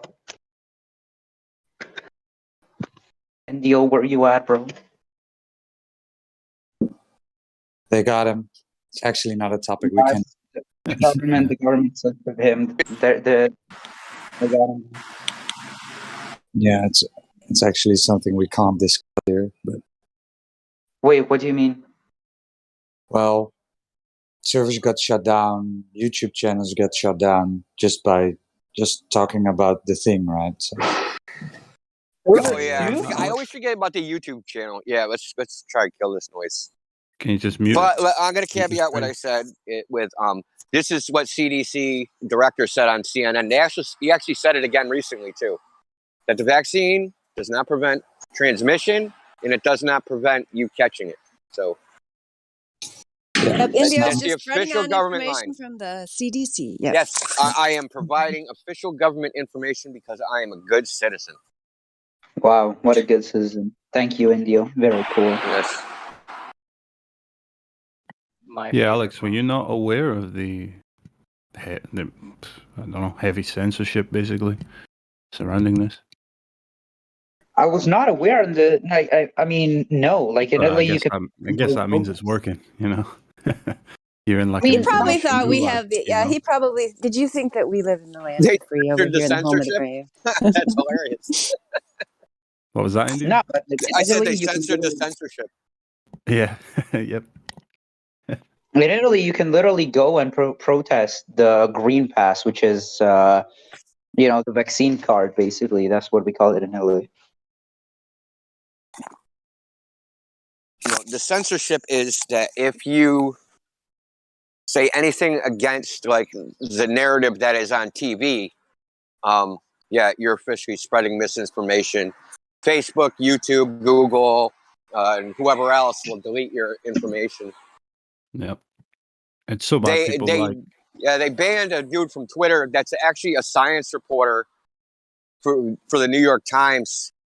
He posted the Israeli study of 21 million Israelis that said you're 7 times less likely to have a serious illness if you already had COVID versus being vaccinated, and that the vaccine has, if you already had COVID, has more risk of side effects if you've already had COVID and then you're vaccinated. He posted that on Twitter and they banned his account. This is a New York Times reporter, so anything that's against the narrative of get your vaccine and get it often is forbidden. I mean, in Italy, it's really much more freer. Like I was walking in middle of Milan, and like this huge crowd, like 100,000 people, just gathered in the street and marched through all Milan protesting the vaccine. So it's freer in Italy than it is in America. Yeah, but what happens? Did it work? Yeah. I mean, kind of. So They'll let the prisoners walk around the yard, protesting whatever they want, as long as they do it quietly. Yeah. Dude, go protest in your free speech zone. No, I mean they blocked the traffic. Everybody was like they actually did cause a ruckus. So the protest was successful. Yeah, we got that over here too. Yeah, we've Doesn't had that sound for like it decades. was. Where then usually the terrorists are in charge of the protests. Yeah, make sure that we quietly over here. Yeah, well, traffic got blocked. Gosh, there must be a serious resistance movement. Yeah, and we're leading the charge, Mr. COINTELPRO, right over here. But nonetheless, Alex, and the thing of it is that my hope is the silver lining of all of this is that people do start to re-examine, the thing I started discussing with you earlier, which is what is the nature of science? What is it that makes something scientific or non-scientific, and can then use that knowledge to apply into the real world, not just memorizing in class, the steps of the scientific method, but actually saying, did I make a natural observation here? At what point was a natural observation of curvature or rotation ever made? Answer, never. So even though, you don't want to come out of the closet there with your buddies, I hope at some point, because you do have somewhat of a scientific mind in other areas, that you are to at least acknowledge and concede the point that a natural observation of curvature and rotation has never been made. Are you able to concede that point with us, just Alex? Alex, are you Catholic? I'm atheist, man. There's the problem right there. No, man, it's not okay. Stop. I believe in a God. Is there a flat Earth atheist? No, hold on. I'm just asking the question, man. Hold on. I believe in a God. All right. Like I think that there is something over us. That means you're not atheist. But you're agnostic, probably. But I don't worship that person. Like I don't think it's right to worship him. All right. I think that religion overall has been just a huge population control and just mind control for centuries. So and who told you that? I mean, look at history. History. Okay, so let's have this discussion. Okay, who's killed more people, religious institutions or secular government? Secular government being governments that have no official religious position. I would say religious governments. You're so wrong. How many people did Stalin kill? Stalin. How many people did Pol Pot kill? How many people did Mao kill? How many people? I mean, just go on and on. I mean, let's just go on and on. How many people have been killed by abortions? How many people? Like, think about it for a second. World War I, World War II, those were fought by secular governments. They weren't fought over religion. It's not even a close call. It's not even remotely. See, and the people that push this idea that, you know, religious wars are somehow worse than the current secular wars, they're the very states that were in these secular wars. It's like it's a magician's trick, dude. They're doing the they did the thing they complain about, but worse. Sorry, man, I will interrupt you here, but you're just analyzing the governments that are right now in the 21st century. But if you look at all the wars fought before 1850, right, the 7-Year War, when there was a much lower population in the world, and it's much harder to document those with any kind of primary source. You know, we have these wars that India's talking about. The deaths are documented and not disputed. Let's put it this way: it's a simplistic view to say, "Hey, it's religion that caused these wars, and these were religious wars." No, it has nothing to do with it. There's people that are in power, right? Some use the cloak of religion. Some use the cloak of the secular state. Either way, there's going to be a war because they're in charge and they're a bunch of greedy, resource-hungry idiots, right? Psychopaths. And they're in positions of power because they're sociopathic nutballs. And it doesn't matter if your state is religious or not, right? It doesn't matter. People that get to those positions are sociopaths. Otherwise, they don't get to those positions because you have to cut throats to get there. You have to be a sociopath to desire them positions. Yeah, exactly. I mean, seriously, who wants to go boss everyone around? I mean, it's a good life, though. What you're referring to, Alex, is just how things get wrapped up neatly for the history books. You just gotta, you know. That's how the secular put it state. in a nutshell, Yeah, you know? I agree. This war, it came about over religious reasons. You know, that's just the nutshell of the story. It's completely. I know it's just a nutshell, but if you think about it, there's soldiers and there's civilians, and right, like soldiers go fight for wars. Okay, like analyze the American conquest. Right, wars. You need territory. You need money. Soldiers you need resources. go fight where they're told to fight. They're right. Yeah, not absolutely. involved in choosing the war, deciding upon it.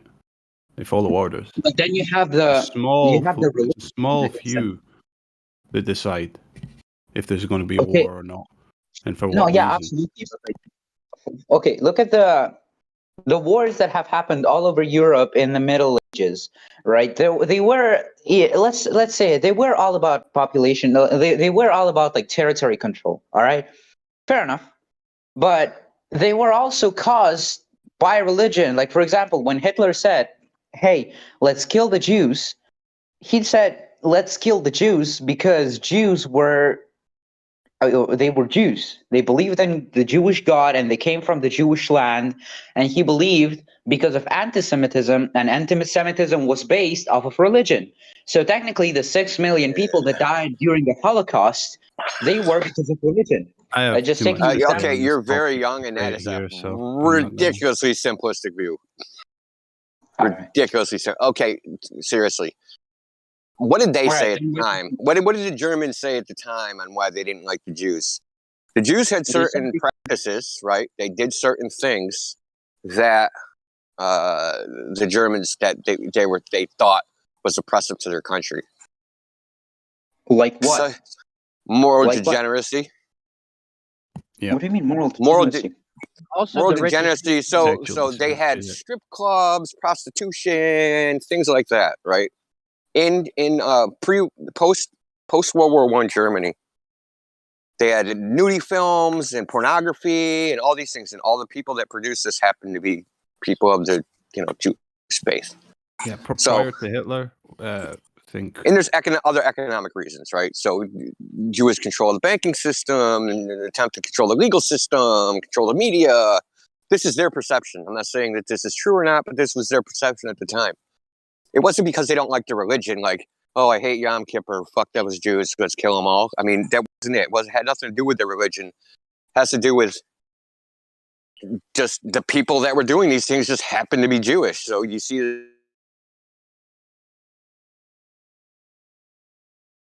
It wasn't commensurate with German Christian values, and they wanted to purge them. Initially, they didn't try to kill the Jews; they just tried to get rid of them. Like they were degenerating. They thought, at least, the German thought that the Jewish people were degenerating their morality of the German country, tradition. But it was not only about that. I mean, when Hitler wrote Mein Kampf, which is, the book that started it all. Yeah, I have a copy from 1943 that came out of World War II Germany.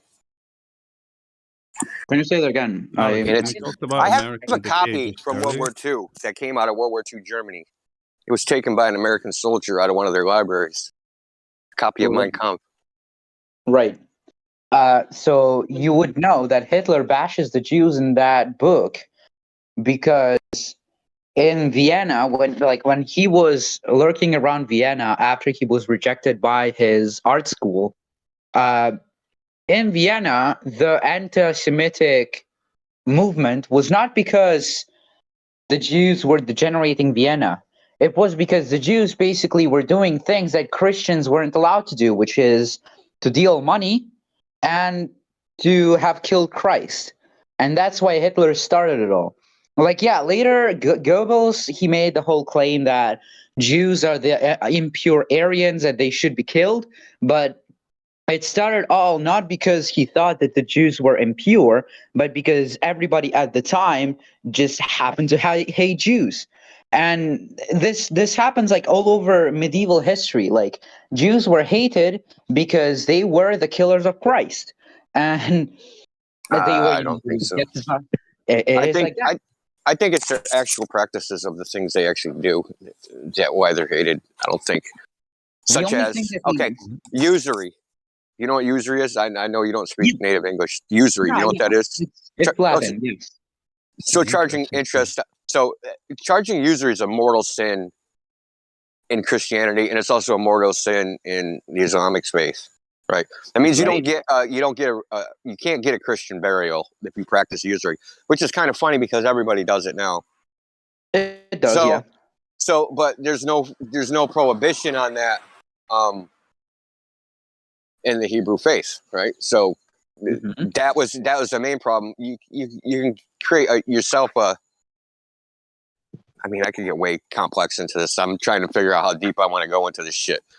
Because rulers in Europe, even though they couldn't practice usury, they would let Jews into their country so that they could practice usury. So I'll tell you what they did in England. So in England, the king himself couldn't practice usury, but the Jews could practice usury. But here's the kicker with that. Aliens, people that weren't native to England, couldn't pass on property. So what he would do, he'd import a bunch of Jews, they'd charge usury, they'd get real rich, and then they'd die, and the king would get all their money. Basically, yes. So the king would not have actually practiced usury, right? Directly. He indirectly did it. Right. So there were certain advantages to this, but some of they ended up being able to get those laws, the alien heredity laws, overturned so that they could pass on their money. And they used, and because they didn't change anything else, they didn't forbid usury anymore. They used it to their economic advantage. But also, think about this. The Jewish people are the only people in the world that say we are the chosen people of God. You're automatically starting shit, dude. That's like you're bragging. You know what I mean? People don't like braggarts. I mean, it's the way it is. Listen, if you run around saying God loves me more than you, man, someone's going to punch you in the mouth. Okay? Right. It's just the way it is. They might be bragging, but hear me out.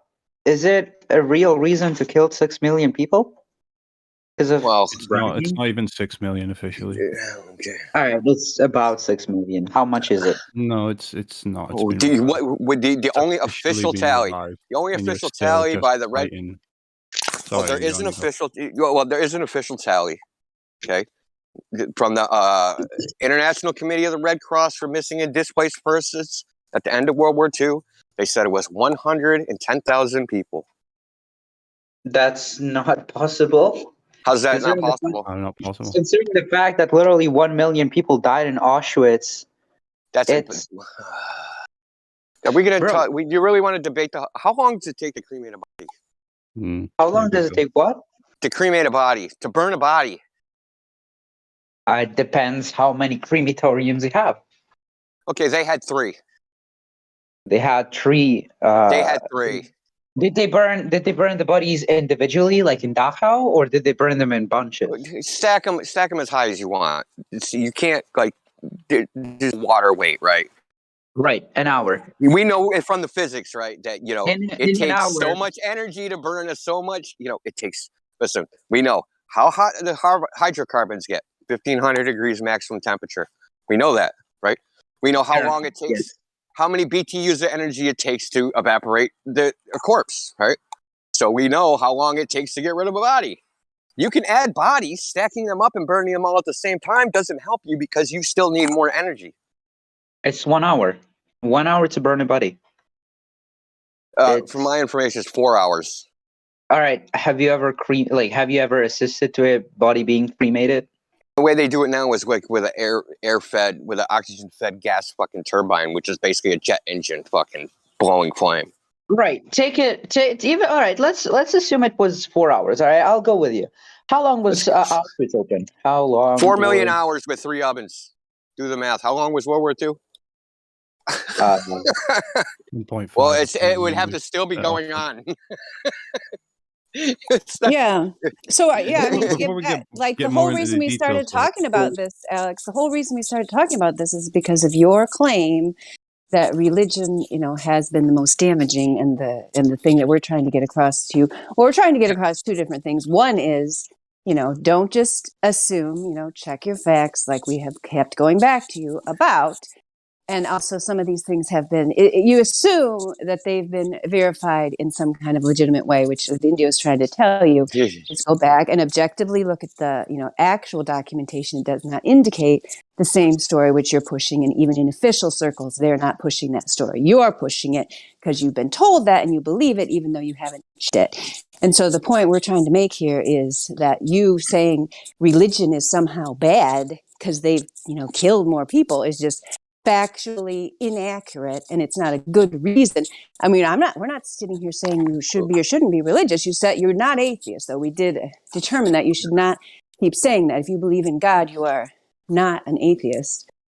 So if you have reasons to stay away from religion, that's perfectly fine. A lot of people in this server stay away from religion. In fact, it's funny that people have this idea that flat earthers are religious. Like, I've met hardly any religious flat earthers. It's like very few. So that is just not the case, so you're not that far off from where we are as you might think, but your reasoning to get there might be flawed. Yeah, I'm completely irreligious, and I'm definitely not pro-religion because I look at religion as like some gatekeeping bullcrap and used for like, the same psychopaths to enrich themselves, right? I'm talking about formalized religion. I'm not talking about, belief in a deity, which is something else. Right. Belief in a deity, you should do. Belief in a religion, I mean, some people prefer, different aspects of it. And, it depends on where you go, right? Like, every church is not the same. Every group of people that's in that church is not the same. It's hard to just make a blanket statement. Because I'm sure if I go to an Episcopal mass, in Massachusetts, and I fly across the country and go to Arizona, they're completely different. All right, absolutely, yes. The rituals in the will be the same generally, but Can I just? But I have but you shouldn't because of religious practice, okay, and dogmas. God is outside of that. Those are man's creations. Regardless of what they say, they could. Some dude can say this was inspired by God, and be like, yeah, sure it was. Prove it. What were you going to say? Obvious it be. Is he still here? Oh yeah. I was just going to say that Alex is coming from a point where he thinks he's on neutral ground, like he has no religious affiliation. But we all, of course, know that the heliocentric model faith is the biggest religion in the world today. So by far, take a look at that in yourself, Alex, and just how much faith you put in what is told to you by your what would be modern day priests that claim themselves to be scientists that are nothing more than pseudoscientists. Alex, I totally agree. You're not an atheist. You definitely have a religious belief in the globe. What are you going to say, Indio? Yeah, so Alex, if you think of it like, okay, just imagine this. There's a religion that exists. And the only thing that's different from that religion and every other religion is that they don't use the word God. There's no deity involved. But all the other aspects of it are identical. There's rituals, there's observances, there's tithes, there's all that stuff, right? Everything else is the same. They just say there's no deity. That's what the heliocentric model is. It's identical to a formalized religion, with the exception of the deity. All right. I think I'm starting to get it now. Clockwork of Mother Nature, right? That Mother Nature, I can't even say Mother Nature, that the universe is some clockwork-like mechanism, right? The laws of physics. And that is the God, right? The mathematical formulas that discern reality. That's the God. It doesn't have a personality. It doesn't talk to you, right? And then there's people that interpret that, right? The Neil deGrasse Tysons, the Bill Nyes. There's the priests that interpret, they analyze God as the physics, and then they tell you what it all means, right? They tell you what God thinks. Right. Yeah. It's got all the hallmarks, and then they got their rituals. They got the Cavendish experiment, and they have the Foucault's pendulum, and these silly things. It's got everything is identical. It just does not have the deity.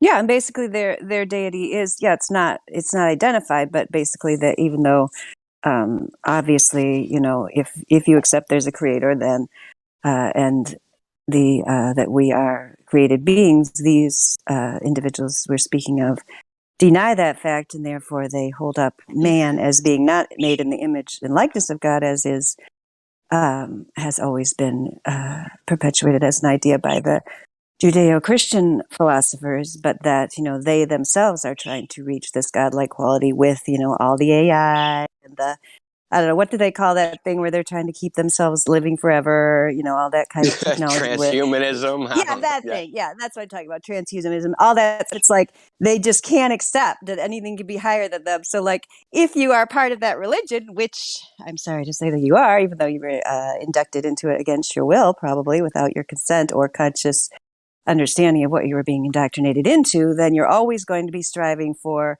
that next, God level of man where they know more than you. And so you just have to believe in them. And they themselves are putting themselves there as your gods, basically, of science and so on, as Indio just explained to you. And people assume, they must know more than I do about this world where I live, where I was born, where I have a birthright to go out here and explore it and find out what it really is on my own terms, not just believing what I see on a computer screen. And that's the cherry on top. Because just like religion, they say you can't perceive this supernatural force with your senses. It's just outside of your senses, and you need some priest to tell you that it's actually there. Right? So you can't see curvature, you can't feel rotation, but because it's just outside, it's just a little bit too big. Mm-hmm. Just outside of your perception. But listen to us. We know that, we can interpret, nature and say, yes, it's really there. You can't perceive it. Trust us. It's the same thing as what a priest would say. There's a heaven. There's a God. You can't perceive them. They don't talk to you, but they talk to us, and we'll tell you what they say. Yes, and one day when there's moon travel, we're living on the moon, or the new thing, we're living on Mars, because that's further away, so we can, we can make that the new heaven, right? Then you'll believe. When you're entering the gates of Mars, then you'll see I was right all along. And until then, pay your tithes. Exactly, right. Pass the plate. Exactly, yep. Pass the plate on April 15th. So they even have a ritual day.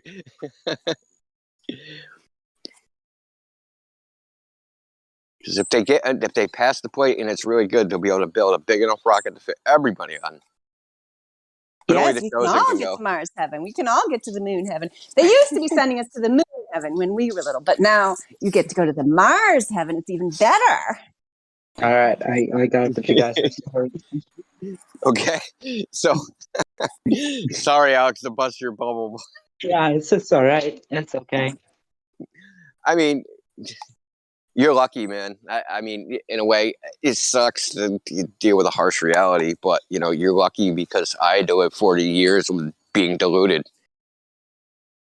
Yeah, I do know. Putting the eggs in a basket when there is no basket. There ain't no eggs either. Just thinking, from my point of view, the first movies I saw were about outer space, right? So the first Star Wars, Superman, who's an alien from another planet. Then the first movie I saw about Earth was Jaws. So I can confirm sharks. I can't confirm aliens or other planets or balls. Fairly certain everybody that comes in here was like the biggest sci-fi nerds before they realized the Earth was flat. Yeah, probably. Star Wars is my section. I loved Star Trek, man. I loved it more for the philosophy, and I still think the show has a lot of good ideas on morality and stuff like that. But the rest, the surrounding, My favorite world episode, it's all nonsense. My favorite episodes were always when they went back to Earth, like when Picard would go back to his home in France and be in the vineyards. Yeah, stuff like that. Yeah. My I wife mean, they has had some good has ideas there about Klingon. self-discipline. She learned how to What? speak Klingon. Can you start over, Jimmy? I'm sorry, I was talking over you. Something about your wife. When my wife was a teenager, she had the Klingon tracks, and she learned how to speak Klingon. She had to go to the counselor's office and had a conference with her mom, saying that she needed psychological help. And my mother-in-law was like, "No, she's just really into the show."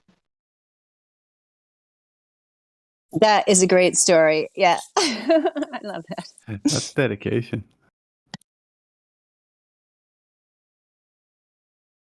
But just small things, like I remember one episode, Picard says a line where they're dealing with some society, whatever, and like the government there is clearly oppressing their citizens, and they're trying to interact with the government and find out details of the situation, and the leaders keep giving them back the line, we can't discuss stuff with you because it's a matter of internal security. And then he goes on to say, internal security, the crying call of the oppressor. Just small things like that, that's all applicable to our world, So there's it's kind of like a limited. It's like a limited hangout kind of show in a lot of ways. Yeah, because it does. Yeah, because so it has. I still appreciate shows like that for them things, But yeah, the rest I just throw away, no problem. The human factor, because that's the only real factor, Just Alex went away. I feel like we scared him away because I felt like the last couple times he talked, he was like sober. And I was going to say, like, you can just secretly understand the truth. You don't have to go out because he's worried, like he said, about, people knowing that he thinks that there might be, that this might be a big fraud, the globe model. So he can just secretly, understand. He doesn't have to broadcast it if he's not ready. Oh, he's going to be laying awake tonight. I know. It's a sleepless night for Alex. I think you're right, because I could tell you were getting to him. Yes. Well, man, to me, it's obvious. I mean, he just never thought about it. Better sooner than later. That's all I can say. I think that's really the problem, is that most people, they're just kept busy on the rat race, which is the purpose of the rat race, to keep people from actually thinking. To reflect. The whole system's designed that way, to suck as much of your time up. Don't think about what you're doing, just do it. Just like a trained rat, spin that treadmill.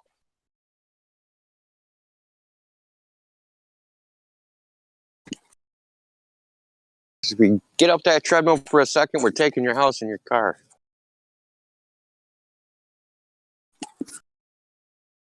Also, you need to get away from people. You know, you need to get away from your peer groups and that, because these types of ideas, internalizing them, it's impossible to do it around people that, well, are not sharing the same kind of desire. You know, as it says, you know, you become who you're surrounded by, in a sense. Yeah.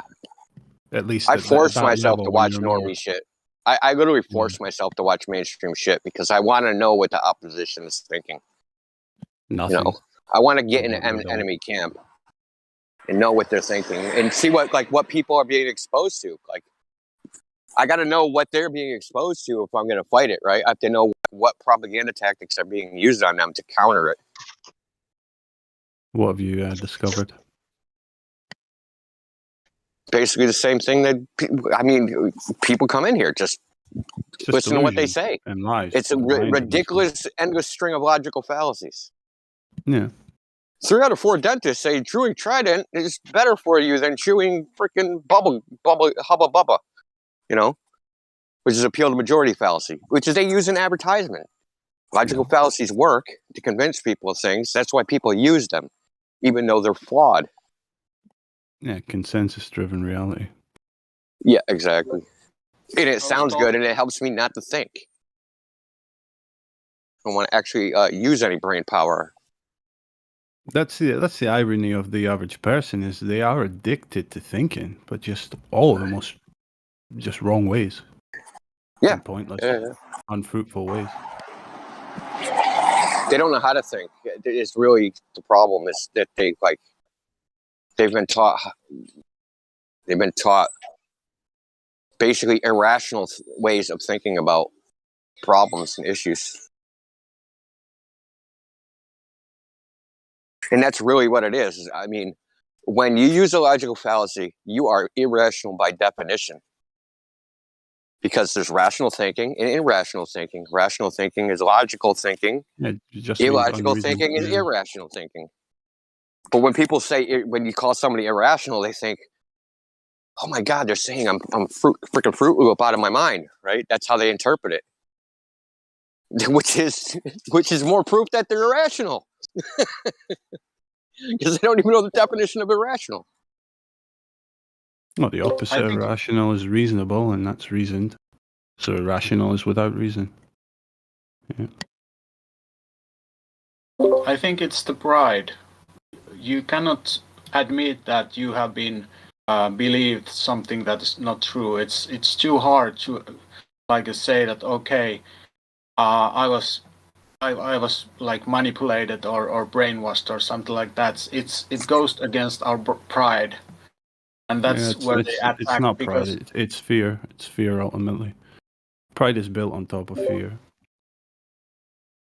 Okay, it might be. I was talking with my friend who understands lots of physics, and I was like counter-attacking him with the logical fallacies, what he was talking many times in our conversation. I said that, okay, that's a logical fallacy you are saying now. And he didn't understand. There was like an empty look in his eyes when I said that, okay, there is no logic what you are saying, that there is no consensus what happens between A and B and stuff like that. And he just looked at me like, let's say 3 seconds with empty eyes, and then changed the topic in another logical fallacy. It was impossible to talk with him. Yeah, people tell me all the time that I make up these fallacies when I point them out to people.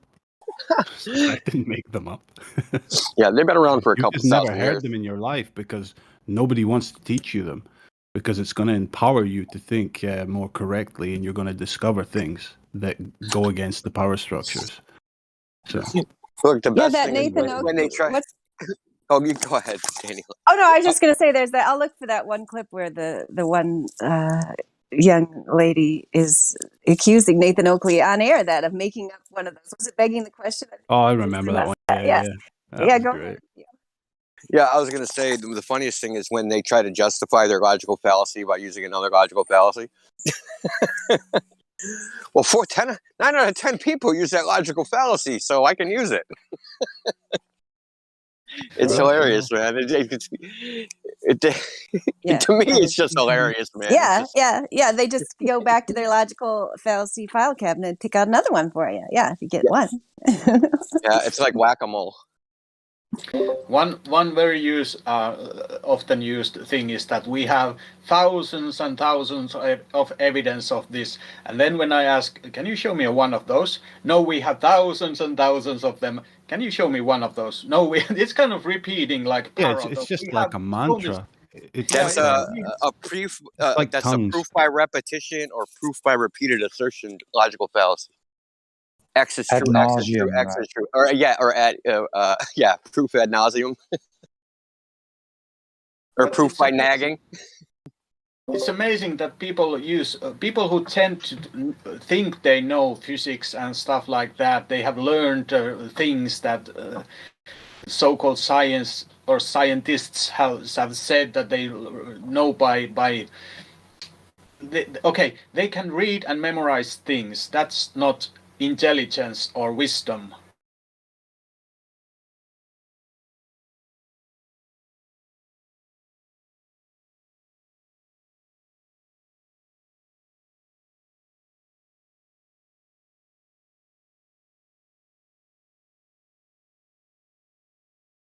Yeah, that's actually probably fake Professor Waterball. The thing that is advantageous about technology is those types that are very good at memorizing things, and we're told in school that that made them the best and the brightest, and then went on to become doctors, because that's basically what medical school is all about, is just being really good at memorizing stuff. And and maybe you'll say diagnoses, but come on, well, they're not so good at that. We all know that. But the point is that nowadays, are those people useful? When you can just easily go and search up the information, and you see them like still trying to prove their relevancy when the stuff they have memorized isn't even accurate. As we all know, they'll just memorize like random factoids. Yeah, like what's the temperature of mercury during the day versus the night, or whatever. Stuff like that they've memorized. That's just a bunch of made up information, or how far away the sun is and all this. Of course, they don't even know how far away the sun is claimed to be half the time. Some of them do. Some of these types do, but they've just memorized the middle school science glossary and these numbers out of NASA and think that makes them a smart person. I think the creepiest thing about the latest generation is this deifying of Google, and how they treat it just like this entity that just can know everything. It's like yes, and like the first result in Google is the truth. Yeah, they have deified it. Yes, is that what you said? Deify? Yeah, absolutely. Yeah, even though the first result is usually Wikipedia, which you remember when Wikipedia came out back in 2000 or whenever it was, 1999 or whenever, when it started to become popular, we were told that's not a legitimate source. You can't use Wikipedia as a source. Now they don't even try to tell the children that anymore, and the children think that is a legitimate source. I mean, it gives you a surface level understanding of what the mainstream thought is, but that doesn't mean that it's carefully sourced or accurate information in any way, shape, or form. I just Googled what is the curvature of Earth and see what the Google is saying. None. That's funny.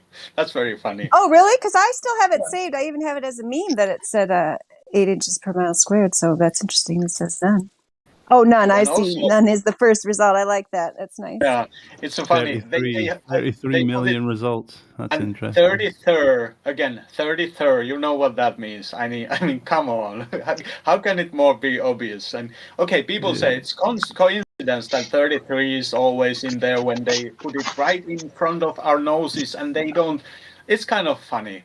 And another thing is, if you try to Google what is the curvature between New York and Washington, Google cannot count that. Google knows everything. If you calculate what is the stock market from today to the next 5 years, it will know that. But it will not know the curvature of Earth between two cities. That's one huge missing there, because that should be very easily done in Google, and it's not done. But anyway, try it yourself. Go into your Google and ask that same question. Do you get the none or something else? After the none, there is some approximation or something. I imagine they can just troll the results for this question because it's pretty much their least searched questions. Because if it wasn't, everybody would be a flat earther, you know? So clearly nobody's asking these fundamental questions. Yeah, I like it when the globe believers act like the 8 inches per mile squared is our idea when that is, it used to be you could It's Google so what's the curvature of the retarded. Earth and It's it so said 8 stupid. inches per mile squared. But yeah, I don't get that, but I get something different. It does. That's why I saved 8 inches per mile squared long ago as a meme, because now it is saying something different. Now it's talking about curvature of the horizon. They're trying to complicate it more. Yeah, or that we made it up. Right. Yes. Absolutely. Like, no, it's geometrically implied. You know, it's physically dictated. How could we make that up? Oh, did we make your ball earth religion? Okay, I get it. The encyclopedia had the 8 inches per mile squared, but I don't remember what year it was. And they removed that formula from there and the illustration from Wikipedia, I call it.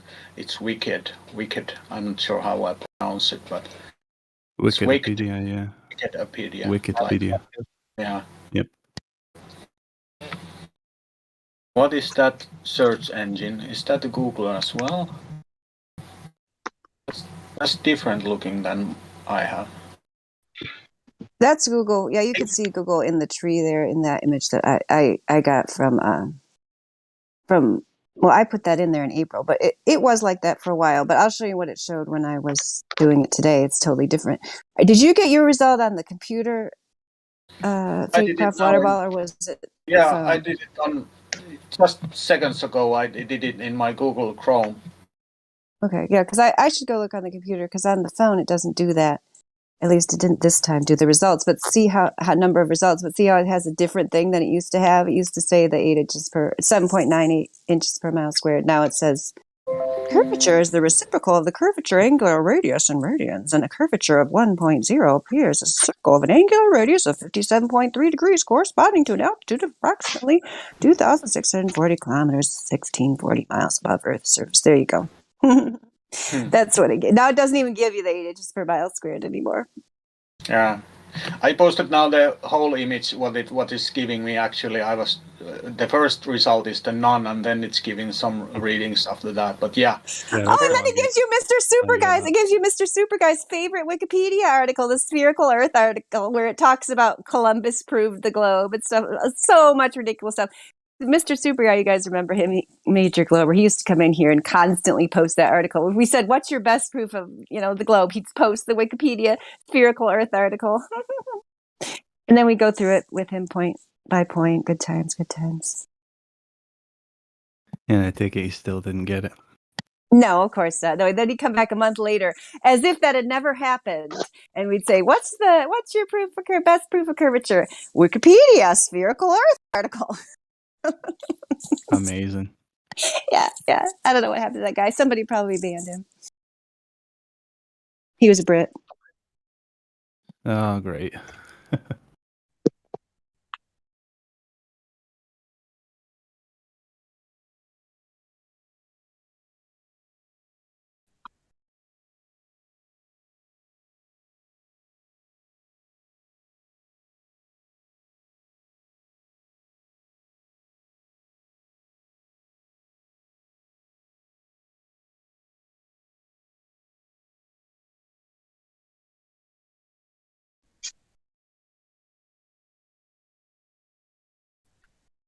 Oh yeah, when I do it, Waterball on the computer, it gives. Oh, mine says 22,300,000 results. So isn't that interesting?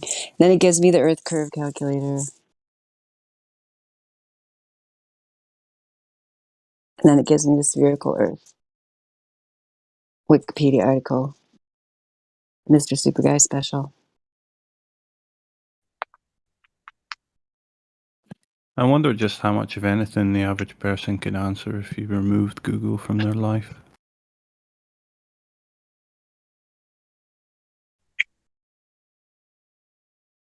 Yeah, probably not too much. Yeah. Yeah, we used to do a trivia night. Crypto hosted it, and the rules were not to use Google, but it's like, if you're doing it over the internet, I feel like his time limit should have been less. Like I think what's his time limit? I don't know if it was 10 seconds. It was too long. It's got to be like 3 seconds or less. I feel like you can't type it in there. Because I was always following the rules, but one time I won. Most of the time I get second place. Although the guy that always won fastest, he said he wasn't Googling. You never know. Can't prove that he wasn't. I mean, can't prove that he was without being there.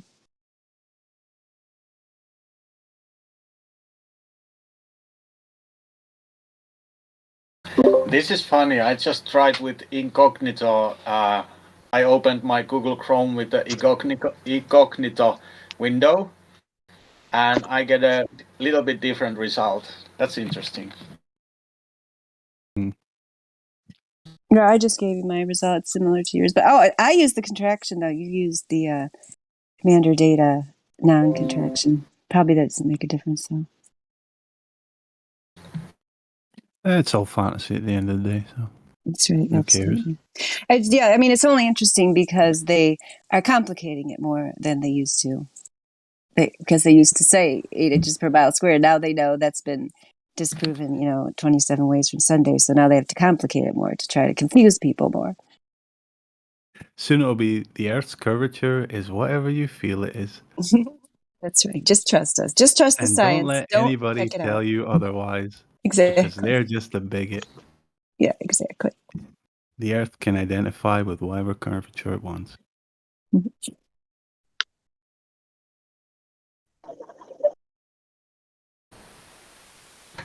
Well, in the words of the famous scientist, you don't see the curvature of the Earth at that height. That stuff is flat.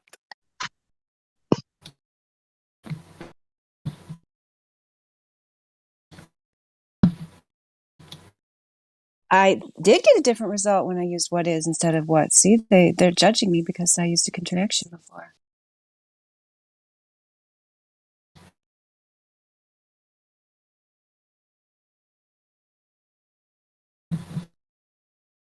I think we need to change the definitions of child and adult, or at least our connotations surrounding them.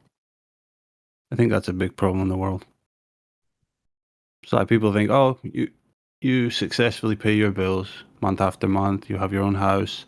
You know how to iron and fold your clothes and cook for yourself. You are a functioning adult, except you're completely irrational and emotional and don't understand your very existence and don't care about asking any questions about it.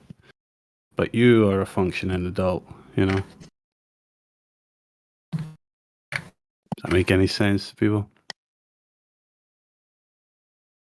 Yeah, I mean, I think it's definitely changed over the years.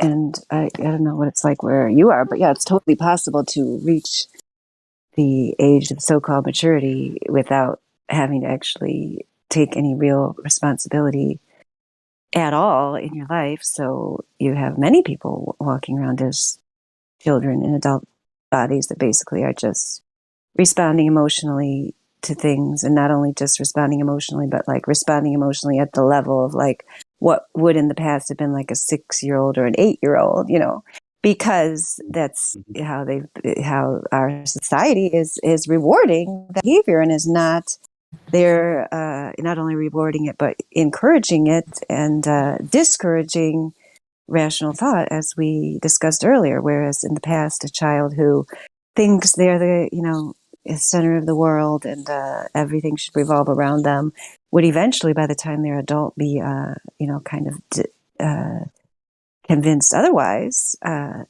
actually encouraged, and because everybody's a winner, everybody's the same.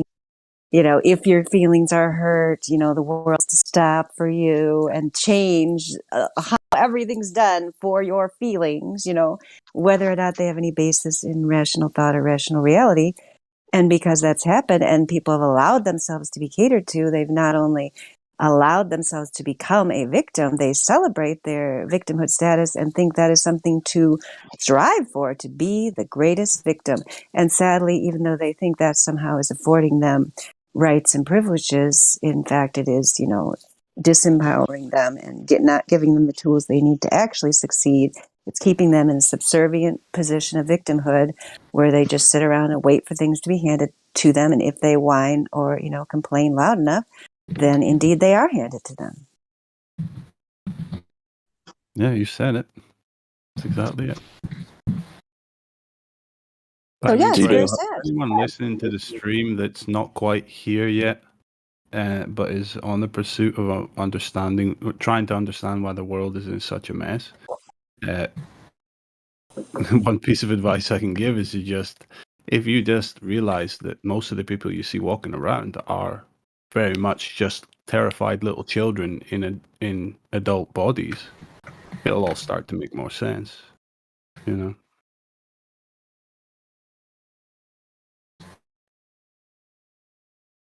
Yeah, I think that's good advice because people, especially people who do have maybe a more reasonable view, like sometimes, and I did too, like before I joined Discord, which has actually been great for me. Like you actually assume because someone is an adult, that they actually have reasons and logic behind their opinions or reactions toward you and so on. And so you actually like take them seriously and think, oh my gosh, like, for example, all these people like are being so horrible to me that I must be like a horrible person. I must be doing something horribly wrong.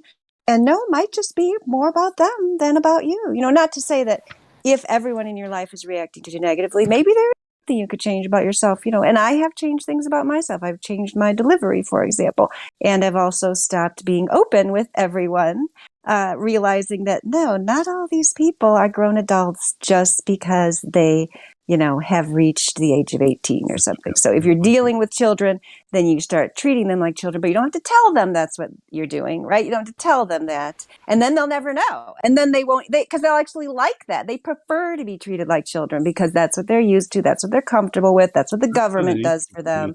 And so that's how they can relate to you better. It's actually an improvement in your relationship with them. And surprisingly, but it's true. I've found it to be true in many trial and errors, I can tell you.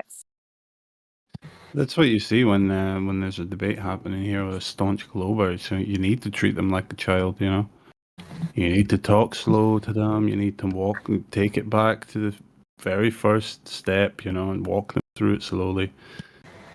So, yeah. Dealing with kids. And then when it all doesn't go their way, ultimately, what do? They just emotionally spiral out of control and rage quit. It's children. Yeah, and some people are way better at that than I am. I've gotten better, but yeah, so that's why I think ladies' night sometimes is, an effective tool for some people because I think some of the ladies are a lot more patient, just by nature. They're definitely more patient than I am, and certainly more patient than a lot of the guys are. But not that was guys great. Thank you. I'm going to integrate guys that. are very patient. Some guys are very, very patient. It's a continuum, right? It's not a cut and dried thing. I'm sorry, great. somebody was saying something. Oh, Jay Doherty, hello. How are you? Good. That was great. Thank you. I'm going to integrate that. Oh, the part about treating people like children and they actually prefer it that way? Yes. Yeah. You just can't tell them that's what you're doing. That's the important thing. Right.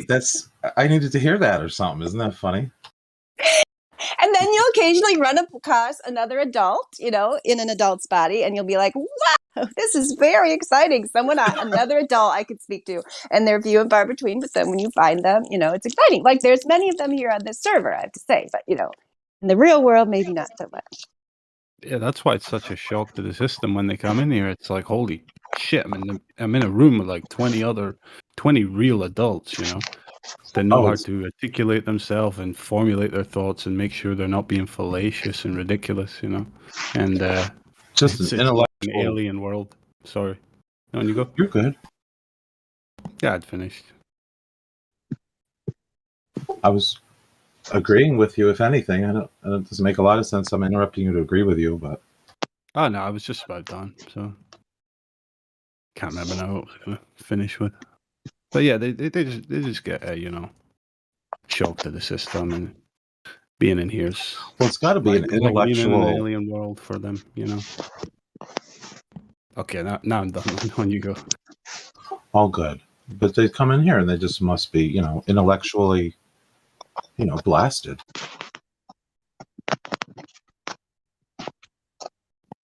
Yeah, well, they're not used to intellectual honesty at any other aspect of their lives, so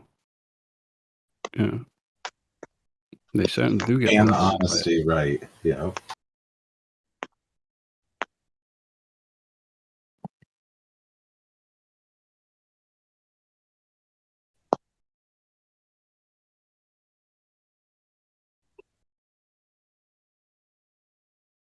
Yeah, but I do catch myself sometimes out in the world. Like I get too used to the Discord world of like where you could just, express thoughts and like discuss them without like freaking out, among other people who understand the globe model is a complete lie. Not with the Globers, of course, but, and then sometimes you're out there and I just like think I can just speak openly with the person and they get this look of fear on their face. I'm like, oh, sorry, I forgot. Like, sorry, you're still in your little bubble there. Go back to your bubble. Sorry, I didn't mean to poke at your bubble. It's perfectly fine, I forget the term. Is it the Hegelian dialectic?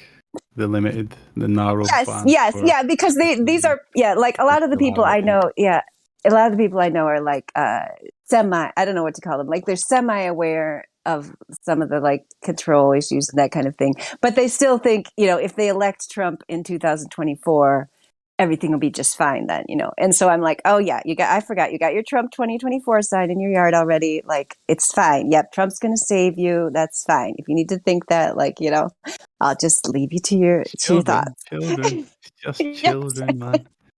God, with their Santa Clauses, basically. That's it. Yeah. Yes. But you get in here with like, reasonable people that can kind of see the game and you kind of, and then you just kind of I think I get complacent where it surprises me. Like India was saying, he has to keep checking in to see what other people are thinking. I'm the same, I should force myself to do it more because I don't do it that much. And then I go out and I hear someone say this Trump's going to see stuff. And I'm just like, whoa, people actually think that. I just can't even believe it.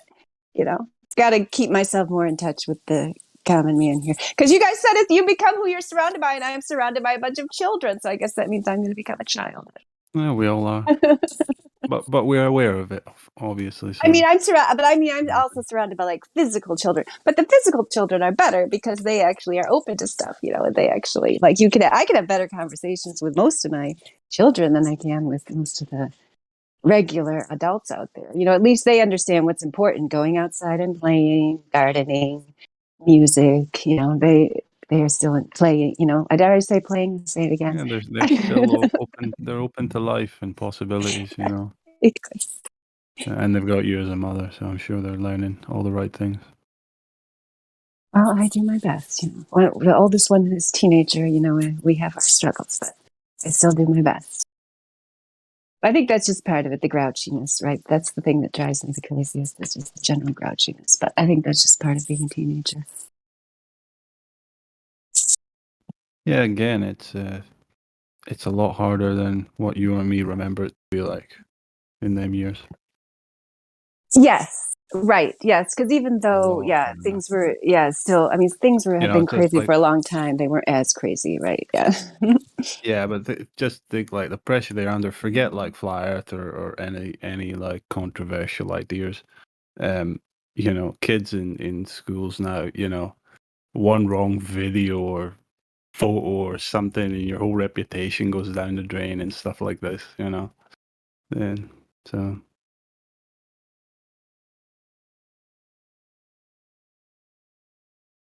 Oh yeah, that's got to be high pressure. Nobody's forced to like have social media, but probably most of them do just because that's what is supposedly cool. My children don't have out, like, but the rest yeah, won't. Everyone else is still going to have it and be recording things and and then you wouldn't trying even to make know, viral right? videos and all this nonsense. Yeah, you're right. Yeah, that would add a whole nother layer of things.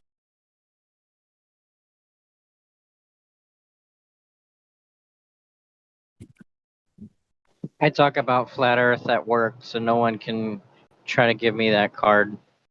I'm not worried about it.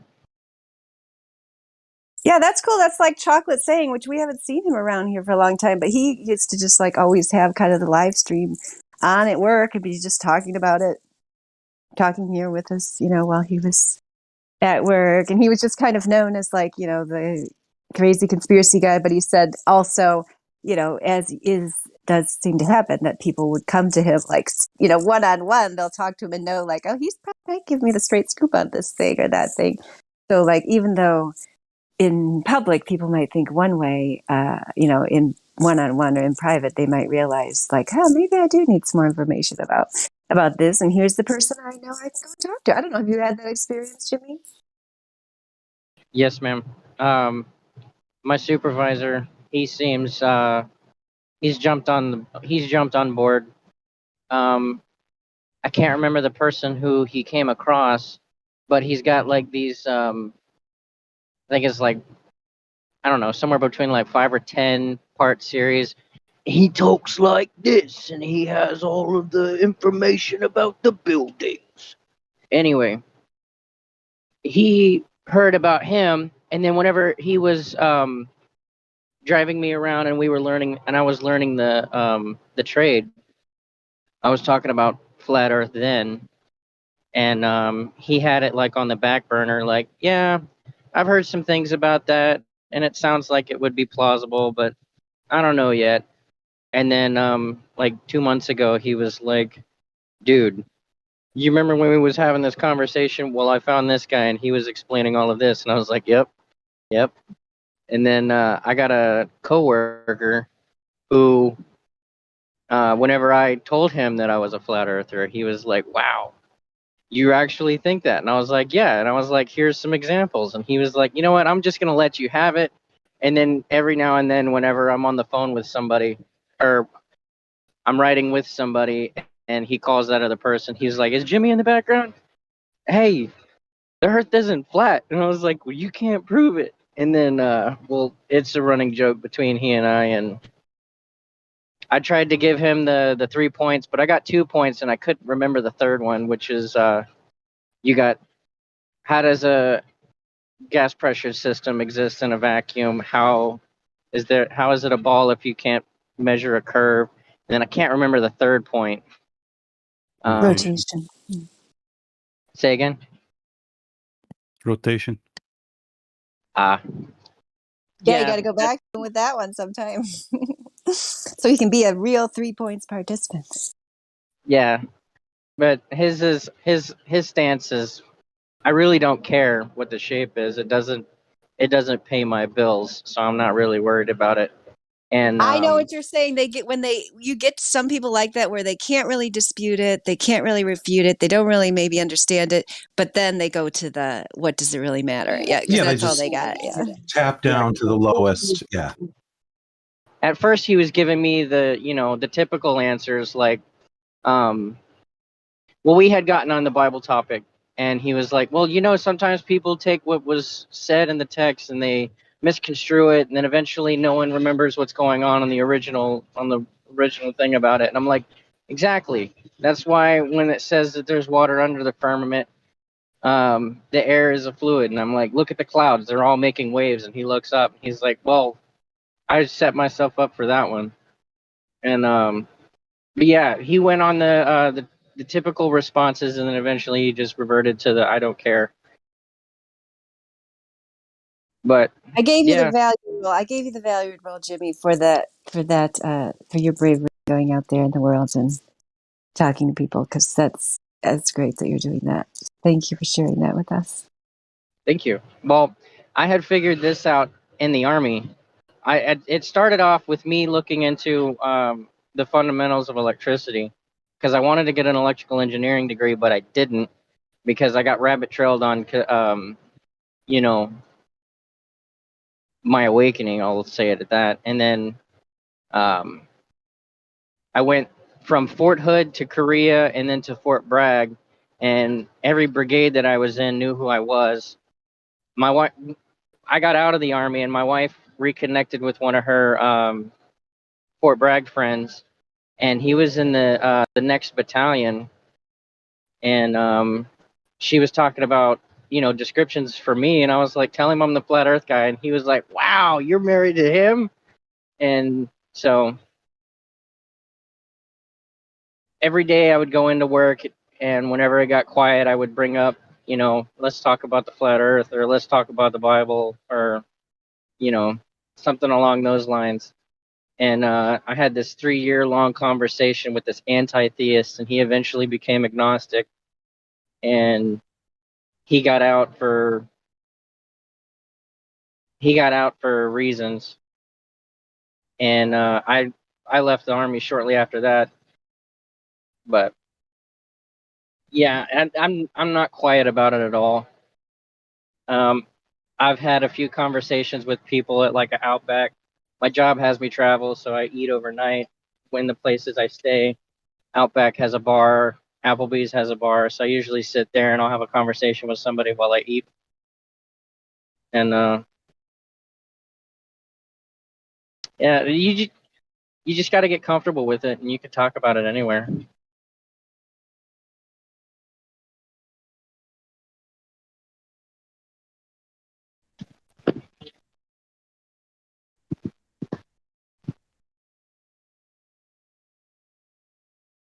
Did I cut out? Oh no, we heard you. Yeah. I really enjoyed all of that. Okay, because I'm driving, and yesterday I was trying to have a conversation with Napalm, and I cut out because of signal loss. Yeah, I know how that goes. I don't have much luck participating when I'm driving around here. We don't have very good coverage. Hi, Elijah. Hello. Good morning, everybody. Good morning. We were talking to just Alex earlier. Did you talk to Alex from Italy since he's been back? No, I know he popped in a few months ago, and his voice was totally changed. I was like, man, they grew up so fast. I know, it's so funny to hear him, and he's aged. Yeah, so obviously his voice is so different, but you can still tell it's like the same inflection and everything. But he's older. Yeah, that's what he was saying. He joined the server when he was 15. Yeah, and now he's 17. How's he doing? Oh, he seemed pretty good. I think Indio blew his mind, though. He's quietly disappeared. So if he comes back, you might want to check on him. Indio has that effect. Yeah, exactly. The Indio effect. We should make a new role. Right?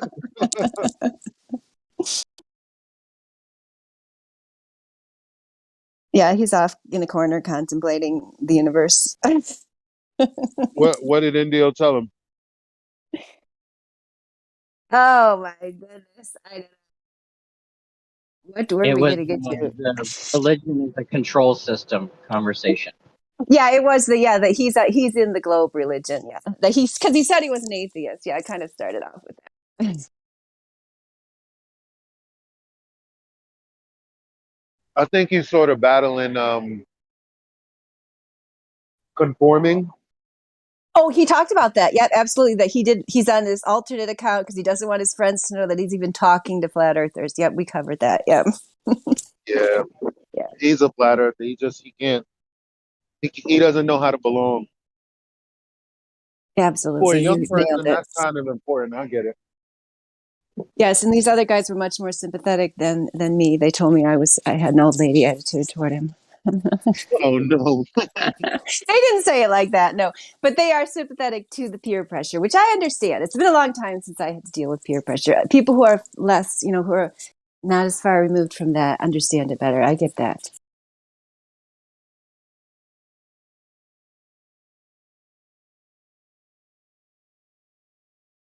They got good food in here. Take care. Oh. What are you eating? I came to the Spanish spot and eating some big chicken. Very good. Oh my gosh, Elijah, I made the most wonderful fried chicken the other day. Oh my gosh, it's all gone. We ate it all for lunch yesterday. But because this recipe I have that I've used for a long time, but it says like put the spices on, and then let it sit overnight in the fridge, which I usually don't do because I usually just on the day think I'm going to make this. I'm not going to sit overnight. So I let it sit for like 3 hours or something, right? But this time I knew ahead of time. The day ahead, I did it like actually how the recipe said, made such a huge difference. I'm now always going to let it sit overnight. It was so amazing. Like I was sitting there at night thinking, I can't wait till tomorrow at lunch so we get to heat this up and eat some more of this. That's how good it was. Yeah, and then we did eat it all. My boy, when you think the details don't make a difference, and then they do. I know. We were just talking about that. Oh no, it wasn't with Alex. Oh no, I'm sorry. That was with somebody else in another place. We talked about how science is related to cooking and how like because it had to do with how science is supposed to be testable, observable, repeatable, and how cooking is similar. That because that's why they write out the recipes, right? I mean, you can cook from the heart, which I do that too. And then people ask me to write it down. It's like, oh, you want me to write that down? Okay, I'll try to remember what I did. But then sometimes people do hit on something really good. And like this chicken recipe that somebody wrote down. And I'm really glad they did because it's true the way they said to do it. It does make a difference. Wow. I'm going to give me a recipe book and just start,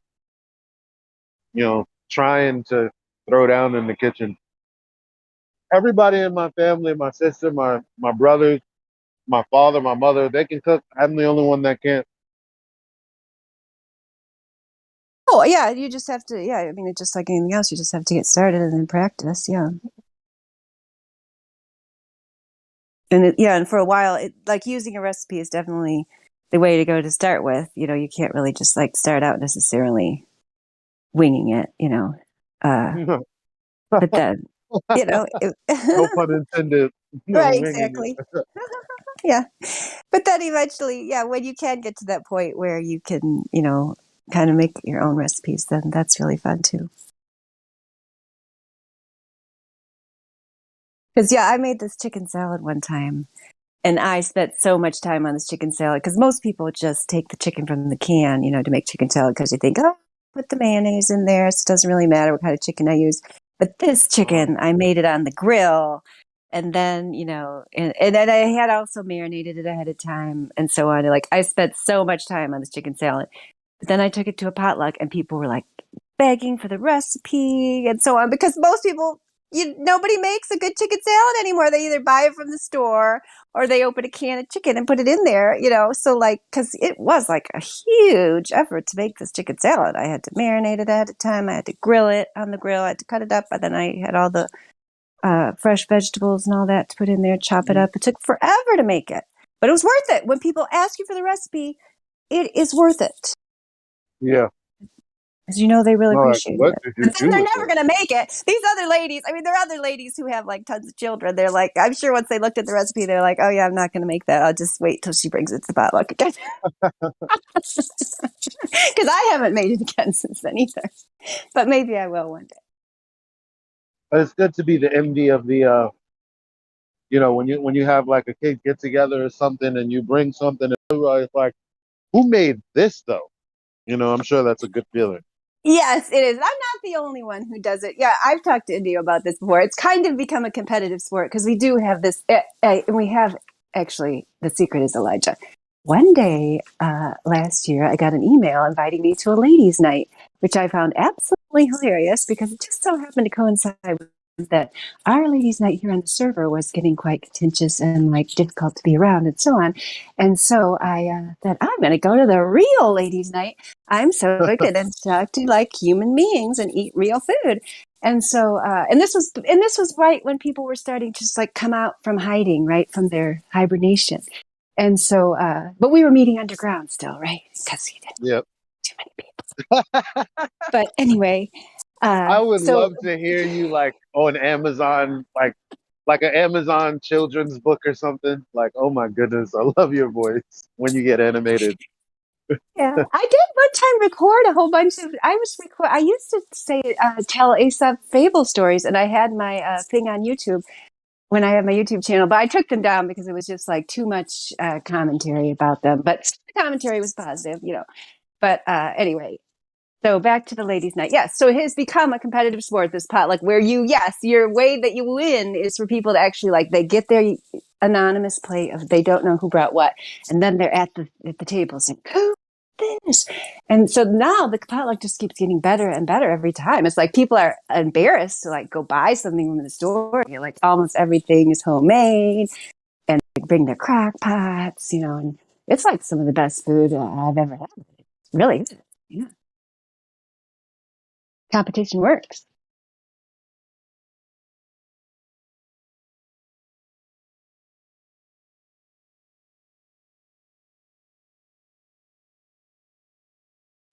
Hey, Oh, old Dandelion. dude. Speaking of children's books, you know Space Busters? Space Busters. Hmm. I don't know what that I is. know. What is it? I forget the guys' names, but they're fly outers.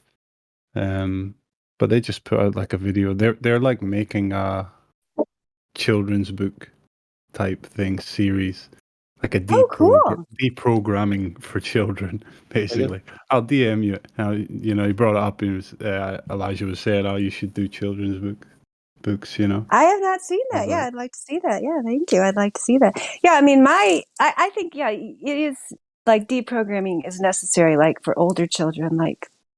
What I find interesting is the younger children. We have several flat Earth couples around now. It seems like we keep getting more all the time, and several of them have met on the server. It's Indio's little dating service that he didn't know he was running, and so it'll be interesting to see in the future how these children,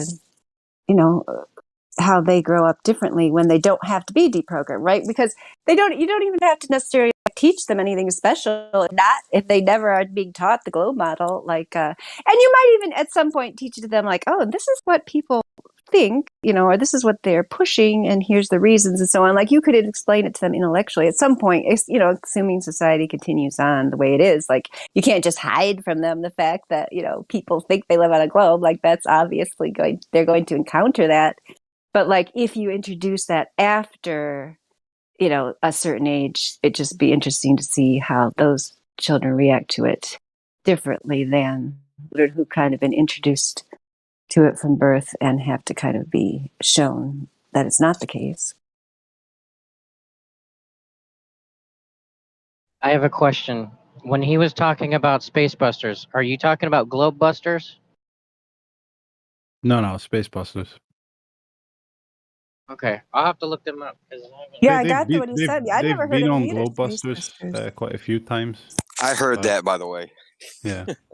That's why I was laughing, because I'm if Indio heard me, he's gonna be having I heard some all of words it, but I to couldn't say. stay silent on the dating service. What the hell? I was just ribbing you. I know that's not. I know that's not what you're running around. Go back to chicken salad. Facts, I enjoy that more. Just the facts. Indio is only about what we can be proven and seen. All logic for Indio. And chicken salad. And chicken salad, exactly. You told me when about the chicken salad. When the kids are made, that'll be proof that the dating make some service for me. is good. Okay. Yes, I'll make some. I'll bring it over to the East Coast for you and Elijah. And we'll have our own little potluck there. See, and maybe Elijah's cooking chops will be up to speed there. And Yes, I really will be practicing. I'm gonna order these knives from the Brooklyn Knife Company and everything that I need, because I don't like incomplete. How are you gonna cook without the proper stuff? You know what I mean? You can't. You need the proper pots and pans. I don't want all that old. I need. I need some legitimate stuff, I'm just gonna be on Amazon ordering a whole new kitchen set. Absolutely, you need cast iron, and also stainless steel. None of this aluminum stuff. None of this Teflon stuff. Yeah. Right? Okay. Good.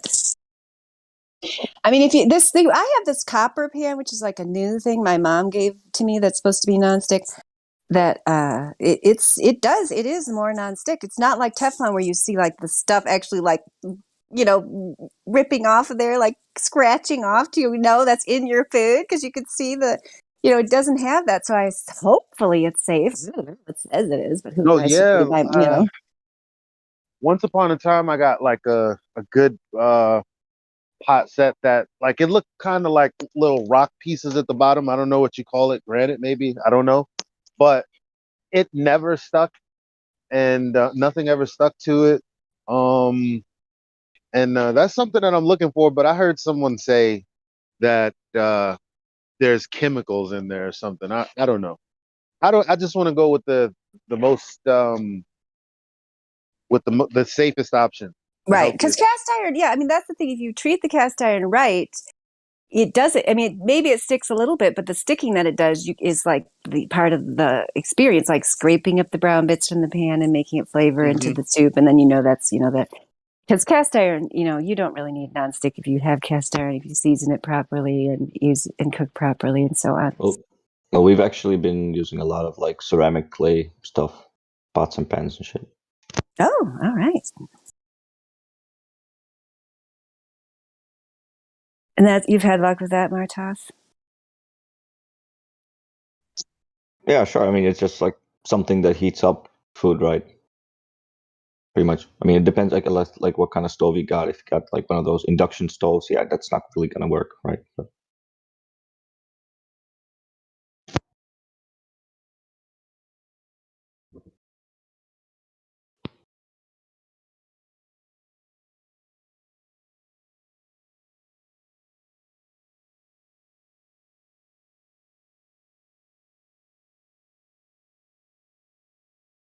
Should have made the World Trade Center out of cooking utensils. Then it'd still be standing. Yeah,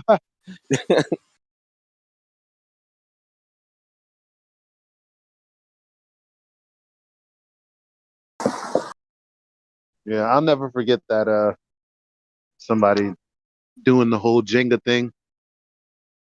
And I forget who told me that, but something about basically you playing Jenga and you're taking the blocks out and it falls. And they're like, how does it fall?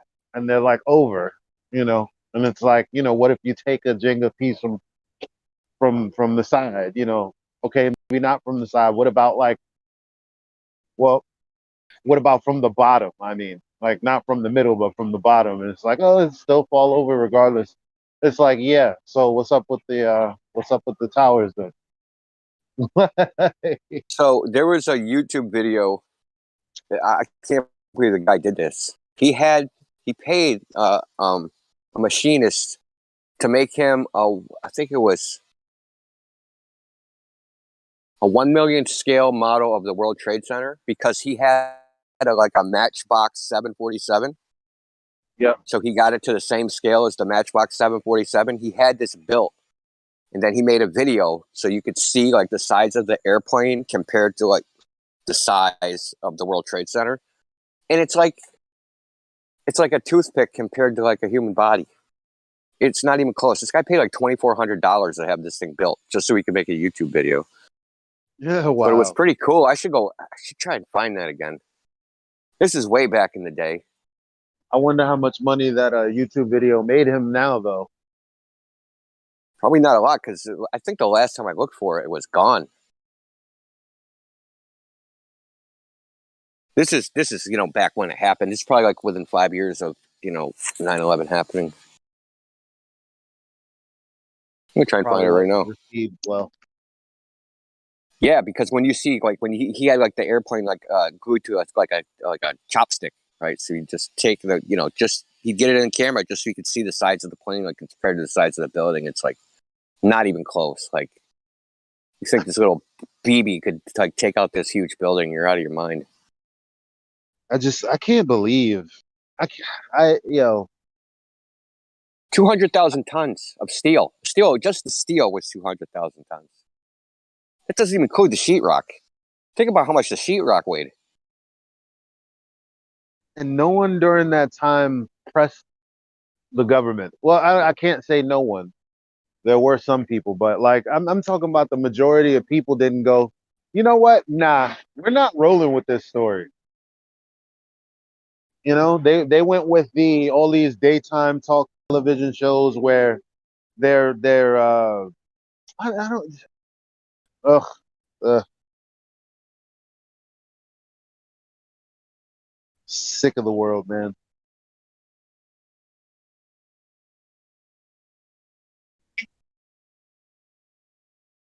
Yeah, I mean, people who can't see that something was up with that. And, and then there's still people who won't even admit that there was anything weird about the Kennedy, assassination, which is like most people weren't even alive for, and people you can't even acknowledge the like thousands of inconsistencies and holes in that government, theory. Then, I don't know, like how can you even begin to talk to them about 9/11 or, the Globe conspiracy? Because, people who just can't, there's so many people like that. They've been brainwashed to think if they go against any mainstream thing, that's too scary, just too scary. And that in the JFK one is good too, because for a while it was okay to question it. It was okay when Oliver Stone made his movie in the 90s, about the magic bullet and all that. And for like kind of the decade of the 90s, I think it was okay to question that one. But then they went right back and like, oh no, you're a kook if you question that one. That was kind of like in the 2000s. Probably after 9/11 is when they went back to, oh yeah, don't question anything, because if you're going to question the Warren report, then you might question the 9/11 commission, right? So yeah.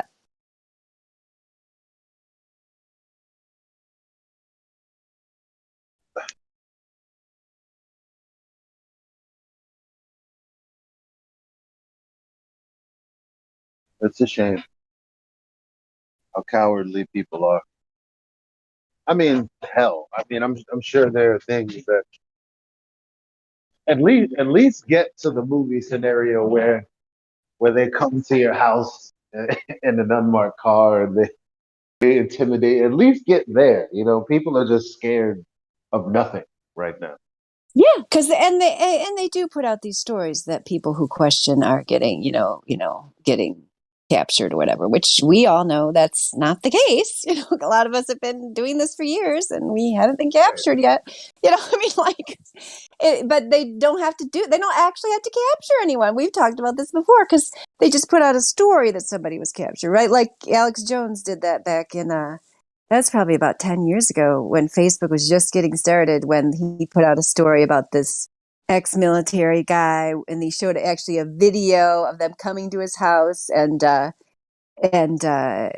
forcibly putting him in a mental institution because he posted on Facebook questions about the 9/11 story. That was the Alex Jones story and I wanted, come on, that did not happen. Not in that way. Because even when there are stories where something happened with the person where they say, oh, they got their kids taken away because they did this thing or did that thing, there's always more to the story. There's either more to the story or there's no evidence that the story ever happened at all. It's just, a limited hangout situation or a psyop or they're emphasizing one part of the story because that's what fits their narrative and forgetting all the other parts. So, but it works for them. I mean, it's very low effort, high reward on their part. Why wouldn't they do that? Just pretend they're doing this instead of actually having boots on the ground doing it, which I think they used to do, decades ago before the widespread use of technology and social media. They used to actually have boots on the ground doing some of these things. And we already know that, that they take out or appear to take out people who go against the mainstream narrative, such as John Lennon and so on. Even JFK, appeared to go against their narrative in many ways and appeared to be taken out. Whether any of those things happened the way they said or not, they've been doing this for a while. But it used to be they actually did, make this prominent person disappear. Done it many times, Joan Rivers and so on. And, and it works and it has worked. And most ordinary people will keep quiet, even if they think differently in their heart. I know that from my family reunion. I got my cousins over there on the side, like whispering to me about what they're doing and not doing because they don't really think what the government says is actually the case. I mean, they won't even say it in front of their own family members, let alone come out and do it, in any kind of public forum. Yeah, that's a shame.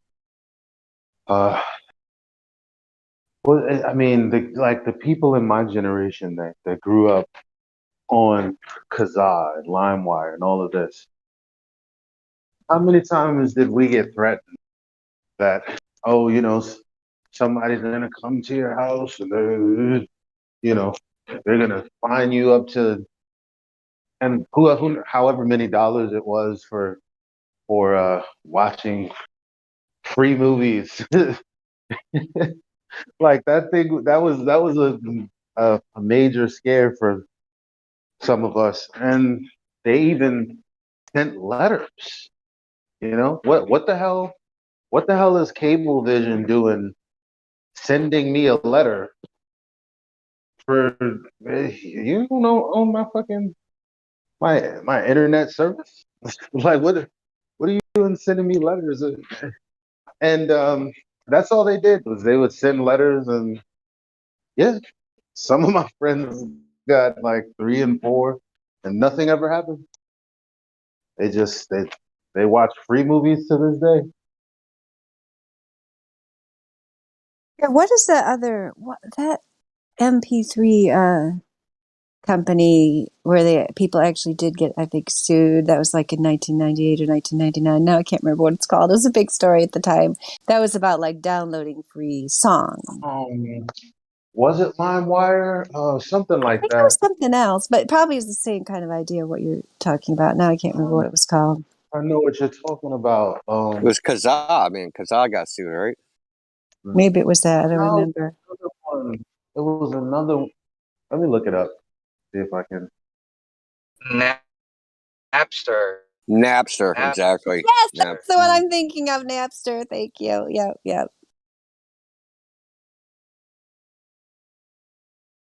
Yeah, and now look what YouTube's doing today. Yeah, YouTube, yes, special little thing where everyone can share their videos to the world and do whatever they want. Right.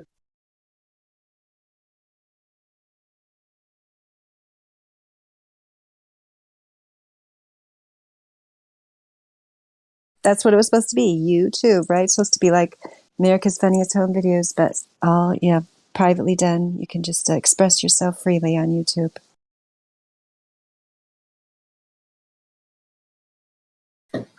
How'd that work out? Not too well, not too well.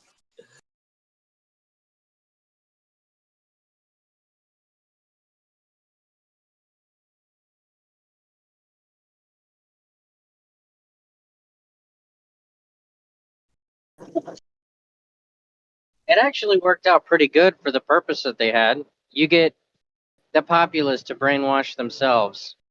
You just have a few influencers that starts the wave, and the rest of the wave just travels on its own.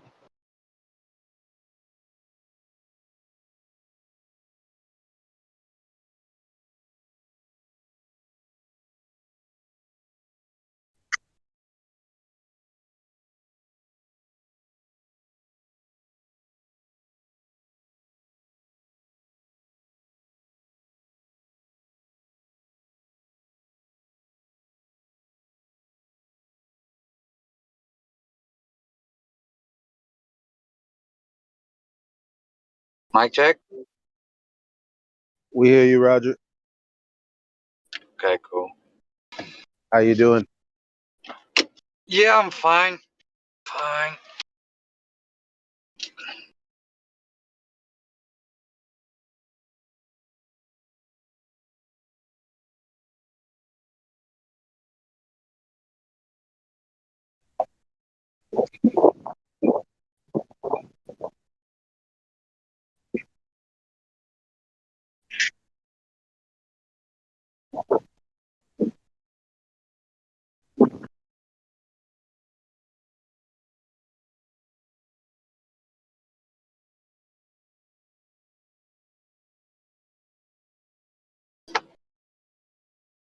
Oh, I didn't know it was Metallica that started the Napster thing. I was looking that up. I didn't even remember that.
Yeah, I used to use this free gal music. That's why I put it up there. That was back when all that stuff was happening, when they started saying you're going to get arrested for, listening to music.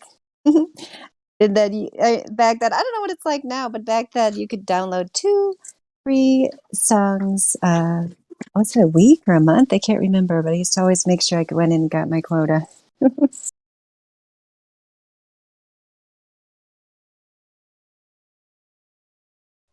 Just want to give a quick shout out to all the chat skanks in the YouTube.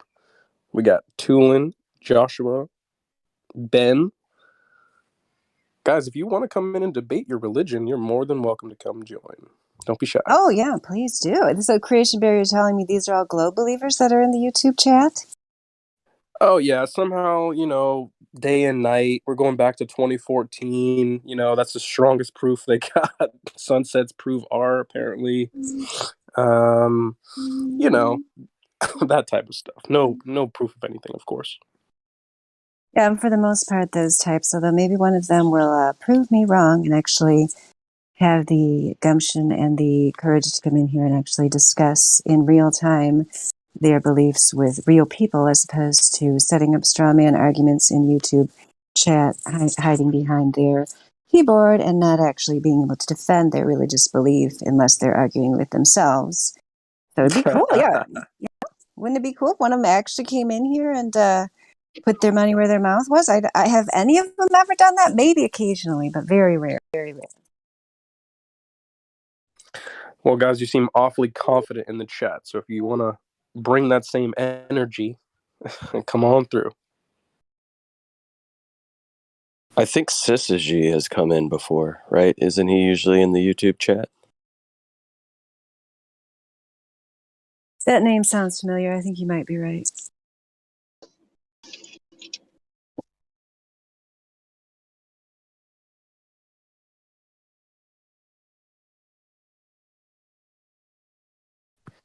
So Joshua Hercules is saying, I tried getting into the Discord, but no bacon. Oh, yeah, that's common. Yeah. Yeah, try again. We'll unban you if you claim you can't come because you were banned because you blew your nose or whatever your claim is. I will right now give you a free pass, unbanned, whoever you are right now. I will unban you. If you have trouble going onto Discord, we have plenty of people with technical expertise that can help you. I, here as a mother in the United States of America, figured out how to join Discord. I believe that you can too. Yeah, what Mom said. If you're technically challenged, we have plenty of people that can help you. The Creation Bear is right there giving you an offer. He must be there in the YouTube chat. I mean, I'll open it up and look at it too.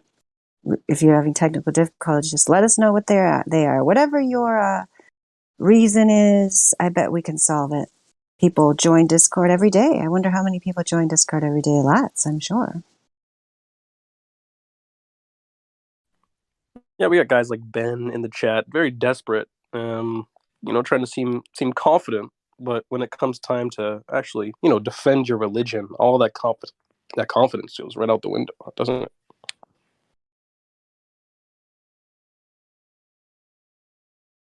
Yeah, for many people, once they come out from behind the keyboard, it's a little more difficult to voice their position, I guess you could say. Yeah, quickly exposed. As soon as you come off from behind that keyboard, you're getting exposed. So don't be shy, fellas. Tulin, Ben Delight, Gaza, all you on the chat. If you want the smoke, come through.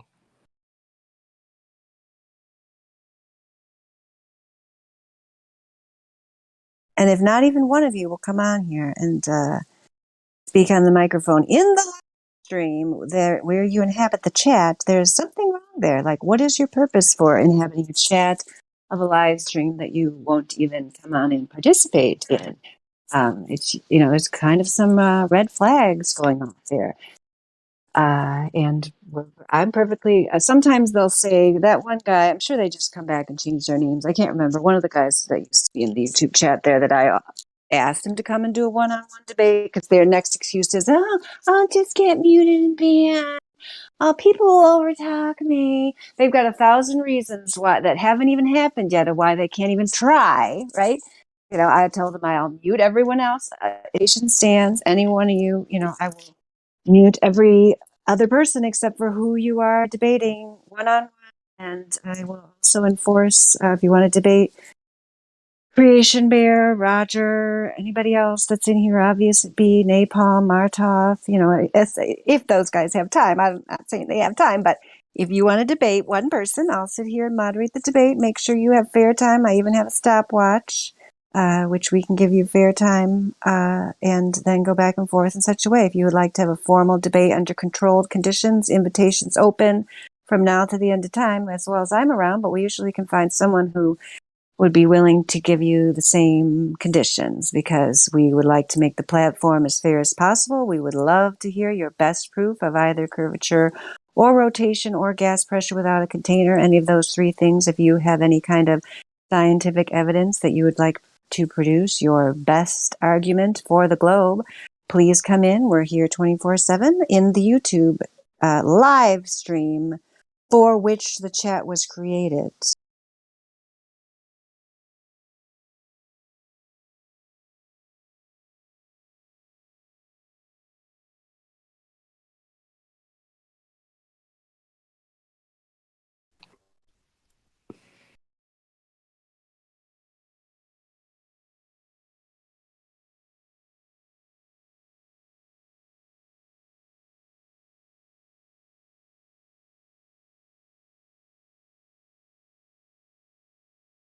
Oh, now I finally got in there, Creation Bear, because I deleted YouTube off my phone. So I put it back on there, managed to sign in just to find out what's going on there.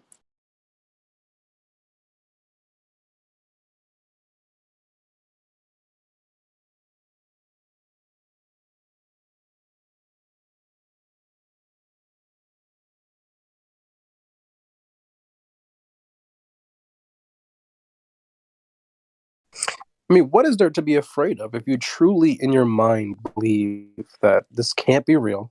It's easy to debunk. Then why don't you just come in that? Why are you afraid of people you think are stupid? That makes sense. Oh, people who believe in the globe also never have working mics, Creation Bear. Have you seen that correlation? Do you think there's a causation there? God, yeah. Look at that. I know, Joshua right? Hercules. Yep. Yeah, that's not it. I'm not set up with mic. Discord is foreign to me. That's what he said. This is a quote.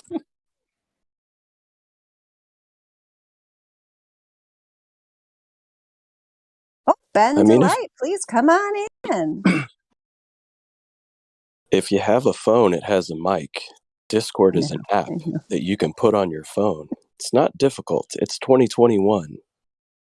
There's got to be some kind of causation in that correlation where globe believers, which is weird because the globe is created by technology and only exists on a computer screen and in your imagination.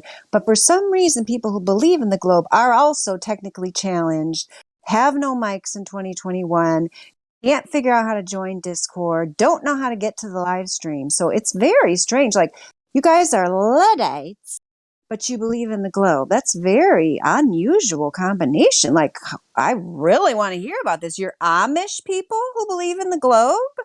Very strange that you're anti-technology yet pro-globe. Yeah, Couldn't be just because you're afraid to speak. Even though you explain Luddite, you might need to just give them a straight definition because they might not have picked up what you're putting down. No, Yeah, I'm just joking. Yeah. Look up what Luddites were. Yeah, they were opposed to the influx of technology. I think at the time because they were breaking the machines because they were concerned about the effect on the workers. Wasn't their original claim? Yeah, I mean, they I were, know. Yeah, they go were ahead. concerned that automation was basically going to replace their jobs. Mm-hmm. Yeah, yeah. And that was mechanical automation. Now we've moved to the next level of technological digital automation, artificial intelligence. Yeah, Maybe there they was were the whole right to wave begin back with. then. I know the Luddites, the Amish, absolutely. I mean, the Amish are poised to be the meek that shall inherit the earth for sure. I mean, they're thriving in the current conditions here, and they'll just continue to do so regardless of what happens in the secular world. And yeah, same with there's the Luddites. There was another group that I think was in what is now the UK. I can't remember which part of it, which was like very opposed to women who were very opposed to the automation of like weaving. I can't remember what they were called, but they had a name too. I'll look it up. There's a whole, I went and watched a whole play about it when I was like 9 months pregnant with my first child, probably the last time I actually went to a play. I remember like being worried I was going to deliver in the lobby, but I did not actually.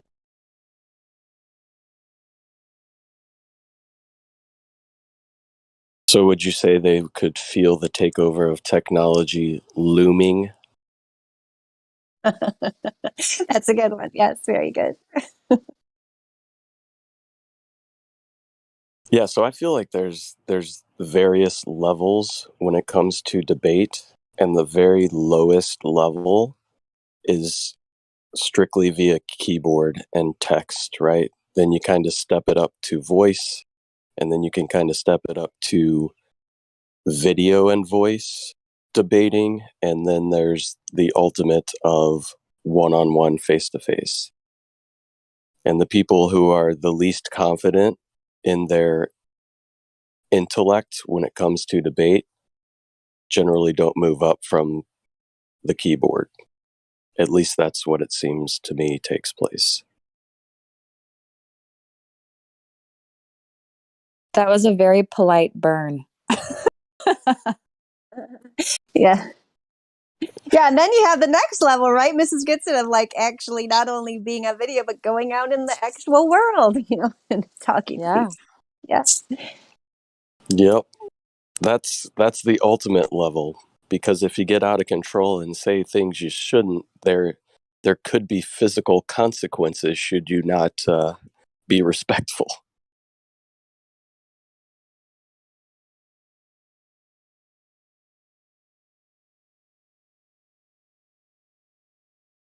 Yeah, just take a look at the YouTube chat. It's brimming with conviction for the globe model.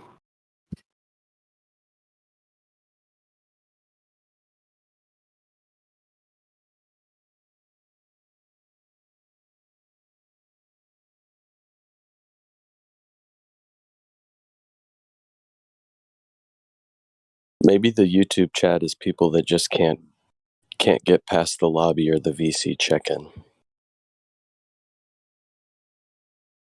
Well, they always claim they always desire to have the master mute button if they're going to come in here. That's what they always say in response to me.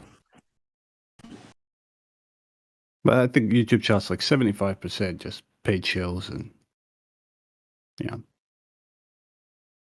15% fly earthers and another 10%. Just randoms.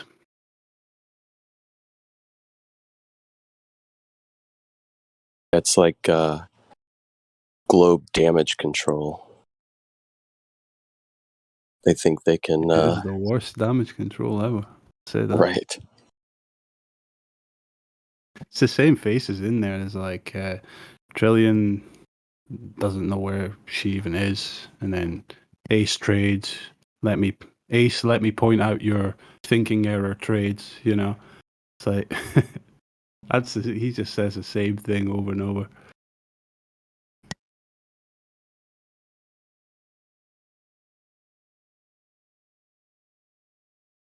And then all the others. But yeah, if we're all so stupid and dumb, why not just come in and end the debate and let's all go home?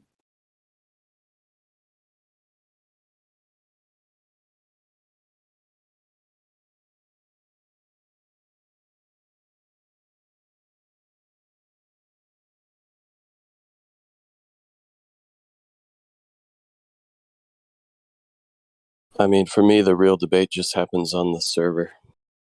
There is really no good quality debate that would take place in a YouTube chat section. I try to not read YouTube comments. Yeah, I'm trying to do that more and more, but it's difficult.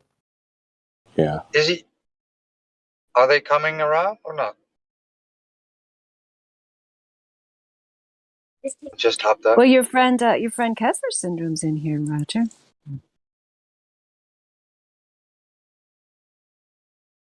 Is he my friend?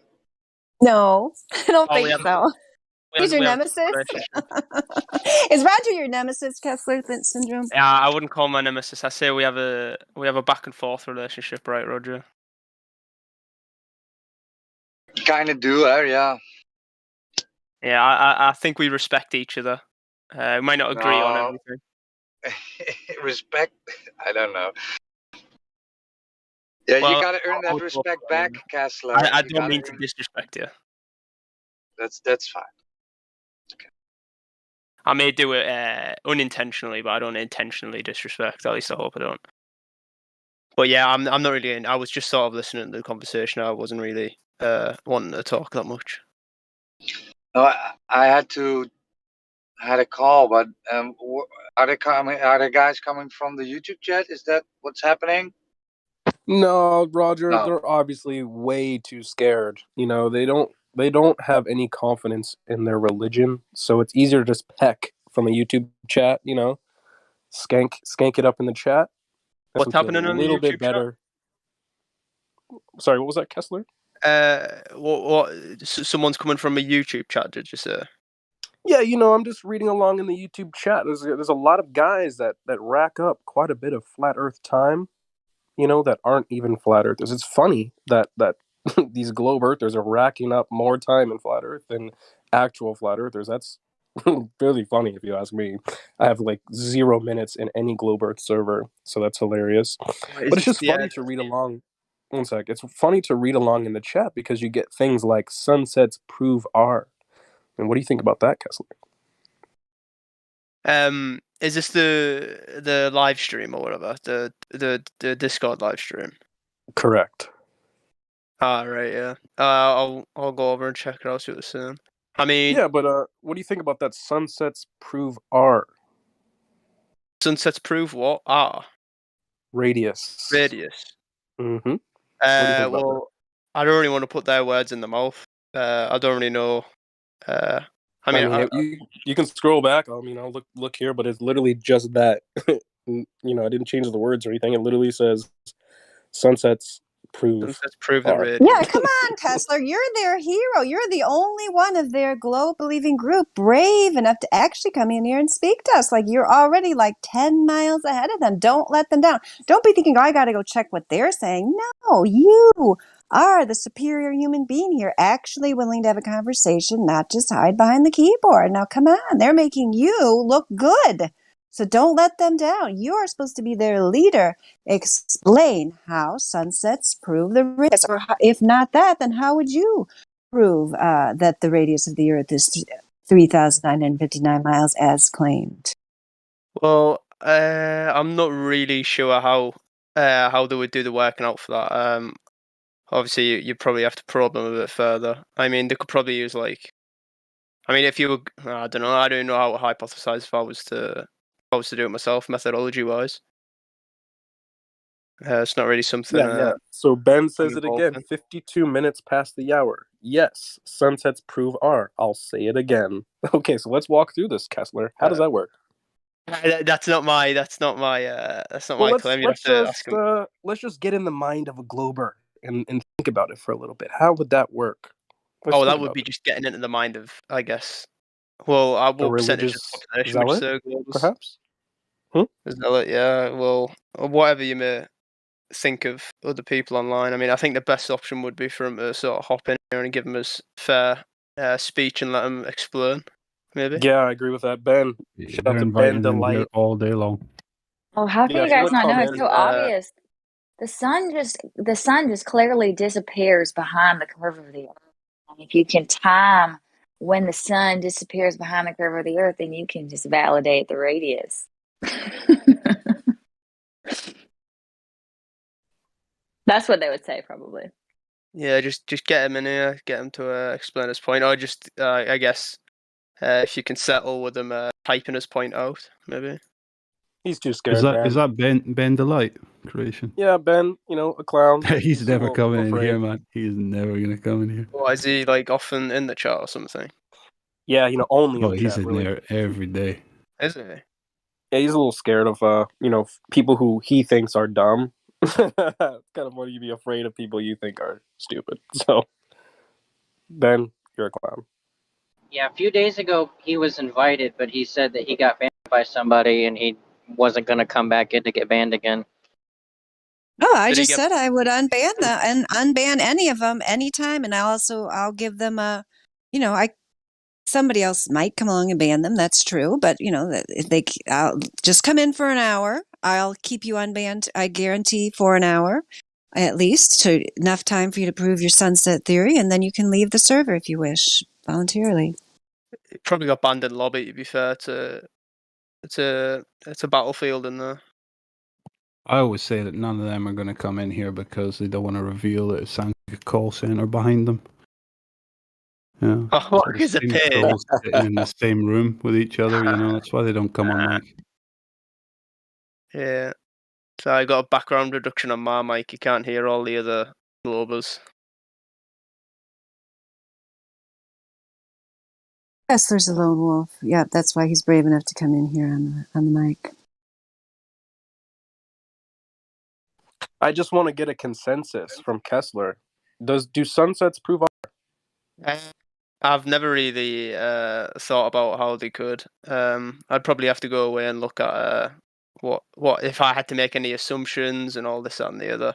But off the top of my head, I can't really give you a valid demonstration of how that Let's would just work. think about this for a little bit, okay? So we've got a claimed R value, which is a supposed to be a measurement. Yeah. So we're standing at the beach and the sun, quote unquote, sets. That proves a measurement. How does that work? Again, I think it's been the light point. I don't really want to butcher it for him because I wouldn't know how he's going to do it methodology wise. So. Yeah, well, he's not going to come here, so why don't you just take that torch and either put it out? I don't think I'm going to take that torch. I don't know. Well, and sunsets are constantly changing. Like the time the sun sets constantly changes. So how could they use that as a way to validate the radius? I'm saying get him in here. Makes no sense. So we got some clarification from Ben in the chat. Sunsets prove R when observed from multiple locations. R is a variable, not a measurement. Thanks for the consensus, buddy.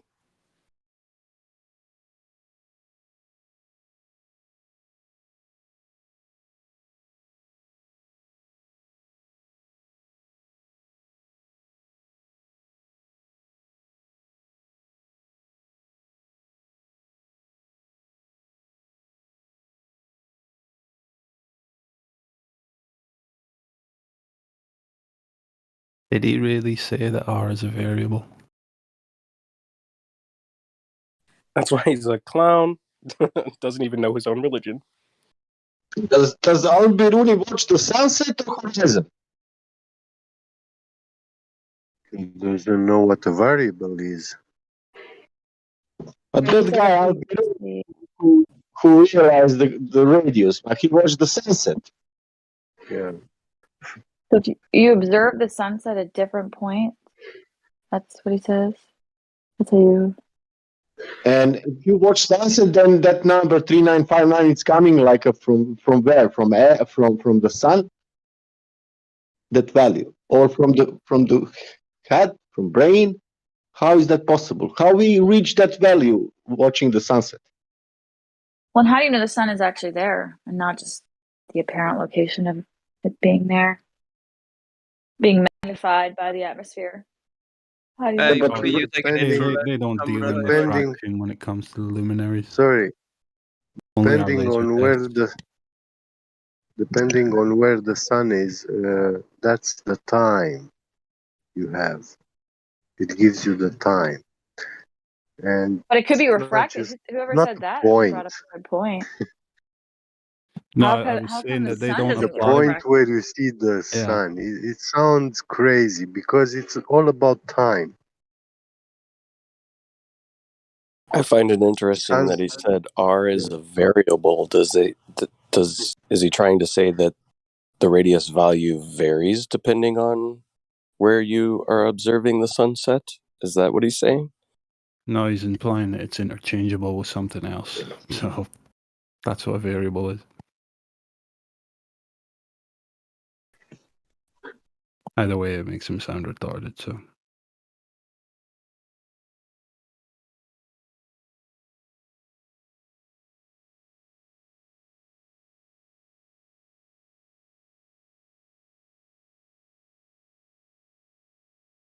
Maybe he's claiming that R is the dependent variable and he's doing some sort of science with the sunset. I think that's what he's aiming for, but he probably needs another 5 or 10 years to get there.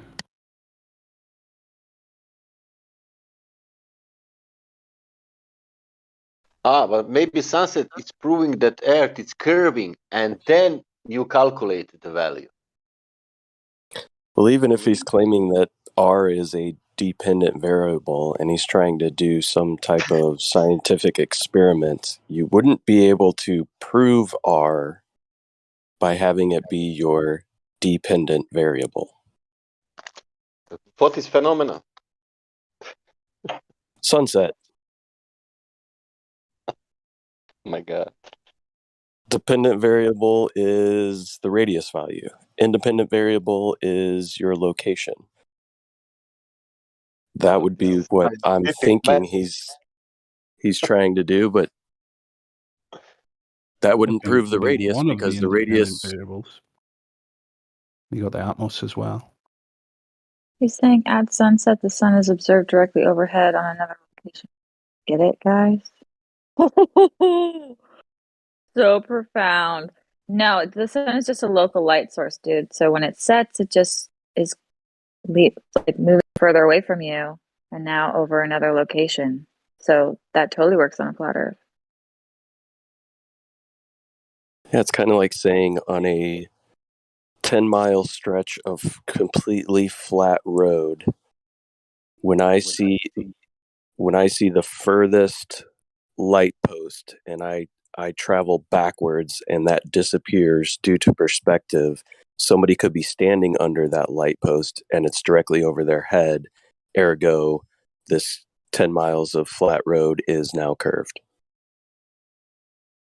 It's basically what he's saying. Yeah, well said, yeah.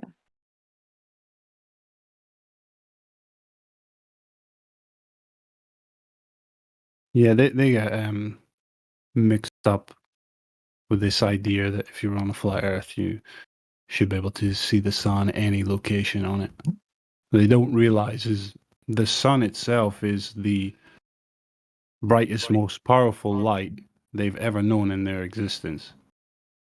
Like, we have nothing that's as bright as that, you know. And once it dissipates into the atmosphere, not dissipate, but once it moves into the atmosphere far enough, and its light is now no longer strong enough to push through, that's why you don't see it. It's simple as that.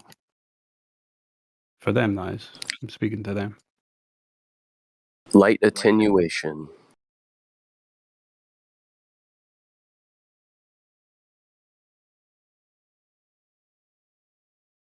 It's like if we had two suns, just hypothetically, if we had two suns and this other sun was half the luminescence of half the size and half the luminescence of the sun we have, it would set half the distance essentially.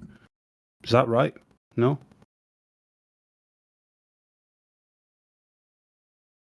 Ben responded, the light post explanation fails because the light does not appear the same size to the person underneath it compared to the person observing from a distance. The sun doesn't always appear the same size. It depends on atmospheric conditions. Well, and obviously it's going to appear a different size compared to where you're located. Like the sun, when it's directly at noon, it seems really small because it's at the highest point above you.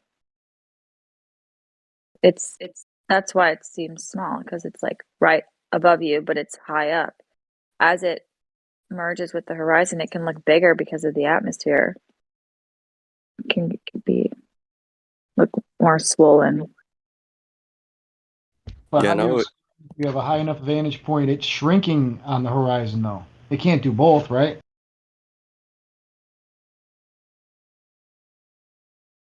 I'm just talking about those like massive sunsets where the sun looks huge. But yeah, it does shrink away too. Well, when it's directly overhead, you're looking through significantly less atmosphere. Would just say like what 100 miles of atmosphere compared to potentially 200 to 300 more or plus when it's setting.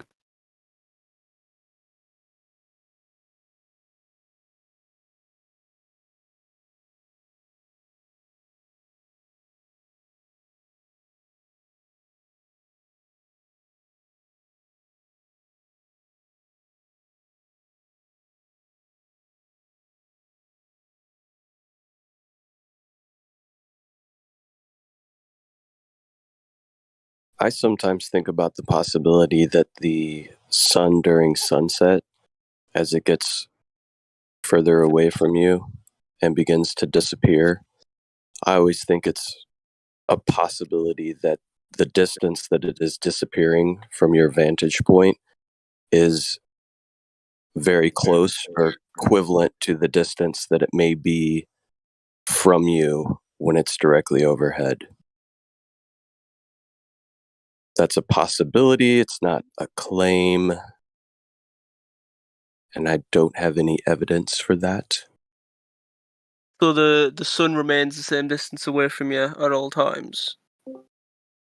Like if you're in like a singular spot and the sun's moving, from your perspective, the sun is moving. Kessler, what we will do with the Earth? All right. What we will do with the horizon extending 10 times more?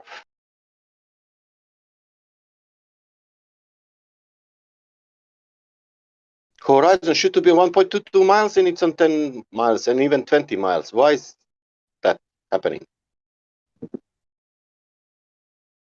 What you mean from your observation, the horizon being further than what it should be geometrically?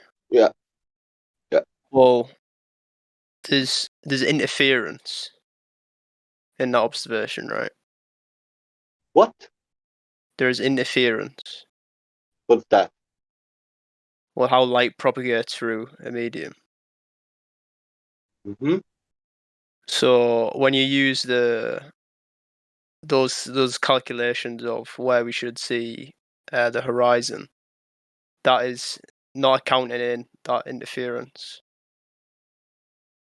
Really? Why in every book is written that we have geometrical horizon? I'm not too sure. I haven't read those books. You didn't read books about globe? Not ones that stated about that geometric horizons and geometrical. Yeah, I haven't really. Okay, how we can have radius if horizon if we don't have geometry? Sorry, repeat the last question. How we can have radius if we don't have geometry? Well, we do have geometry. How we use geometry? Well, so the way that as you look at it on paper, if you were to measure it, on Black Swan example, why is not curving Earth? Well, what I'm saying is that the apparent horizon and geometric horizon are two separate things. What? What? Can you define apparent horizon for us, Kess? Well, see, I'm not really like 100% expert on the subject, so I'm we can clarify it for you. Okay, you said that we have two horizons. Redundant. We have two horizons. Because we have two horizons and one horizon. No, it's just the horizon that you can observe, right? Let's help you out, that one is. Well, it's not. It's not going. Your visibility is change. Is that apparent one? Or is that geometric? You said there's one we can see. Which one is that? I believe it's a apparent horizon. So let's explain why that's redundant. Can you define horizon? Well, the sky meets the ocean or whatever, land or Right, where the sky appears to meet the ground. So saying something's apparently appearing, why? That's redundant. You understand that?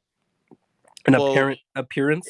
Yeah, but it It's can just, obstruct there's no apparent things like horizon. in the sunset, right? It can obstruct the sun, so we can only see half of the sun if we have like a solar lens on it, like a correct lens where we can actually see the outline of the sun. What does it have to do with what I just told you? Zoom in. Well, we would know that it can clearly obstruct things. So obstructing what? You said you have geometry, right? So that would be. You've heard of our black swan, right? We bring up that geometry and then debunk it. So if you want to talk about geometry, yeah, but what my point was is the geometry used doesn't account for obviously there is interference. Okay, so how was that geometry measured in the first instance? Geometry to radius? Sorry, repeat that. How we arrive to that value if we don't know where to watch? Well, the value of the geometric horizon. Yeah, that was what I was going to ask. How do you measure it? How did you determine? How did you get these measurements, this geometry, if there's interference? Well, from the radius of the Earth. That's okay, so how did you get that? How did you get the radius of the Earth? Well, yeah, you don't hear yourself going into sleep right now, bro. I don't know the modern methodology on it down to a T. Well, it would have to have been measured for you to have this geometry. Right? Yeah. Well, you should know that you've been around long enough to know that there aren't any measurements. What of the radius? Correct. Yeah, well, it's about what you can. Yeah, I see what you're saying. I do see what you're saying. But it's about what you can accept from different sources when it gets to that point. Because there are. I mean, we don't say that in the server. You don't come here and say, "Well, you have to accept these things." No, dude. Like, yeah, no, you're that's gonna what provide I mean. verification for the that's what I claims you understand. make. You need to verify it yourself, right? Okay, can you tell me again? The question is this: why horizon is 10 times further than should to be? In the claimed geometric radius. That's what he means. Why can we see much, much farther horizons than that? Yeah, I thought I went over this about how light can propagate through. Obviously, if it was a vacuum, we might very well observe that geometric horizon. In vacuum, when I watch Black Swan, am I watching through vacuum? No, exactly. You're not watching it. What do you put in vacuum in argument? Doesn't matter. I vacuum now. Well, no, I'm just saying because the geometry. No, I'm saying about a beach, Santa Barbara Beach, and any beach, any beach and horizon. It's further. Why is that happening? Well, ships. The story ships going over horizon. Right. Are they going over the horizon or they are not going over the horizon? I mean, I'm pretty sure there's a few videos out there where you observe it to go over the horizon. Zero videos. Okay, that means they are going over the horizon. Good. That means the horizon is geometrical. Good. That means why is horizon 10 times further than should be? Again. So what's the definition of the geometric horizon? Just so we're on the same page. I got you, bro. So we already talked about the horizon. The fact that there's a claimed radius, that means there's limitations to this globe. It can't just be, well, it's so big. It's just, it's so big, right? No, they gave specific numbers. So when you talk about the geometric horizon, that is the geometric limitations of the globe. So the horizon should be at a specific distance. Shouldn't be 10 times further, right? Like, that's 10 times beyond the geometry of the globe that they claim. So does that answer your question? I think the point that we're stuck on right now is about how we can see past what is stated as the geometric horizon, right? And that working out for the geometric horizon does not account how light propagates through the atmosphere, right? But light only would That is reduce the that's our distance, not crux in this increase argument it. right now. It would never increase it, though. It would only decrease the distance. It's been increased tenfold. That's the point you're not getting. The propagation of light, you can't intensify the light.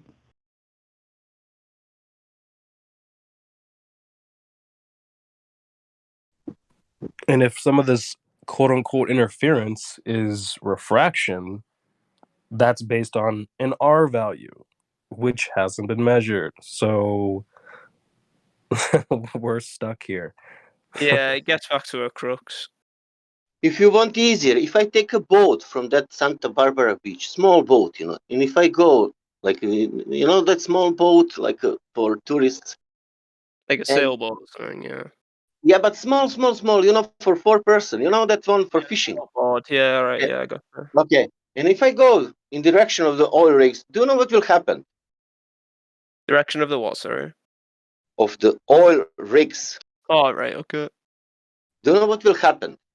No, I don't really know what oil rigs are. If Earth is a globe, I should disappear, but I will not disappear.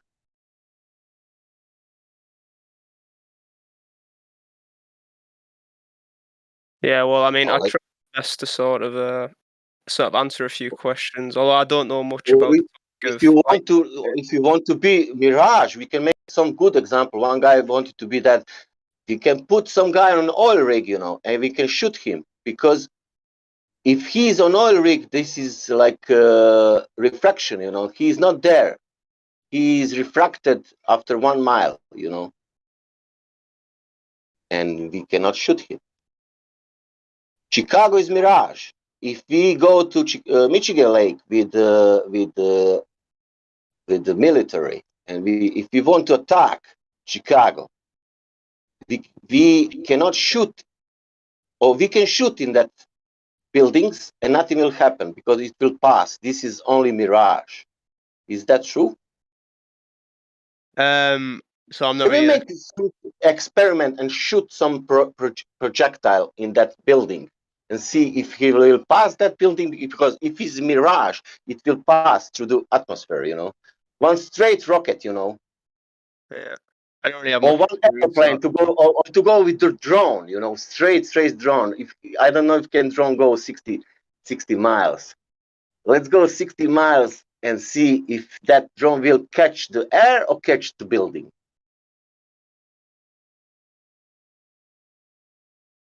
I only want that you open your mind, not No, think yeah, out. the drone common one sense. is pretty interesting, right? But you'd have to have that drone traveling in a straight line relative. I suppose it would be tangential on the globe model, so that's pretty interesting. Though. I quite like that.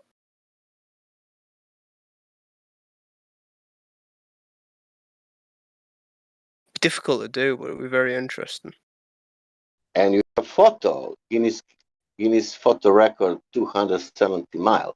Photo from some elevation, doesn't matter, but he got some mountains on 400 kilometers, 270 miles. And drop should be around 3 miles.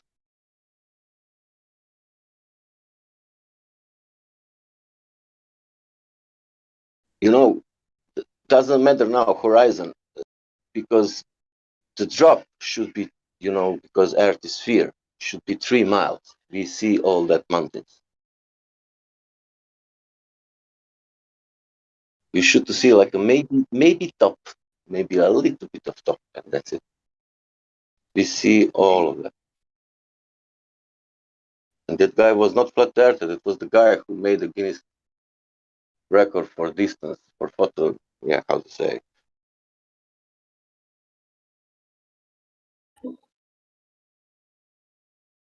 But we are using that like our example, his record. Because his record is interesting.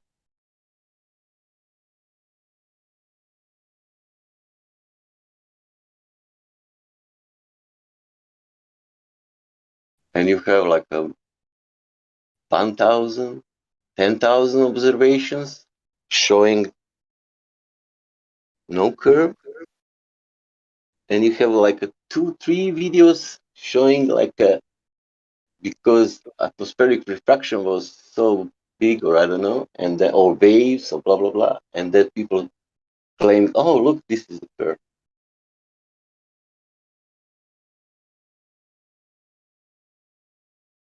Oh, if I'm not flat Earth, if I want only compare to see the data, okay, these 10,000 observation of people who claim that Earth is flat, interesting. And these 10 videos about globe Earth, interesting.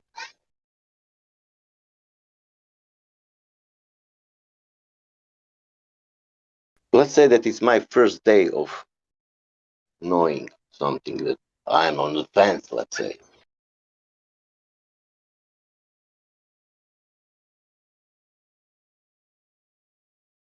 In this case, I don't know, it's so many observations showing that Earth is flat. Why is that happening? It must be opposite.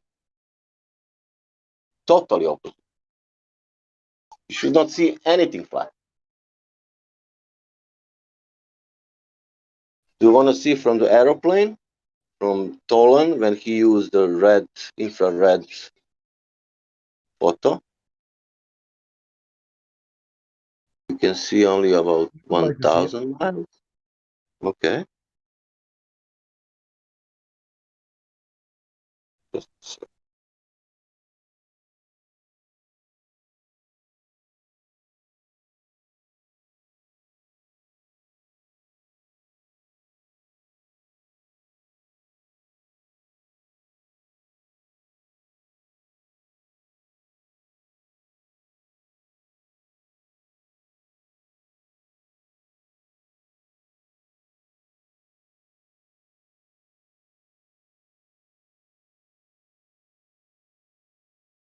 It's there.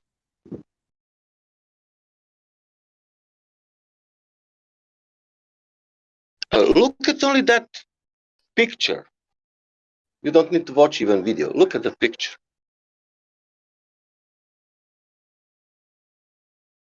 That should drop from that height a little bit. Not like Neil deGrasse Tyson saying, you can't see that.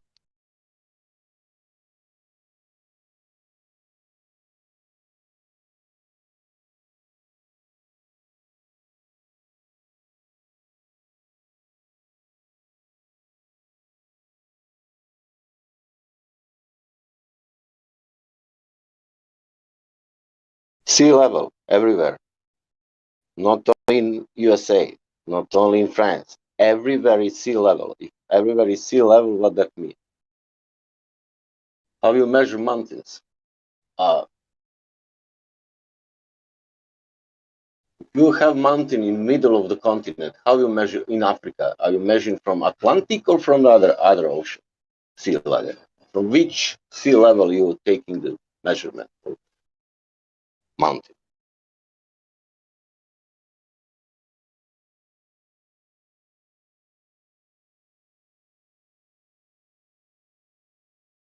If you have river coming from the source and going to the delta, and if it's going from north to the east, let's say, like Mississippi, and you go to the delta, turn around to the source, that means because of drop source, the river should go down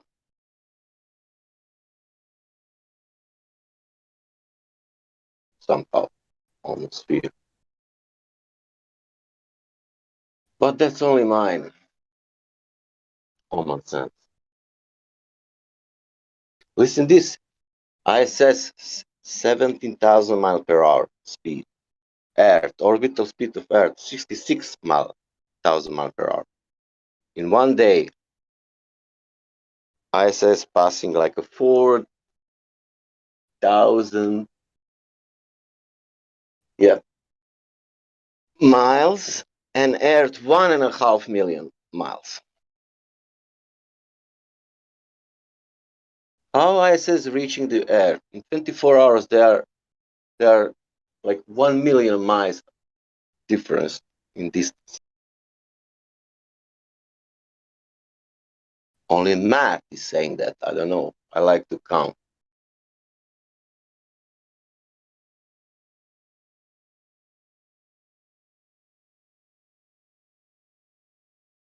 Anyway, it's been fun talking, but I've got to go now. Busy. I'll see you later. Truth hurts. Take care.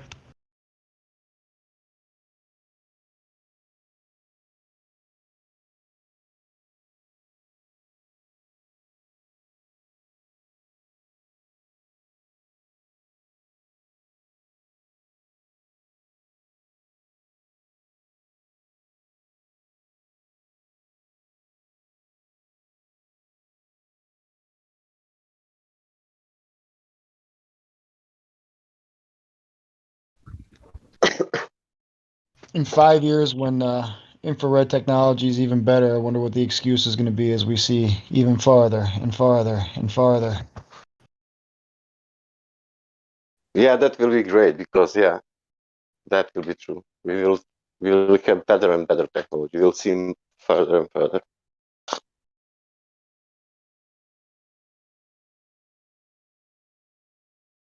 But we will have new phenomena. You will see. That's also It'll coming. be terrestrial refraction squared. Some kind. It will come something from space.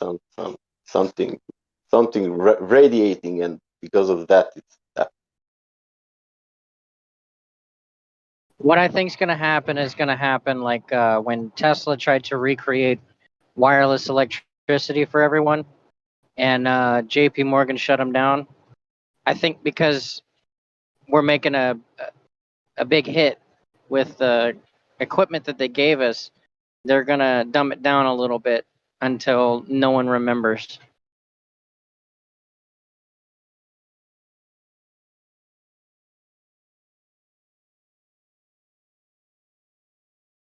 I wonder if they're going to have to tell Nikon stop making really good cameras.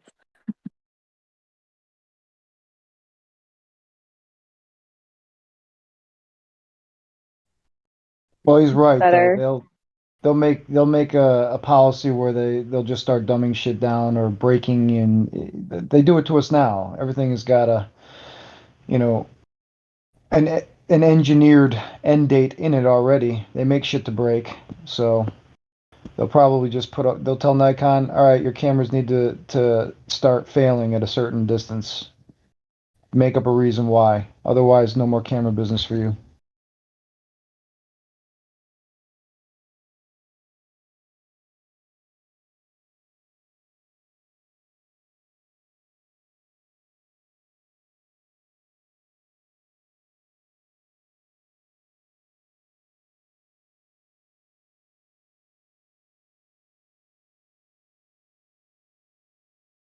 Plus, they have a pretty good track record of grabbing anybody who shows any type of intelligence and then sticking them into these fields that wander off out of reality and into Narnia, and they waste all of their brain power on shit that doesn't exist in reality.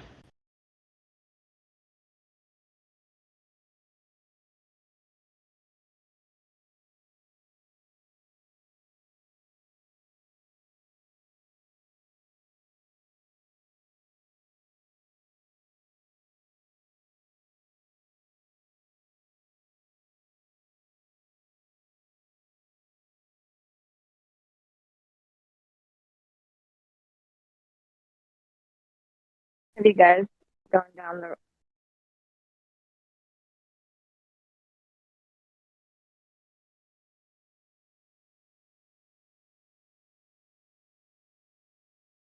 the missing girl, Gabby Petito?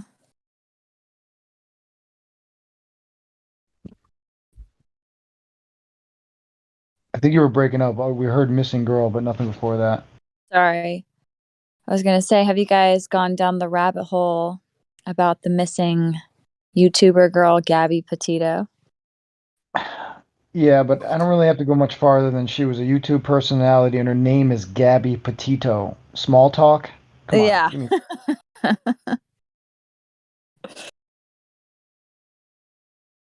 It's Yeah, crazy. Yeah, it I don't. smells fishy, like a big old Mm-hmm. distraction. Yeah. Yeah, it's a big piece of fish. Anything they spend a lot of media time on is that. It's a stinky fish. Yeah. You guys listen to Quantum of Conscience? Used to. Yeah, I used to. Same. I mean, he's solid, but it's the same stuff. I mean, I pretty It's the much same figured out what stuff. Matt can say. No disrespect.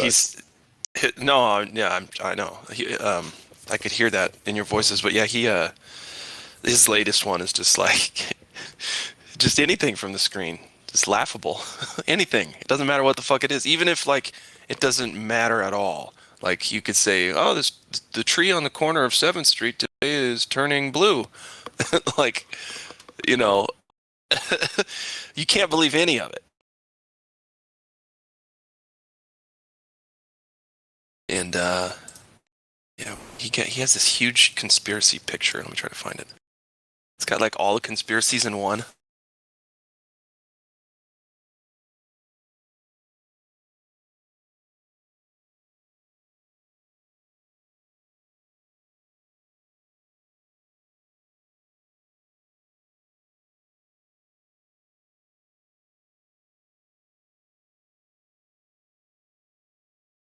Yo, they got Dog the Bounty Hunter on the chase, though, don't they?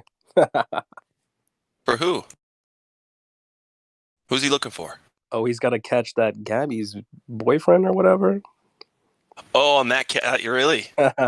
Oh, yeah. They got to leave it to the big boys. Got to call in Dog the Bounty Hunter. Of course, you got to get the fucking other TV personalities involved Right, too. man. Call in another actor. Of course. Hey, where's Floyd at? I mean, what?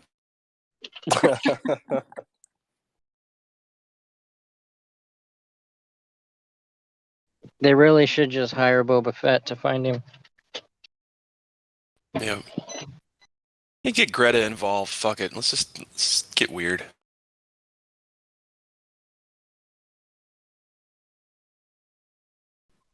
How dare you?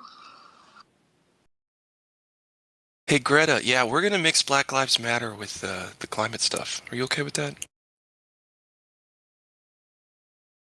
Two Gonna need birds, you to one start stone. listening to hip hop. I'm sorry.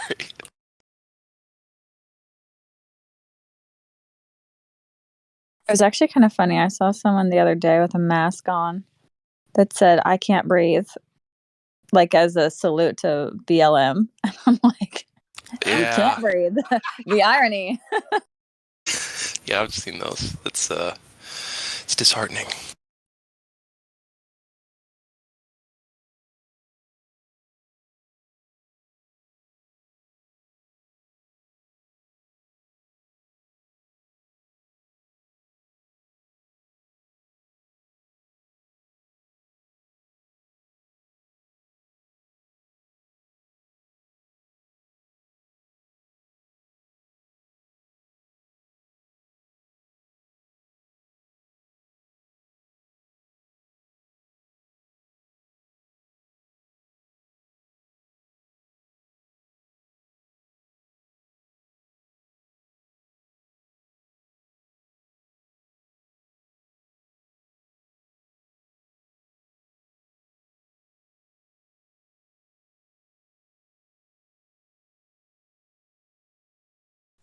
Notice how we called out every single Globe chat skank in the YouTube chat, and not one of them, not even one, Not one. Felt confident enough to defend their religion. Guys, what's Yeah, up? it's really weird, and it's very it's devastating to their argument. Obviously, nobody can come in and say word one about Globe evidence. Nothing. They're like, oh, they'll ban me. Well, just give it a shot. Just see what happens. Maybe we won't.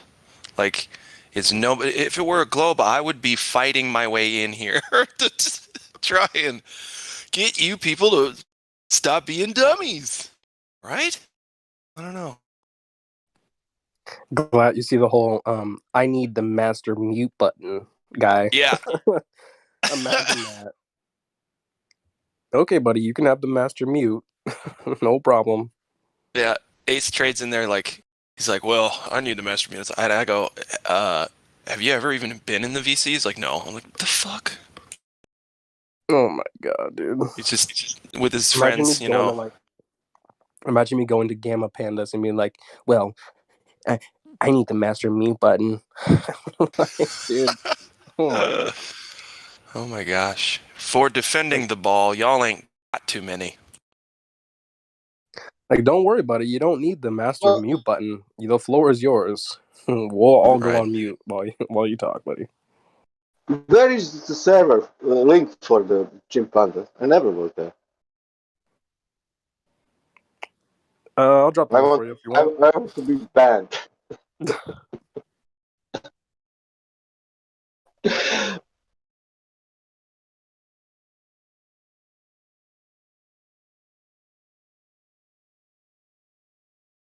I posted in the live stream voice text one of the maps, one of the conspiracy maps.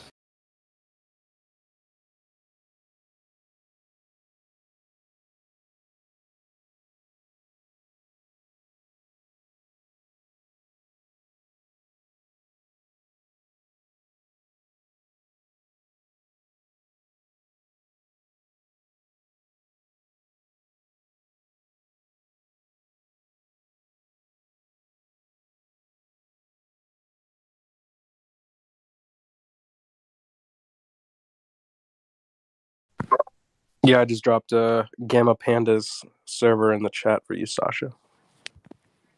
Oh, thank you very much. I said that I will never go there, but now I want to go there. I'll go with you. I want to see what these clowns are about. I think Crit tells a funny story about being in the VC and they're just making animal noises and stuff. It sounded like a zoo. Pretty sure the first time I ever joined the VC, it was literally that. Like people making zoo animal noises and stuff. I don't think I've ever been back since then. Oh, that should be fun.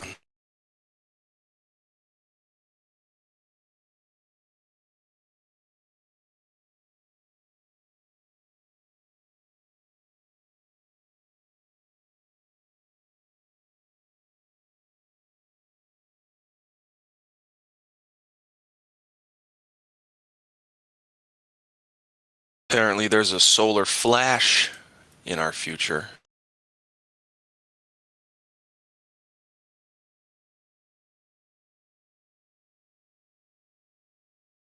They're gonna get the sun to wink at us, guys.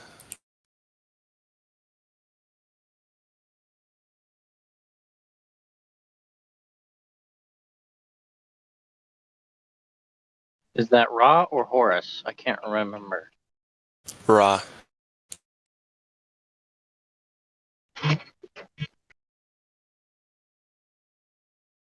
Rahu and Ketu, Amun Ra, etc.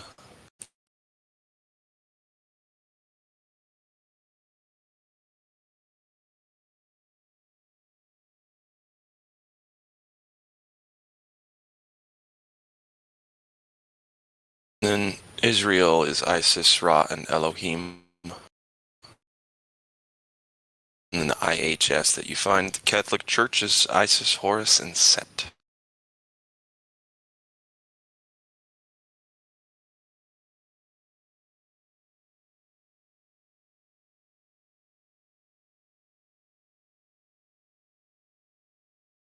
IHS is a Jesuit. What's that? IHS is Jesuit. You said Catholic. I know it's similar, but Oh, yeah. Sorry. Yeah, you're right. I've got to get my slimy groups in order here.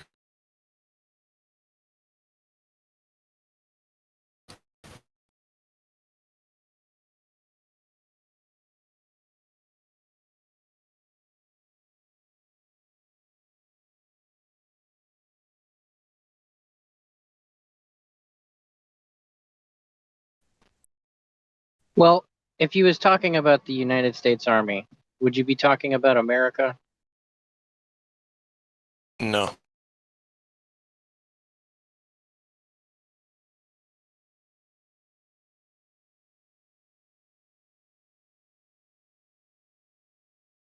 One of those is between the United States of America and America.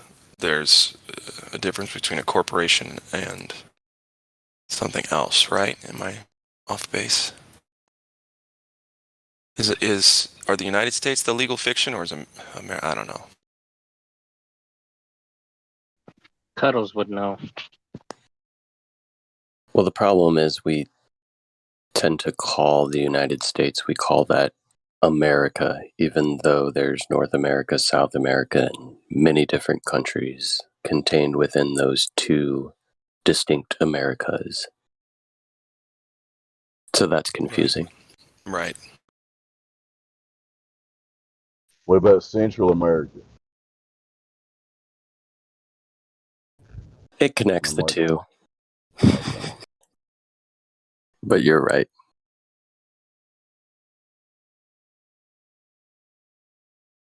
Do we have any signs of the spinning oblate paroid that everybody thinks they live on?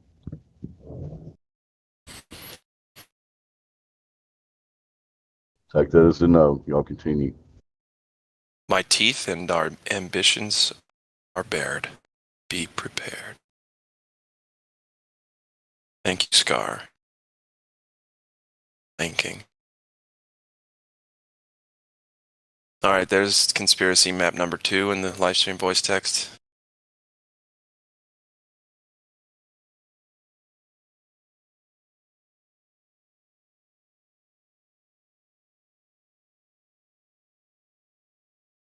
There's another one, but it's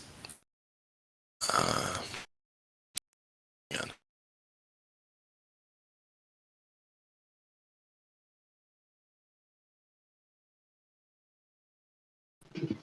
Do you have a synopsis as to why he's comparing Comcast with Star Trek? Who's he?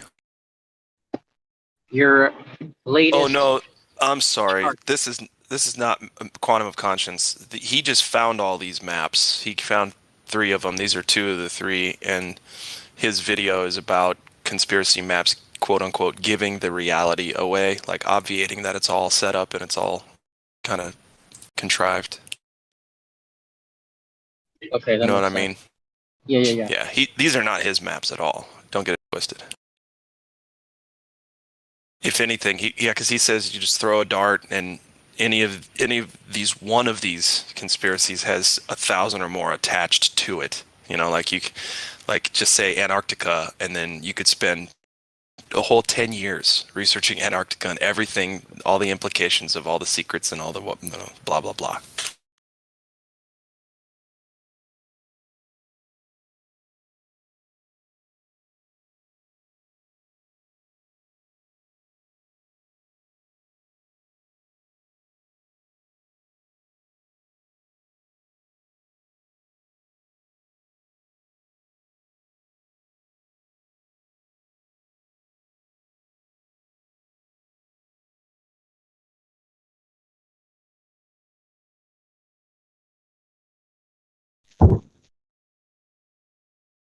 So allegedly, Captain Cook spent like 4 or 5 years trying to sail around Antarctica. So there you go.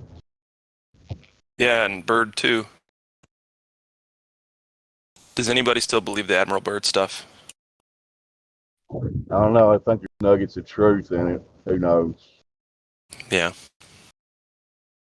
They always mix it in, right? Yeah, they do.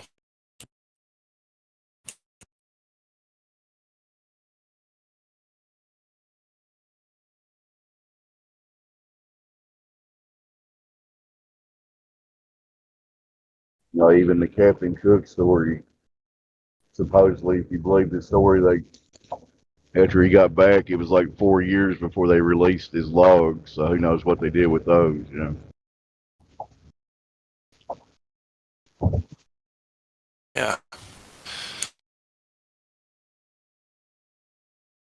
The other day I was talking with somebody about how Carl Sagan was the original Neil deGrasse Tyson.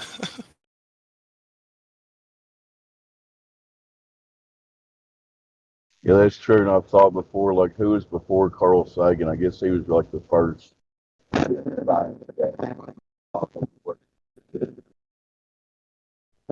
Sorry, what was that? You were breaking up. Who was before Carl Sagan? There wasn't like a big guy that was before Carl. I mean Einstein, but hang on. Yeah. There's got to be someone in between. Maybe not.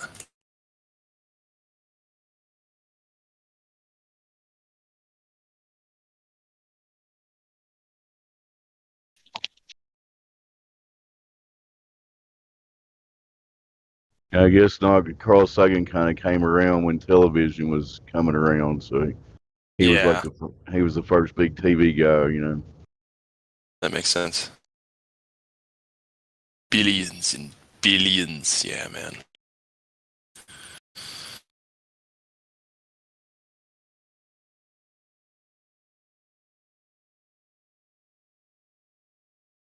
You don't see curvature from 2 millimeters off this beach ball. And Sagan convinced billions and billions of people about Aristosthenes with that stupid little curve thing he did. I cringe every time I see that. Almost looks like Carl Sagan has a little bit of palsy on the right side of his face. Let's see the way his lips going. I'm sorry. Just looks funny. How many snowballs does it take to have an orbit? You gotta ask the snowflakes about that one.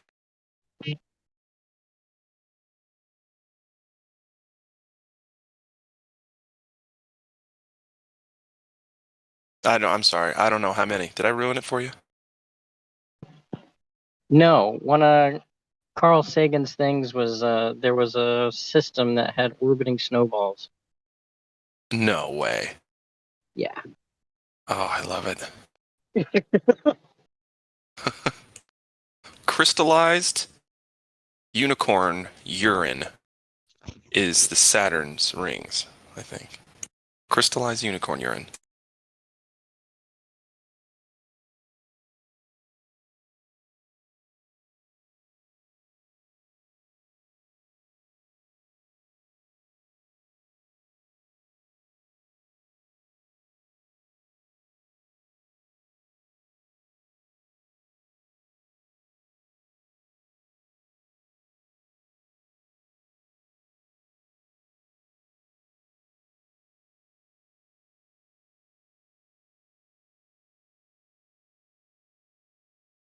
I know he never talks, but we do have a Glober on here. Let's give him another chance. Lino Tomo.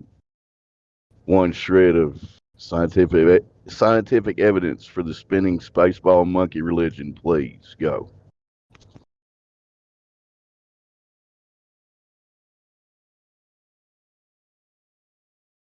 Did my mic work? Refraction. Oh, that might be it. Shut down the server. Somebody hit Indio up, man. It's good knowing you guys. Yeah, man, that was... See how easy it was, YouTubers? Come on. But we'll stay open just a little bit longer, you know, for your sake. You put in a lot of work, so come on in, give us a globe proof, and we'll be out of your hair. Yeah, I think if the server shut down, they would lose a job. Lots of people would lose, you know, hobbies, jobs, all kinds of stuff.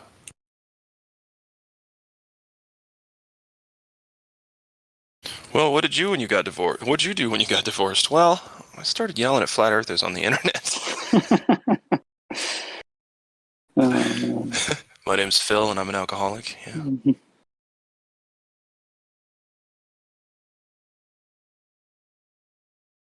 When did you finally realize that your life was unmanageable? Well, I started yelling at flat earthers in a YouTube channel, and ever since then, I haven't been able to look in the mirror. You know, Glad, I guess we all go through that phase. At some point, we find something we disagree with, and we spend hours every day trying to convince them they're wrong. No, wait a minute. We never do that, do we? Yeah. Yeah. I don't think I've ever gone to a Glober server, and I don't think I'm lying about this either. I just don't see the point. I wouldn't do it. I'm sensitive. My emotions couldn't handle it, right? I couldn't handle being bullied. So, but I can't imagine every day going to someone's channel and spouting venom and vitriol, building up all that bad karma. I don't see the appeal. You just haven't been bored enough, man, or ignorant enough. Yeah, I guess. Yeah. Well, good thing then. It'll never happen. I'll never know. Hey, man, you can't predict the future. I went to Game of Pandas once 2 years ago, about 10 minutes, and I got banned. I haven't been back. Yep. That's what they say about this place. They're like, oh, I went once and I got banned for telling them they're wrong about sticks.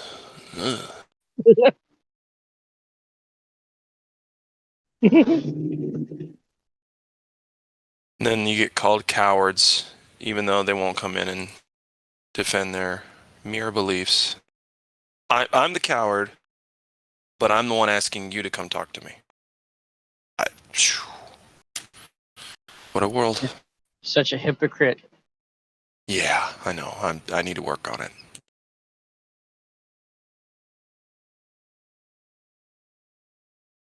Hey, man, first step to overcoming a problem is admitting the problem. So correct. You're at least a quarter of the way there, my friend. Yeah, here's what it is. It's the anti-flat earthers and globers are dipping their toes in the water. They know eventually they're going to have to get in, right? The fire's coming behind them. The only way to survive is going to be, getting that water. So, but they're testing it. Put their little toe in there. I don't know why they got to make fun of the water before they jump in, but to each their own, I guess. Either way, Earth's flat. That's actually a good theory, Glad. Like, if this ever comes out, they'll be like her in the front. I told you guys, I was there with flat earthers all the time, Right. I told you. I was just, helping you guys sharpen your skills. That's all. I knew the whole time. I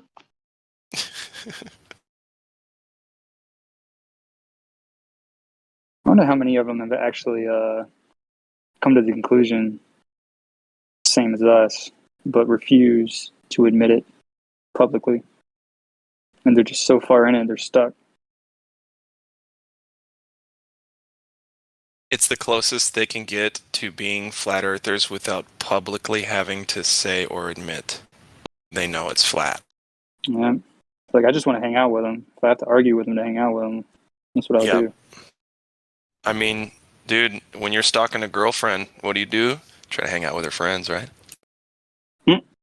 Stalking a future girlfriend, that's what you do. And now I expect the YouTube chat to say, you'd know about stalking girlfriends, loser. Let's see it, guys. Let's see those retorts in the YouTube chat. Come on. Let's get personal. You don't have globe evidence, so might as well just have a little fun. Make it personal. They're saying so much about me in the YouTube chat, and I'm not reading it.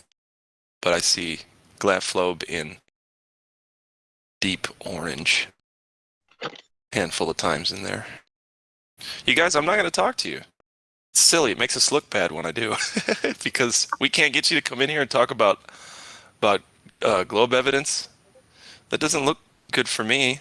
I'm not much of a teacher then, right? If I can't get you to even listen.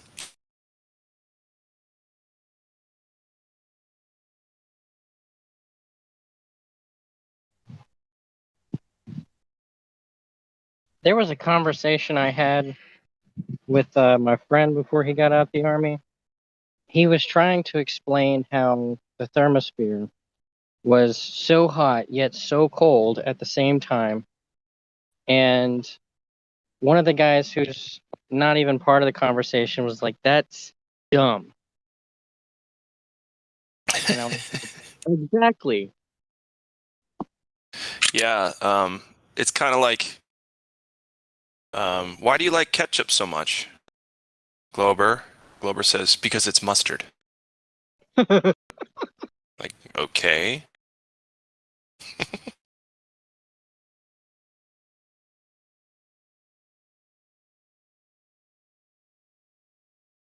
Hello.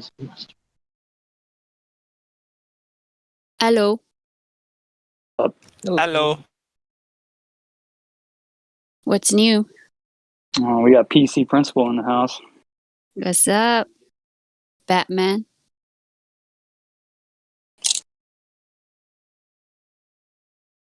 Do I got Your name, background noise, guys? your name changes crack me up. By the way, Which one of us? well, It's all me. I do all my name changes, so Man, all credit you gotta goes light a to ticket. me. So selfish of you. Yeah, well, I was gonna Brad, say what should I something, change my but name to today? yours is not as great as mine. you talking to me? Yeah. Wait, who am I talking to? Yourself, probably. No, he is me and I am you. But Who, me? when will then be now? Soon.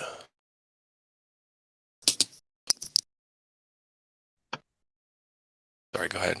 I had to quote Spaceballs real quick. God damn it. They jammed our radar. And there's jam all over it. It's so fucking funny. And they like throw the bottle of jam at it. They don't even care. You gotta comb the desert. Did you comb the desert? Raspberry. Raspberry. Yeah. Only What one found? person Get. I know in the galaxy that would use raspberry. Lone Star. I see your Schwartz is as big as mine. Now let's see how you handle it. I need to go back and rewatch that. I haven't seen that in years. Yeah, it's classic. It And was I on don't know, Hulu like for a when I little was a bit. kid, I didn't get hardly any of why it was funny. You know what I mean? Now that I'm woke, bro, I like watching those movies again. Yeah, like the druid princess. Her name was, they call her the Druish princess. I wonder what that could mean.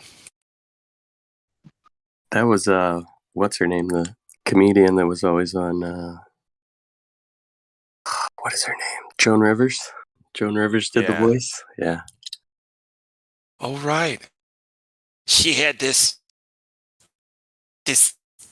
raspy New Jersey accent. I can't do it. You're getting pretty close. Yeah, but hers was just so like vivid. Like it was so much personality in her voice. We all know Michelle is Michael. We all know. Suicide. I know who you're talking about. Yeah, Joan Rivers. She's hilarious. She was. What was the name of that show where it was basically tic-tac-toe? Was it Celebrity Squares? Yeah, I think it was. She was always on it. She was a mainstay. Right.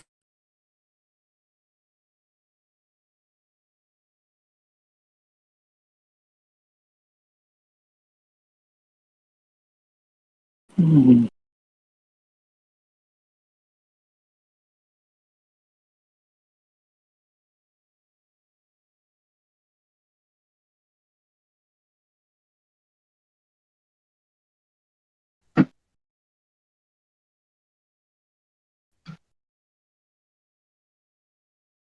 So, did you guys end up going to the Gem Pandas? Not me. Negative. For what? Have fun. I thought about it, but I really don't want to deal with people that just want to act like hungry piranhas.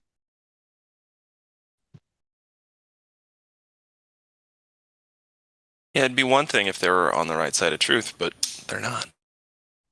Well, it'd be one thing if they were calm and cool and collected about the conversation.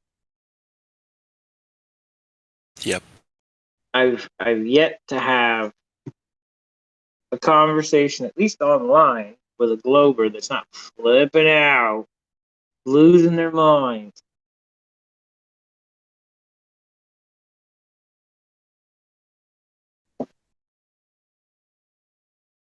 Yeah, well, the best we can do is make sure that we aren't those guys when Globers come in here, right? Exactly. Man, the way some OG people here treat the new guys when they first come in, it's just ridiculous.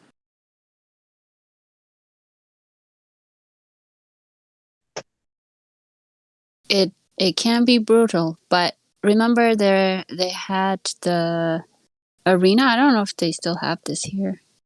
Yes.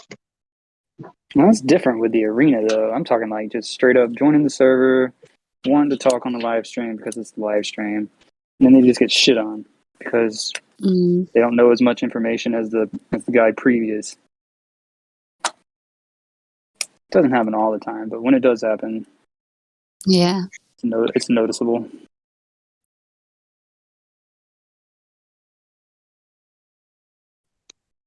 Yeah, I think it's best to use almost the Socratic method and just kind of get them to answer their own questions. And exactly, if they can't figure it out by that methodology, after a certain amount of time, sure, maybe lay into them. But because there's no argument. There's Yeah. no argument anymore about it. Sorry to interrupt, man. No, I was just gonna say if you're never gonna win everybody over, but if a bulk of the people that come in here leave with a bad taste in their mouth, like they felt like they just got yelled at, then it's not helping. Yeah. Makes for good entertainment from time to time, but it's not always about entertainment, though. And I know that's not what you mean either. Just making that known to other people. Yeah, for sure. If you want entertainment, go to Nathan Oakley's. Right, and it's good that you mentioned the Socratic method because that's basically what I ran all of the information through that I had about the globe.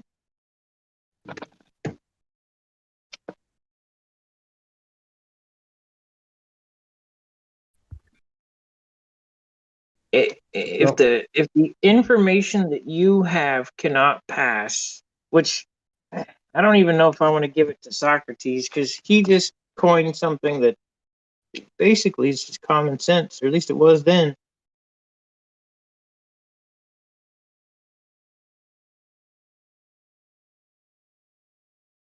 But I mean, the idea, belief, or whatever it is, the theory, hypothesis, if it can't go in one end and out the other of the Socratic method in one piece, well, hey, you don't got anything.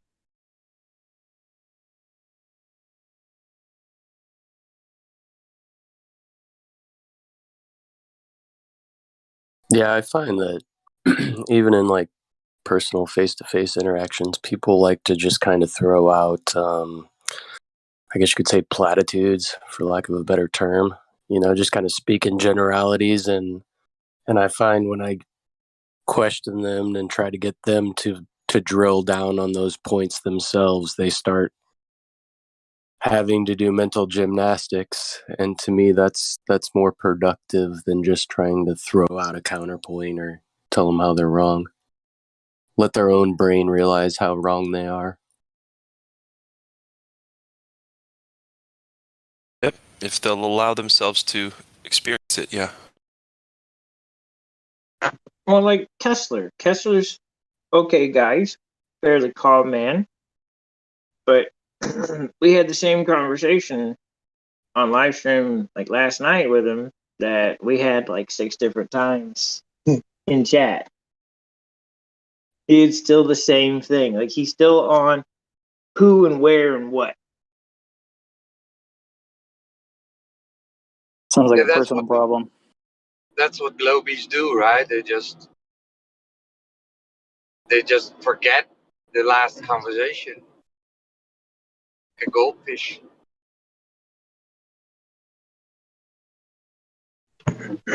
Well, if you think about your mind like a hard drive, it should help. You're basically your conscience, your subconscious. You're the programmer. You can program the hard drive that you have and the memory that you use to work in many different facets.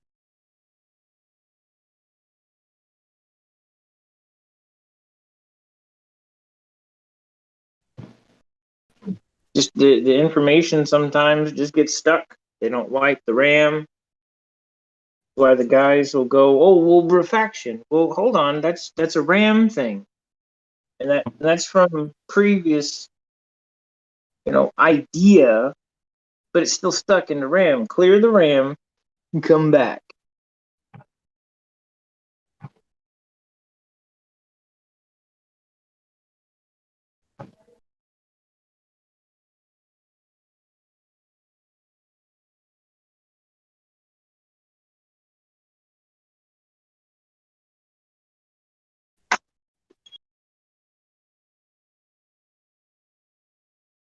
It's still kind of funny though. They think that we can't get like mind blown learning new things as we're moving forward where we're at. And we still do. I still do.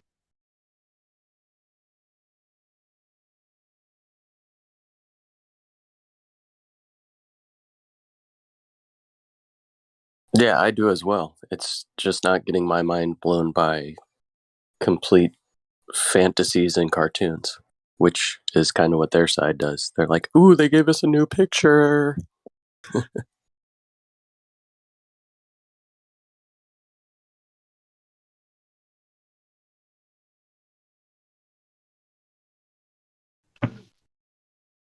I'd almost like to go to a Globe server and just kind of pull up the most recent space news, talk it out, and see if they can unpack whether there's any evidence to the claims on any of the space news. Man, I doubt you would even get a word in edgewise, bro.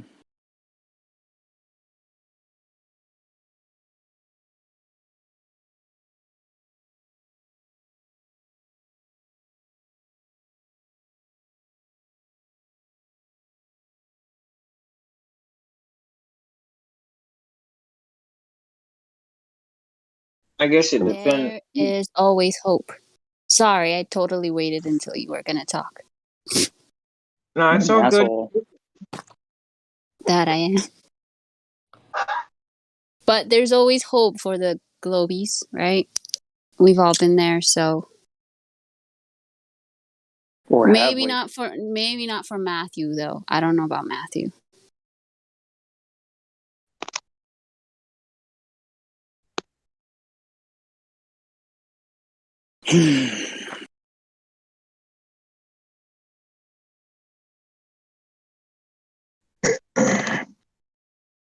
I still can't believe that he posted what he did earlier. A video. What was that? Where Matthew Learns posted a clip where he was searching about the curve on Google, and it goes none. I was like, huh.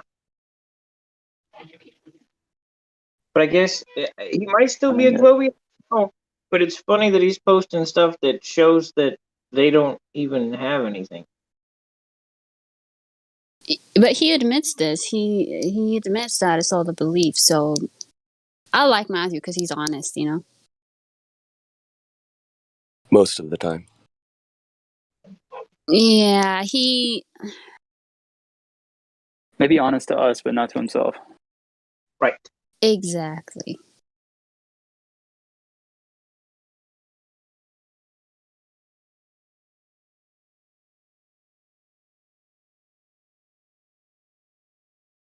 No offense, Matthew, if you're listening.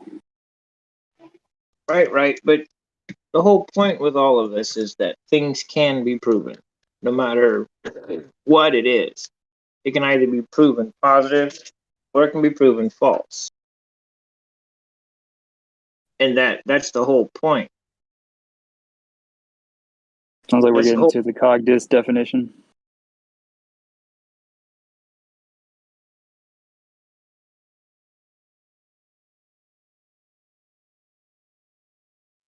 Yeah, there's everything in the natural world can be proven to an extent. Oh. Supernatural is a whole nother ball game there.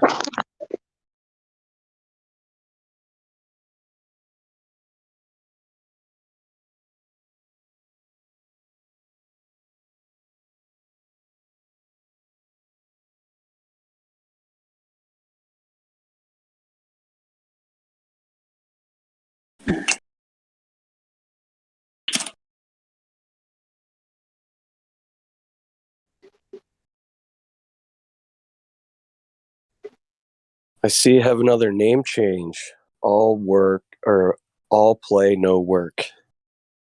Does that make Jack an interesting boy?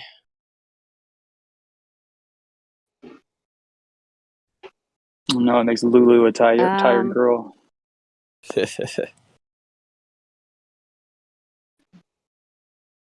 you know that reference from The Shining? Sorry, I was gonna say I have no idea what you're talking about.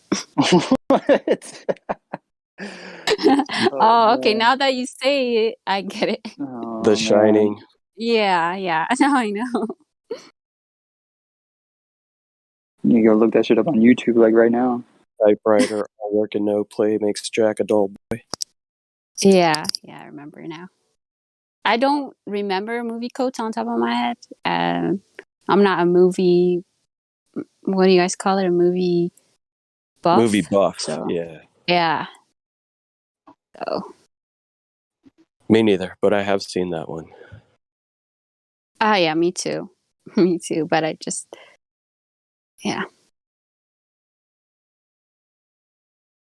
A good movie. How would you know? What do you mean? I've seen I'm just it. giving I you. think we I'm just saw giving you. it together, dude. Oh, in Did we see that? Yeah. the movie room. Yeah, Yep. maybe. I don't know. We went through like 2 months of watching movies, and now nobody gives a shit about it anymore. It's kind of sad. Yeah, it's because I was gone. I need to talk to Lou or Helio and get that going again.